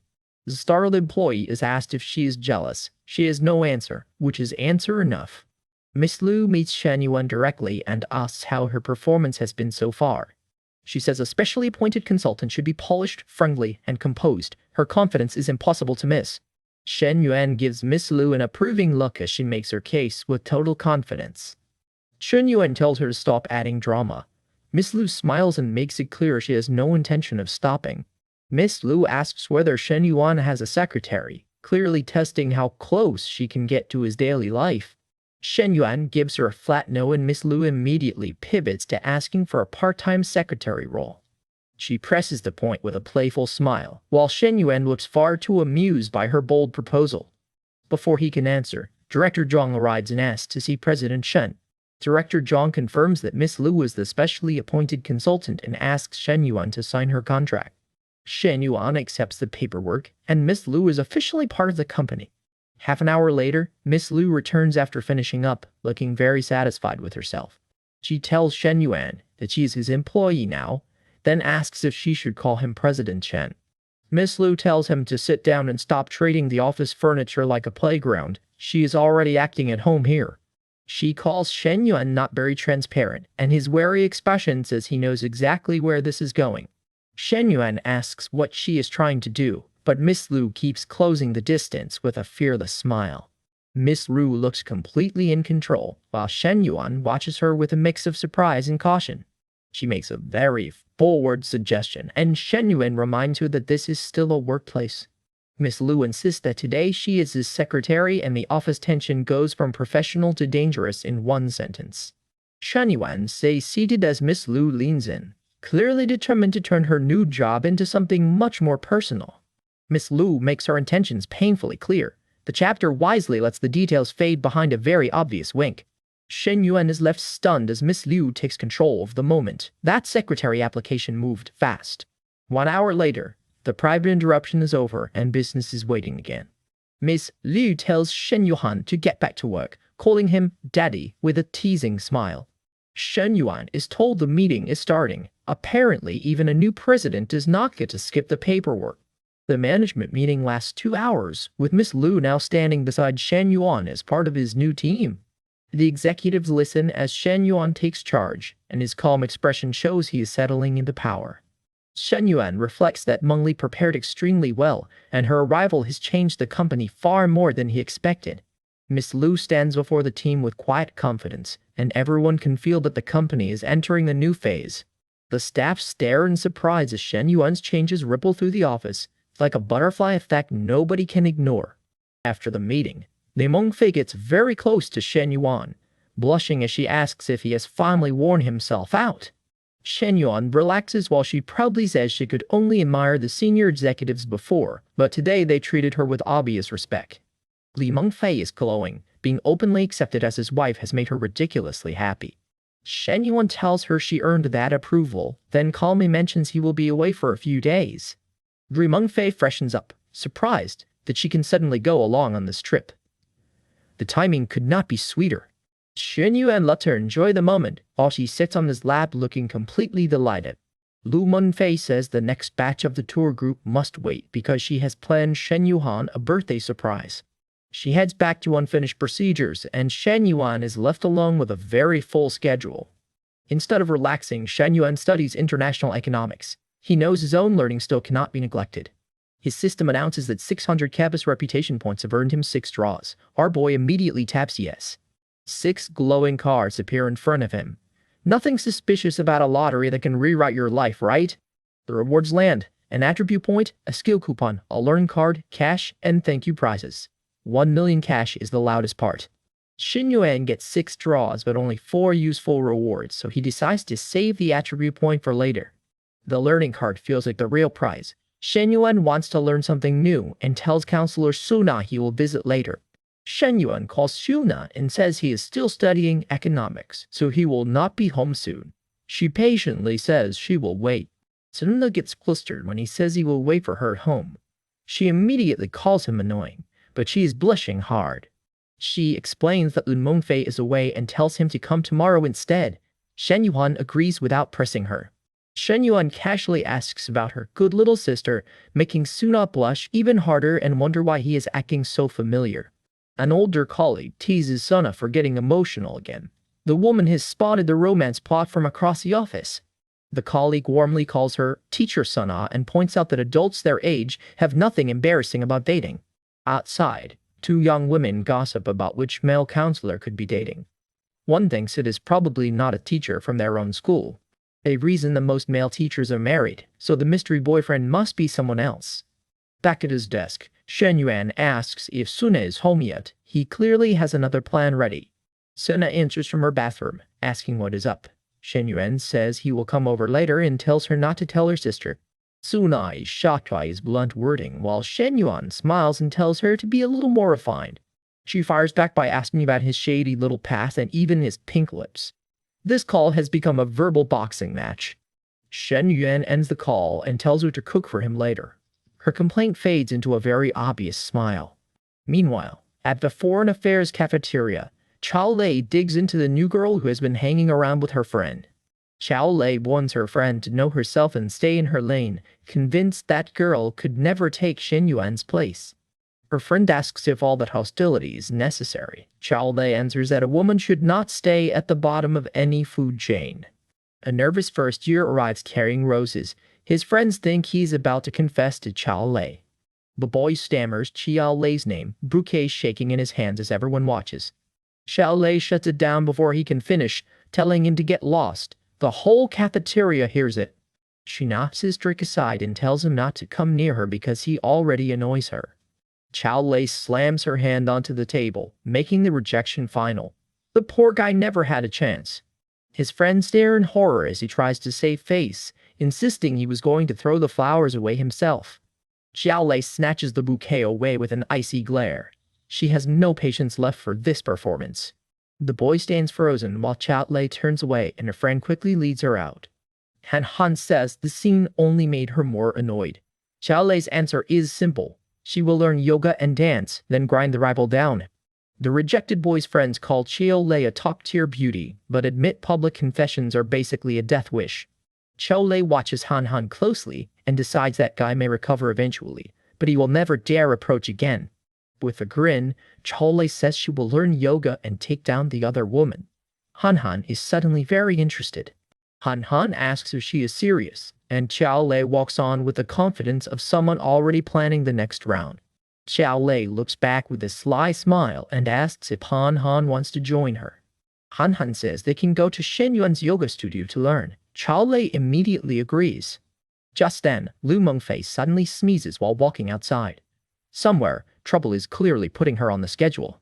Lu Mengfei feels a chill run down her back, with no clue that Chao Lei is now aiming straight for her yoga studio. At the office, Shen Yuan's assistant brings him an activity proposal for the company team. She lays out the choices: a sunset camp, cooking competition, barbecue, live games, and karaoke. Shen Yuan calmly chooses the sunset camp because a one-day event will be easier on everyone. Then the camp name clicks for him. It is also where his junior high reunion will be held. The assistant agrees to arrange it, while Shen Yuan is already drifting into his next problem. A woman calls with a sudden request for yoga lessons, and Shen Yuan sounds completely caught off guard. He brushes it off and says he will deal with it when he gets home. That sentence is about to age badly. An hour and a half later, Shen Yuan gets home to a woman waiting in a dress and complaining that dinner is cold. He has brought her a shopping bag, and she immediately asks why he bought so many stockings. Shen Yuan explains that 5 pairs are for her sister, but she stares at the pile like he has lost his mind. She points out that nobody needs that many pairs for daily wear. When she notices some are women's work stockings, her suspicion goes through the roof. Shen Yuan fires back that nobody told her to wear them to work, earning himself a furious glare. She says his cooking had better be good if he wants another meal. Shen Yuan wisely accepts the deal. Instead of lingering over dinner, Shen Yuan opens his economics and finance materials and gets serious. Using his high-efficiency learning card, he can memorize everything on a page in 1 hour. She reminds him that her sister will be back soon, but Shen Yuan barely looks up from his study session. Shen Yuan keeps reading while she waits nearby, clearly testing whether she can pull his attention away. Her expression changes when someone unexpected arrives at the apartment. A sharply dressed woman enters with a cold stare and takes control of the room instantly. She closes the distance without hesitation, and Shen Yuan finally realizes this is not a normal interruption. The newcomer shoves Shen Yuan back onto the sofa, leaving him stunned and demanding to know what she is doing. She asks whether she smells nice. Shen Yuan's study schedule has officially become a battlefield. Shen Yuan checks the time and reminds himself that the learning card has only 20 minutes left. He insists he needs to finish memorizing the last chapter, but she is clearly not interested in waiting. Shen Yuan begs for 20 more minutes, try to protect his focus while the pressure keeps mounting. She tells him he has pushed his luck and heads off to shower, warning him not to make her wait. 20 minutes later, the system confirms that Shen Yuan has mastered every key point in international economics. He puts the material aside with a satisfied smile. The study grind finally pays off. Shen Yuan says he has lost interest and tells her she can leave, which is a spectacularly risky choice. He is convinced that, once she has had time to think, she will come looking for him again. A few minutes later, Shen Yuan waits outside a closed door and asks her to speak louder. From inside, she nervously tells him to come in, but cannot even finish saying why. Shen Yuan makes her say it plainly. After all that confidence, she can only mutter that it is for work. She is wrapped in a blanket and blushing hard as Shen Yuan asks exactly how she should address him. Shen Yuan calmly presses the question while she looks like she wants the floor to swallow her. She finally calls him brother-in-law, and the power balance in the room flips completely. She admits she does not know what to say, while Shen Yuan tells her to think carefully.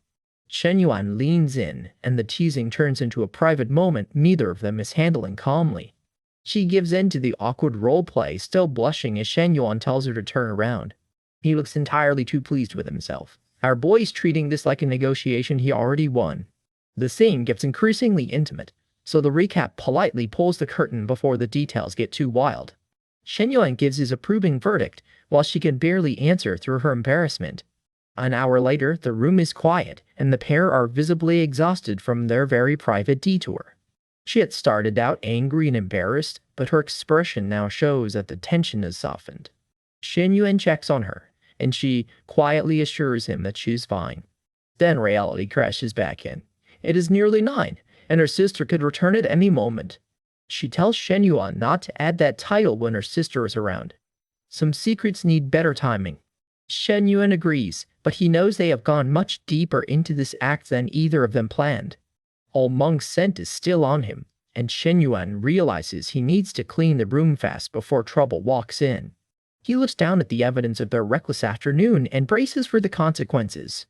A startled young woman rushes into Shen Yuan's place, and he catches her before she crashes into him. She flails and tells him to let go, but her red face makes the surprise reunion look a lot less hostile. Shen Yuan realizes it is his counselor, and she admits she only came over to surprise him. Great plan, very normal entrance. He studies her carefully while she stays pressed against him, clearly embarrassed but not exactly eager to move away. She looks up in shock, recognizing Shen Yuan, while he tries to make the awkward break-in sound like a harmless surprise. The moment gets turned into a cute little fantasy as she admits he scared her half to death. Still blushing against his chest, she says she'd been wondering whether he wanted her to visit at all. Shen Yuan strokes her hair and asks if she likes coming over. Her answer is immediate. She does. With the tension melting away, Shen Yuan kisses her, and she gives in without hesitation. She smiles like she has won the lottery and says she wants to see him every day. Shen Yuan tells her to come whenever she is free, and the pair settle into a very cozy promise. She finally admits that their casual arrangement has meant more to her than she ever said out loud. Shen Yuan reassures her that he respects her standards and will keep waiting for her. She thanks him quietly, and the hug between them turns even more intimate. Her affection rises again, and Shen Yuan has clearly just scored points without even trying. Shen Yuan changes the subject to Lu Meng's economic studies, pretending he is not deeply invested. Smooth recovery, our boy. He remembers studying international economics, then starts wondering why his innocent question made her suddenly uncomfortable. She tells Shen Yuan she will speak up if he ever makes her uncomfortable, but she insists she is perfectly fine. She takes his hand and suggests they go to her room, her expression gentle but full of intent. She says she is not tired and wants to help him relax, making the invitation impossible to misunderstand. Shen Yuan hesitates, realizing he badly miscalculated how passionate she would be tonight. The pair tumble onto the bed, and the story politely closes the door on the rest. Shen Yuan tells himself it would be cruel to turn her away when she is so sincere. That is his excuse, and he is sticking to it. Later, she emerges looking dazed and exhausted, while the room falls quiet after their private moment. She notices someone has returned and immediately worries that her sister may be back. Looking in the mirror, She reminds herself that Shen Yuan likes her sister and belongs to her sister, not to her. She tries to steady herself in the bathroom, calling their relationship nothing more than friends with benefits. But the thought only makes her look more conflicted, because her feelings are clearly refusing to stay casual. After half an hour, she admits her knees hurt and decides a cushion would have been smart. Valuable field research. Shen Yuan helps her up with a careful warning, and the tenderness between them only makes the situation messier. She asks if he will sleep on the couch again, then offers to head back to her own place. Shen Yuan says he always feels bad making her take the couch, while she jokes that the couch is nothing compared with their earlier chaos. She leaves the room and Shen Yuan watches her go with a soft, thoughtful expression. Shen Yuan heads out, leaving Lu Meng alone with her thoughts. Lu Meng's sister asks what she thinks of Shen Yuan and whether they would make a good couple. Lu Meng says he is great, then asks why her sister seems to be in such a bad mood. Her sister insists nothing is wrong, but she looks rattled as she tries to brush it off as tiredness. Lu Meng gently tells her sister to rest after a long flight, but the worried look on her face says this conversation is not over. The sister says Shen Yuan is a great guy and that she fully supports the two of them getting together. Lu Meng's eyes soften with relief, but her expression still carries a painful secret. She says she is glad her sister likes him, then leaves before she can reveal what is really bothering her. Alone on the bed, the sister stares at the ceiling, overwhelmed by feelings she cannot say out loud. Tears gather as she admits to herself that she likes Shen Yuan far more than she should. She reaches for her phone, caught between what she wants and what she believes she owes her sister. Outside, Shen Yuan receives a sudden message ending their friends with benefits arrangement. He stops in the street, staring at the message in confusion as the breakup lands out of nowhere. Shen Yuan asks what is wrong, but she only says to forget it because she is going to sleep. Driving away, Shen Yuan wonders why she will not explain herself or why their earlier closeness was not enough. Back in bed, she curls around her pillow, miserable after sending the message. She buries herself in the blankets, unable to escape the choice she has just made. Her final thought cuts deep. Why did Shen Yuan have to meet her sister first?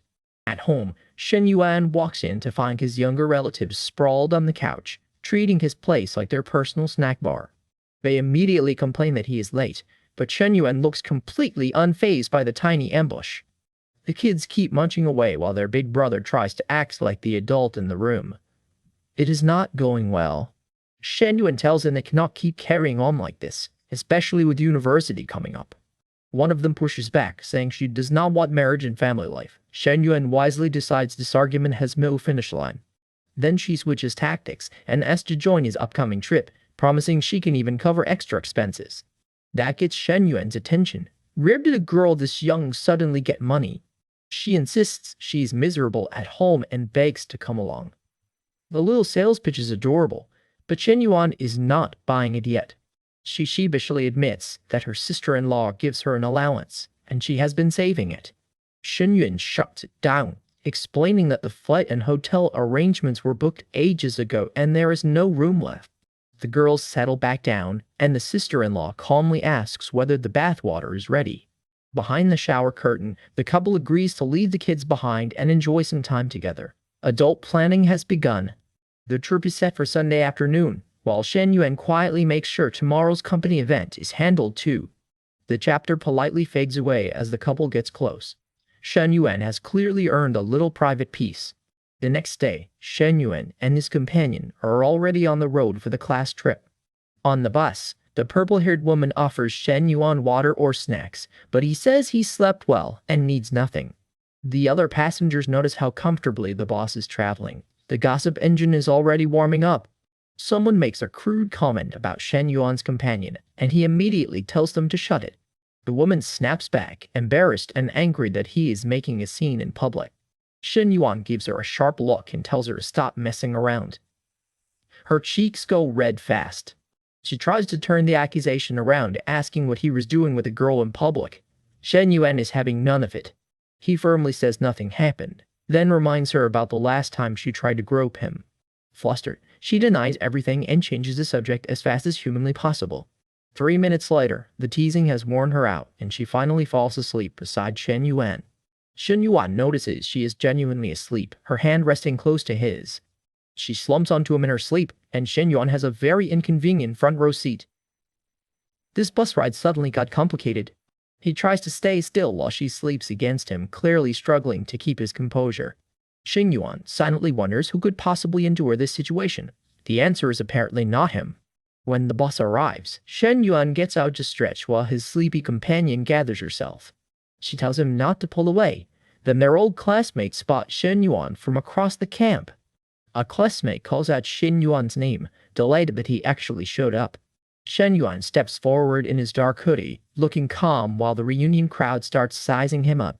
His classmates tease him for hiding away after graduation, saying they have known each other for years. One man brings up an old name, but Shen Yuan's expression tightens as he asks what exactly was said. The classmate claims someone said Shen Yuan was still hung up on an ex. Shen Yuan looks more annoyed than wounded. He dismisses the rumor and says he came because his company is holding a team-building event here. His old classmates blink at that. Shen Yuan has a company now, and this is a work event. They look toward the nearby team tables, still trying to decide whether Shen Yuan is serious. A dark-haired former classmate sits quietly as the others bring up Shen Yuan's past and his family's bankruptcy. Someone cruelly suggests that Shen Yuan's family debt should make him impossible to marry. The table goes painfully quiet. They keep repeating the old story, claiming Shen Yuan lost the family car and house and now lives in a rental. Before Shen Yuan can answer, the purple-haired woman walks over carrying a bowl of freshly washed fruit. The glasses-wearing classmate immediately notices her polished look and asks who she is to Shen Yuan. Shen Yuan casually calls her his employee. Everyone freezes because that answer only creates more questions. The woman grabs Shen Yuan's arm, visibly irritated by his very technical choice of label. Shen Yuan sweats under the stare-down. Calling her his lover would be even more dangerous right now. The classmates look from her to Shen Yuan and realize the supposedly broke guy has several striking women around him. One classmate asks if Shen Yuan can cook, hoping to recruit him before the embarrassment gets any worse. Shen Yuan says he does not cook and tells them to handle it themselves. The gossipers finally connect the clues. Shen Yuan is dressed like a senior executive because he actually is one. Asked what company he started, Shen Yuan reveals a health management company called Jingfu, with fitness centers and related services. A classmate asks whether Shen Yuan will come greet everyone, but he coolly says maybe next time. The group assumes Shen Yuan must be too embarrassed to join them, still clinging to their old bankruptcy story. One woman tells them to stop making excuses for him, but the others insist they know exactly what his life is like. They keep insisting Shen Yuan should be ashamed of his past, completely unaware they are about to embarrass themselves. Then someone checks the company name and suddenly goes quiet. The search result confirms it. Jingfu Health Management is registered under Shen Yuan's name with 10 million in capital. The company has 2 fitness centers, a yoga studio, and a medical checkup center, with an estimated value of 60 to 90 million. The old classmates are stunned. Their favorite broke guy rumor has just exploded in their faces. Shen Yuan stands there surrounded by floating money imagery, while the truth is impossible to ignore. The dark-haired classmate stares ahead in shock, realizing Shen Yuan's net worth may be 60 to 90 million now. The reveal lands hard. Shen Yuan did not just recover from hardship, he built an empire right under their noses. Shen Yuan's old classmates cannot believe the rumor. They hear he bought a woman a luxury car, and suddenly the guy they once knew seems impossibly rich. Meanwhile, a woman watches Shen Yuan from nearby with a hopeful blush. She remembers the timid boy from middle school and wonders if he has changed enough to notice her. The blue-haired woman looks at her phone, quietly sizing up the rumors around him. The gossip is arriving faster than the food. She thinks Shen Yuan may finally be doing well enough for her. It is a small thought, but it carries real hope. A purple-haired woman spots Shen Yuan in the park and asks if those are his old classmates. Shen Yuan confirms they are middle school classmates. She immediately asks the question everyone pretends not to ask, whether his old flame is among them. Shen Yuan admits that his first love is here. He says it so casually that the purple-haired woman is instantly suspicious. She leans in with a competitive smile and asks whether the old flame is pretty. Shen Yuan is walking straight into a jealousy trap with both eyes open. Shen Yuan teasingly says the other woman is not as curvy as her, then gets called a pervert. The mood is playful, but she still wants to know whether they ever broke up. She does not bite denial. If his first love is really that pretty, why would Shen Yuan not want her back? Shen Yuan tells her he only has eyes for Yu Bao. When she asks if he means it, he answers by taking her hand and telling her to believe what she wants. The outing moves to the meal, and Shen Yuan is called over to eat. His co-workers are ready to see what their boss has planned. Someone praises the steak, but the real entertainment is Shen Yuan preparing to give a speech at what was supposed to be a relaxing day out. A coworker invites Shen Yuan to speak, and the group applauds. He looks relaxed, but you can tell a challenge is coming. Shen Yuan tells everyone to relax and promises not to take much of their time. That is exactly what a boss says right before signing homework. He starts with a simple rule. They work for the company, but they also work for themselves, their families, and the money they want to earn. Shen Yuan rejects empty talk about changing society. He says the company exists to make money for the people in it, and one employee loves hearing a boss say it plainly. His second rule is even sharper. Everyone needs real skills and steady growth, because that is the real path to earning more. Then Shen Yuan drops the target. He wants the company's total profit up by 5% in just 2 months. The team thinks 2 months sounds brutally short. Shen Yuan tells them to focus on the reward instead of the difficulty, which is a very boss-like way to change the subject.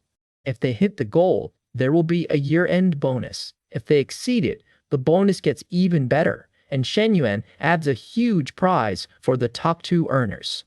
The crowd hears that the top performers could win a 200,000 yuan car. Suddenly, nobody is worried about the deadline anymore. The employees cheer Shen Yuan on. He has turned corporate jargon into cash, which is apparently the universal language of motivation. One employee jokes that Shen Yuan must be fired up after landing a major client. The team is fully sold on their boss now. From a distance, one classmate watches the applause and grumbles that Shen Yuan sounds like a boss. He still cannot accept that his old schoolmate became as impressive. Free time begins, and the group heads for the go-kart track. Even Shen Yuan gets pulled into the fun. The blue-haired woman rests nearby with a drink while the others prepare to race. She watches calmly, almost like she is waiting for someone. Lu Bao grabs a helmet and gets ready to race Shen Yuan. Her confident stance says she has no intention of losing. Lu Bao notices a familiar face in the crowd. It is Shen Yuan's first love, and the sight immediately makes her cling closer to him. Lu Bao tells herself that she will not lose in either looks or figure. The competition has quietly stopped being about go-karts. The blue-haired woman walks over with another elegant woman beside her. Shen Yuan recognizes the newcomer at once. Shen Yuan looks back over his shoulder, realizing the newcomer is approaching him directly. Lu Bao watches every move. The newcomer greets Shen Yuan with a soft hello. He answers with a surprised, friendly, long time no see. Shen Yuan identifies her as Tang Jiame, his former classmate. Her smile is bright, and Lu Bao is already studying her like a rival. Tang Jiame is delighted that he remembers her name. She steps close, clearly carrying old memories of their 3 years as classmates.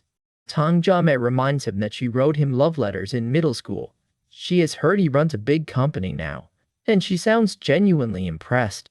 Shen Yuan plays it down, saying it is only a small business. Tang Jiame sees a gap between them, but he refuses to make it a big deal. Lu Bao holds onto Shen Yuan's arm and quietly sizes Tang Jiame up. The polite smiles are doing a lot of heavy lifting here. Tang Jiame blushes hard as she thinks Shen Yuan is gorgeous and in great shape. Her affection meter shoots up with absolutely no subtlety. Lu Bao notices Tang Jiame's imitators. Immediately, she decides the old classmate is not much of a threat, but she still keeps Shen Yuan close. Lu Bao decides Tang Jiame is simply not good enough for Shen Yuan. Her confidence remains fully operational. The day winds down as a bus waits outside. The group is moving on, but the tension around Shen Yuan is not. Shen Yuan remembers seeing the blue-haired woman picked up in luxury cars before. Now she is leaving in a normal car, and he starts wondering why. The blue-haired woman tells him to stop attending these gatherings. She warns that classmates may distance themselves once they learn his family situation. Shen Yuan reassures his mother that he understands. She looks tired but protective as they drive away together. At the Grand Hyatt Hotel, Lu Bao packs for a trip while Shen Yuan watches. She has prepared sunscreen, sunglasses, and warm clothes for him too. Lu Bao admits she is jealous that he gets to travel with Nana. Still, she tells herself it proves Shen Yuan cares enough to keep her informed. She says everything is packed, and complains that she cannot go with him. Shen Yuan's company plans are moving fast, but Lu Bao wants more time with him. Shen Yuan pulls Lu Bao close and kisses her. Her earlier jealousy melts into a softer, trusting mood. Lu Bao promises to report anything to Shen Yuan immediately, and he praises her for it. The flirtation is getting dangerously cozy. Lu Bao asks whether he needs help relaxing before his trip. Shen Yuan barely has time to react before she turns the room into a very private farewell. She leans into him and asks why he has not been with her all day. Shen Yuan is completely outmatched by her attention. Lu Bao invites him to help put out the fire, and the chapter makes it very clear she is not talking about room temperature. Shen Yuan looks up in stunned amusement as Lu Bao takes the lead. He is about to have a very different kind of send-off. The camera politely focuses on Shen Yuan's reaction as the moment heats up. That is our cue to fade to black. The next day, Shen Yuan steps out in a bright blue sweater, looking unusually pleased with himself. Jiya and Xinyu are waiting outside. Jiya notices the outfit right away, while Xinyu looks like she is trying very hard not to stare. Jiya tells him the sweater suits him, and Xinyu is impressed that her brother-in-law bought it himself. Shen Yuan casually asks if they like it, and both women agree that his new look works a little too well. Jinyu's affection score jumps again. A blue sweater has apparently become a dangerous weapon. Shen Yuan realizes Xinyu's affection has climbed from 66 to 68, and he looks quietly surprised. Their driver loads the luggage, and the trio heads out for their private getaway. Jie stays close to Shen Yuan while Xinyu trails beside them, blushing and clearly thrilled to be included. The car pulls away, and soon their trip takes them high above the city. They arrive at a secluded villa with its own hot spring, and Jia welcomes them to the luxury retreat. A private hot spring butler named Jia handles the arrangements with polished calm. The villa even offers guides, spa treatments, and a full-service team.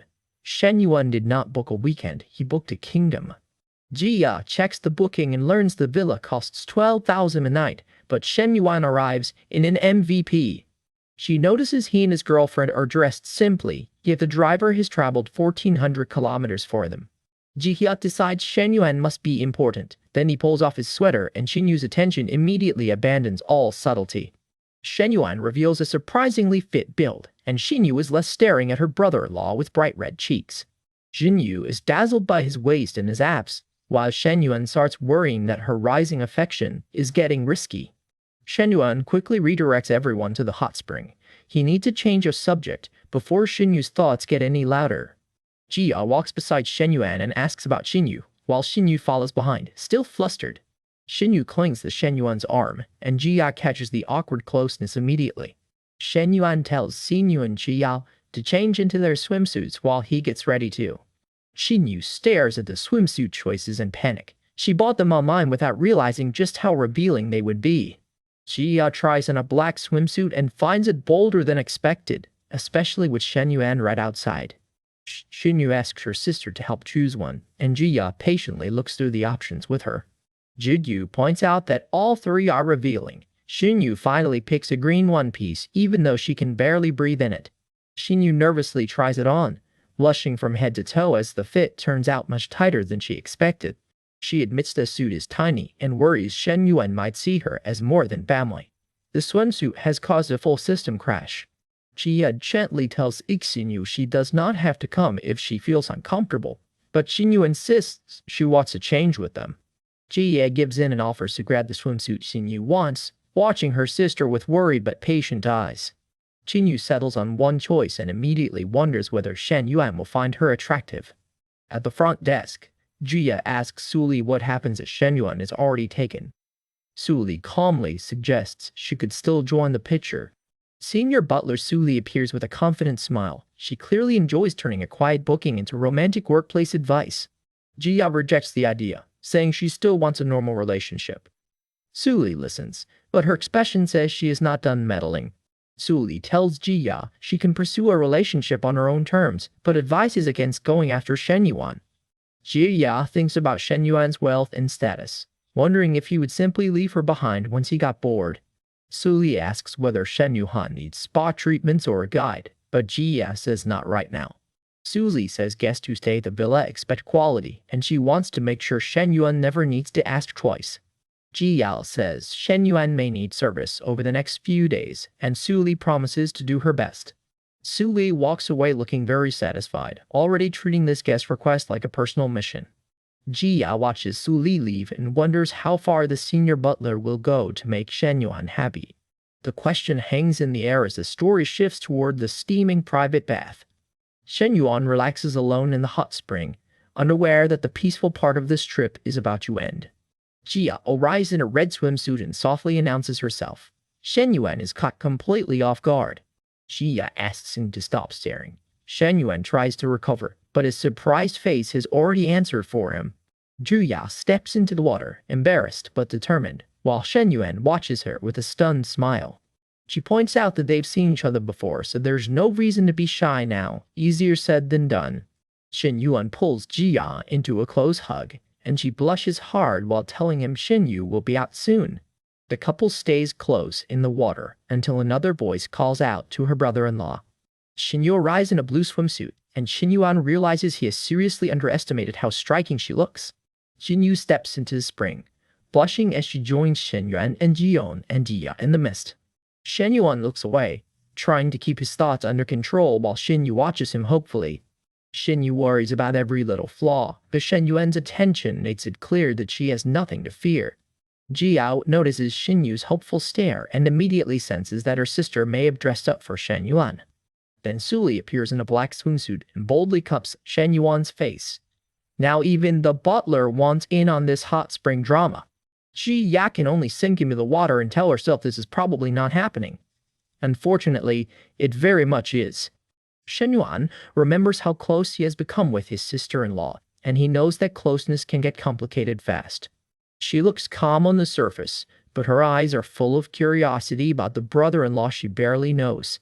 She tells herself that Nana has always been friendly and innocent, so maybe this growing crush is harmless. Then she remembers introducing Shen Yuan to Nana on her birthday, and suddenly regrets giving fate any ideas. Shen Yuan relaxes in the hot spring, completely unaware that the emotional temperature is higher than the water. She cannot believe this is happening again, especially after what happened with Lo Mengli. Nana worries that Shen Yuan may dislike her after seeing her flashback, but she cannot stop watching him. Shen Yuan casually asks Nana about tomorrow's plans, suggesting a morning lake visit and an afternoon around the city. Nana agrees, and Shen Yuan leans closer with an easy smile. He does not need a packed schedule to enjoy the trip. Nana blushes hard as he gets close, and even the water seems to be working overtime on the romance. Nana notices how soft and beautiful her sister-in-law looks, and the comparison makes her insecurity flare up. Shen Yuan realizes he should not lose control in front of Nana. Her figure catches his attention, but he forces himself to stay composed. Nana turns away, flushed and nervous, while silently wishing she could be more like her sister. After a little more time in the spring, Shen Yuan gently calls it a night and gives Nana space to breathe. Later in bed, Shen Yuan notices Nana's Timana is still awake and asks what is bothering her. Nana says she is only tired, but Shen Yuan patiently tells her to rest instead of pushing herself. They settle under the covers, but neither of them is really sleeping yet. Nana keeps replying to messages while Shen Yuan lies beside her, trying to act like this is perfectly normal. Nana reaches for Shen Yuan's hand and quietly asks if the hotel can arrange spa services. Shen Yuan admits he has never booked women for this kind of service. He is thinking about boundaries, not just the offer. Nana asks if he minds, and Shen Yuan gives her a calm answer. He does not. He decides that a professional therapist sounds reasonable. This plan is already wobbling, but technically it is still a plan. Nana starts to ask Shen Yuan something important, then loses her nerve when she catches herself thinking about Jia. Nana imagines a future where her sister finds out, and the thought hits her like a personal disaster forecast. Shen Yuan notices Nana zoning out, and asks what she was thinking about. She quickly pretends nothing happened. Nana dodges with a question about rain tomorrow, while Shen Yuan realizes he may have let his thoughts show. Shen Yuan tells himself he handled that well, but he knows Nana may have noticed more than he wanted. He tells Nana to sleep first and promises they can return to the topic tomorrow. Once Nana is asleep, Shen Yuan decides the next step depends entirely on how far she is willing to go. Elsewhere, two hotel attendants gossip about whether Shen Yuan really wants a therapist and whether he tips like a rich man. One attendant says maybe he just wants a normal massage. The other clearly thinks normal is not the exciting option. A message arrives. Shen Yuan asks if they can serve him. That direct invitation changes the mood instantly. Shen Yuan waits in bed, aware that choosing someone unknown is riskier than booking a familiar service. Su Li urges Xiaoya to take the opportunity. In her eyes, Shen Yuan is too wealthy to turn down. Xiaoya hesitates, worried that Shen Yuan might react badly. Su Li notices the fear immediately. Su Li says she is free and will go meet Shen Yuan herself. Xiaoya is left looking very unsure. Su Li says Shen Yuan specifically asked for Jia, then warned Xiaoya that inexperienced workers can lose customers. Su Li pressures Xiaoya harder, saying she could earn money here or let someone else take the chance. Xiaoya realizes Su Li is not simply trying to help. She's being pushed toward a far more experienced client. Xiaoya admits she's inexperienced and has never served anyone before, but Su Li frames that as exactly what Shen Yuan wants. Su Li asks if Xiaoya truly wants to go. Xiaoya nervously agrees, and the decision is made. The two attendants head out together, while Su Li quietly decides this night could get interesting. Su Li walks with confidence, while Xiaoya follows behind looking like she has just agreed to a final exam.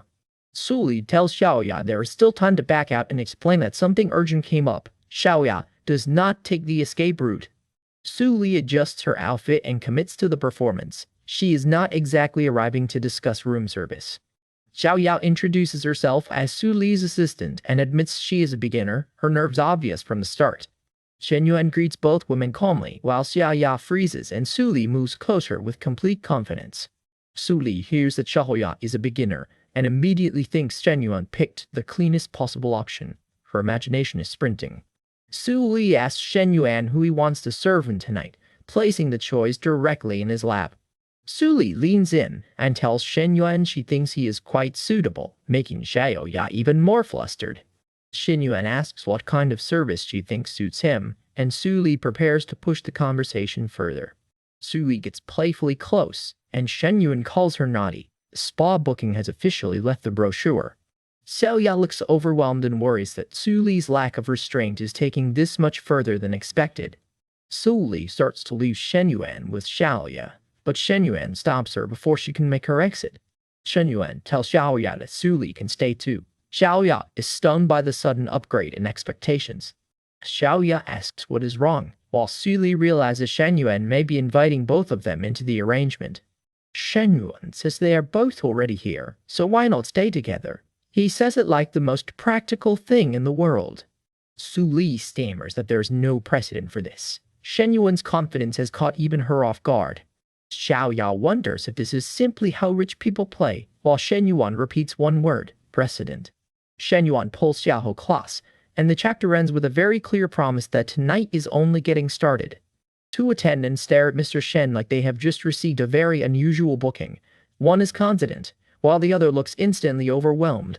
Mr. Shen calmly tells Jia and Su Li not to worry about the late hour. He is clearly in no rush. Our boy changes clothes as Jia openly admires him. This appointment is already skipping every possible icebreaker. Jia proposes a two-person massage, and Su Li looks like she would rather vanish into the floor. The attendants divide the work with serious professionalism, which somehow makes the situation even less professional. Jia leans in eagerly, while Su Li stays tense at the foot of the bed and avoids his eyes. Mr. Shen jokes that he is picky, and Jia immediately teases him about having a big appetite. Su Li hears Jia mention a special service and freezes. She has clearly never dealt with this part of the job before. Jia gently offers Su Li an out, but Su Li insists on staying. Her nervousness is real, but so is her determination. Mr. Shen catches Jia provoking him again, and tells her to learn the meaning of good service. He sends butler Jia away. Jia was stunned, while Su Li watches with a mixture of relief and panic. Jia realizes she pushed too far. The second half of the service was supposed to be hers, and now she has been cut out. Su Li tells Jia this is her private business. Her expression is quiet, but she is making a very deliberate choice. Su Li says she will do her absolute best for Mr. Shen, even though this is new territory for her. Jia can barely believe what she is hearing. Su Li is no longer backing away. Su Li admits the arrangement was meant for Ji Ya, then apologizes and asks for a chance to take her place. Mr. Shen gives Ji Ya permission to leave. She walks out trying to hide how badly that rejection stings. Alone in the hallway, Ji Ya wonders why he chose Su Li. The answer is obvious to her, and it hurts anyway. Back inside, Su Li finally lets herself look at Mr. Shen. Her blush says this stopped feeling like work a while ago.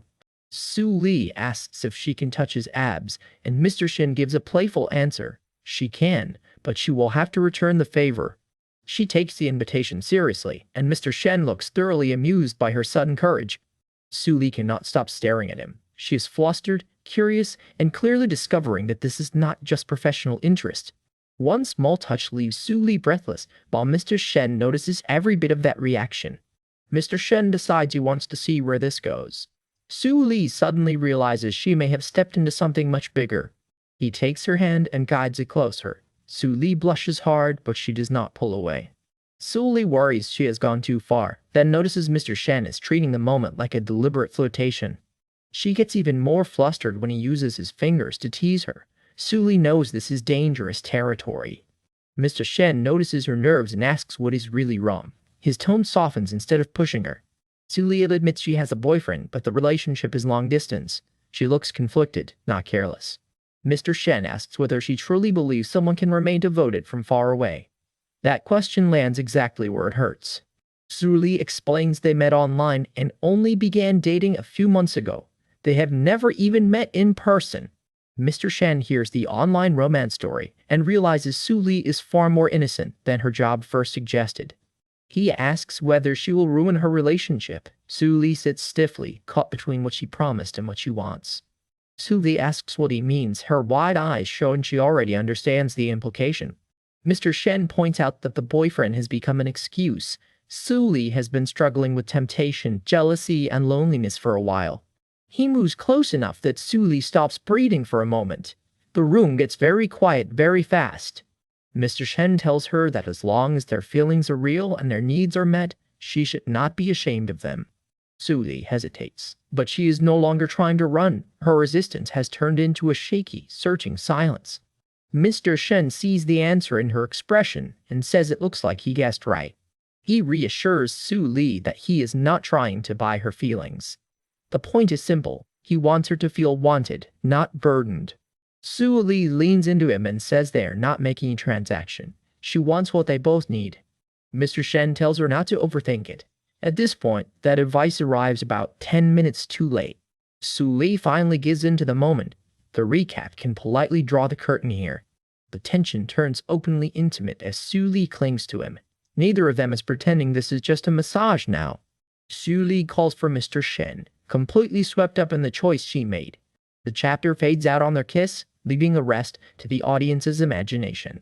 An hour after meeting, Su Li sits wrapped in a robe, blushing hard while Shen watches her reaction.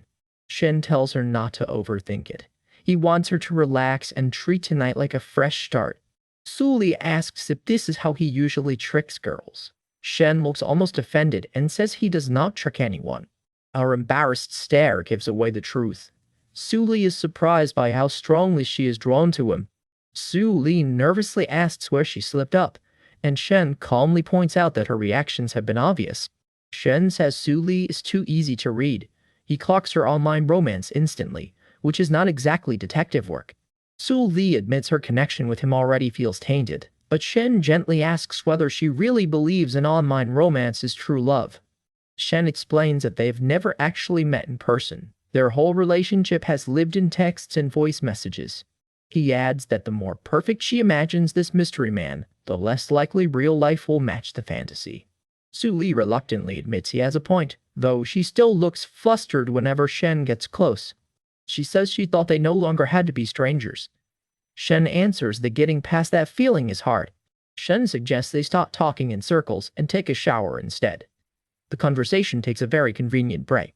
Another hour passes and Su Li emerges looking overwhelmed as she wonders how Shen's usual girlfriends handle him. Shen brushes it off as basic stuff, while Su Li can barely hide how rattled and curious she has become. A heart counter jumps to 60. Shen realizes he has actually earned affection points from Su Li. Su Li clutches her towel and blushes fiercely, while Shen sees that his bold move has paid off.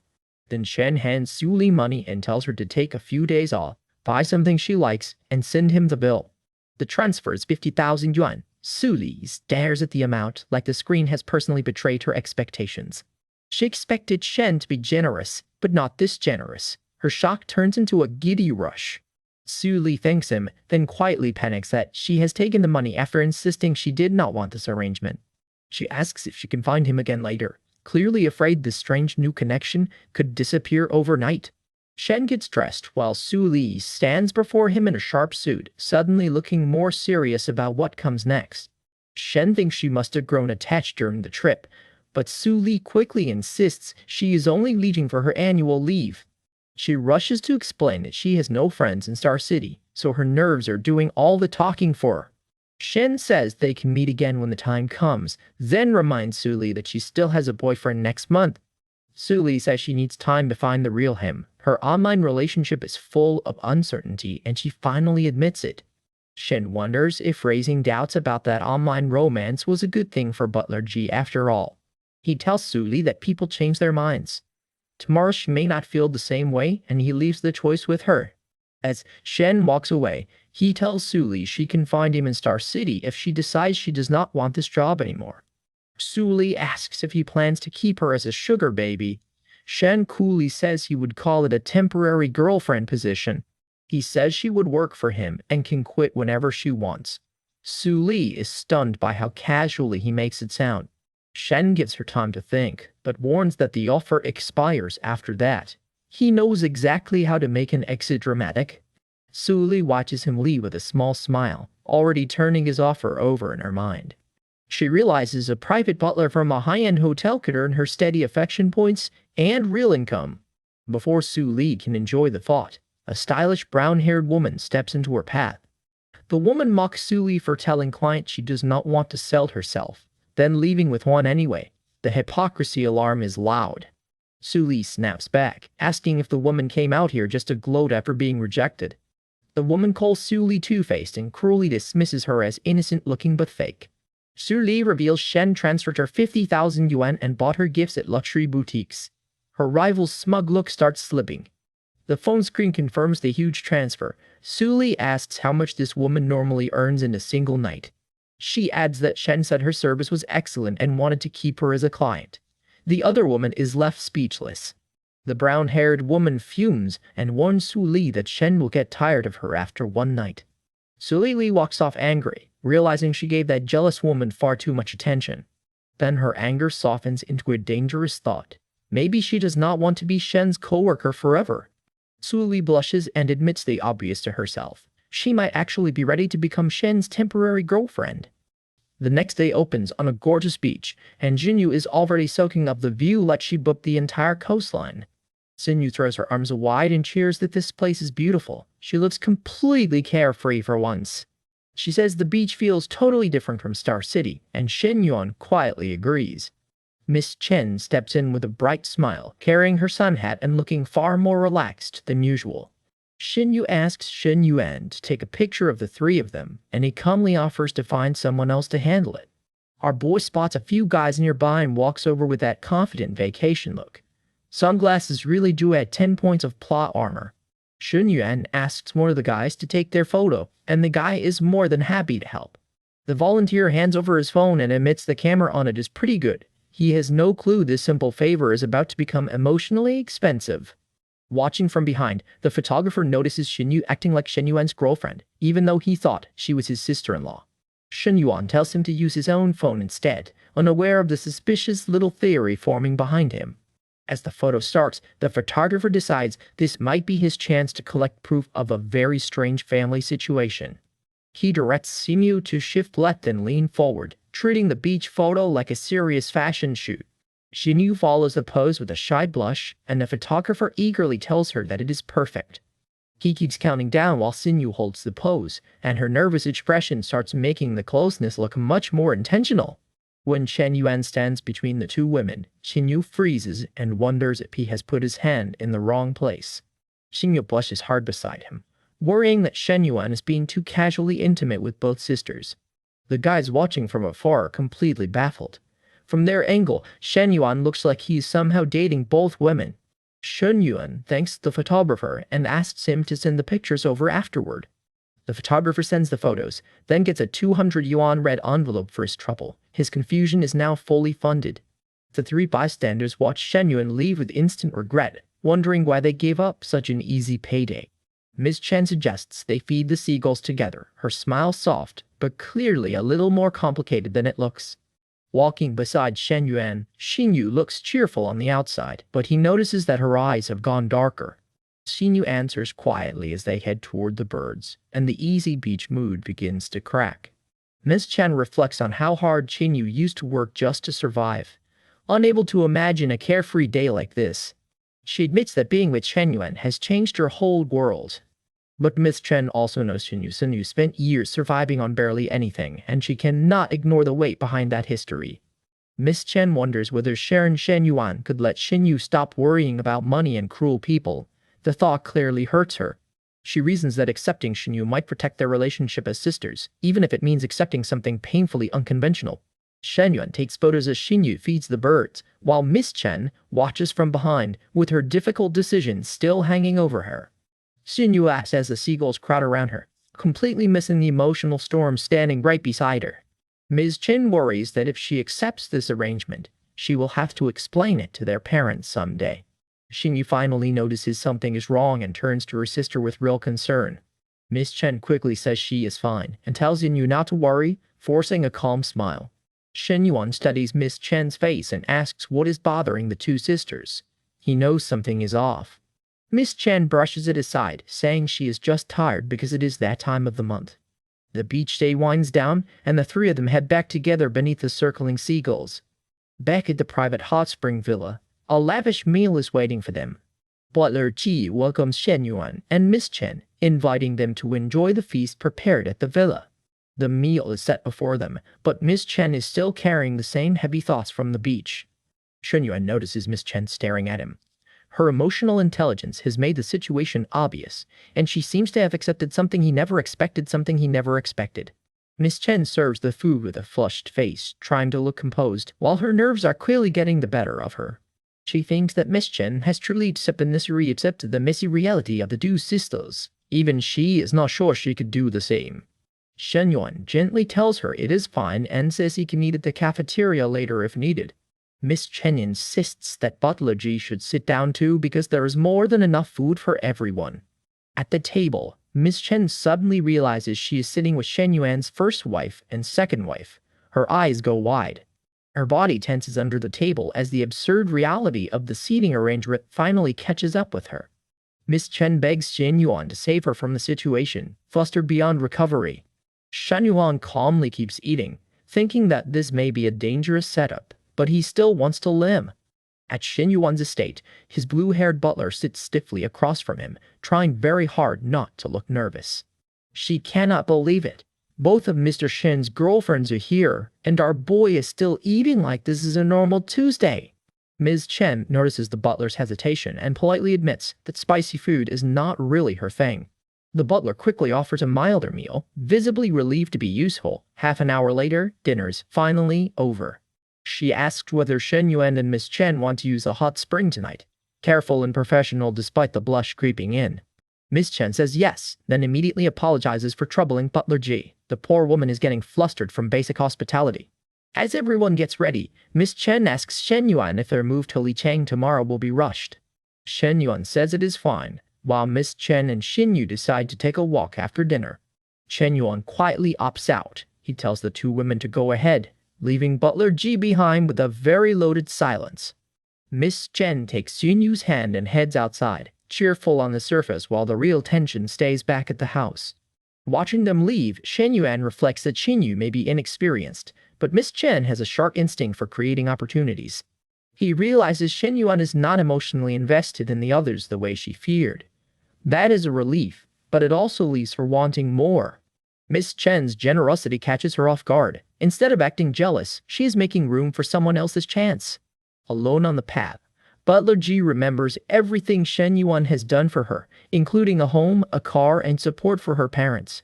Shen Yuan leans back and decides to let his sister handle her own feelings.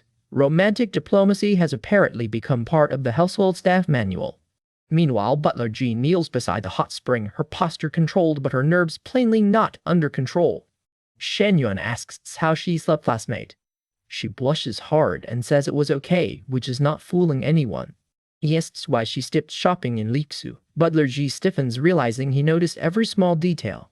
She admits she had no time today and would go tomorrow, but Shen Yuan tells her to come closer and kneel. Shen Yuan points out that Miss Chan and Xinyu have gone for a walk and will leave for Licheng tomorrow. He knows this private moment will not last. Butler G protests that it is not appropriate while Miss Chen might return. Shen Yuan calmly says they will not be back for at least an hour. She panics because their walks usually take only 20 minutes. Then she realizes Miss Chen deliberately gave them time alone. Her face goes bright red as she wonders what kind of charm Shen Yuan has. Money alone cannot explain this much devotion. Shen Yuan asks why Butler G is still hesitating, and the question leaves her with nowhere to hide. He gently rests a hand on her head. Butler G looks up, overwhelmed by equal parts trust, affection, and embarrassment. 40 minutes later, the recap politely closes the door. You know the trope, and the steam is doing overtime. In the hot spring, Butler G tells him she chatted with her online boyfriend this afternoon, trying to sound steady.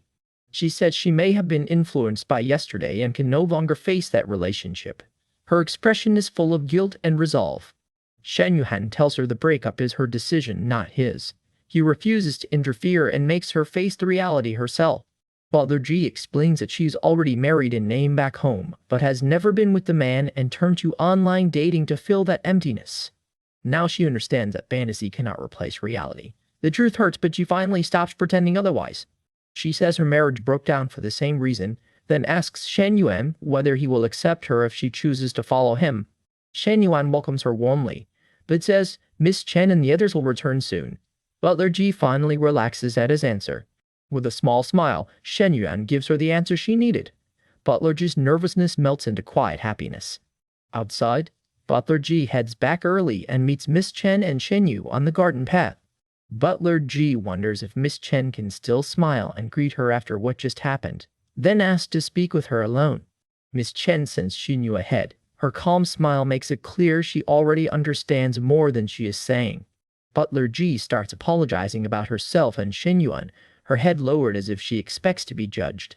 Ms. Chen stops her. She says there's no need to apologize, and she does not mind as much as Butler G fears. Butler G is stunned. Even this kindness does not feel like enough to repay Miss Chen's understanding. Miss Chen admits that Butler G had a simple, repetitive life before this. Her sympathy is genuine, not performative. Butler G realizes that if this is love, it feels dangerously close to happiness. Xinyu has given her a life she barely thought possible. Miss Chen says Butler G should be thanking her, not the other way around. The butler listens with wide-eyed gratitude. Miss Chen says she is simply helping someone in her place. Butler G takes that kindness straight to heart. The moment gets so intense that Butler G briefly imagines herself as a tiny, shocked version of herself. Her brain has officially blue-screened. Butler G apologizes again, but now she understands Miss Chen. If she ends up with Shen Yuan, she wants to learn from her. Then Miss Chen asks whether Butler G can drive. The timid servant straightens up, ready to be useful again. Miss Chen asks her to be their driver and guide in Licheng, then says she will help care for Shen Yuan's daily needs. Butler G freezes at the phrase daily care, her face blazing as she realizes this job may come with very personal overtime. She wonders if that means she has to serve him for another 5 days. The answer is written all over her flustered face.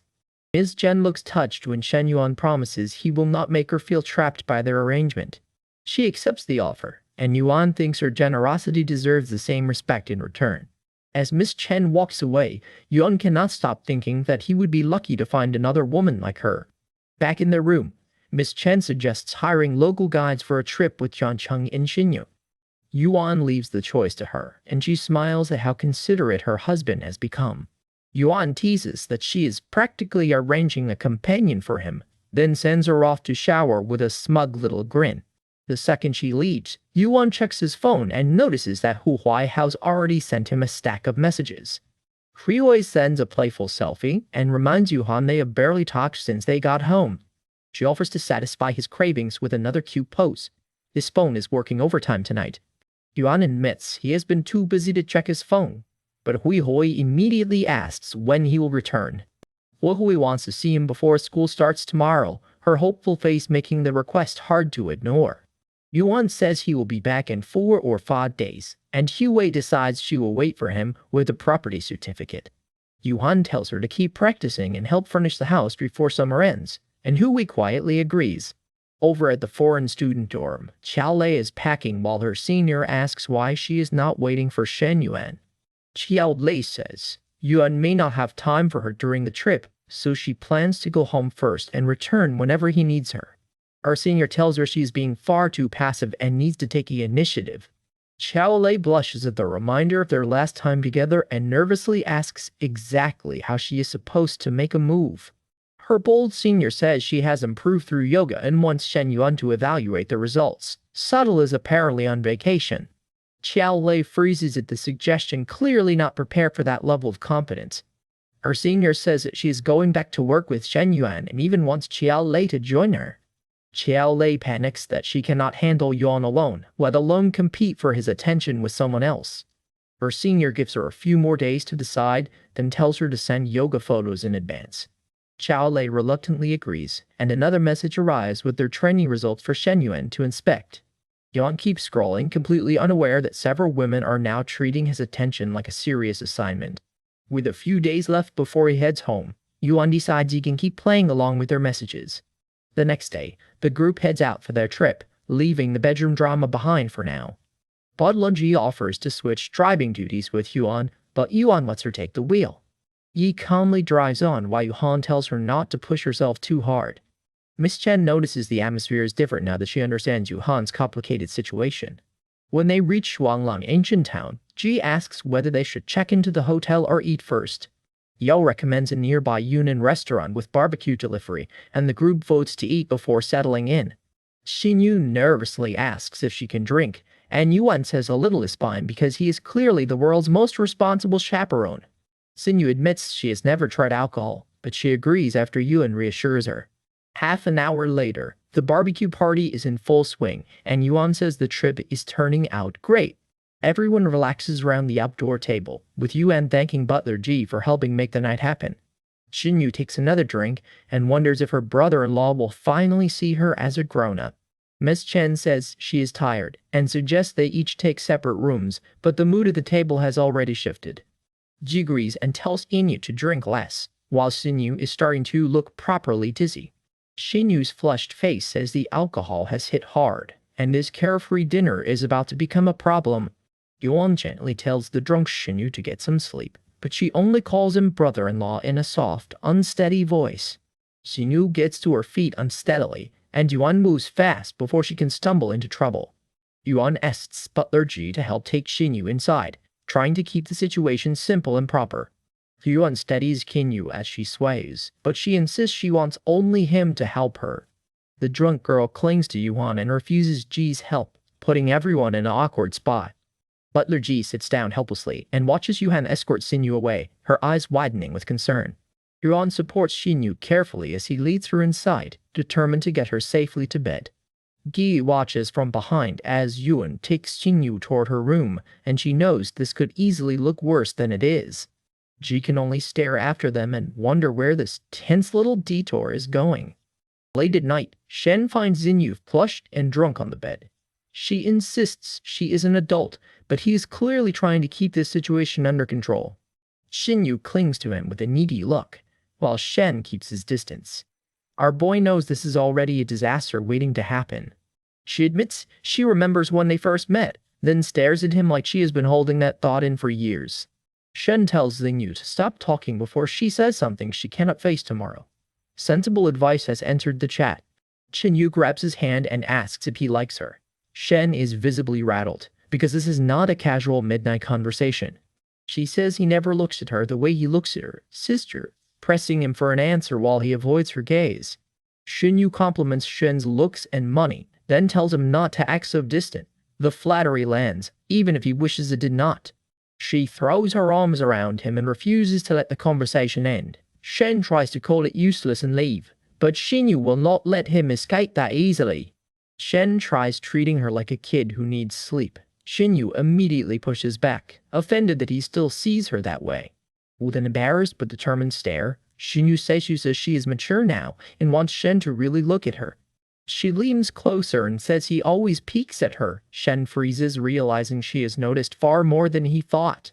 Shen closes his eyes and reminds himself that she is too drunk for this. For once, his internal alarm system is working perfectly. Shen Yu asks if he ever thinks about her at night, making the tension impossible to ignore. Shen warns him not to say things like that, but Shen Yu refuses to take it back. Then Shen Yu bluntly asks Shen for a kiss and promises to keep quiet. Shen looks like he just got handed the worst possible pop quiz. He admits that if she were sober, he might lose control, but taking advantage of her would destroy his principles. Shen Yu looks hurt and asks why he does not like kissing her. Shen's hesitation only makes her more vulnerable. She pulls him close and tells him not to overthink it, treating the whole thing like it is only a dream. Shen Yu says she's the one asking, so why will he not tell her the truth? Her drunken competence is doing all the talking tonight. Shen stays silent, caught between concern and temptation as Shen Yu waits for his answer. The moment gets even more intense, but Shen still does not give in. He's trying to protect a line that keeps getting closer.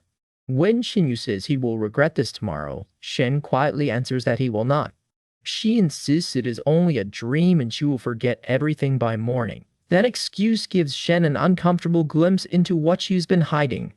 Shen Yu asks what else he has dreamed about, and Shen realizes he has been imagining far more than one harmless moment. Shen understands why she thinks this is a dream, then asks what those dreams were actually about. Shen Yu says her dreams are not something she can tell just anyone, especially not him. Shen keeps pressing for the truth. She finally gives in and starts describing the dreams while Shen looks increasingly alarmed by where this confession is going. Shen Yu recalls an unsettling dream from when Shen first came to their home. The memory is hazy, but her feelings are not. In another dream, she says Shen barged in while she was bathing.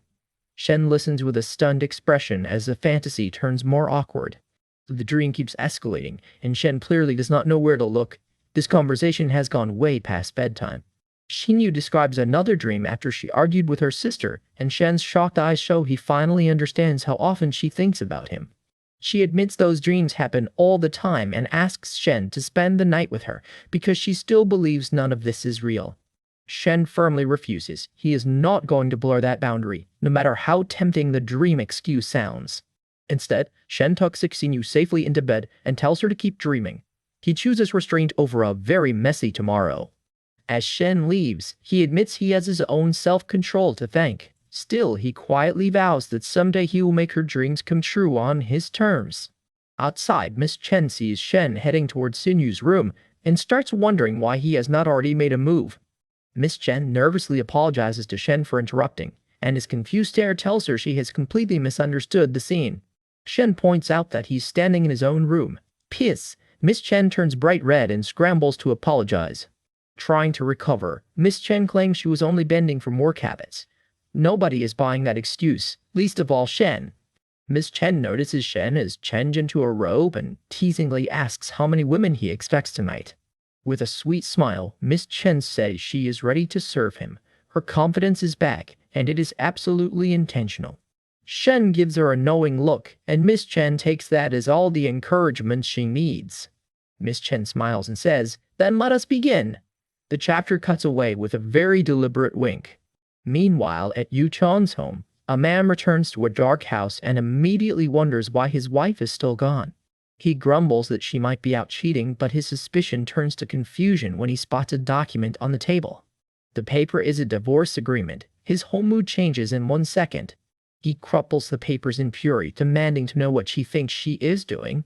Staring at her photo, he repeats the word divorce in disbelief. That late-night surprise just became a full-blown crisis. Lin Yuchang stares down at the divorce papers, completely blindsided. His wife wants the house, the car, their savings, and even custody of the puppy. He reads the demands again, and his eyes go wide. This divorce is not arriving quietly. It is arriving with a moving truck. The photos make it worse. Lin finds proof that his wife has been seeing another man behind his back. He realizes the price tag is brutal, nearly 2 million in property and savings gone overnight. Lin worries that if this evidence reaches court, the scandal could cost him his job too.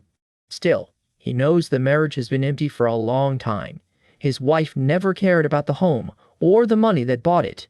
He tries calling her parents, but even they have blocked him. Lin is running out of people willing to hear him out. Slumped by the window, Lin accepts that she seems determined to divorce him. With nothing left to fight for, he starts signing.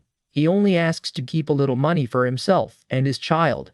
Meanwhile, at Yunnan Hyatt Hotel, Shen Yuan relaxes in bed while checking messages about the renovation. The renovation is nearly done, and Shen tells the group he will return in 3 or 4 days to settle the remaining balance. More messages roll in. Coach Lin says the gym upgrades are working, while Shen keeps an eye on every project from afar. The coach even sends a workout photo and says she misses him. Shen promises there will be a reward when he gets back. Then Manager Yu calls with a problem serious enough to pull Shen out of his lazy hotel morning. Vice Principal Shu has gone silent on their medical center project. The deal matters because it could open doors with other schools. Shen suspects Su may be trying to squeeze him for more money, but he keeps his cool and asks Manager Yu to investigate. Manager Yu says Shu probably has not been reached because the school is on break. Shen decides not to jump to conclusions yet. Shen orders Manager Yu to contact other medical institutions and keep him updated. If Shu is playing games, Shen will not be left waiting. Even so, Shen considers a less dramatic answer. Shu may simply be comparing offers, and another counselor could still help the project. The next day, the story shifts from business pressure to a much more awkward morning. Xinyu wakes up confused and flushed, wondering why she cannot remember last night or how she got back to her room. She remembers saying everything to Shen and wants to believe it was only a dream. Her face says she does not believe that for 1 second. Xinyu hides her burning face and calls herself doomed. The embarrassment has fully taken over. A woman knocks and calls Xinyu to breakfast, giving her exactly 0 time to recover her dignity. Xinyu rushes to get dressed, still red-faced and clearly hoping nobody brings up whatever happened last night. At breakfast, the group plans a trip to the ancient town and 3 pagodas, with horseback riding saved for the afternoon. They skip the town and head straight for the riding grounds. Everyone has decided the horses are today's main event. The group arrives at a peaceful mountain riding area, all green trails and calm horses. It looks relaxing, which is always suspicious in a manhwa. Shen agrees to ride, and the women eagerly follow the instructor toward the horses. Jinyu admits she has only ridden carousel horses before. Today, she is meeting the version that can actually throw you off. The coach arrives on horseback, and the group cannot hide their excitement. Shen gets a front row view of the lesson. The women stare at their handsome guide, while he quietly enjoys being the only guy surrounded by eager students. The instructor explains that riding starts with building trust. Horses may look calm, but they are not impressed by panic. One woman says she has ridden before, while Xinyu quietly bows out because she is not feeling well. Convenient timing, Xinyu. Shen volunteers to go first, then casually asks the system to exchange for a beginner horse riding skill. The system offers several beginner skills, and Shen picks horse riding without hesitation. The skill activates, giving Shen knowledge of riding, control, and horse handling. He is surprised the package comes with more than just staying in the saddle. Shen's eyes light up as the new knowledge settles in. Our boy is suddenly looking far too confident for a beginner. The instructor points out the stirrups and reins, while Shen mentally recognizes every control the system just handed him. Shen offers to sit behind the coach, and the coach immediately warns him that it is dangerous. He clearly has no idea what Shen can do now. Shen climbs on behind the coach, and the horse moves out. The instructor tells him to listen carefully and stay steady. Instead of just holding on, Shen takes control and urges the horse forward. The coach is suddenly the passenger. The horse picks up speed, and everyone watching is stunned. Shen rides like he has been doing this for years. The women can only stare as Shen circles the field with the coach. Even Xinyu does not know what to say. After a few laps, Shen asks if the coach wants another round. The coach is a little shaky, but Shen is having the time of his life. The coach declines and asks to be guided from the front next time. Shen has accidentally turned a riding lesson into a test of nerve. Shen rides alone with total confidence, and even the instructor has to admit he looks far more skilled than expected. A woman asks Shen if he has ridden before, and he gives her a cool answer that only makes the moment more interesting. The question sends one woman into a very flustered memory, and Shen's innocent confidence suddenly feels a lot less innocent. She calls Shen naughty in her thoughts, still blushing hard as he looks down at her from the saddle. Shen Yu finally asks if she can try too. Her blush is still there, but she is gathering the courage to join him. At the riding ground, Shen Yu looks nervous as Mr. Shen patiently introduces her to the horse. Mr. Shen offers his hand and tells her to step up. Shen Yu's blushing hard, but she trusts him enough to try. He steadies her carefully as she climbs on. The horse is calm, but Shen Yu is clearly not calm at all. Mr. Shen climbs in behind her and takes control of the reins while Shen Yu freezes from sheer embarrassment. He places her hands on the reins and guides her grip. This riding lesson is already doing overtime. Shen Yu realizes she is sitting very close to her brother-in-law, and the thought leaves her wide-eyed and flustered. With Mr. Shen right behind her, Shen Yu tries to focus on the horse instead of the extremely awkward seating arrangement. Mr. Shen calls out, and the horse finally takes off with both of them aboard. He coaches Shen Yu not to pull the reins too tightly, explaining that the horse follows the rider's movements. Mr. Shen tells her to shift her center of gravity and sit forward. Shen Yu listens closely, still bright red. Shen Yu quietly wonders whether her brother-in-law is really teaching her to ride, because this lesson feels wildly suggestive. Nearby, two men watch with envy. They know Mr. Shen is skilled enough to make a fortune, so seeing him here stings. The bystanders grumble that wealthy people play rough and warn each other to stay inside their own social circle. 10 minutes later, Shen Yu has found the rhythm. Mr. Shen tells her they can pick up the pace. Shen Yu gives the horse a determined command, her nerves turning into real excitement. Mr. Shen says they can go even faster, and Shen Yu braces herself while the horse surges onward. Shen Yu rides with growing confidence while Mr. Shen stays close behind, guiding her through the faster run. A woman watching from afar notices that Shen Yu is learning remarkably fast. Back at the hotel, the glasses-wearing woman offers Mr. Shen a massage, concerned that the rough ride left him tired. Mr. Shen admits his back is sore, and she starts working on it while asking what her role will be as she travels with him. She massages his back with a serious expression, waiting anxiously for his answer about her future. Mr. Shen offers her a job as his personal assistant, handling his daily life, properties, cars, and storefronts. The offer catches her off guard. Mr. Shen calmly says the houses, cars, and shops are not too much for one capable person. She worries that his pay is low and that he might replace her later if he finds someone better. Mr. Shen promises he will not abandon a woman who is loyal to him. Her next concern is whether she will live alongside his other women. He says his villa is newly ready and invites her to move in. She agrees to submit her resignation and start within a week. Just as the arrangement settles, a knock at the door makes the assistant jump. Mr. Shen quickly tells her to hide in the wardrobe. Someone is at the door, and the timing could not be worse. The assistant squeezes into the wardrobe, blushing furiously while she listens for whoever has arrived. Shen Yu appears at the door in pajamas and says she needs to talk to her brother-in-law. Mr. Shen lets Shen Yu in. She looks shy and uncomfortable, but she is clearly determined to say something. Shen Yu explains that she drank too much the night before and only remembers him taking her back to her room. Mr. Shen reassures her that nothing happened and says his opinion of her would not change even if it had. Shen Yu tries to ask a real question, but Mr. Shen notices her pajama top and quickly changes the subject. He tells Shen Yu to check herself before coming out in pajamas. She realizes the problem instantly and turns scarlet. Mr. Shen keeps things gentle, telling her it is fine with him, but she should be more careful around other people. Shen Yu panics internally, convinced he has seen far more than she meant to reveal. She apologizes in embarrassment, and Mr. Shen tells her it is normal to forget sometimes. Mr. Shen points out that clothes may be hard to buy in her size. Shen Yu is mortified, and he is not helping. Shen Yu admits she is sometimes jealous of her sister because everything seems to come easily to her. Inside the wardrobe, the assistant covers her mouth in stunned disbelief as the conversation outside gets more personal. Mr. Shen checks whether Shen Yu was hurt during the ride, and his concern makes her blush even harder. He says he only wanted to make sure she was not injured. Shen Yu nervously insists it was only a couple of small bruises. Their faces draw close as Shen Yu quietly asks whether he is sure. The tension is doing all the talking now.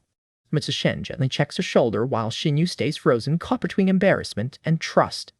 Late at night, Shen Yu panics as she realizes her brother-in-law is nearby, and she desperately looks for somewhere to hide.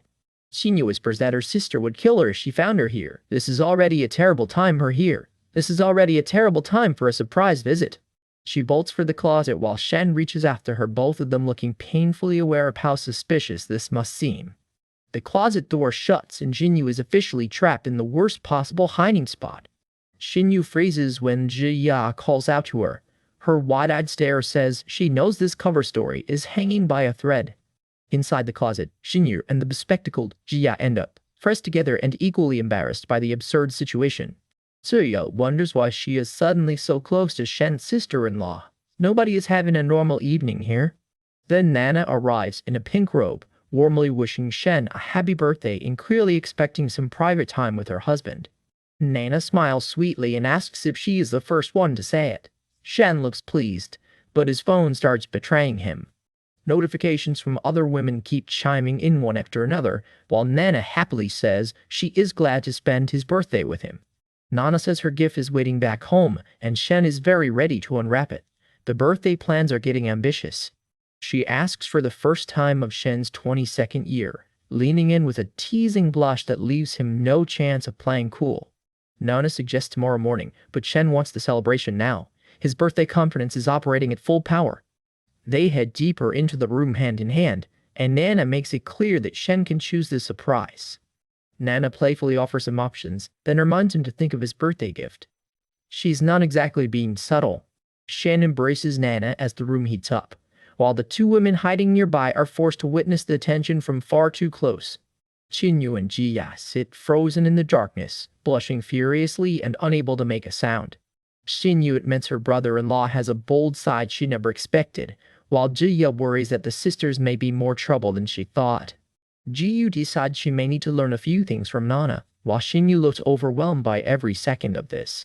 Shinyu kneels in the cramped closet, trying to understand what Jiya has gotten herself into. Jiya quietly asks Shinyu if she can take a look too, and Shinyu's shocked blush gets even worse. Shinyu stares ahead in disbelief as Jiya leans closer. The closet has somehow become the chapter's most dangerous location. Jiya gives a hesitant little hum, looking embarrassed but unable to deny her curiosity. 45 minutes later, Nana finally tells Shen she needs to head back. Shen calmly tells the two hidden women they can come out now, and that single line lands like a thunderclap. Shinyu and Jiya emerge red-faced and mortified, caught with absolutely no convincing excuse. Shen asks Jiya why she was in the closet, and his suspicious look tells her he has not forgotten a thing. Jiya claims she came to give Shinyu a massage and hid because she did not want Shen to misunderstand. Even she looks unconvinced. Shinyu promises not to tell her sister, and Shen realizes the youngest sister probably knew far more than she let on. Jiya nervously asks whether Shen still needs that massage, trying to recover her dignity one shaky sentence at a time. Shen postpones that idea for next time, while Shinyu cheekily asks if he wants her to check on his injuries instead. Shinyu leaves with a bashful smile, and Shen is left wondering whether these women are showing him affection in their own chaotic way. Shen can only stare after them, realizing his supposedly quiet birthday has become a full-scale emotional traffic jam. The next day arrives, and Shen asks Nana what is on the schedule. Over breakfast, Shen learns they will visit Blue Moon Lake, explore town, and shop for souvenirs. As the women gather outside, Shinyu and Jiya keep dodging each other with matching embarrassed expressions. Jiya busies herself packing gear, while Shinyu hides behind her hat. Their secret has made eye contact a high-risk sport. Shen tells Batozhu to buy local specialties for the women, then asks the dangerous question, how many sets should he prepare? A whole lineup of women fills Shen's thoughts, and he suddenly remembers just how many people are connected to his life now. Shen looks overwhelmed as he tries to keep track of Nana, Yuzhinu, and everyone else. Being generous is apparently a logistics nightmare. He orders 8 different gift sets with no repeats, and sets a 20,000 budget for each person. Butler G is stunned by the number, but Shen remembers his little secretary too. Nobody is getting left out. Shen raises the order to 10 sets, and adds another 10 luxury sets for the company managers. He has turned souvenir shopping into a corporate operation. Butler G accepts the assignment with a bright smile, clearly pleased by Shen's generous plan. The next day, the group returns to Star City, where Shinyu is greeted by a lively crowd at the airport. The welcoming party immediately asks who Shen's actual blood relative is. With this many familiar faces, it is a fair question. A stylish purple-haired woman approaches through the crowd, and Shen's attention snaps right to her. She greets Shen as her brother and says she missed him badly, wearing a playful smile that shows their closeness. She rushes in with an eager greeting, while Shen welcomes her back with a fond smile. Shen jokes that she is being thirsty, and she blushes without backing down. The purple-haired woman coyly says that side of her is only for Shen, looking very pleased to have his attention. She holds the pose with a confident smile, making it clear that Shen's homecoming is about to get even more complicated.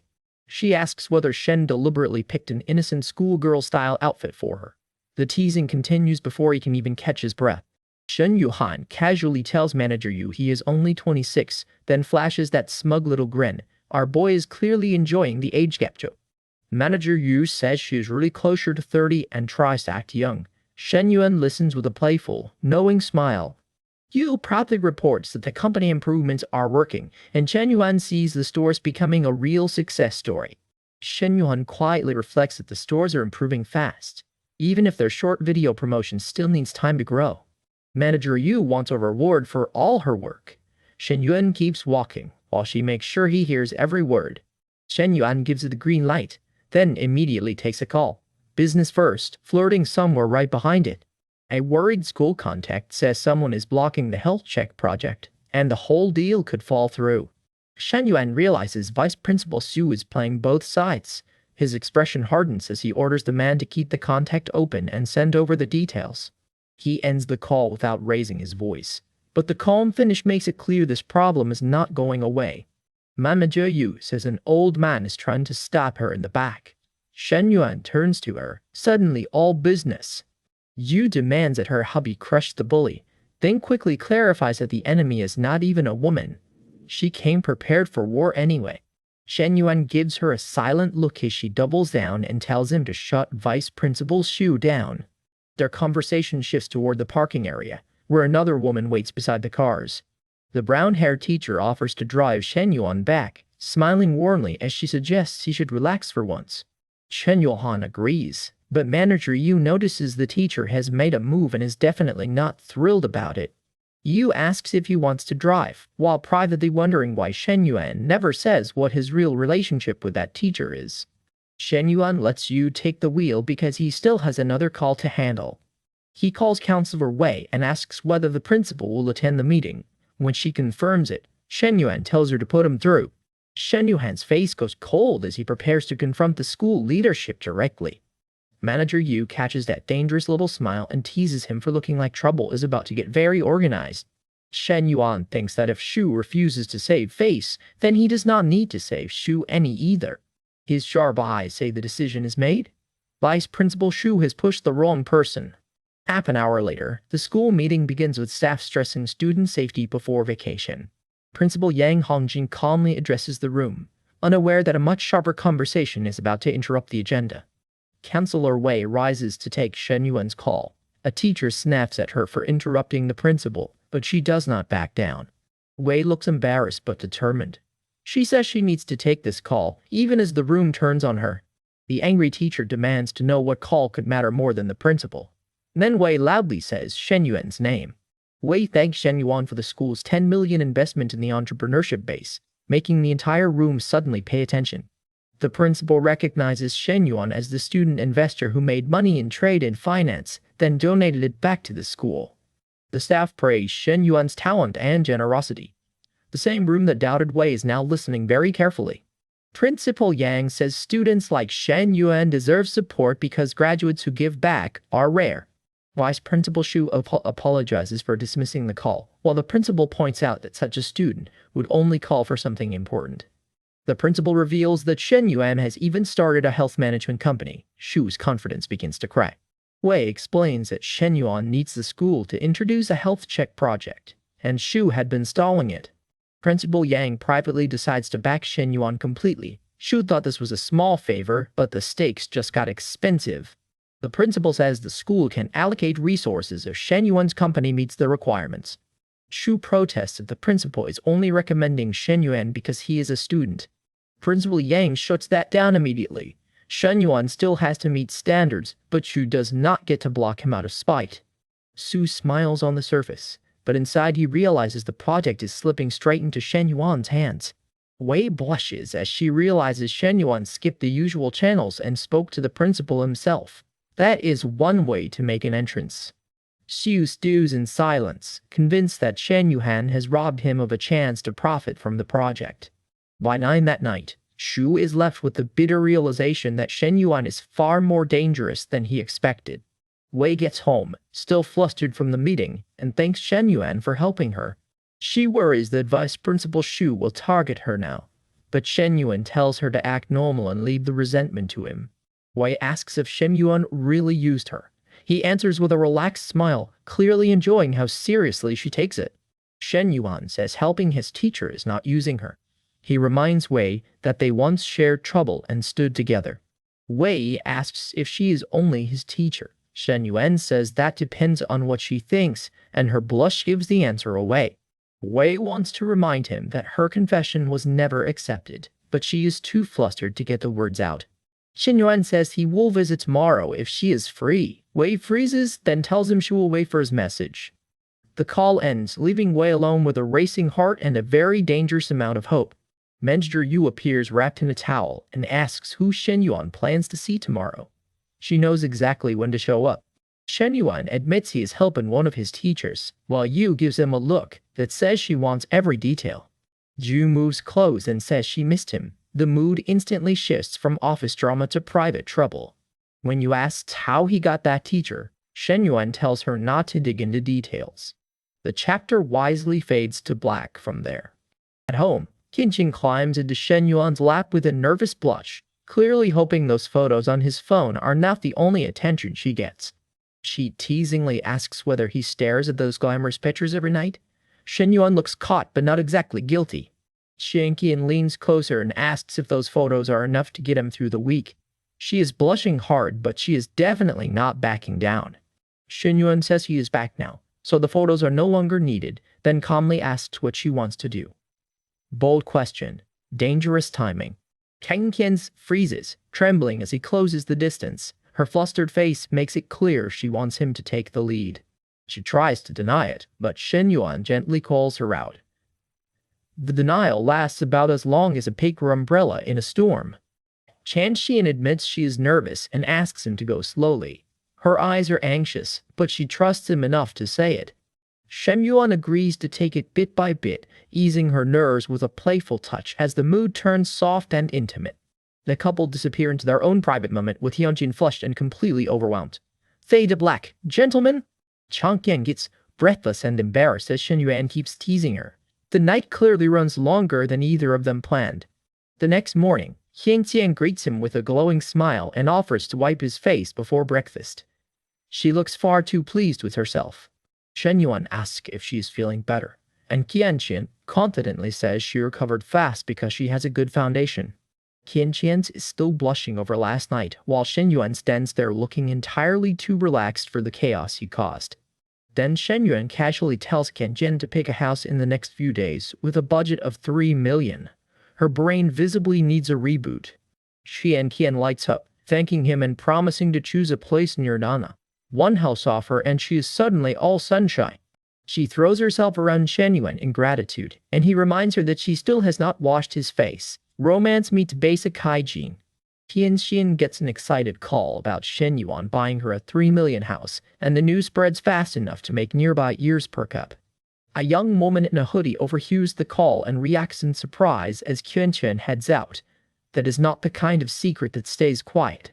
Shen Yuan realizes the system pays him 3 times the affection he gains from big gifts. This house could bring him 12 million in return. He sees the bigger picture now. If he keeps investing in people around him, the system could turn ordinary generosity into a fortune. Qianqin happily chats on the phone, thrilled by the house search and completely unaware of the system math behind Shen Yuan's generosity. The system reveals that any woman with affection above 90 can trigger million-level rewards. Shen Yuan heads to the company with fresh ambition. An hour later at Jinfu Company, a manager presents last week's HR report, covering recruitment and employee training.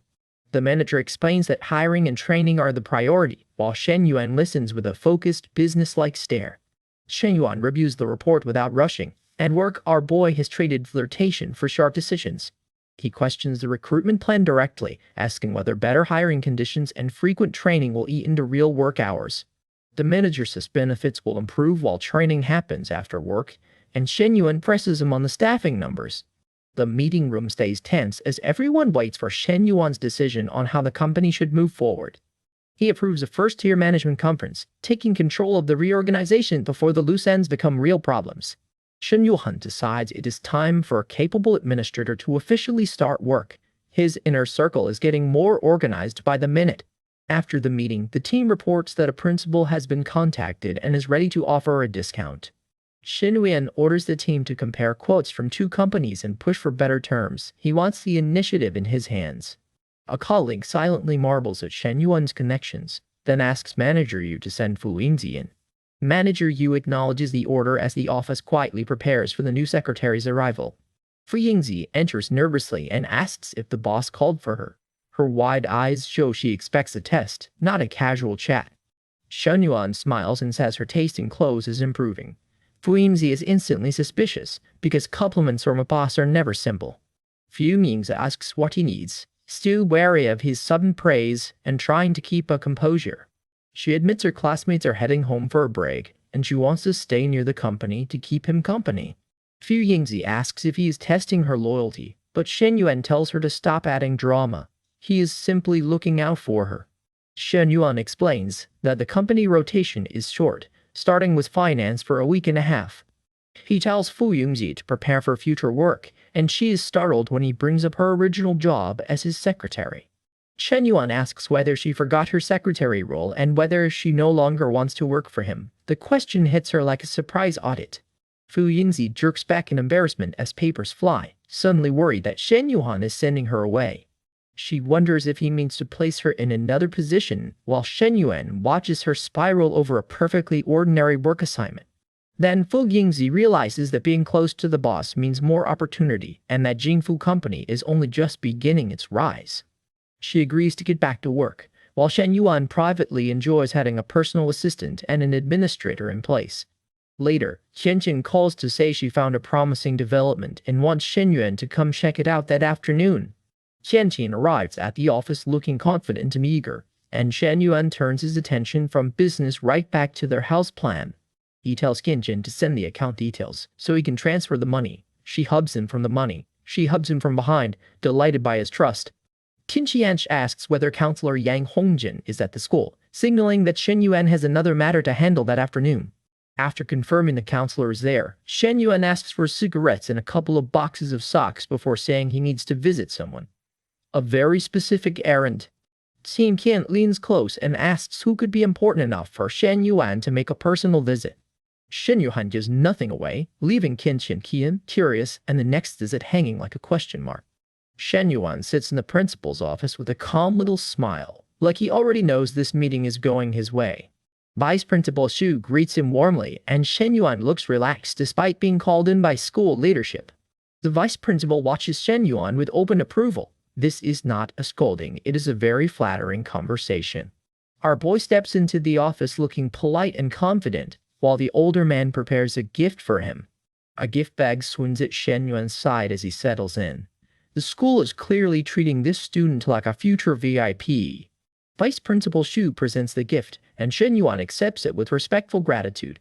The vice principal leans forward eagerly, while Shen Yuan listens with his usual composed posture. Xu says a student should respect his teacher, but he also wants Shen Yuan to meet the university's successful alumni. Shen Yuan places a hand over his chest and promises he will learn from the alumni already working in the field. Xu praises Shen Yuan's drive and casually mentions an alumni exchange next week. The old man is recruiting before the tea is even poured. Xu admits Shen Yuan has not even graduated yet, but says his potential already rivals people who have. Shen Yuan modestly says the senior alumni are still far ahead, even as Xu insists he should not underestimate himself. Shen Yuan thanks him and prepares to leave, keeping the respectful act perfectly intact. He bows his head politely while Vice Principal Xu sees him out, clearly pleased with the young man's attitude. Sue congratulates Shen Yuan for becoming the top candidate after several evaluations and asks to celebrate with dinner. As Shen Yuan leaves, Shu nervously wonders whether Principal Yang may have connected the dots about their project. Shen Yuan walks away looking cool, while the vice principal worries that this 22-year-old has already become too hard to read.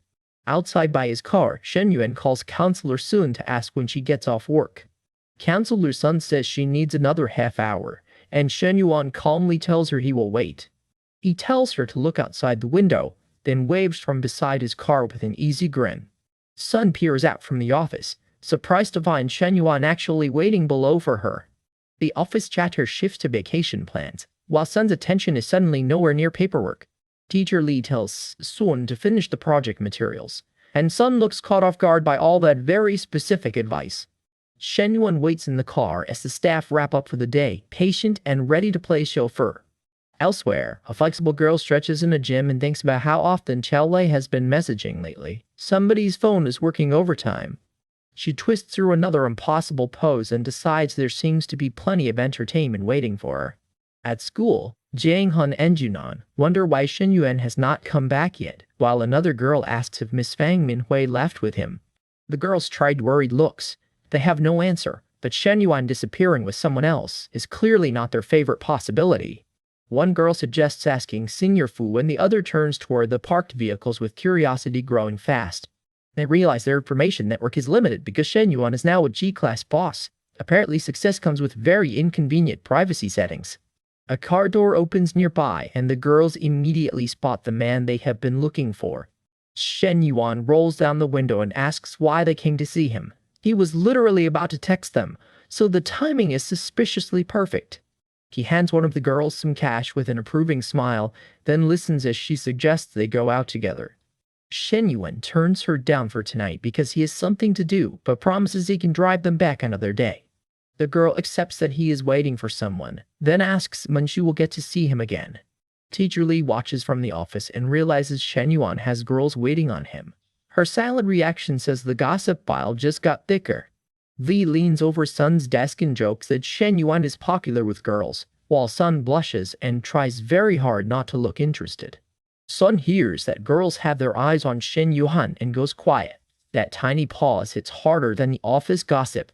Lee warns Sun that those girls know how to have fun, so she should keep a close eye on Shen Yuan. Sun tries to sound confident and says she can control him easily, while Lee praises her assets with shameless workplace honesty. Lee assures Sun that her curves, glasses, and mature charm are more than enough to win. This advice is wildly unprofessional but very confident. This advice is wildly unprofessional but very confident.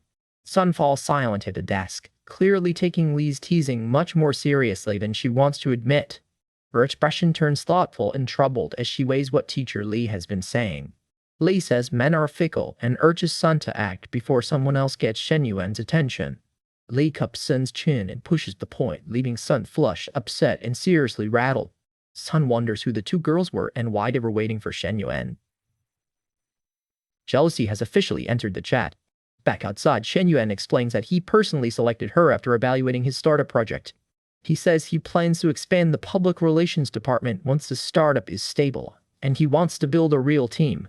Shen Yuan admits student union work and running a company are not the same, but he sees management potential in her. The girl pushes back, saying she only spent a semester in publicity and 2 months as an assistant. She does not think that qualifies her. Shen Yuan calmly says no, company operations are different, and her student work experience may simply be limited. He offers her an internship in his company's online operations department, so she can learn what running a media company is really like. She brightens immediately, says she understands, and invites Senior Shen upstairs to sit in her dorm for a while. Shen Yuan gives her a knowing smile and asks what exactly she plans for that upstairs visit. Smooth move, our boy. Shen Yuan heads to the girls' dorm with Ying Han, who looks delighted to have him all to herself for a minute.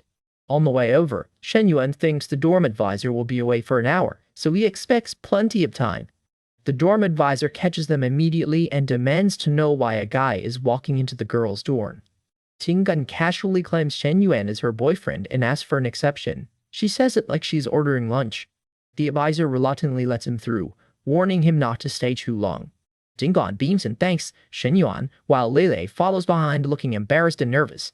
Inside the room, Jinghan proudly waits for praise. The inspection has officially begun. Shen Yuan admits the room looks tidy, but the wardrobe is so stuffed that it will barely close. He reaches for the wardrobe door, and Lilei instantly panics when he finds her clothes jammed inside. Lilei freezes, red from head to toe, as Shen Yuan realizes this is definitely not just one messy shelf. Shen Yuan asks why Lilei has so much to hide, and Jinghan presses her to show him. Jinghan watches with a sly smile while Leia cannot even look Shen Yuan in the eye. Lilei tries to send him away, but Shen Yuan has already spotted a pile of matching outfits. Holding a pink garment, Shen Yuan goes completely red. The wardrobe has answered every question for him.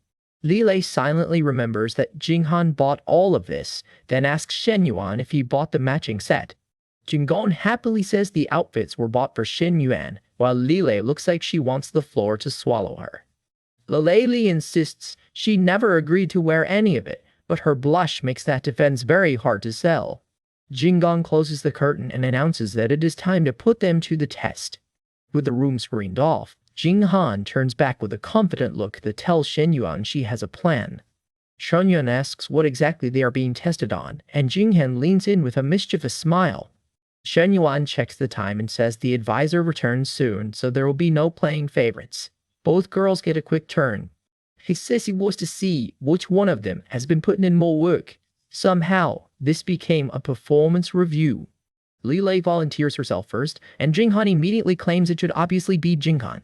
Shen Yuan cuts off the argument and says neither girl is being tested if they keep fighting.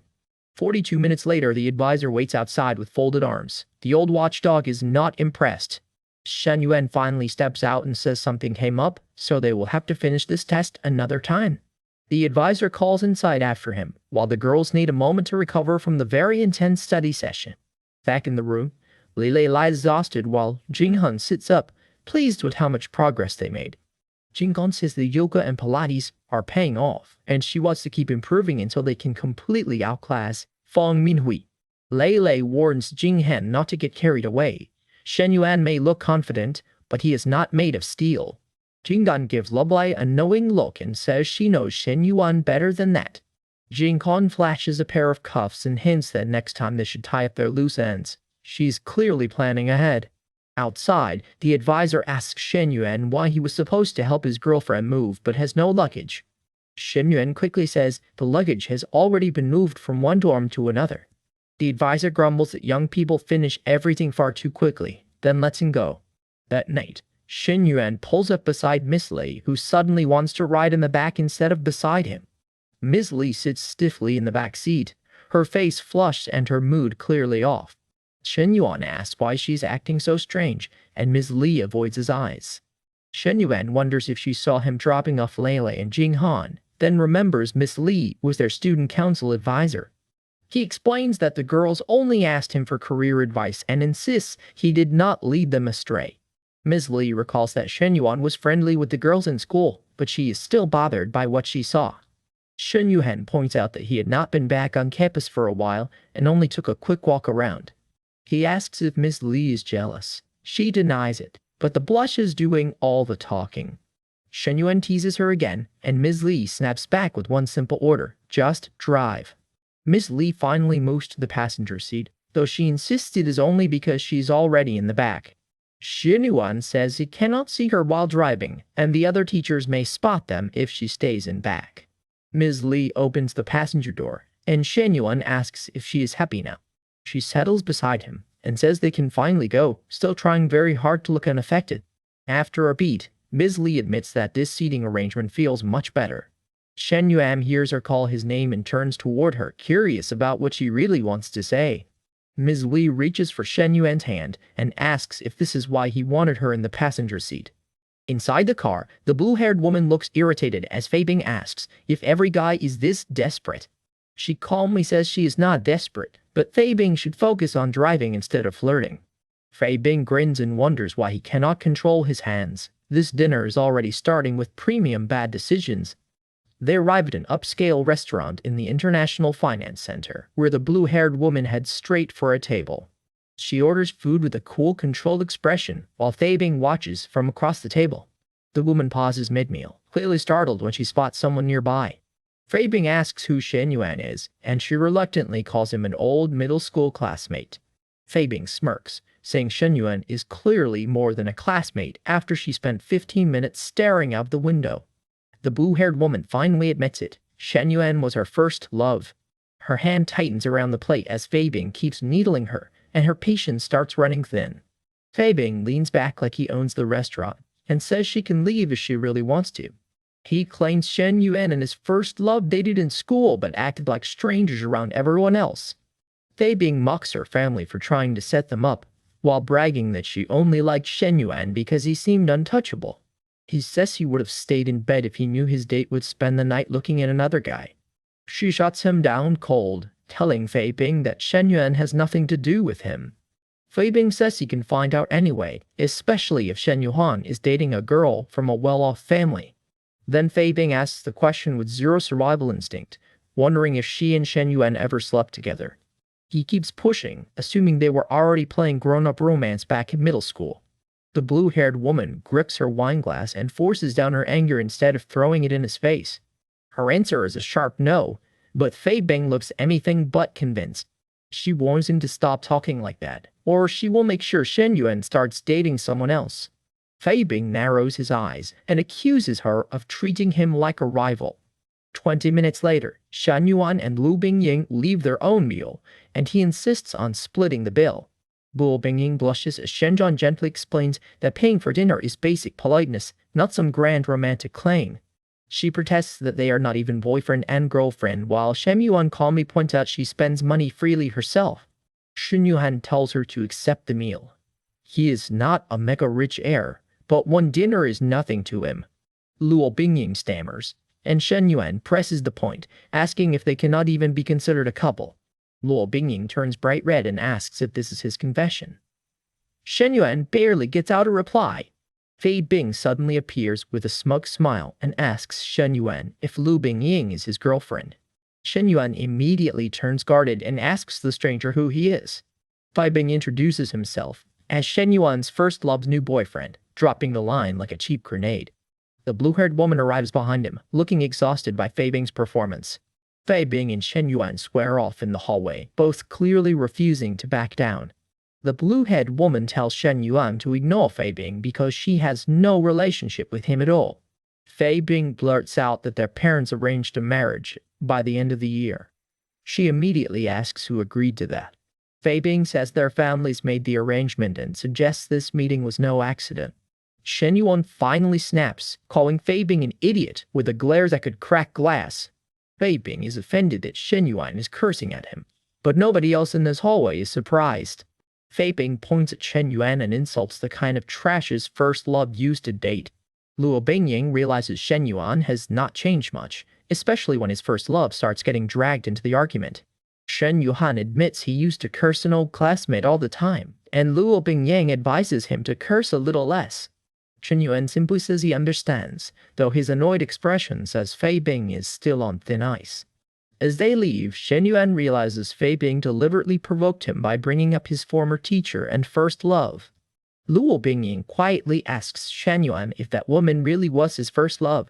Shen Yuan says yes, then Lu Bingying asks how they broke up as they climb into his car. He says it was probably long distance, but he honestly cannot remember much after all these years.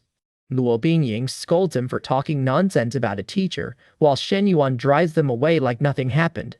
She says he insulted her on purpose, and Shen Yuan casually suggests they go home and have some fun instead. Lu Bingying goes red and reminds him her younger sister is home. Shen Yuan says he only meant hanging out, naturally. Shen Yuan starts thinking about Lu Mengjun and wonders if she would be happy to see him again.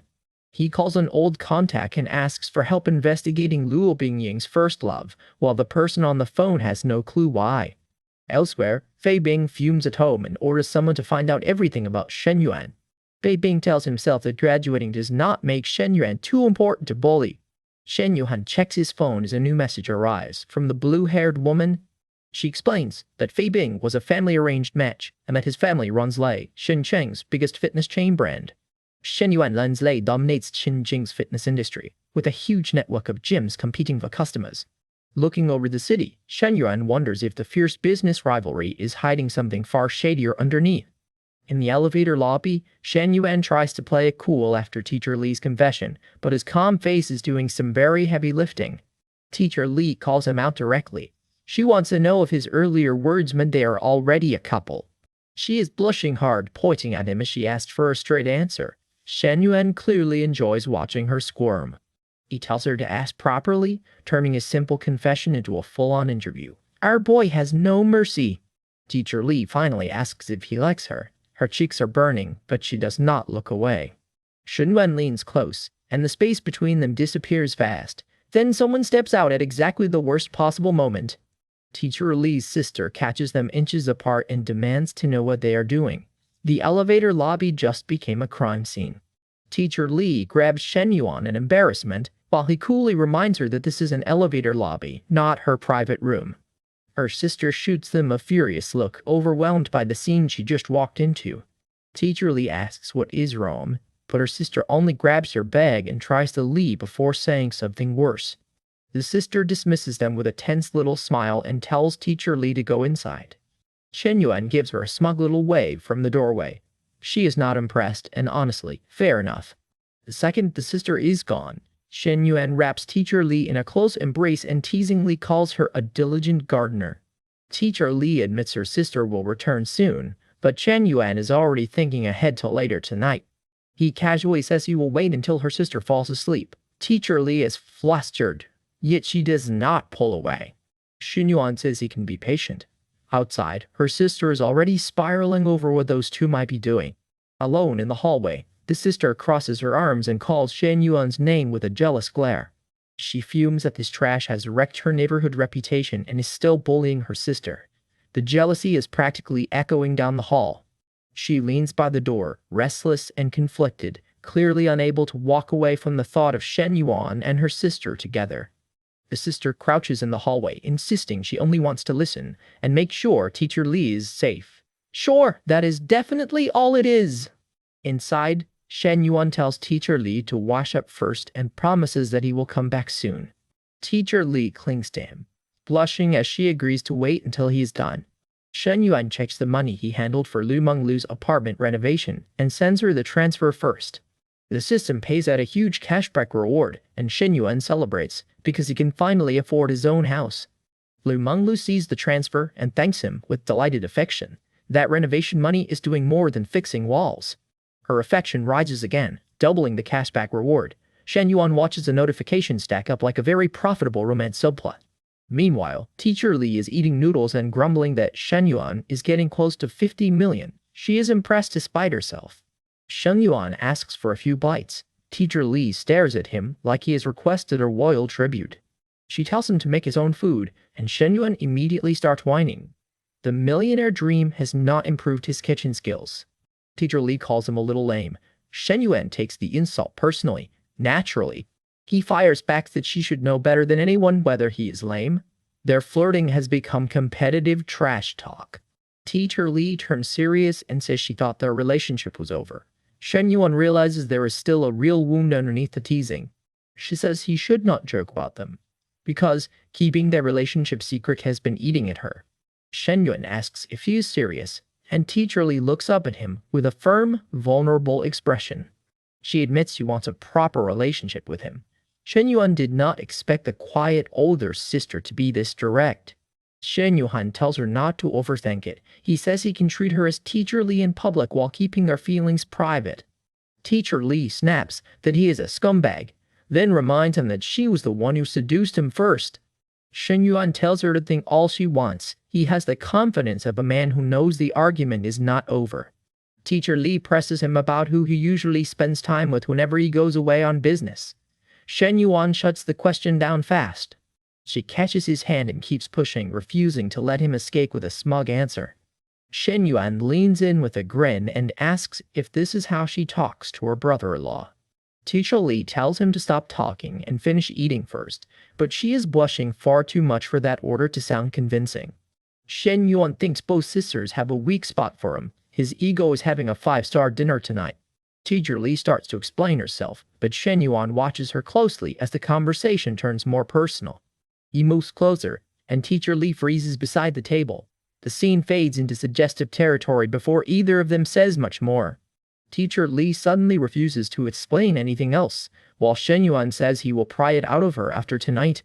Teacher Lee heads for the shower, still smiling to herself. Shen Yuan is left outside with very little patience. After waiting too long, Shen Yuan peeks through the bathroom door and wonders if Teacher Lee passed out from exhaustion. Teacher Lee catches him coming in and gasps, asking what he thinks he is doing. Shen Yuan says he was worried because she had been inside so long. That excuse arrives with suspiciously perfect timing. Teacher Lee tells him he has checked on her and can leave now, but Shen Yuan suggests they shower together instead. Shen Yuan steps through the steam with that familiar confident grin, and Teacher Lee's resistance is visibly wavering. Then Teacher Lee remembers the nightmare detail. Her sister's room is right next door. The moment ends on a very nervous pause. Late at night, Shen Yuan and Lu Meng try to keep their voices down in the kitchen, but neither of them looks ready to call it a night. Lu Meng gives him the classic angry denial, then immediately suggests they should take his back to the bedroom. Very convincing resistance. Once the door closes, the chapter fades into a very private moment, and Lu Meng lets her guard drop completely. 45 minutes later, Shen Yuan is still going, while Lu Meng sounds equal parts flustered and impressed. Lu Meng clings to him with a bright, embarrassed blush, and her affection meter has apparently decided to join the chaos. The two stay wrapped up in the moment, and Shen Yuan's calm confidence only makes Lu Meng more flustered. Lu Meng nestles against Shen Yuan and quietly says she is his now, showing just how fast this so-called casual arrangement has changed. Lu Meng reveals the real surprise. Her parents are visiting in a few days, and she wants Shen Yuan to meet them. Shen Yuan agrees without hesitation, while Lu Meng looks shy enough to hide under the sheets. Their relationship may not be official, but the family introduction definitely is. Lu Meng tries to question whether he is still full of energy, then immediately decides she wants a little more attention herself. The night continues off-camera, with hearts floating around the bed like the comic is not even pretending to be subtle. At midnight, Lu Meng is finally exhausted and asleep, while Shen Yuan slips out to get some water. In the kitchen, Shen Yuan remembers Lu Meng's invitation to end their casual arrangement and wonders if he should test the waters. Then he notices a bedroom door left unlocked, and he realizes Lu Meng's sister may not be as asleep as she claims. Shen Yuan calls out the act, telling her that pretending to sleep will not fool him. Her nervous smile gives the game away. Lu Meng's sister asks if he can keep going, and Shen Yuan answers with the look that says she already knows the answer. The sister admits she is fine and insists their arrangement can continue for one more day, but she wants a clear answer by the end of it. Shen Yuan tells her she does not need to worry, because their arrangement was already destined to become more serious. When he asks what she should call him, the sister hesitates, her blush making the answer feel much bigger than a simple title. Shen Yuan waits for her to say it, calmly refusing to let her dodge the moment. With her eyes closed and fingers locked with his, she finally calls him brother-in-law, making the whole situation even messier. The next morning, Shen Yuan wakes up alone and instantly realizes he is in the sister's room. That is a terrible detail to notice after the fact. He panics for a second, then comforts himself with the fact that Lu Meng was not in the room when he woke up. Lu Meng appears at the door in pajamas, smiling sweetly as she tells Shen Yuan to get up and eat breakfast. Shen Yuan teases that his breakfast came to him, and Lu Meng's sister hears every word from the doorway. Lu Meng's sister quickly tells him breakfast will get cold, then bolts before her face gives away any more secrets. At breakfast, the three of them sit together in an awkward silence so loud it could probably crack the table. Shen Yuan notices that both sisters are avoiding his eyes, and he immediately knows last night's events are about to be discussed. Lu Meng's sister blushes hard while secretly reaching toward Shen Yuan under the table, and he calmly plays along. The sister glares at him and calls him a pervert, but her embarrassed expression makes the accusation sound very unconvincing. Shen Yuan turns back to breakfast and gets a message from Lu Meng, who praises his teaching and invites him for another lesson. Lu Meng's sister reads the message in fumes, realizing her sister's word guidance has made it impossible for Shen Yuan to ignore her. She kicks Shen Yuan under the table and calls him a stupid pig-hoof, which is not exactly a subtle way to hide jealousy. Shen Yuan yelps, and both sisters stare at him. He needs an excuse fast. He claims he bit his tongue on the noodles, while the sister shoots him a warning look that says she might kick harder next time. Shen Yuan offers Lai Meng a car, explaining that the school is only a short walk away, but he wants her to travel more comfortably. He gently points out that she is fair-skinned and could easily get sunburned, showing that his offer comes from real concern. Lai Meng's sister tells her to accept it, but Li Meng worries that Shen Yuan should not spend money so freely just because he can. Shen Yuan insists that she deserves it, and that she should not keep depriving herself just because she is used to doing without. He reaches over to comfort Li Meng, telling her she only feels dependent because she has been pushed to live without support for so long. Lu Meng blushes at his touch, privately wondering why his kindness has to hit her this hard, right in front of her sister. At breakfast, Lu Meng blushes as she hears Shen Yuan is willing to buy a car for each of them, but she quickly insists that one expensive car is more than enough. Lu Meng tries to play it cool and says she will go with whatever the others choose, while Shen Yuan watches her embarrassment with a knowing smile. Her cheeks are glowing again, and Lu Meng realizes that getting money back from her teacher is harder than it sounded. That little heart counter is doing overtime. Lu Meng sits frozen at the table, flustered but clearly happy about Shen Yuan's attention. Shen Yuan thinks Lu Meng would never settle for a cheap car. Then the scene cuts to Fei Bing's house as the call comes in. Fei Bing answers the phone in bed, unaware that a classmate has dug up information about a man named Shen Yuan. The caller explains that Shen Yuan is tied to a health management company, making Fei Bing wonder what kind of family he really comes from. Fei Bing tells his contact to keep digging, his face tightening as the name starts to bother him. He remembers the previous owner of Jingfu and suspects someone intervened after the company was sold.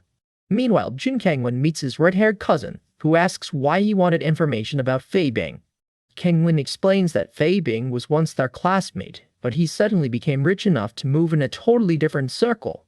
The cousin says Fei Bing's family travel agency was ordinary, so his sudden money makes no sense. Even the gossip has balance sheets now.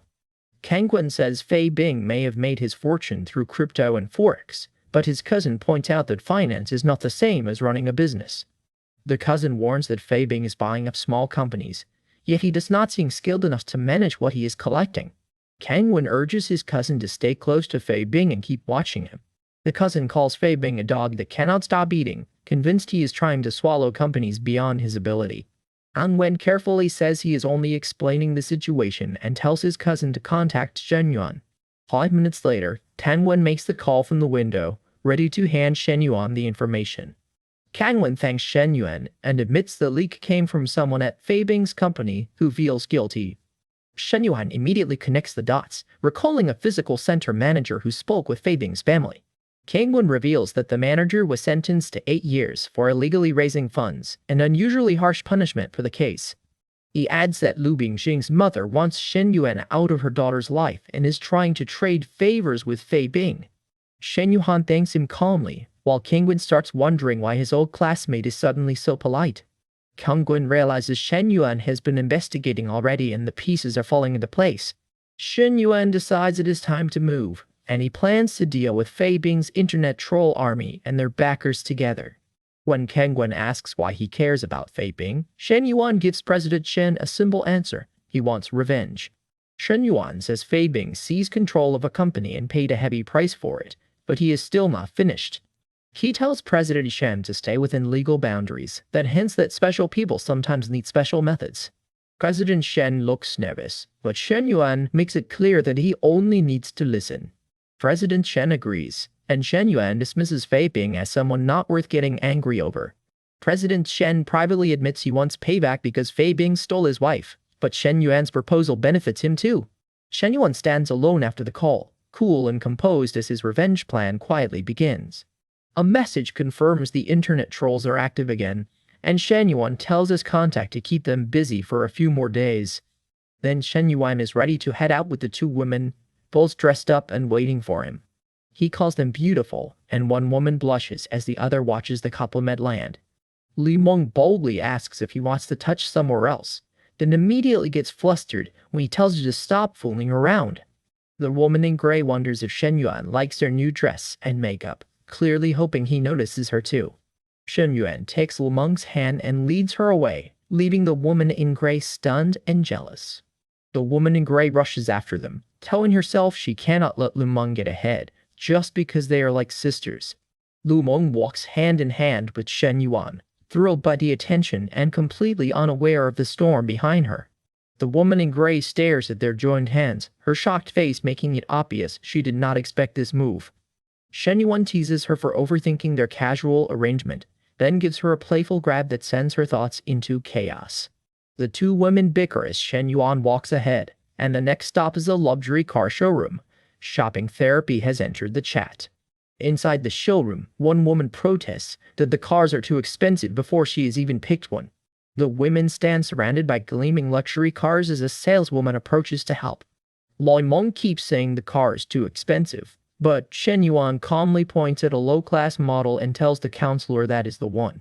Shen Yuan asks the saleswoman to calculate the discounts so they can place the order today. The saleswoman eagerly gets to work, while Lu Meng looks overwhelmed by the sudden luxury treatment. Lu Meng admits she is only an ordinary teacher and feels guilty about such a nice car, her blush showing she is touched anyway. Shen Yuan tells her not to worry about appearances, while the woman in gray decides she cannot hesitate as she wants to keep up. The saleswoman clutches the paperwork, blushes hard, and declares that she has to step in herself. At the dealership, Miss Lee's coworkers gossip about her luxury car dreams, and she looks uneasy under all those judging eyes. One woman bluntly asks why Miss Lee would even want a car. Apparently, a teacher having nice things is now breaking news. The gossip turns nasty, claiming she must have married rich because teachers do not earn enough for this lifestyle. Miss Lee takes a breath and agrees to move forward, deciding she is done letting other people control her choices. Shen Yuan steps in beside her, looking cool and unbothered, while the women behind them suddenly have a lot less to say. The salesperson hands over the contract, and Miss Lee carefully reviews it before signing. Shen Yuan has her back without making a show of it. She gratefully accepts his help, but Shen Yuan reminds her that the car is still her decision. Miss Lee protests that she cannot keep troubling him, blushing hard as Shen Yuan insists on looking at houses next. Shen Yuan quietly checks his phone and realizes the cashback alone has pushed his wealth even higher. The money keeps doing laps without him. He tells Miss Lee she has worked hard for months and deserves to drive the car she wants. Her face softens with relief as Shen Yuan confirms it one more time. The car is hers. Miss Lee sees the kindness behind his confidence. He respects her pride instead of treating her like someone to rescue. Then Shen Yuan gets a call. His expression sharpens when he hears that the materials for their next move are ready. He sends a simple order to get started, and that calm look tells you somebody is about to have a very bad day. Elsewhere, managers at Lazy Fitness worry that Jingfu is growing stronger while their own expansion plans are stalling. President Fei lounges like he owns the building, but his staff warns that their trainer supply is already stretched thin. The managers fear Jingfu will steal customers by cutting prices, while Fei looks increasingly irritated by every excuse. Fei snaps at them to stop whining and crush Jingfu. His staff stands tense and silent under the pressure. Fei slams his hand down, making it very clear that he expects results, not another round of excuses. A woman enters his office with urgent news, and Fei barely looks up as he tells her to come in. The nervous assistant shows Fei a phone, and her alarm tells him this is not a routine report. Fei's eyes narrow as he sees the screen. Whatever's online is hit close to home. A video accuses Jingcheng's major fitness chain of abusing and bribing employees, and the scandal is spreading fast. The post promises a full reveal the next morning, leaving Fei staring at a public countdown he cannot control. Fei demands to know who posted it, but the assistant can only admit it appeared recently. The comments are already exploding, and Fei realizes someone is targeting him with frightening precision. He crushes his phone in rage while his assistant recoils.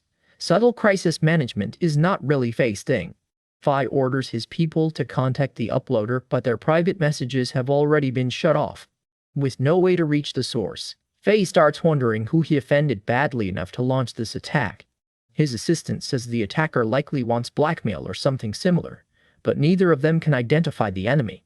Fei insists he has not missed any enemies lately. Then his mind starts circling back towards Shen Yuan. Shen Yuan's face fills Fei's thoughts, and he cannot believe the man he dismissed might be behind this. A staff member reveals that Tailasi Yu Jingfu has joined Jingfu, putting Fei's suspicions into overdrive. Fei fumes that Shen Yuan moved impossibly fast, calling the video an unfair trick while his own panic keeps rising. Outside, two men laugh over the scandal and marvel at how Shen Yuan exposed everything before lunch. That is efficient scheduling. They agree Shen Yuan has always been a capable guy, even back in school, and Fei clearly picked the wrong person to provoke. A phone rings, and one of the men gets dragged into the mess when his cousin asks about Shen Yuan. The caller wants to know if his buddy complained to Shen Yuan, but the answer is a firm no. He gets flustered as the caller orders him to find out who leaked the business to Shen Yuan. He agrees to ask around, while the caller also demands details on Shen Yuan's plan. His red-haired friend calls him an idiot for seeking dirt after the scandal has already started rolling. The two bicker, but both understand the real question. How does Shen Yuan always seem to know exactly when to strike? Their conversation ends with another warning message for Shen Yuan, but he is already far ahead of them. Shen Yuan calmly reflects that his information is legitimate and carefully protected. Nobody is tracing this back to him. He knows Fei's biggest problem is not the video itself, it is the wider chain of damage that is about to follow. Shen Yuan orders a second bombshell to be released, making the comment section boil even harder. Half an hour later, Fei is back on the phone, stunned that the attack keeps escalating. His assistant approaches cautiously, and Fei's clenched fist shows he is one update away from exploding again. The new video is racing past the first one, and Fei is losing control of the story in real time. The post promises to reveal the identities of everyone involved in the leaked chats at 10 tonight. Fei finally realizes the leaked chat logs include messages from when he was pursuing Yu Xingfu's wife. He calls it blackmail, while his shaken assistant knows this scandal could destroy him and everyone around him. The assistant nervously suggests making peace, but Fei reacts like the very idea is an insult. Instead, Fei orders a private dinner with Shen Yuan, convinced he can force a conversation on his own terms. His assistant leaves flushed and frightened, while Fei reaches for her in a final display of ugly control. As evening settles over the city, Shen Yuan heads back from business with a woman who clearly does not want him working himself to death. She tells him to take care of himself and not drink too much at another business dinner. Shen Yuan listens with a soft, easy smile. The blonde woman watches him leave with quiet concern, while Shen Yuan stays relaxed and reassuring. Half an hour later, the scene shifts to the St. Regis Hotel. The night is about to get much less peaceful. Back at home, Luo Bingying waits for Shen Yuan with flushed cheeks and a very obvious amount of excitement. Luo Bingying is dressed for a romantic welcome, and the flower effects are working overtime tonight. She admits she missed him badly after only a day apart. Shen Yuan looks pleased, but he still has business on his mind. Shen Yuan gently reminds her that their house will be renovated soon, so she should plan what kind of shop she wants afterward. Luo Bingying cuddles against him, then hears a suggestion to open a shop. Her surprise quickly turns into bright curiosity. Shen Yuan thinks she should find something to do for herself, because she has been bored at home and has no need to work for money. He tells her to spend a few days thinking about what she wants to run. Luo Bingying leans closer, touched by how seriously he takes her future. The two share a tender look, and Luo Bingying's nervous blush turns into complete trust. Luo Bingying thanks him with a kiss. Shen Yuan smiles like he knows exactly how happy he has made her. Then Shen Yuan's phone rings at the worst possible time. Business really has no respect for romance. Fei Bing wants to invite him to dinner, but Shen Yuan answers coolly that he is not available today. He refuses to negotiate. If Fei Bing has something worth discussing, Shen Yuan will decide whether it deserves his time. Luo Bingying looks up at him with concern, asking who dared to spoil their mood. Shen Yuan calls Fei Bing a fool and tells Luo Bingying not to let him ruin their night. With the call dismissed, Shen Yuan pulls Luo Bingying back into their private moment, and the story politely fades away. At Nanjing restaurant, Fei Bing and his companions wait impatiently. Shen Yuan is already late, and nobody at this table likes being ignored. One man admits Shen Yuan does not even know about the arrangement, which makes this supposed dinner feel more like a trap. The door opens, and Fei Bing jolts upright. Shen Yuan has arrived, looking completely unfazed. Shen Yuan walks in with a calm warning. If President Fei does not welcome him, he can leave. A nervous middle-aged man quickly offers Shen Yuan a seat, while Fei Bing glares at the interruption. Fei Bing throws down a briefcase and demands to know why Shen Yuan leaked videos and ruined his business.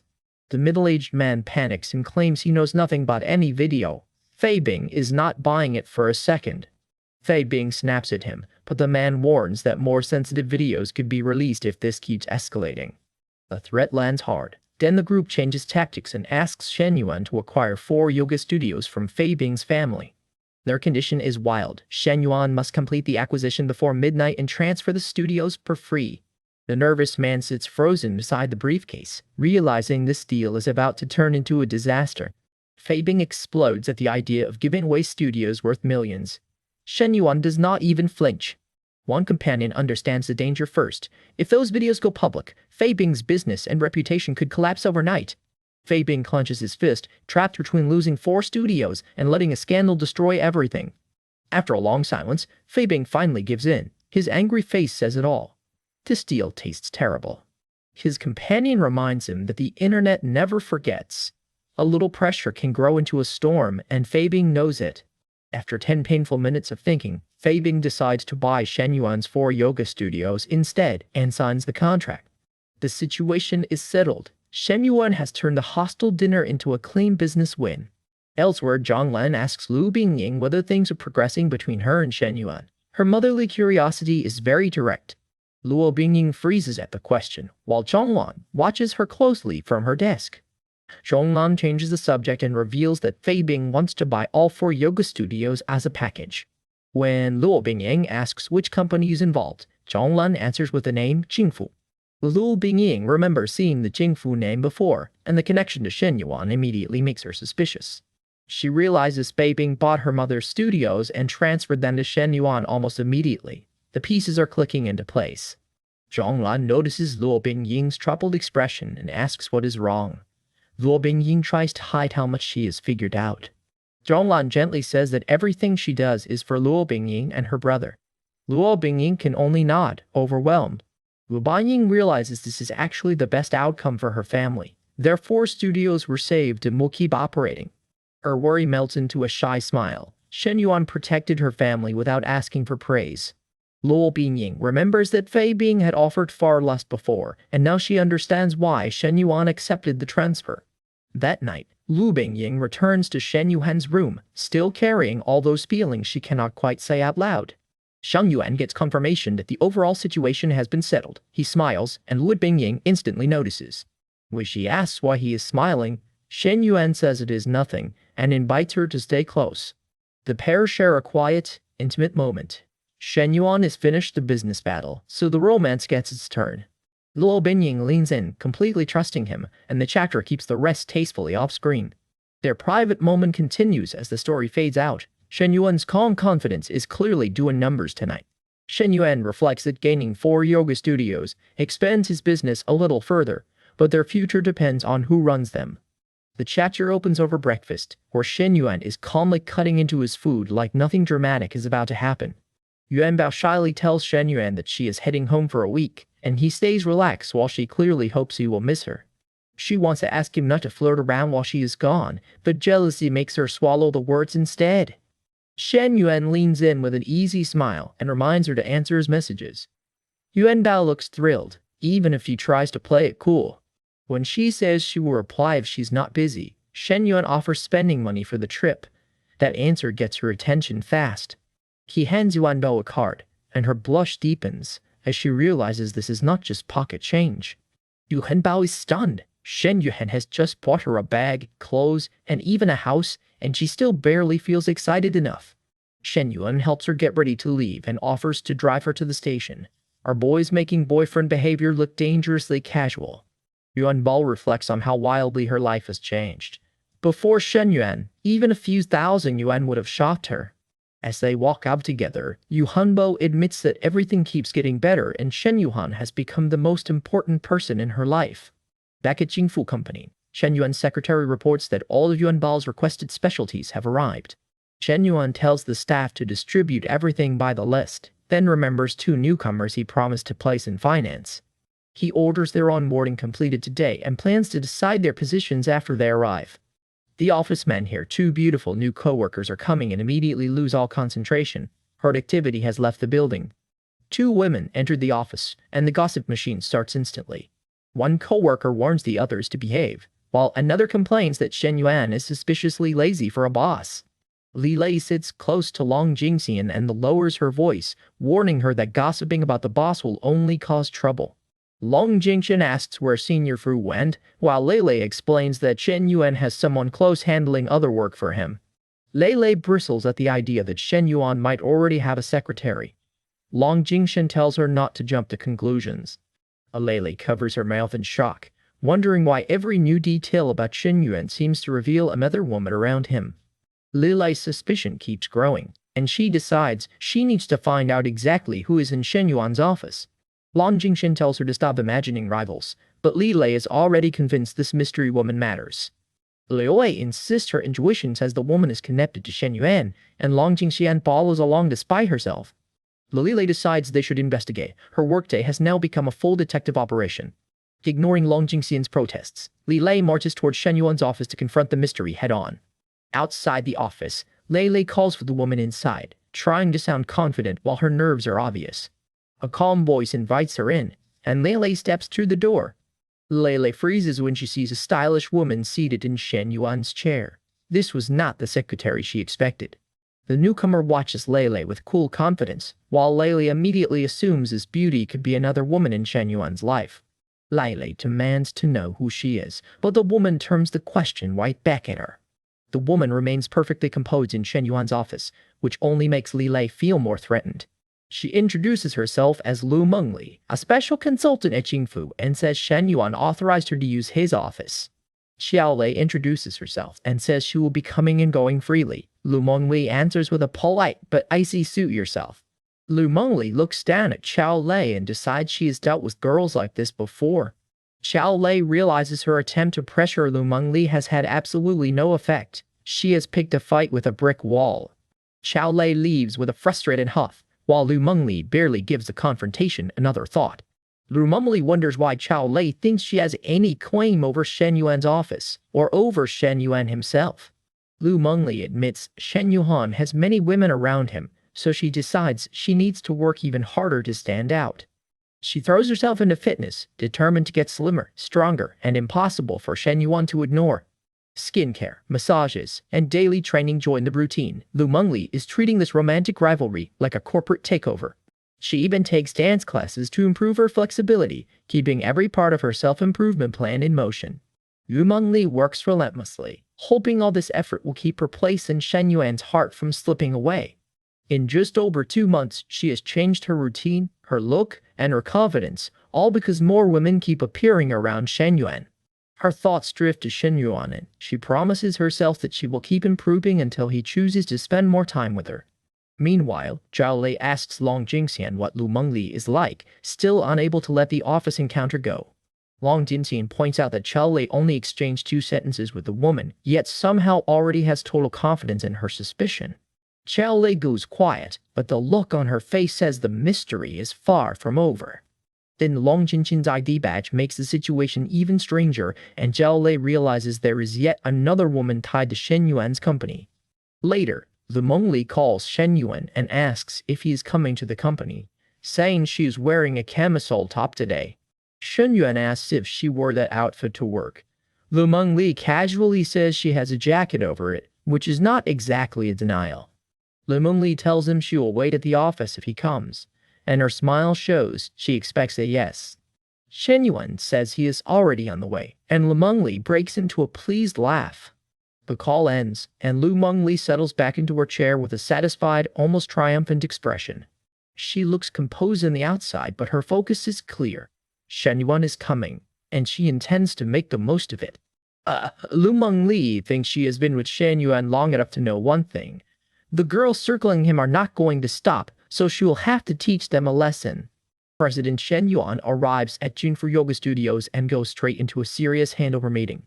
Our boy walks through the office looking calm and collected, while the staff cannot help staring. One employee quietly admits that Shen Yuan is actually pretty handsome when he is not being intense. Fair observation. The office ladies are already whispering about his authority and good looks before the meeting even starts. Shen Yuan takes his seat and makes it clear he wants the handover report, the problems, and nothing sugar-coated. He listens with a hard expression as the managers prepare to explain the studio's situation. The report is rough. Cash flow is tight, the studios are understaffed, and the business is barely holding together. A manager adds that employees have been resigning because they fear salaries will not arrive on time. Tongwen, the studio manager, stands respectfully as Shen Yuan waits for a practical answer. The customer base is stable, but no new clients are coming in. Rival yoga studios are fighting for the same crowd. Shen Yuan studies the proposal. It is not perfect, but it is at least a real plan to save money and stabilize operations. Management recommends that Tongwen and Shen Ji oversee the two locations, hoping their experience can turn things around. Shen Yuan notices the proposal has no bold breakthrough, but he also sees no immediate disaster hiding in it. The staff think he is strict, yet they can already feel the workplace improving under his watch. After the business report, consultant Liu asks whether there is anything else Shen Yuan should know. There are two more problems. The first rumor is painfully personal. Employees are gossiping that Shen Yuan is unhealthy because so many women keep showing up around him. Shen Yuan turns to the source with a cool look and asks how anyone expects him to disprove a rumor like that. The young woman freezes when he asks whether she has any proof. Her face says this meeting just got much longer. She nervously remembers the rumors and decides they probably came from the two women Shen Yuan has been close to. Then comes the second issue, an unpleasant encounter involving Consultant Liu and a young man during lunch. Consultant Liu explains that the visitor acted familiar with her even though she barely knows him. Shen Yuan ends the discussion and tells everyone to get back to work, keeping the office moving despite the gossip. Before he can breathe, a glamorous woman in pink walks into his office and calls him President Shen. Shen Yuan starts taking off his coat and asks if that is all. He clearly thinks this is a normal office interruption. She says she missed her husband and offers him a head massage because he looks tired after the meeting. Shen Yuan immediately gets the wrong idea, and she corrects him with a mischievous smile. This is not the kind of head massage he imagined. She tells him they should keep their appearances professional at work, but her behavior is making that advice very difficult to follow. Lily sees the flirting from outside and gets furious. She decides she needs to find out what is happening in his office. Lily marches over with a tense posture and a face that promises absolutely no calm conversation. A co-worker tries to stop Lily, but she is already complaining that President Shen's air conditioning is way too cold. Inside, the woman has climbed into Shen Yuan's personal space, and his relaxed expression suddenly looks very dangerous to walk in on. She clings to him and tells him to stop making excuses because President Shen is the best. The office romance trope is working overtime.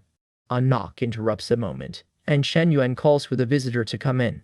Lily opens the door, sees the scene, and asks what is going on. Her jealousy is no longer subtle. Lily says she only came to look around, then claims it will be her turn after Consultant Liu leaves. Shen Yuan rubs his forehead, wondering if these two are trying to turn his office into something completely different. The woman casually asks where her husband washes his sports car, which makes Lily realize she is openly calling him her husband. Lily protests that she can register for a driver's license too, but the woman calmly asks whether she is even old enough. The woman holds Shen Yuan close and fires back that Lily should know something that basic before teasing her about age. Lily realizes her rival is showing off the age advantage and fears she is about to use her ultimate move. The woman asks Shen Yuan to help choose an interior design style for her house, then casually reveals he bought it for her. Lily is stunned by the house reveal and can barely get Shen Yuan's name out. Shen Yuan finally slams a hand down and tells both women to stop fighting and get back to work. Both women blush when he calls them out, but neither looks ready to surrender the argument. The woman refuses to accept sharing Shen Yuan with another person, and the rivalry turns openly possessive. Shen Yuan looks bewildered. He has only known these two for a short time, yet they are already acting far too familiar.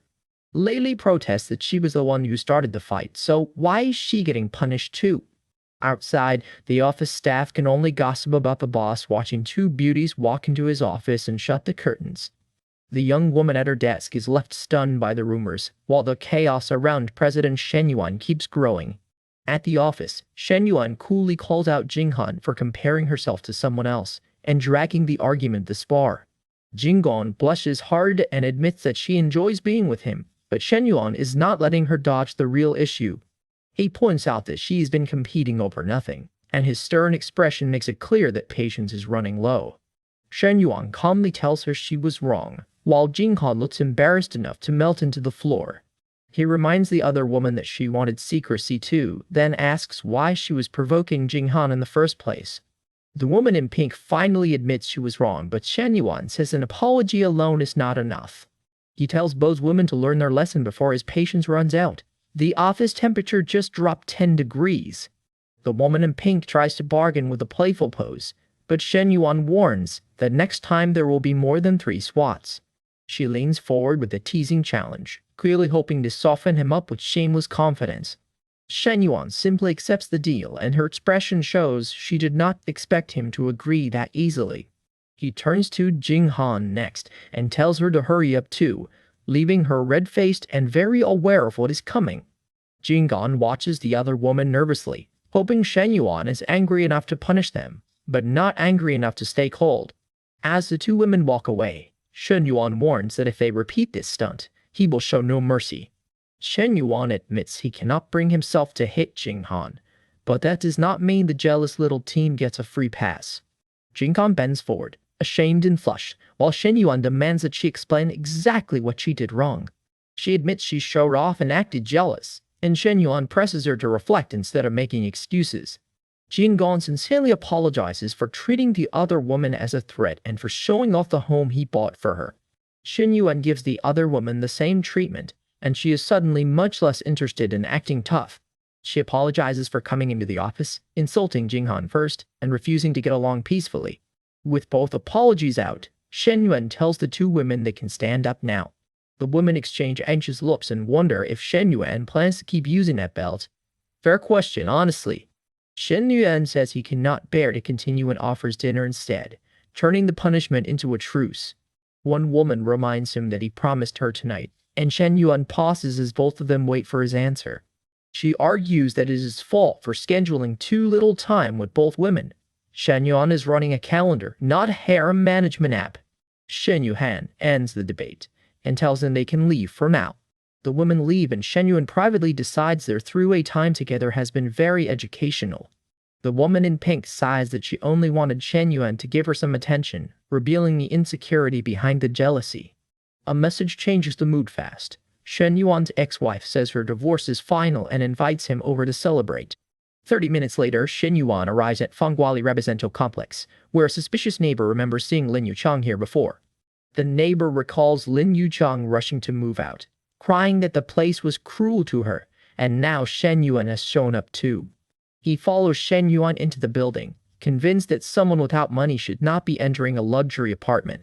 When asked what floor he is visiting, Shen Yuan casually gives the same answer as the neighbor. The neighbor pushes for details, and Shen Yuan says he is here to visit a friend. Shen Yuan asks why the man is acting so strange, while the neighbor starts building a whole scandal in his head. The neighbor imagines the worst, wondering if Lin Yuchang was secretly involved with Shen Yuan before her divorce. His jealousy gets darker as he remembers seeing a man leave Lin Yuchang's bedroom, and he thinks the affair happened right under his nose. Shen Yuan reaches the apartment door, while the neighbor creeps close behind to see what he can uncover. The door opens, and the neighbor freezes when he sees Shen Yuan welcomed inside by a beautiful blue-haired woman. Lui Menglu appears in an apron, smiling softly as she welcomes Shen Yuan home. The neighbor bursts in with accusations, claiming Shen Yuan has been sneaking around with Lin Yuchang for days. Shen Yuan dismisses the accusation, but the neighbor calls their relationship suspicious and keeps digging himself deeper. Shen Yuan looks almost bored as the neighbor spirals, while the women behind him watch the drama unfold. The neighbor decides Li Menglu must be part of the conspiracy too, because apparently he has chosen chaos as a lifestyle. Li Menglu fires back that he has no proof, and the neighbor is already divorced anyway, so his outrage lands badly. After the neighbor leaves in a huff, Li Menglu turns back to cooking, embarrassed but relieved to be alone with Shen Yuan. Shen Yuan asks if she invited him over on purpose, and Li Menglu blushes as her bold entrance suddenly feels less bold. Li Menglu apologizes, and Shen Yuan gently asks if she only wanted to see him. She admits she missed him too, her cheeks burning as Shen Yuan steps closer. Shen Yuan asks exactly how much she missed him, and Li Menglu is far too flustered to give a safe answer. She can only say that she missed him a lot, and Shen Yuan closes the distance with a knowing smile. He stands behind Li Menglu at the kitchen counter, and their reunion turns unmistakably intimate without saying much at all. Li Menglu gasps at his teasing touch, and the chapter politely starts drawing the curtain. Shen Yuan reassures her with a close embrace, and Li Menglu apologizes for taking so long to reconnect. As they share a tender kiss, Shen Yuan reflects that his formerly married woman has revealed a surprising new side. In Lin's kitchen, Shen Yuan gently asks if they have ever done something like this before. Her tense posture gives him the answer before she can. Lin admits she has not, and her flushed face shows she is nervous even as she stays close to him. Shen Yuan kisses her and leads her away from the counter. The kitchen is officially closed for business. Night settles over the city, while their private moment moves somewhere more comfortable. Outside, the quiet apartment building gives no hint that Lin is completely swept up in the moment. Lin clings to Shen Yuan, overwhelmed but clearly unwilling to pull away. The scene fades out on their closeness, leaving the rest of the audience's imagination. Afterward, Lin sits blushing with a bowl in hand, and her affection score has climbed to 77. Shen Yuan calmly agrees to eat, while Lin tries to act normal despite the obvious pink cheeks. Shen Yuan notices Lin's affection is rising fast. She does not expect gifts, she just wants to stay near him. Lin says she already has savings and does not need anything. Shen Yuan immediately offers to get her a better car anyway. She calls a 2 million budget excessive, but Shen Yuan tells her to choose whatever she likes and he will transfer the money. Lin remembers a difficult marriage and cannot believe how naturally Shen Yuan now takes care of her. Her affection reaches 80 as she melts into him again. Shen Yuan has found a very effective way to improve morale. Another 3-point increase follows, and neither of them seems interested in slowing down. 1 hour later, Shen Yuan checks on Lin after their rather energetic break. Lin is exhausted but happy. Shen Yuan is surprised by just how much she has opened up to him. Lin says she will be fine after her rest, still flushed and smiling as she leans back on the sofa. Shen Yuan assures her she can ask him for help with anything, as long as it is within his reach. Lin reveals she studied business administration and once managed a cafe before getting married. Shen Yuan offers her a role managing one of his yoga studios. Lin promises to do her best, and a new opportunity opens.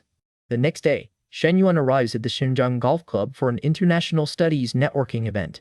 Dressed in a sharp green suit, our boy looks unusually composed. He is here to meet people and possibly change his future. At the entrance, a staff member asks Shen Yuan to provide his name so she can let him in. An older guest is stopped because his electronic invitation is not appearing in the system, and he looks embarrassed. Shen Yuan steps in and hands over his own invitation, treating the older man's problem like it is no trouble at all.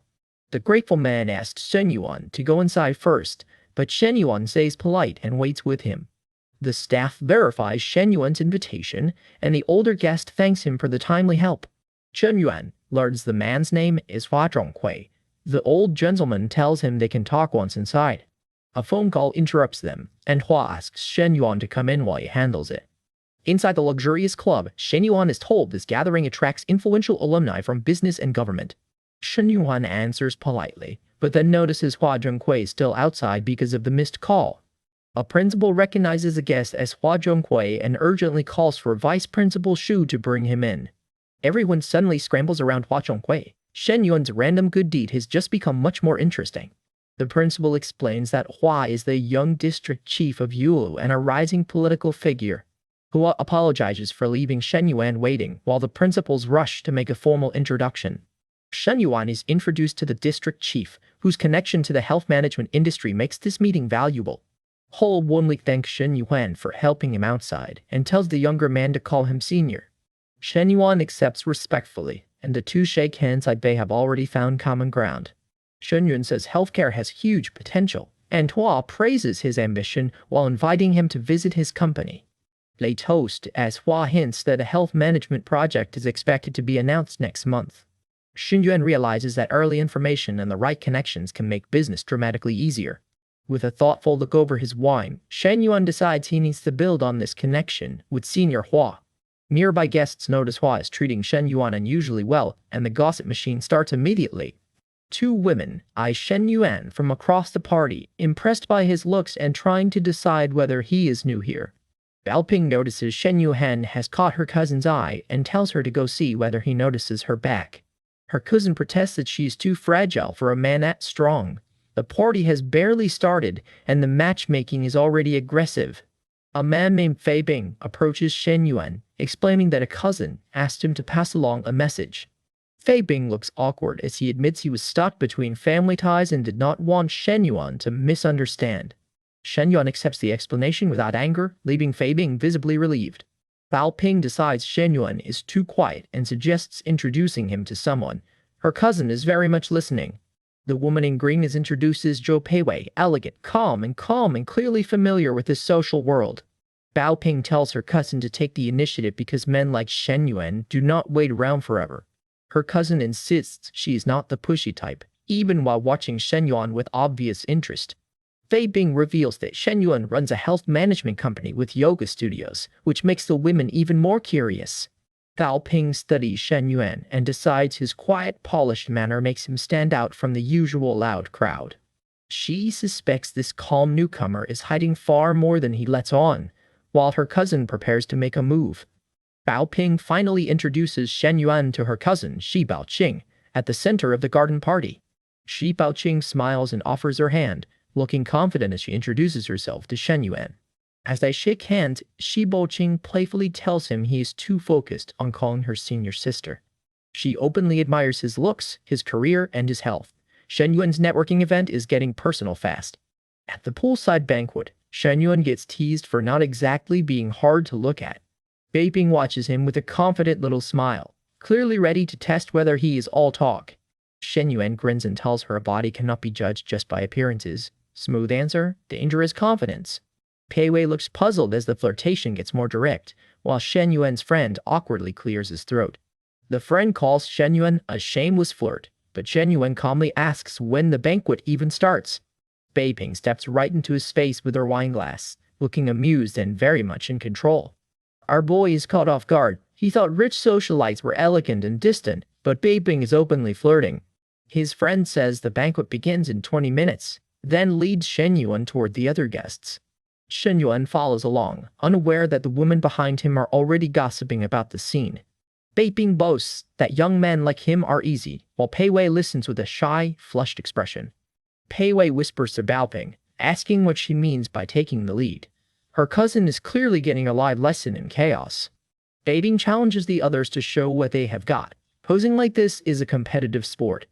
The women compare themselves to Bao Ping, and Pei Wei blushes when the talk turns uncomfortably personal. Bao Ping bluntly says Pei Wei is only a little smaller, leaving Pei Wei mortified and speechless. Bei Ping pauses, suddenly more thoughtful than smug as the banquet continues around them. At the drinks table, Shen Yuan notices one of the women keeps looking his way. It has happened more than once. He admits he does not know much about fancy wine and prefers beer. Finally, a man refusing to fake a sommelier degree.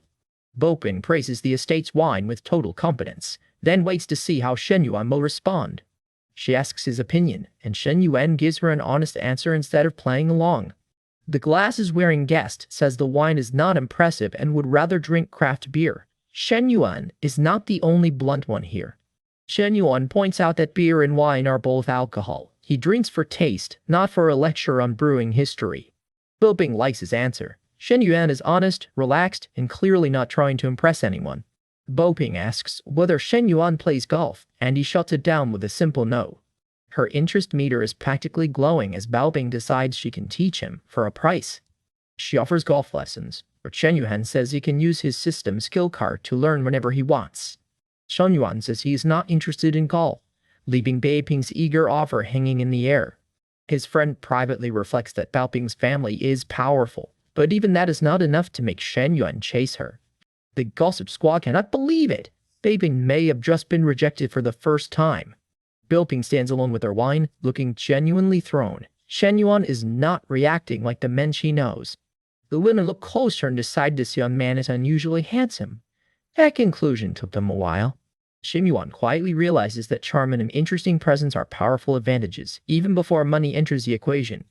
He remains calm at the party, one hand in his pocket and no sign that the attention is getting to him. After the banquet, Pei Wei heads home, still thinking about the man she met today. Pei Wei sits alone in the car, looking unsettled as messages about the alumni event start arriving. Her chat with Valping confirms Shen Yuan attended the alumni networking event, and both women are curious why. Pei Wei remembers Shen Yuan as an outstanding former classmate, but their relationship was never close. Pei Wei tells herself Shen Yuan liked her because he kept looking at her, then immediately questions that logic.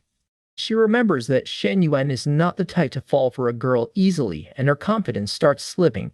Pei Wei worries that Shen Yuan may have been checking out other women too, and the fault clearly bothers her. She realizes the women around Shen Yuan were not ordinary. Their attention makes the whole situation feel more complicated. Pei Wei wonders whether Shen Yuan has changed, or whether he is deliberately teasing her. She cannot stop replaying it.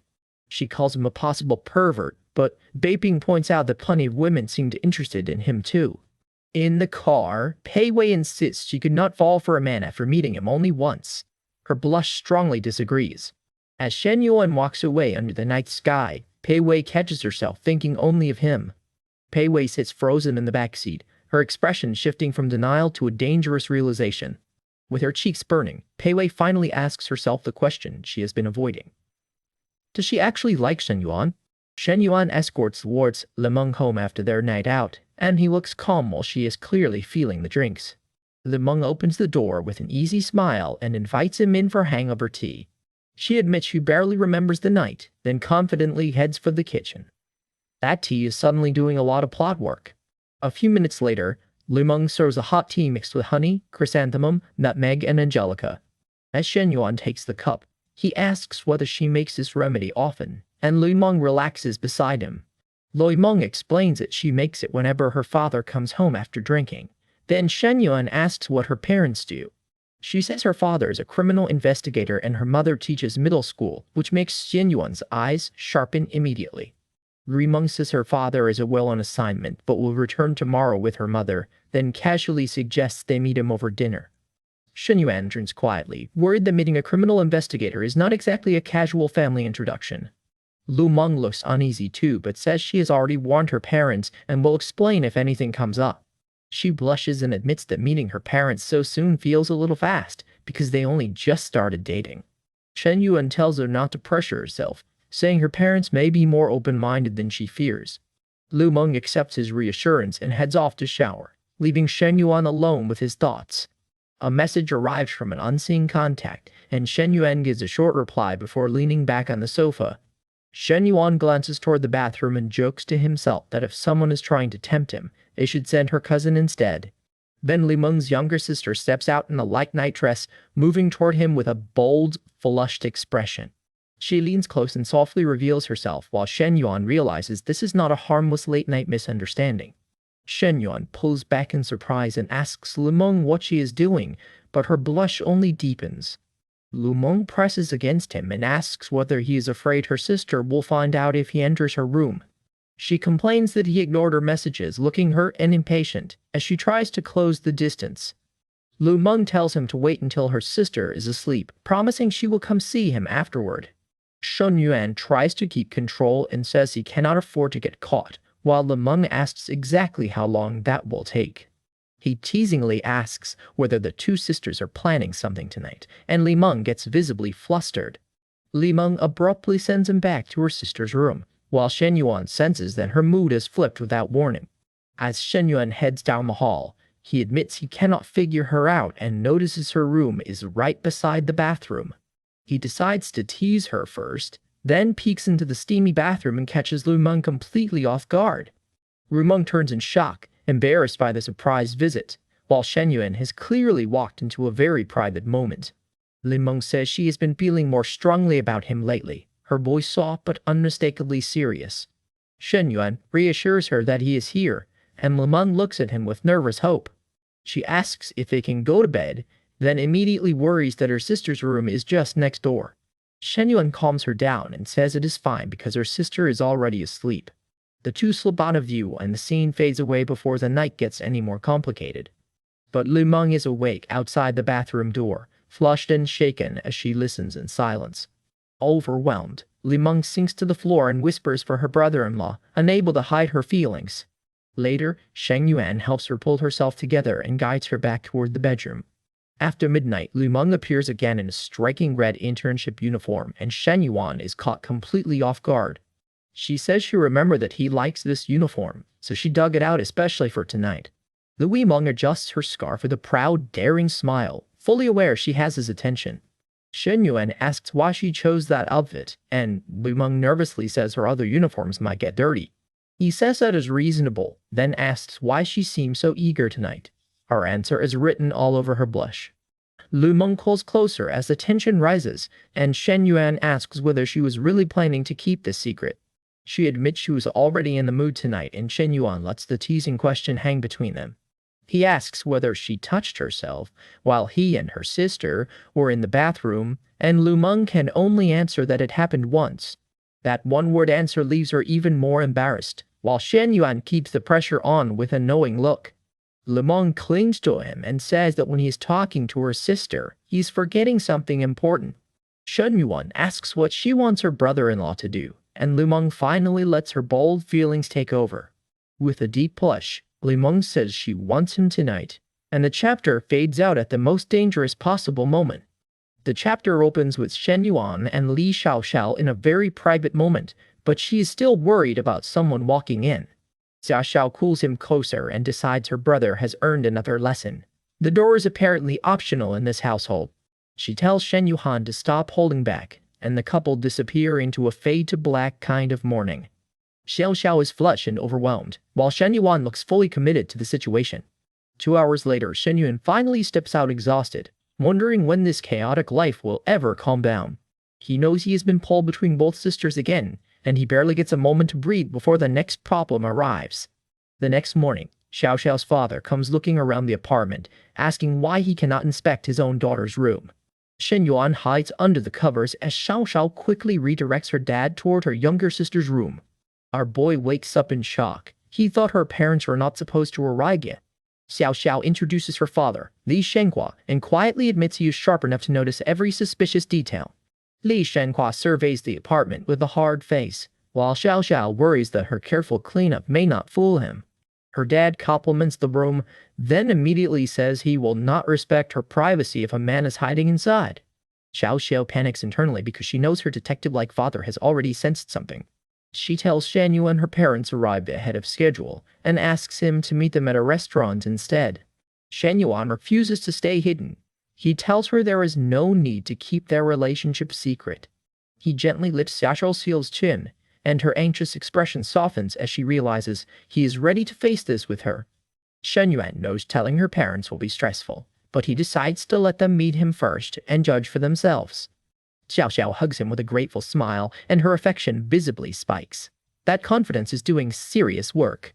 She thanks Shen Yuan, while he reminds himself that he needs to handle this moment responsibly. Shen Yuan leans in for one more intimate kiss, and Xiaoxiao melts against him despite the looming family interrogation. He notices Xiaoxiao's feelings are getting dangerously intense, then tells her to go talk to her parents first.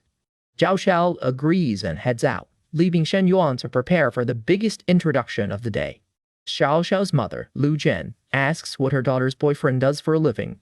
Xiaoxiao says he is a student, and both parents immediately look like they have heard the worst possible answer.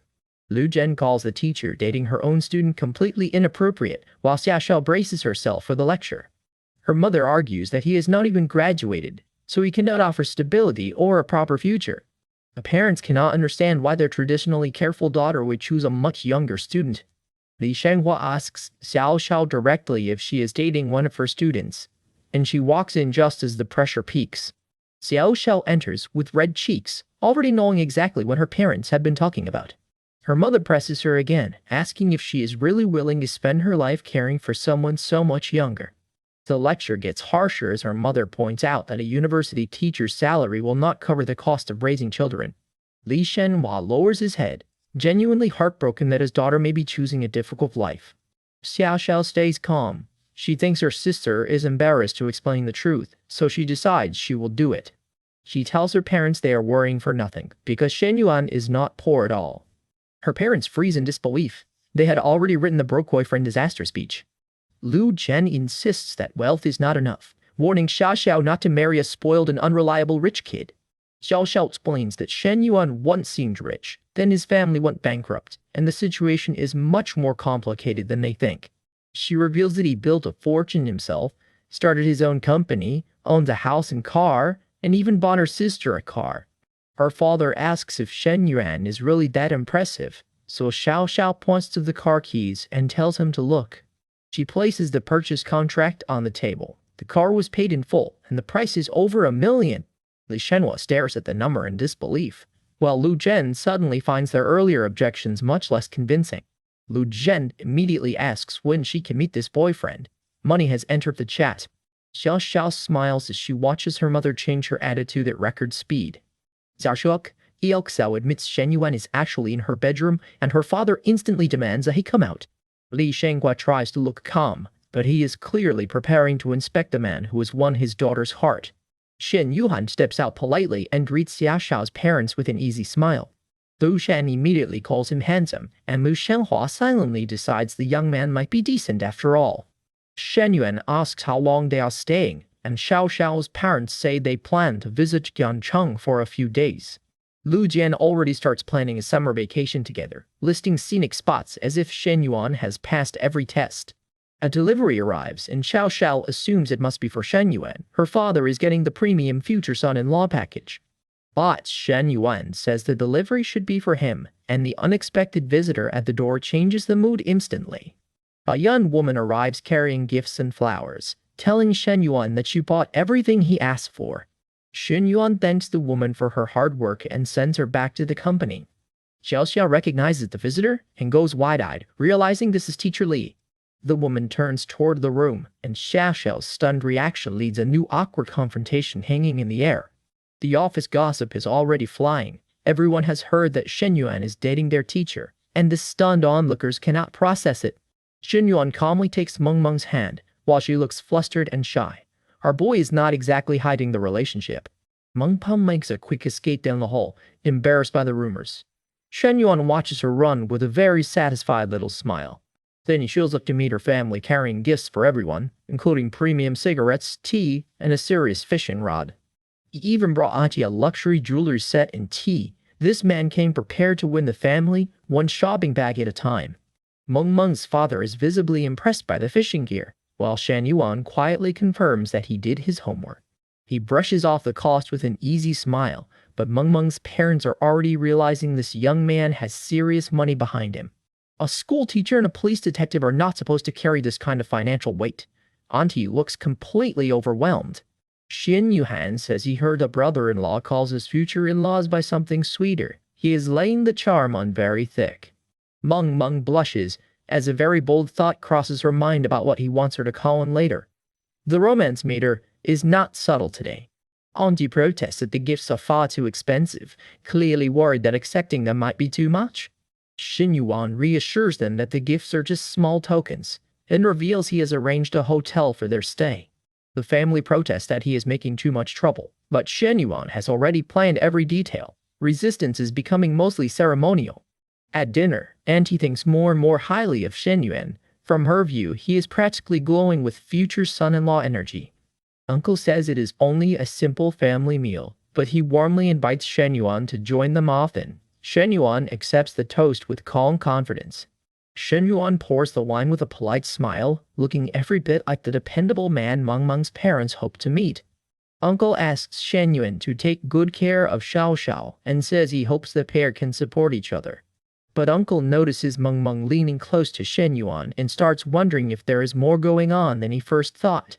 His suspicion sharpens when Shen Yuan serves Meng Meng so naturally. Uncle starts asking himself whether she has feelings for him too. Uncle tries to stay rational. Maybe Shen Yuan is simply being kind, but his detective instincts refuse to let the question go. After dinner, Shen Yuan heads to arrange an executive suite, still determined to make the family comfortable. He worries they cannot stay at the hotel forever. The room costs make him uneasy, even if he can afford them. Auntie says a regular hotel would be enough. But Shen Yuan insists the view and the nearby park make this place worthwhile. He hands Auntie the keycard, and the family accepts his care with growing trust. On the way out, Meng Meng quietly asks Shen Yuan for a private word. Her father immediately clocks the change in mood. Uncle asks Meng Meng whether she has been seeing anyone. She looks cornered, while he waits for the truth. Meng Meng says she is not rushing into marriage, but she does not plan to date anyone else either. Shen Yuan is the first person she has found worth choosing. Uncle remembers how special Meng Meng said Shen Yuan was, and he realizes her feelings may be deeper than she admits. He tells her not to be fooled by money or looks, but admits Shen Yuan's behavior today has been genuinely decent. Meng Meng says she understands, and the group heads down the hotel corridor. Dad has delivered the warning speech. Case closed. Uncle still cannot shake his concern. He has raised Meng Meng for decades, and this sudden change feels unlike her. 20 minutes later, Shen Yuan drives the women home. Meng Meng says her parents were happy today, and she is blushing hard beside him. Meng Meng sits there silent and flustered, while Shen Yuan turns toward her with another dangerous idea. He casually offers to buy teacher Li a house. Meng Meng calls him shameless, but her shocked blush gives away how much the offer lands. Shen Yuan explains that renting is inconvenient and a family home would make future visits easier. He is already planning several moves ahead. Meng Meng's affection shoots up as she thinks about his plan. Buying a house is not exactly a subtle way to ask for approval. She tells herself he is good to her parents and serious about their future. Her resistance is melting fast. Just as Shen Yuan mentions children, Teacher Li's face changes. That one word has hit a nerve. Teacher Li looks shaken, and her thoughts turn dark. She sees the house offer as a way for him to build a future family with Meng Meng. Her jealousy erupts as she fears Meng Meng may have found out something she should not know. Suddenly, the easy car ride is loaded with tension. Teacher Li bitterly imagines that Shen Yuan will visit her sister far less once he buys that house. Shen Yuan settles it by proposing a 4-bedroom house, with room for the couple, children, and both sets of parents. He says couples need their own private space, and Meng Meng listens with a shy, emotional look in her eyes. Shen Yuan lays out the family-sized home plan with complete confidence. Meng Meng is overwhelmed by how seriously he is imagining their future. Teacher Li admits he at least has a conscience, while Meng Meng quietly tears up beside him. Then Meng Meng receives a message telling her to call Shen Yuan Daddy next time. Her face freezes as the fantasy turns much more embarrassing. The message sends her imagination racing, and the chapter fades out on a very suggestive thought. Shen Yuan has clearly caused a full system overload. Blushing furiously, Meng finally whispers the forbidden word to herself. That is the cue for a tasteful fade to black. Lin Yucheng is still furious about last night, but Shen Yuan calmly reminds her that she was the one who came looking for him. She snaps at him to shut up, clearly rattled that he refuses to play along with her version of events. Behind the wheel, Shen Yuan decides his little partner needs a lesson. The confidence is doing laps already. The car rolls through the city at night, while Shen Yuan quietly sets up his next move. He cannot believe Lin Yucheng is treating an 800,000 yuan car like it is cheap after he already gave her 2 million. Without wasting another second, Shen Yuan tells the dealership to send its account number so he can transfer the money. The next day, the story jumps to a bright luxury dealership, where the new car is waiting. Wan Feng stares at the expensive car and asks Lin Yucheng if she is seriously buying a discounted G55. Wan Feng confidently explains that she cannot afford it herself, but her boyfriend can. Lin Yucheng arrives in her sharp black outfit, looking cool on the outside and very interested in this sudden big money story. When Wan Feng says boyfriend, Lin Yucheng freezes. That one word has entered the chat. Lin Yucheng says she divorced Zhen Xianrong and now has someone new, while Wan Feng immediately starts probing for details. Hearing that the new man already paid for the car, Wan Feng decides Lin Yucheng somehow landed a rich young boyfriend. Wan Feng blushes at the thought that Lin Yucheng might already be free to chase a younger man. She invites Lin Yucheng out to celebrate and insists the mysterious boyfriend should come too. Lin Yucheng says they can celebrate later. She wants to enjoy the brand new car with him first. Wan Feng keeps pushing, and Lin Yucheng looks increasingly trapped by her own boastful story. Wan Feng calculates that her husband earns only 8,000 yuan a month, then says a rich and handsome man would tempt anyone. She leans in and calls the supposed boyfriend a huge catch, making Lin Yucheng blush even harder. Wan Feng claims she has watched Lin Yucheng sacrifice for years and says she deserves some happiness for once. Lin Yucheng apologizes, saying she only wants to keep the marriage stable and will quietly endure the rest. Wan Feng asks if they are still best friends, and Yucheng agrees without realizing where this conversation is heading. Lin Yuchang admits she has a secret, and Wan Fang moves closer with far too much curiosity. Lin Yuchang says she only wanted to scare Wan Fang, but accidentally exposed her friend's very strange fantasy. Wan Fang blurts out the word threesome, while Lin Yuchang looks absolutely horrified by what she just heard. Lin Yuchang blushes in stunned silence as the joke gets much more personal than she expected. Wan Fang protests that she cannot believe Lin Yuchang would ever suggest such a thing, but her reaction is not exactly convincing. Lin Yuchang calms her down and says it is fine, as long as Wan Fang gets better. As the women leave the dealership, Lin Yuchang decides this place is dangerous because the rumors arrive faster than the cars. Elsewhere, Shen Yuan gets a notification that the cashback from Sister Lin's car purchase has arrived. Shen Yuan calls for Bai and Jinshu Guanyuan, then orders his secretary to shortlist promising residential communities. His secretary asks why those 3 communities should be excluded from the list. Shen Yuan casually reveals that he already bought houses there so his people can live close together. The secretary realizes the boss bought entire homes for his staff. His version of office planning has no chill. Shen Yuan tells Zhongyu to come to his office, and she nervously agrees. He asks President Shen if acquired Jiantian is their biggest acquisition so far, and Shen Yuan confirms it. Shen Yuan assigns someone as the administrative manager, saying the group is far too large to manage personally. Outside the office, the manager wonders how Shen Yuan became so different after the former Lin Yuchang situation. A candidate profile shows a divorced woman from Star City with a business degree, and a staff marvel at Shen Yuan's eye for talent. A woman messages that she has resigned and booked a flight to Star City for tomorrow. Shen Yuan replies that tomorrow she will inspect the villa with him. He reflects that his business team is finally taking shape, while the system's profits keep climbing. A knock interrupts Shen Yuan's work, and he invites the visitor inside. Jia steps into the office looking shy and flustered, clearly carrying a question she has rehearsed too many times. Jia asks whether Xiao Lei really said she could spend the night with Shen Yuan. Shen Yuan deliberately teases her by acting as if he has no idea what she means. Jia starts to retreat in embarrassment, thinking she must have heard wrong. She turns to leave, still blushing, but Shen Yuan is not about to let the moment end that easily. He catches her hand and admits he was only teasing her because she is so easy to fool. Shen Yuan pulls Jia close and simply tells her to have dinner with him. Jia nervously asks whether Xiao Lei should be invited too, and Shen Yuan reminds her of the punishment she agreed to receive. With a smug smile, Shen Yuan asks if Jia has really not spent enough time with him lately. Jia asks if he truly does not mind having the 3 of them together, and he gives her a very confident answer. Shen Yuan pulls her in closer, and the office romance is clearly heading for a fade to black. Jia blushes as Shen Yuan asks what exactly she would mind, leaving the chapter on a very bold cliffhanger. Long Jinghan clings close to Shen Yuan, blushing as she says she only wants more time with him now that he is free.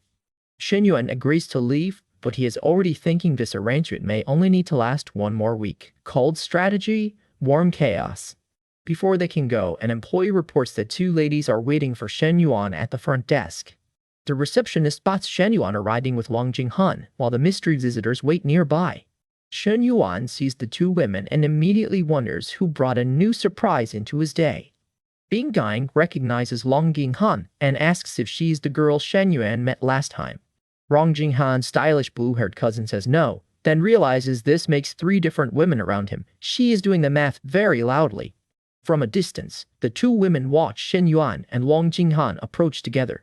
The cousin suspects Shen Yuan is a playboy after seeing a different woman with him every meeting, while Bing Ying fiercely tells her to stop judging him. The cousin shrugs that she is not planning their relationships, but Bing Ying's jealous stare says this topic has hit a nerve. Shen Yuan turns back with a guarded look and asks what the 2 visitors need. Bing Ying thanks Shen Yuan for helping her family and nervously asks if he is free for dinner. Shen Yuan calmly says not today, but he leaves the door open for dinner tomorrow or lunch instead. His vague answer sounds suspiciously like a polite dodge, and the cousin catches it immediately. The cousin asks if Shen Yuan remembers her. He does, identifying her as Bing Ying's cousin-in-law's younger cousin. She explains that their families have known each other for years, even if he used to call her his little sister. The cousin freezes for a second, trying to work out exactly where she fits in this tangled family connection. Bing Ying brightens, clearly ready to steer this conversation back to the plan she came for. Bing Ying says she only wants to thank him properly over a meal, then asks if Long Jinghan will be joining too. Shen Yuan points out that Bing Ying is the one inviting him, so he has no reason to show up without an invitation. Long Jinghan feels a flash of disappointment, then hides it and says she will arrange something for next week. Shen Yuan accepts with a simple okay, but Long Jinghan walks away thinking his attitude still lacks sincerity. Shen Yuan and Long Jinghan leave together, while Bing Ying and her cousin watch from behind. Bing Ying leans in and bluntly asks Long Jinghan if she likes him. Long Jinghan's cheeks turn bright red. That one question caught her completely off guard. At the restaurant, the owner jokes that Shen Yuan has a new girlfriend. Shen Yuan asks for a table for two, as long as it is fresh. Shen Yuan pulls out a chair for Long Jinghan, and she answers with an eager smile.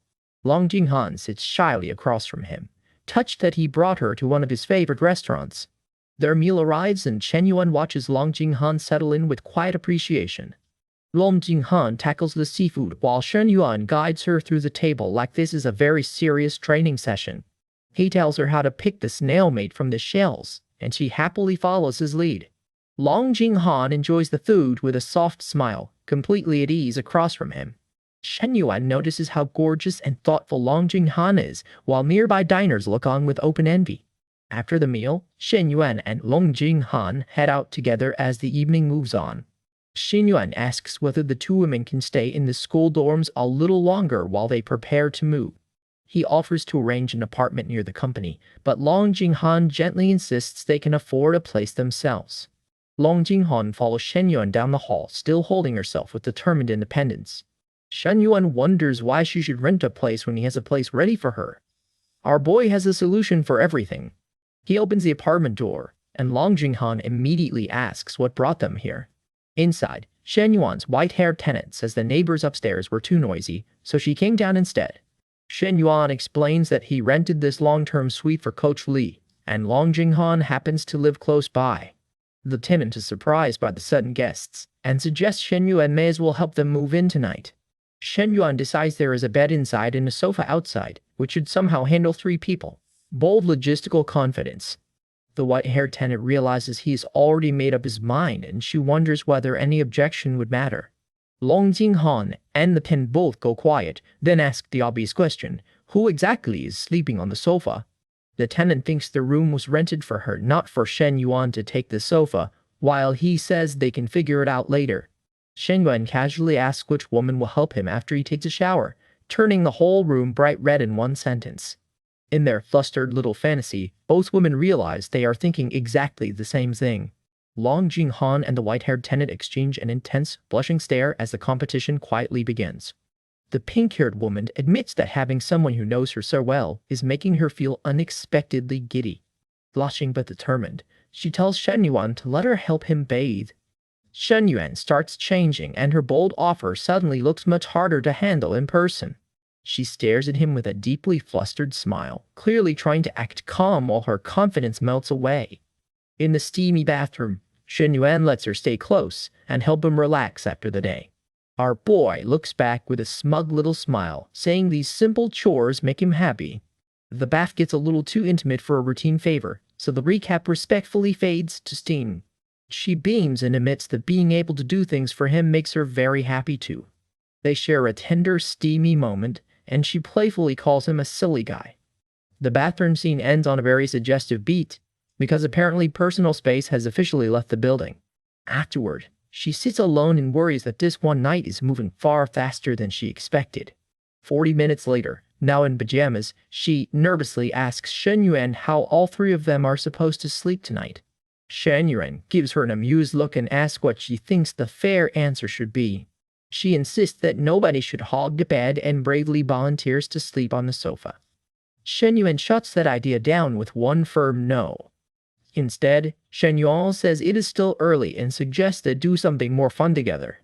The women tense up at his vague suggestion, already suspecting he has something troublesome in mind. Miss Lu immediately gets defensive, insisting she absolutely is not thinking about anything improper.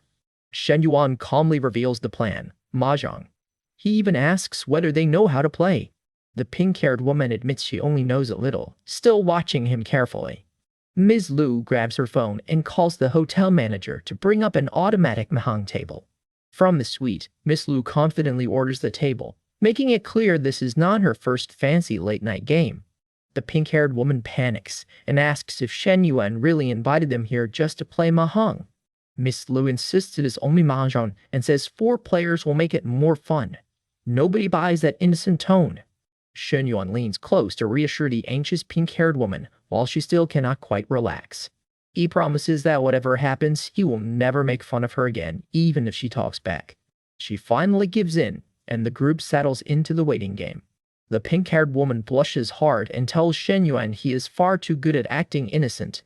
The automatic table arrives, and the quiet suite suddenly turns into a full mahjong battlefield.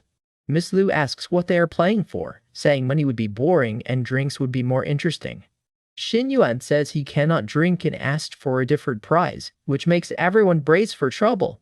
He proposes that every loss costs 1 piece of clothing. Shen Yuan is clearly testing the room, and the room knows it.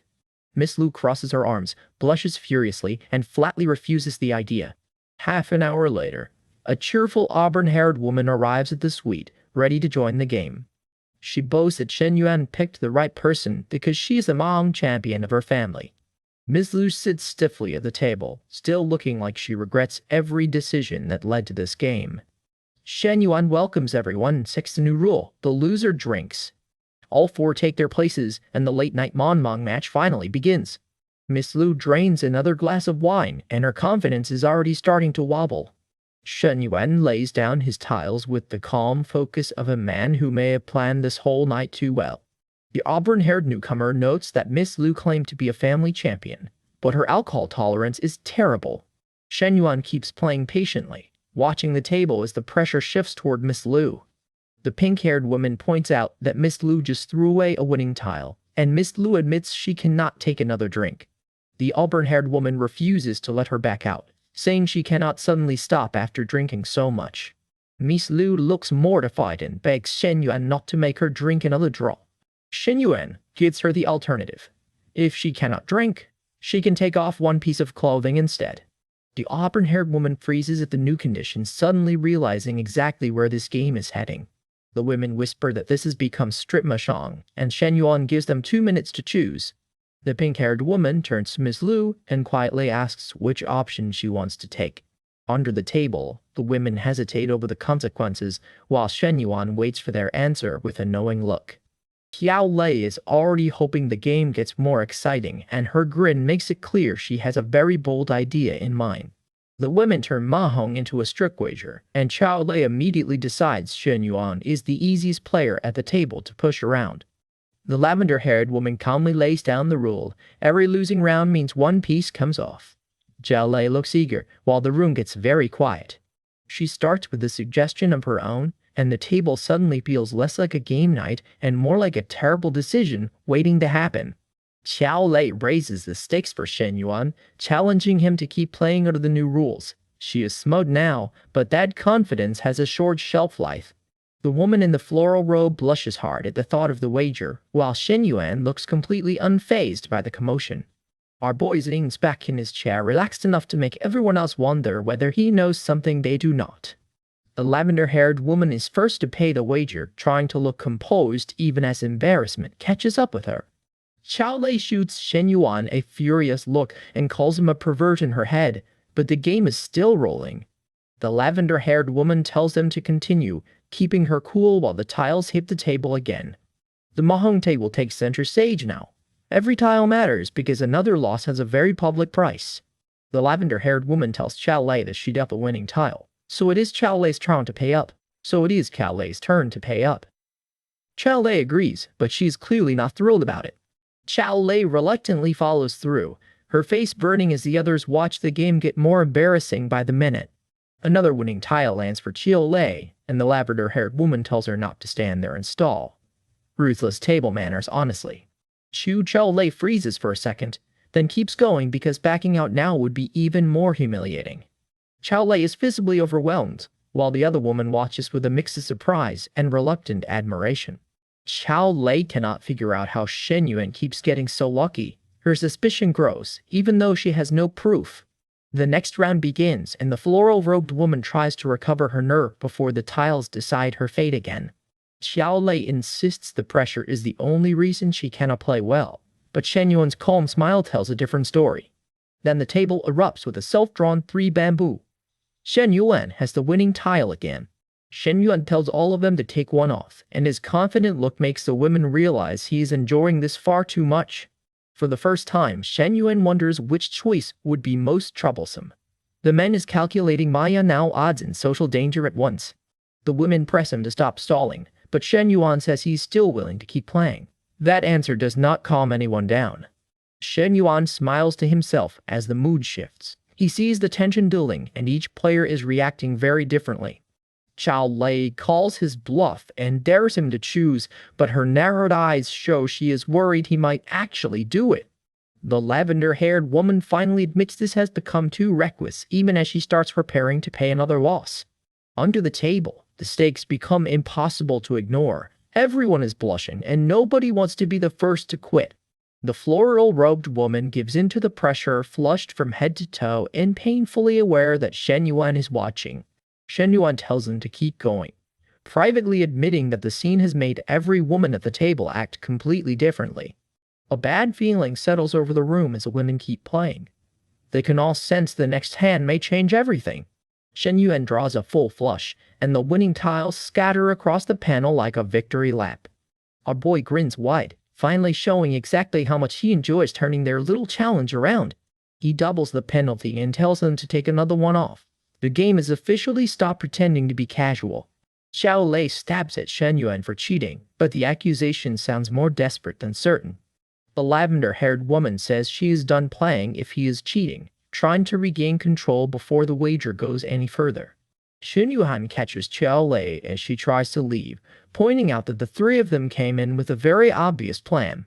Shen Yuan remembers how the manhwa table was set up in the room before they arrived. He realizes this whole game may have been arranged. The lavender-haired woman offers to settle the score with Shen Yuan privately later, her voice softer but her expression still guarded. Shen Yuan reminds them this was never a money game. If he wins the double, all three women will end up completely exposed. Xiao Lei agrees to his deal, and the other women are left wondering what their own price will be. Shen Yuan offers a different wager, 10 minutes of kissing while the loser stands nearby. The room goes silent because nobody expected that rule. He makes it simple. If they do not want that outcome, they can keep playing and keep risking more. Xiao Lei and the floral-robed woman both volunteer at once. Then Xiao Lei nervously asks if they can start now. Xiao Lei steps close to Shen Yuan, trying to look brave. He draws her in, and the wager takes a very intimate turn. Shen Yuan tells her not so fast, savoring the moment while the other women watch in stunned silence. The scene shifts away from the table as the daring bet plays out. The other women can only watch the consequences of their own challenge. The chapter fades into a suggestive moment between Shen Yuan and Xiao Lei, leaving the details to the audience's imagination. Xiao Lei calls Shen Yuan's name, overwhelmed by how far the game has gone, while the lavender-haired woman watches with conflicted eyes. The scene stays firmly behind a fade to black, but the emotional tension is obvious. The lavender-haired woman bites her thumb and looks deeply unsettled, realizing this playful setup has taken a turn she cannot easily ignore. 10 minutes later, Shen Yuan is still in the room with the two nervous women, and the mood has become very hard to call a normal manhwa lesson. One woman lies flushed and overwhelmed, clearly realizing this little challenge has gone much further than she expected. Shen Yuan calmly says they should move on, while the women stare at him like he just raised the difficulty setting. Xiao Lei blushes hard and hesitantly asks Shen Yuan about their next game. The other woman fidgets anxiously, admitting she's nervous because both younger girls are watching. Shen Yuan leans close, and her startled eyes show she is trying very hard not to lose her composure. Xiao Lei tells the manager she cannot be intimidated by juniors, but her flushed face is not backing up that speech.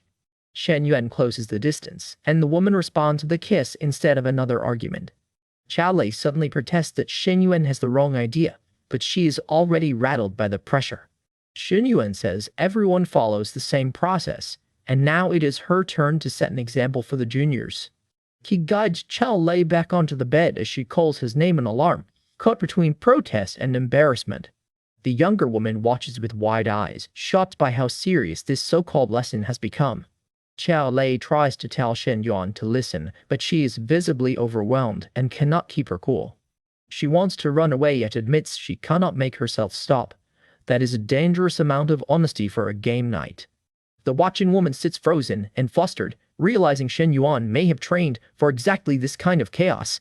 She worries that casual Mahong game has turned into something much bigger, and her thoughts are getting just as strange as the room. Xiao Lei wonders whether this game is becoming 5-player or even 6-player, then immediately blames Shen Yuan for the thought. Shen Yuan catches that thought instantly and asks what she means by letting him off. He is enjoying this far too much. Xiao Lei lies stunned and breathless, torn between resisting and giving in to the moment. The two women cling to each other for comfort, both flushed as they watch the situation spiral. Xiao Lei fears that refusing might make Shen Yuan choose the others instead, so she decides to stop fighting him. From above, the mahjong table sits abandoned, while the lesson takes a very obvious fade-to-black detour. The younger woman peeks over in shock, realizing she may have gotten more than an awkward front-row seat. She finally speaks up and scolds Shen Yuan for enjoying himself when he was supposed to be teaching them. Shen Yuan looks down at Xiao Lei with a smug little smile, while she is completely flustered by his attention. Shen Yuan agrees to teach them, then tells both women to come over and learn from their senior. The two juniors sit side by side, blushing and staring as Shen Yuan takes control of the room. Xiao Lei tells the girls to watch her movements and follow along, trying to sound confident while clearly struggling. The juniors keep watching in stunned silence. Shen Yuan has somehow turned instruction into a full demonstration. One junior takes mental notes about changing positions, proving this group has completely abandoned the original rules. Past midnight, everyone is finally exhausted, and the room settles into an awkwardly peaceful silence. Shen Yuan notices Jinhani's affection has jumped by 2 points, but Xiao Lei's has not moved at all. Jinhani curls up under the blanket looking upset and confused by her own feelings. Shen Yuan checks on her gently, asking if he did something that upset her. Jinhani looks away, embarrassed and hurt, while Shen Yuan waits for her to explain what went wrong. She accuses him of bullying her even though he had already made the other women submit. Her jealousy is impossible to hide. Shen Yuan points out there are only 3 women, and he has obviously not had time to bully them all. Fair point, somehow. He promises Jinhani he will not bully her next time, and his calm reassurance finally gets through to her. Jinhani blurts out the real problem. He promised attention, but only paid attention to her once. Shen Yuan realizes her affection probably rose because she feels neglected, then quietly tells her to come with him. Jinhani brightens immediately and asks if he can really keep going after such a long night. Shen Yuan says he is still fully capable, then casually asks whether she wants to switch to thigh-high socks. He explains that she kept looking at his socks during their first mahjong game, and Jinhani is too flustered to deny it. Jinhani clings to Shen Yuan as he tells her to get changed, and the chapter gives them another discreet fade to black. The next day arrives, and Shen Yuan wakes up after a night that clearly left everyone exhausted. His system flashes a reward. A perfect life brings multiple companions, and their quality depends on affection levels. Shen Yuan learns he now has 10 NPCs with affection above 50, earning an emerald badge and another unique reward. The system reveals a lineup of women whose affection towards Shen Yuan has already crossed 50. More faces appear in the reward list, showing just how many connections Shen Yuan has built without fully noticing it. One more woman joins the list, while Shen Yuan begins counting the familiar names in disbelief. Shen Yuan recognizes Hui, Nana, Xinyu, Lulu, the counselor sisters, and even Xiao Lei among the women whose affection has recovered. The morning starts with one of Shen Yuan's admirers on screen, and this chapter is clearly not planning a quiet day. Shen Yuan stares at a collection of glow-in badges, wondering what these strange rewards are even for. The system explains that each badge comes with a reward, and Shen Yuan realizes his new setup has rules he still does not understand. A reward notification pops up for completing a loyalty task. Apparently being surrounded by devoted women now comes with achievement points. Convenient. Our boy checks the system again, impressed that he can see how loyal the women around him have become. Both women sleep peacefully nearby while their affection and loyalty levels glow above them. Shen Yuan figures their recent company must have pushed their affection higher, unlocking another reward in the process. The next reward is an XP detector that can identify people opposing him. Shen Yuan immediately calls it shady as hell.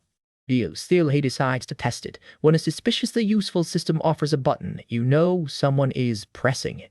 A glowing message identifies Long Jinghan's growing XP, revealing that her feelings are tied to the system too.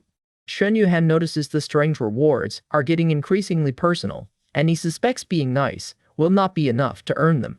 Another alert reveals Qiao Lei's unusual preference, and the system bluntly says it only triggers in very specific situations. Shen Yuan is stunned by how bizarrely specific these rewards are, but a soft voice from the doorway interrupts his spiral. He looks toward the door while the women remain under the covers, leaving him with exactly 0 time to act normal. A purple-haired woman peeks in and immediately notices the missing clothes. That is not a question Shen Yuan wanted before breakfast. Shen Yuan opens the door, trying to look casual while the visitor stands there in an outfit that clearly belongs to someone else. Blushing hard, she explains that their sizes are similar, so she only wanted to see whether the clothes would fit. Her socks and borrowed outfit make the timing even more awkward, and Shen Yuan asks why she's up so early. He tells her he simply noticed how much she liked the outfit yesterday, which sends her embarrassment through the roof. The system records another massive spike in loyalty, showing that Li Mengli's feelings have become intensely possessive. Shen Yuan watches her become overwhelmed and realizes this XP system is turning every innocent moment into a dangerous trigger. He remembers that someone close to him may be involved in the mess, and suspicion starts creeping into his thoughts. The flustered woman asks whether he likes this look, and Shen Yuan closes the distance instead of giving a careful answer. She is shocked that Shen Yuan seems to know her secret, but she does not pull away. She promises not to tell anyone, and the tension between them finally tips from awkward into something much hotter. The borrowed clothes become a very distracting detail as the pair stop pretending this is just a wardrobe discussion. She hesitates, then admits she thinks she might be ready. Shen Yuan gets the message loud and clear.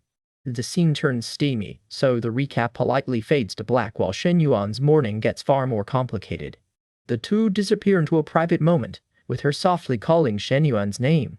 The chapter keeps the details off-screen, but the pair are clearly no longer interested in acting innocent. Half an hour later, the purple-haired woman is flushed and exhausted, while Shen Yuan tells her to get dressed before anyone wakes up. Shen Yuan wants to head back quickly, because explaining the scene to the others would be a disaster. She sits on the stairs, still breathless, and complains that Shen Yuan has way too much stamina. He tells her to knock it off when she jokes about doing it again. His self-control is hanging on by a thread. Shen Yuan points out that with only 3 people in the villa, anyone missing a pair of socks will be an obvious suspect. She teases that if he wants another adult-only bombing session tonight, he can simply call her. Subtlety has left the building. She adjusts her clothes with a mischievous smile, telling him that asking first would ruin the fun. Shen Yuan finally heads out to change, hoping the morning can still be salvaged. The purple-haired woman quietly returns to the room, but someone else is already awake. She asks the pink-haired woman how long she has been awake, bracing for the worst. The pink-haired woman says she just got up, though her blushing face suggests she may have noticed more than she admits. She admits she was embarrassed, but last night made her grateful to Shen Yuan. The mood is soft, even if the room is not. Qiao Lei gently wakes the pink-haired woman and tells her Shen Yuan said it is time to eat. Still groggy, she accepts the clothes and begins getting ready for breakfast. Soon, all 4 gather around a breakfast table that looks far calmer than the events leading up to it. The pink-haired woman suddenly pauses over her food, as if something about the room has caught her attention. She sniffs at herself, confused, and asks why her clothes do not smell like they did before. That innocent question lands like a grenade at breakfast, and everyone suddenly has reasons to avoid eye contact. Qiao Lei pretends not to know how anyone could tell by smell, while looking extremely guilty about it. The pink-haired woman guesses their clothes got mixed together last night, which is technically true and somehow makes it worse. Shen Yuan quietly drinks his coffee while the women try to act normal around the most suspicious breakfast table imaginable. The explanation satisfies no one, but the awkward silence as everyone is starting to connect the dots. The pink-haired woman sits frozen with her breakfast, realizing there may be much more to last night than she first thought.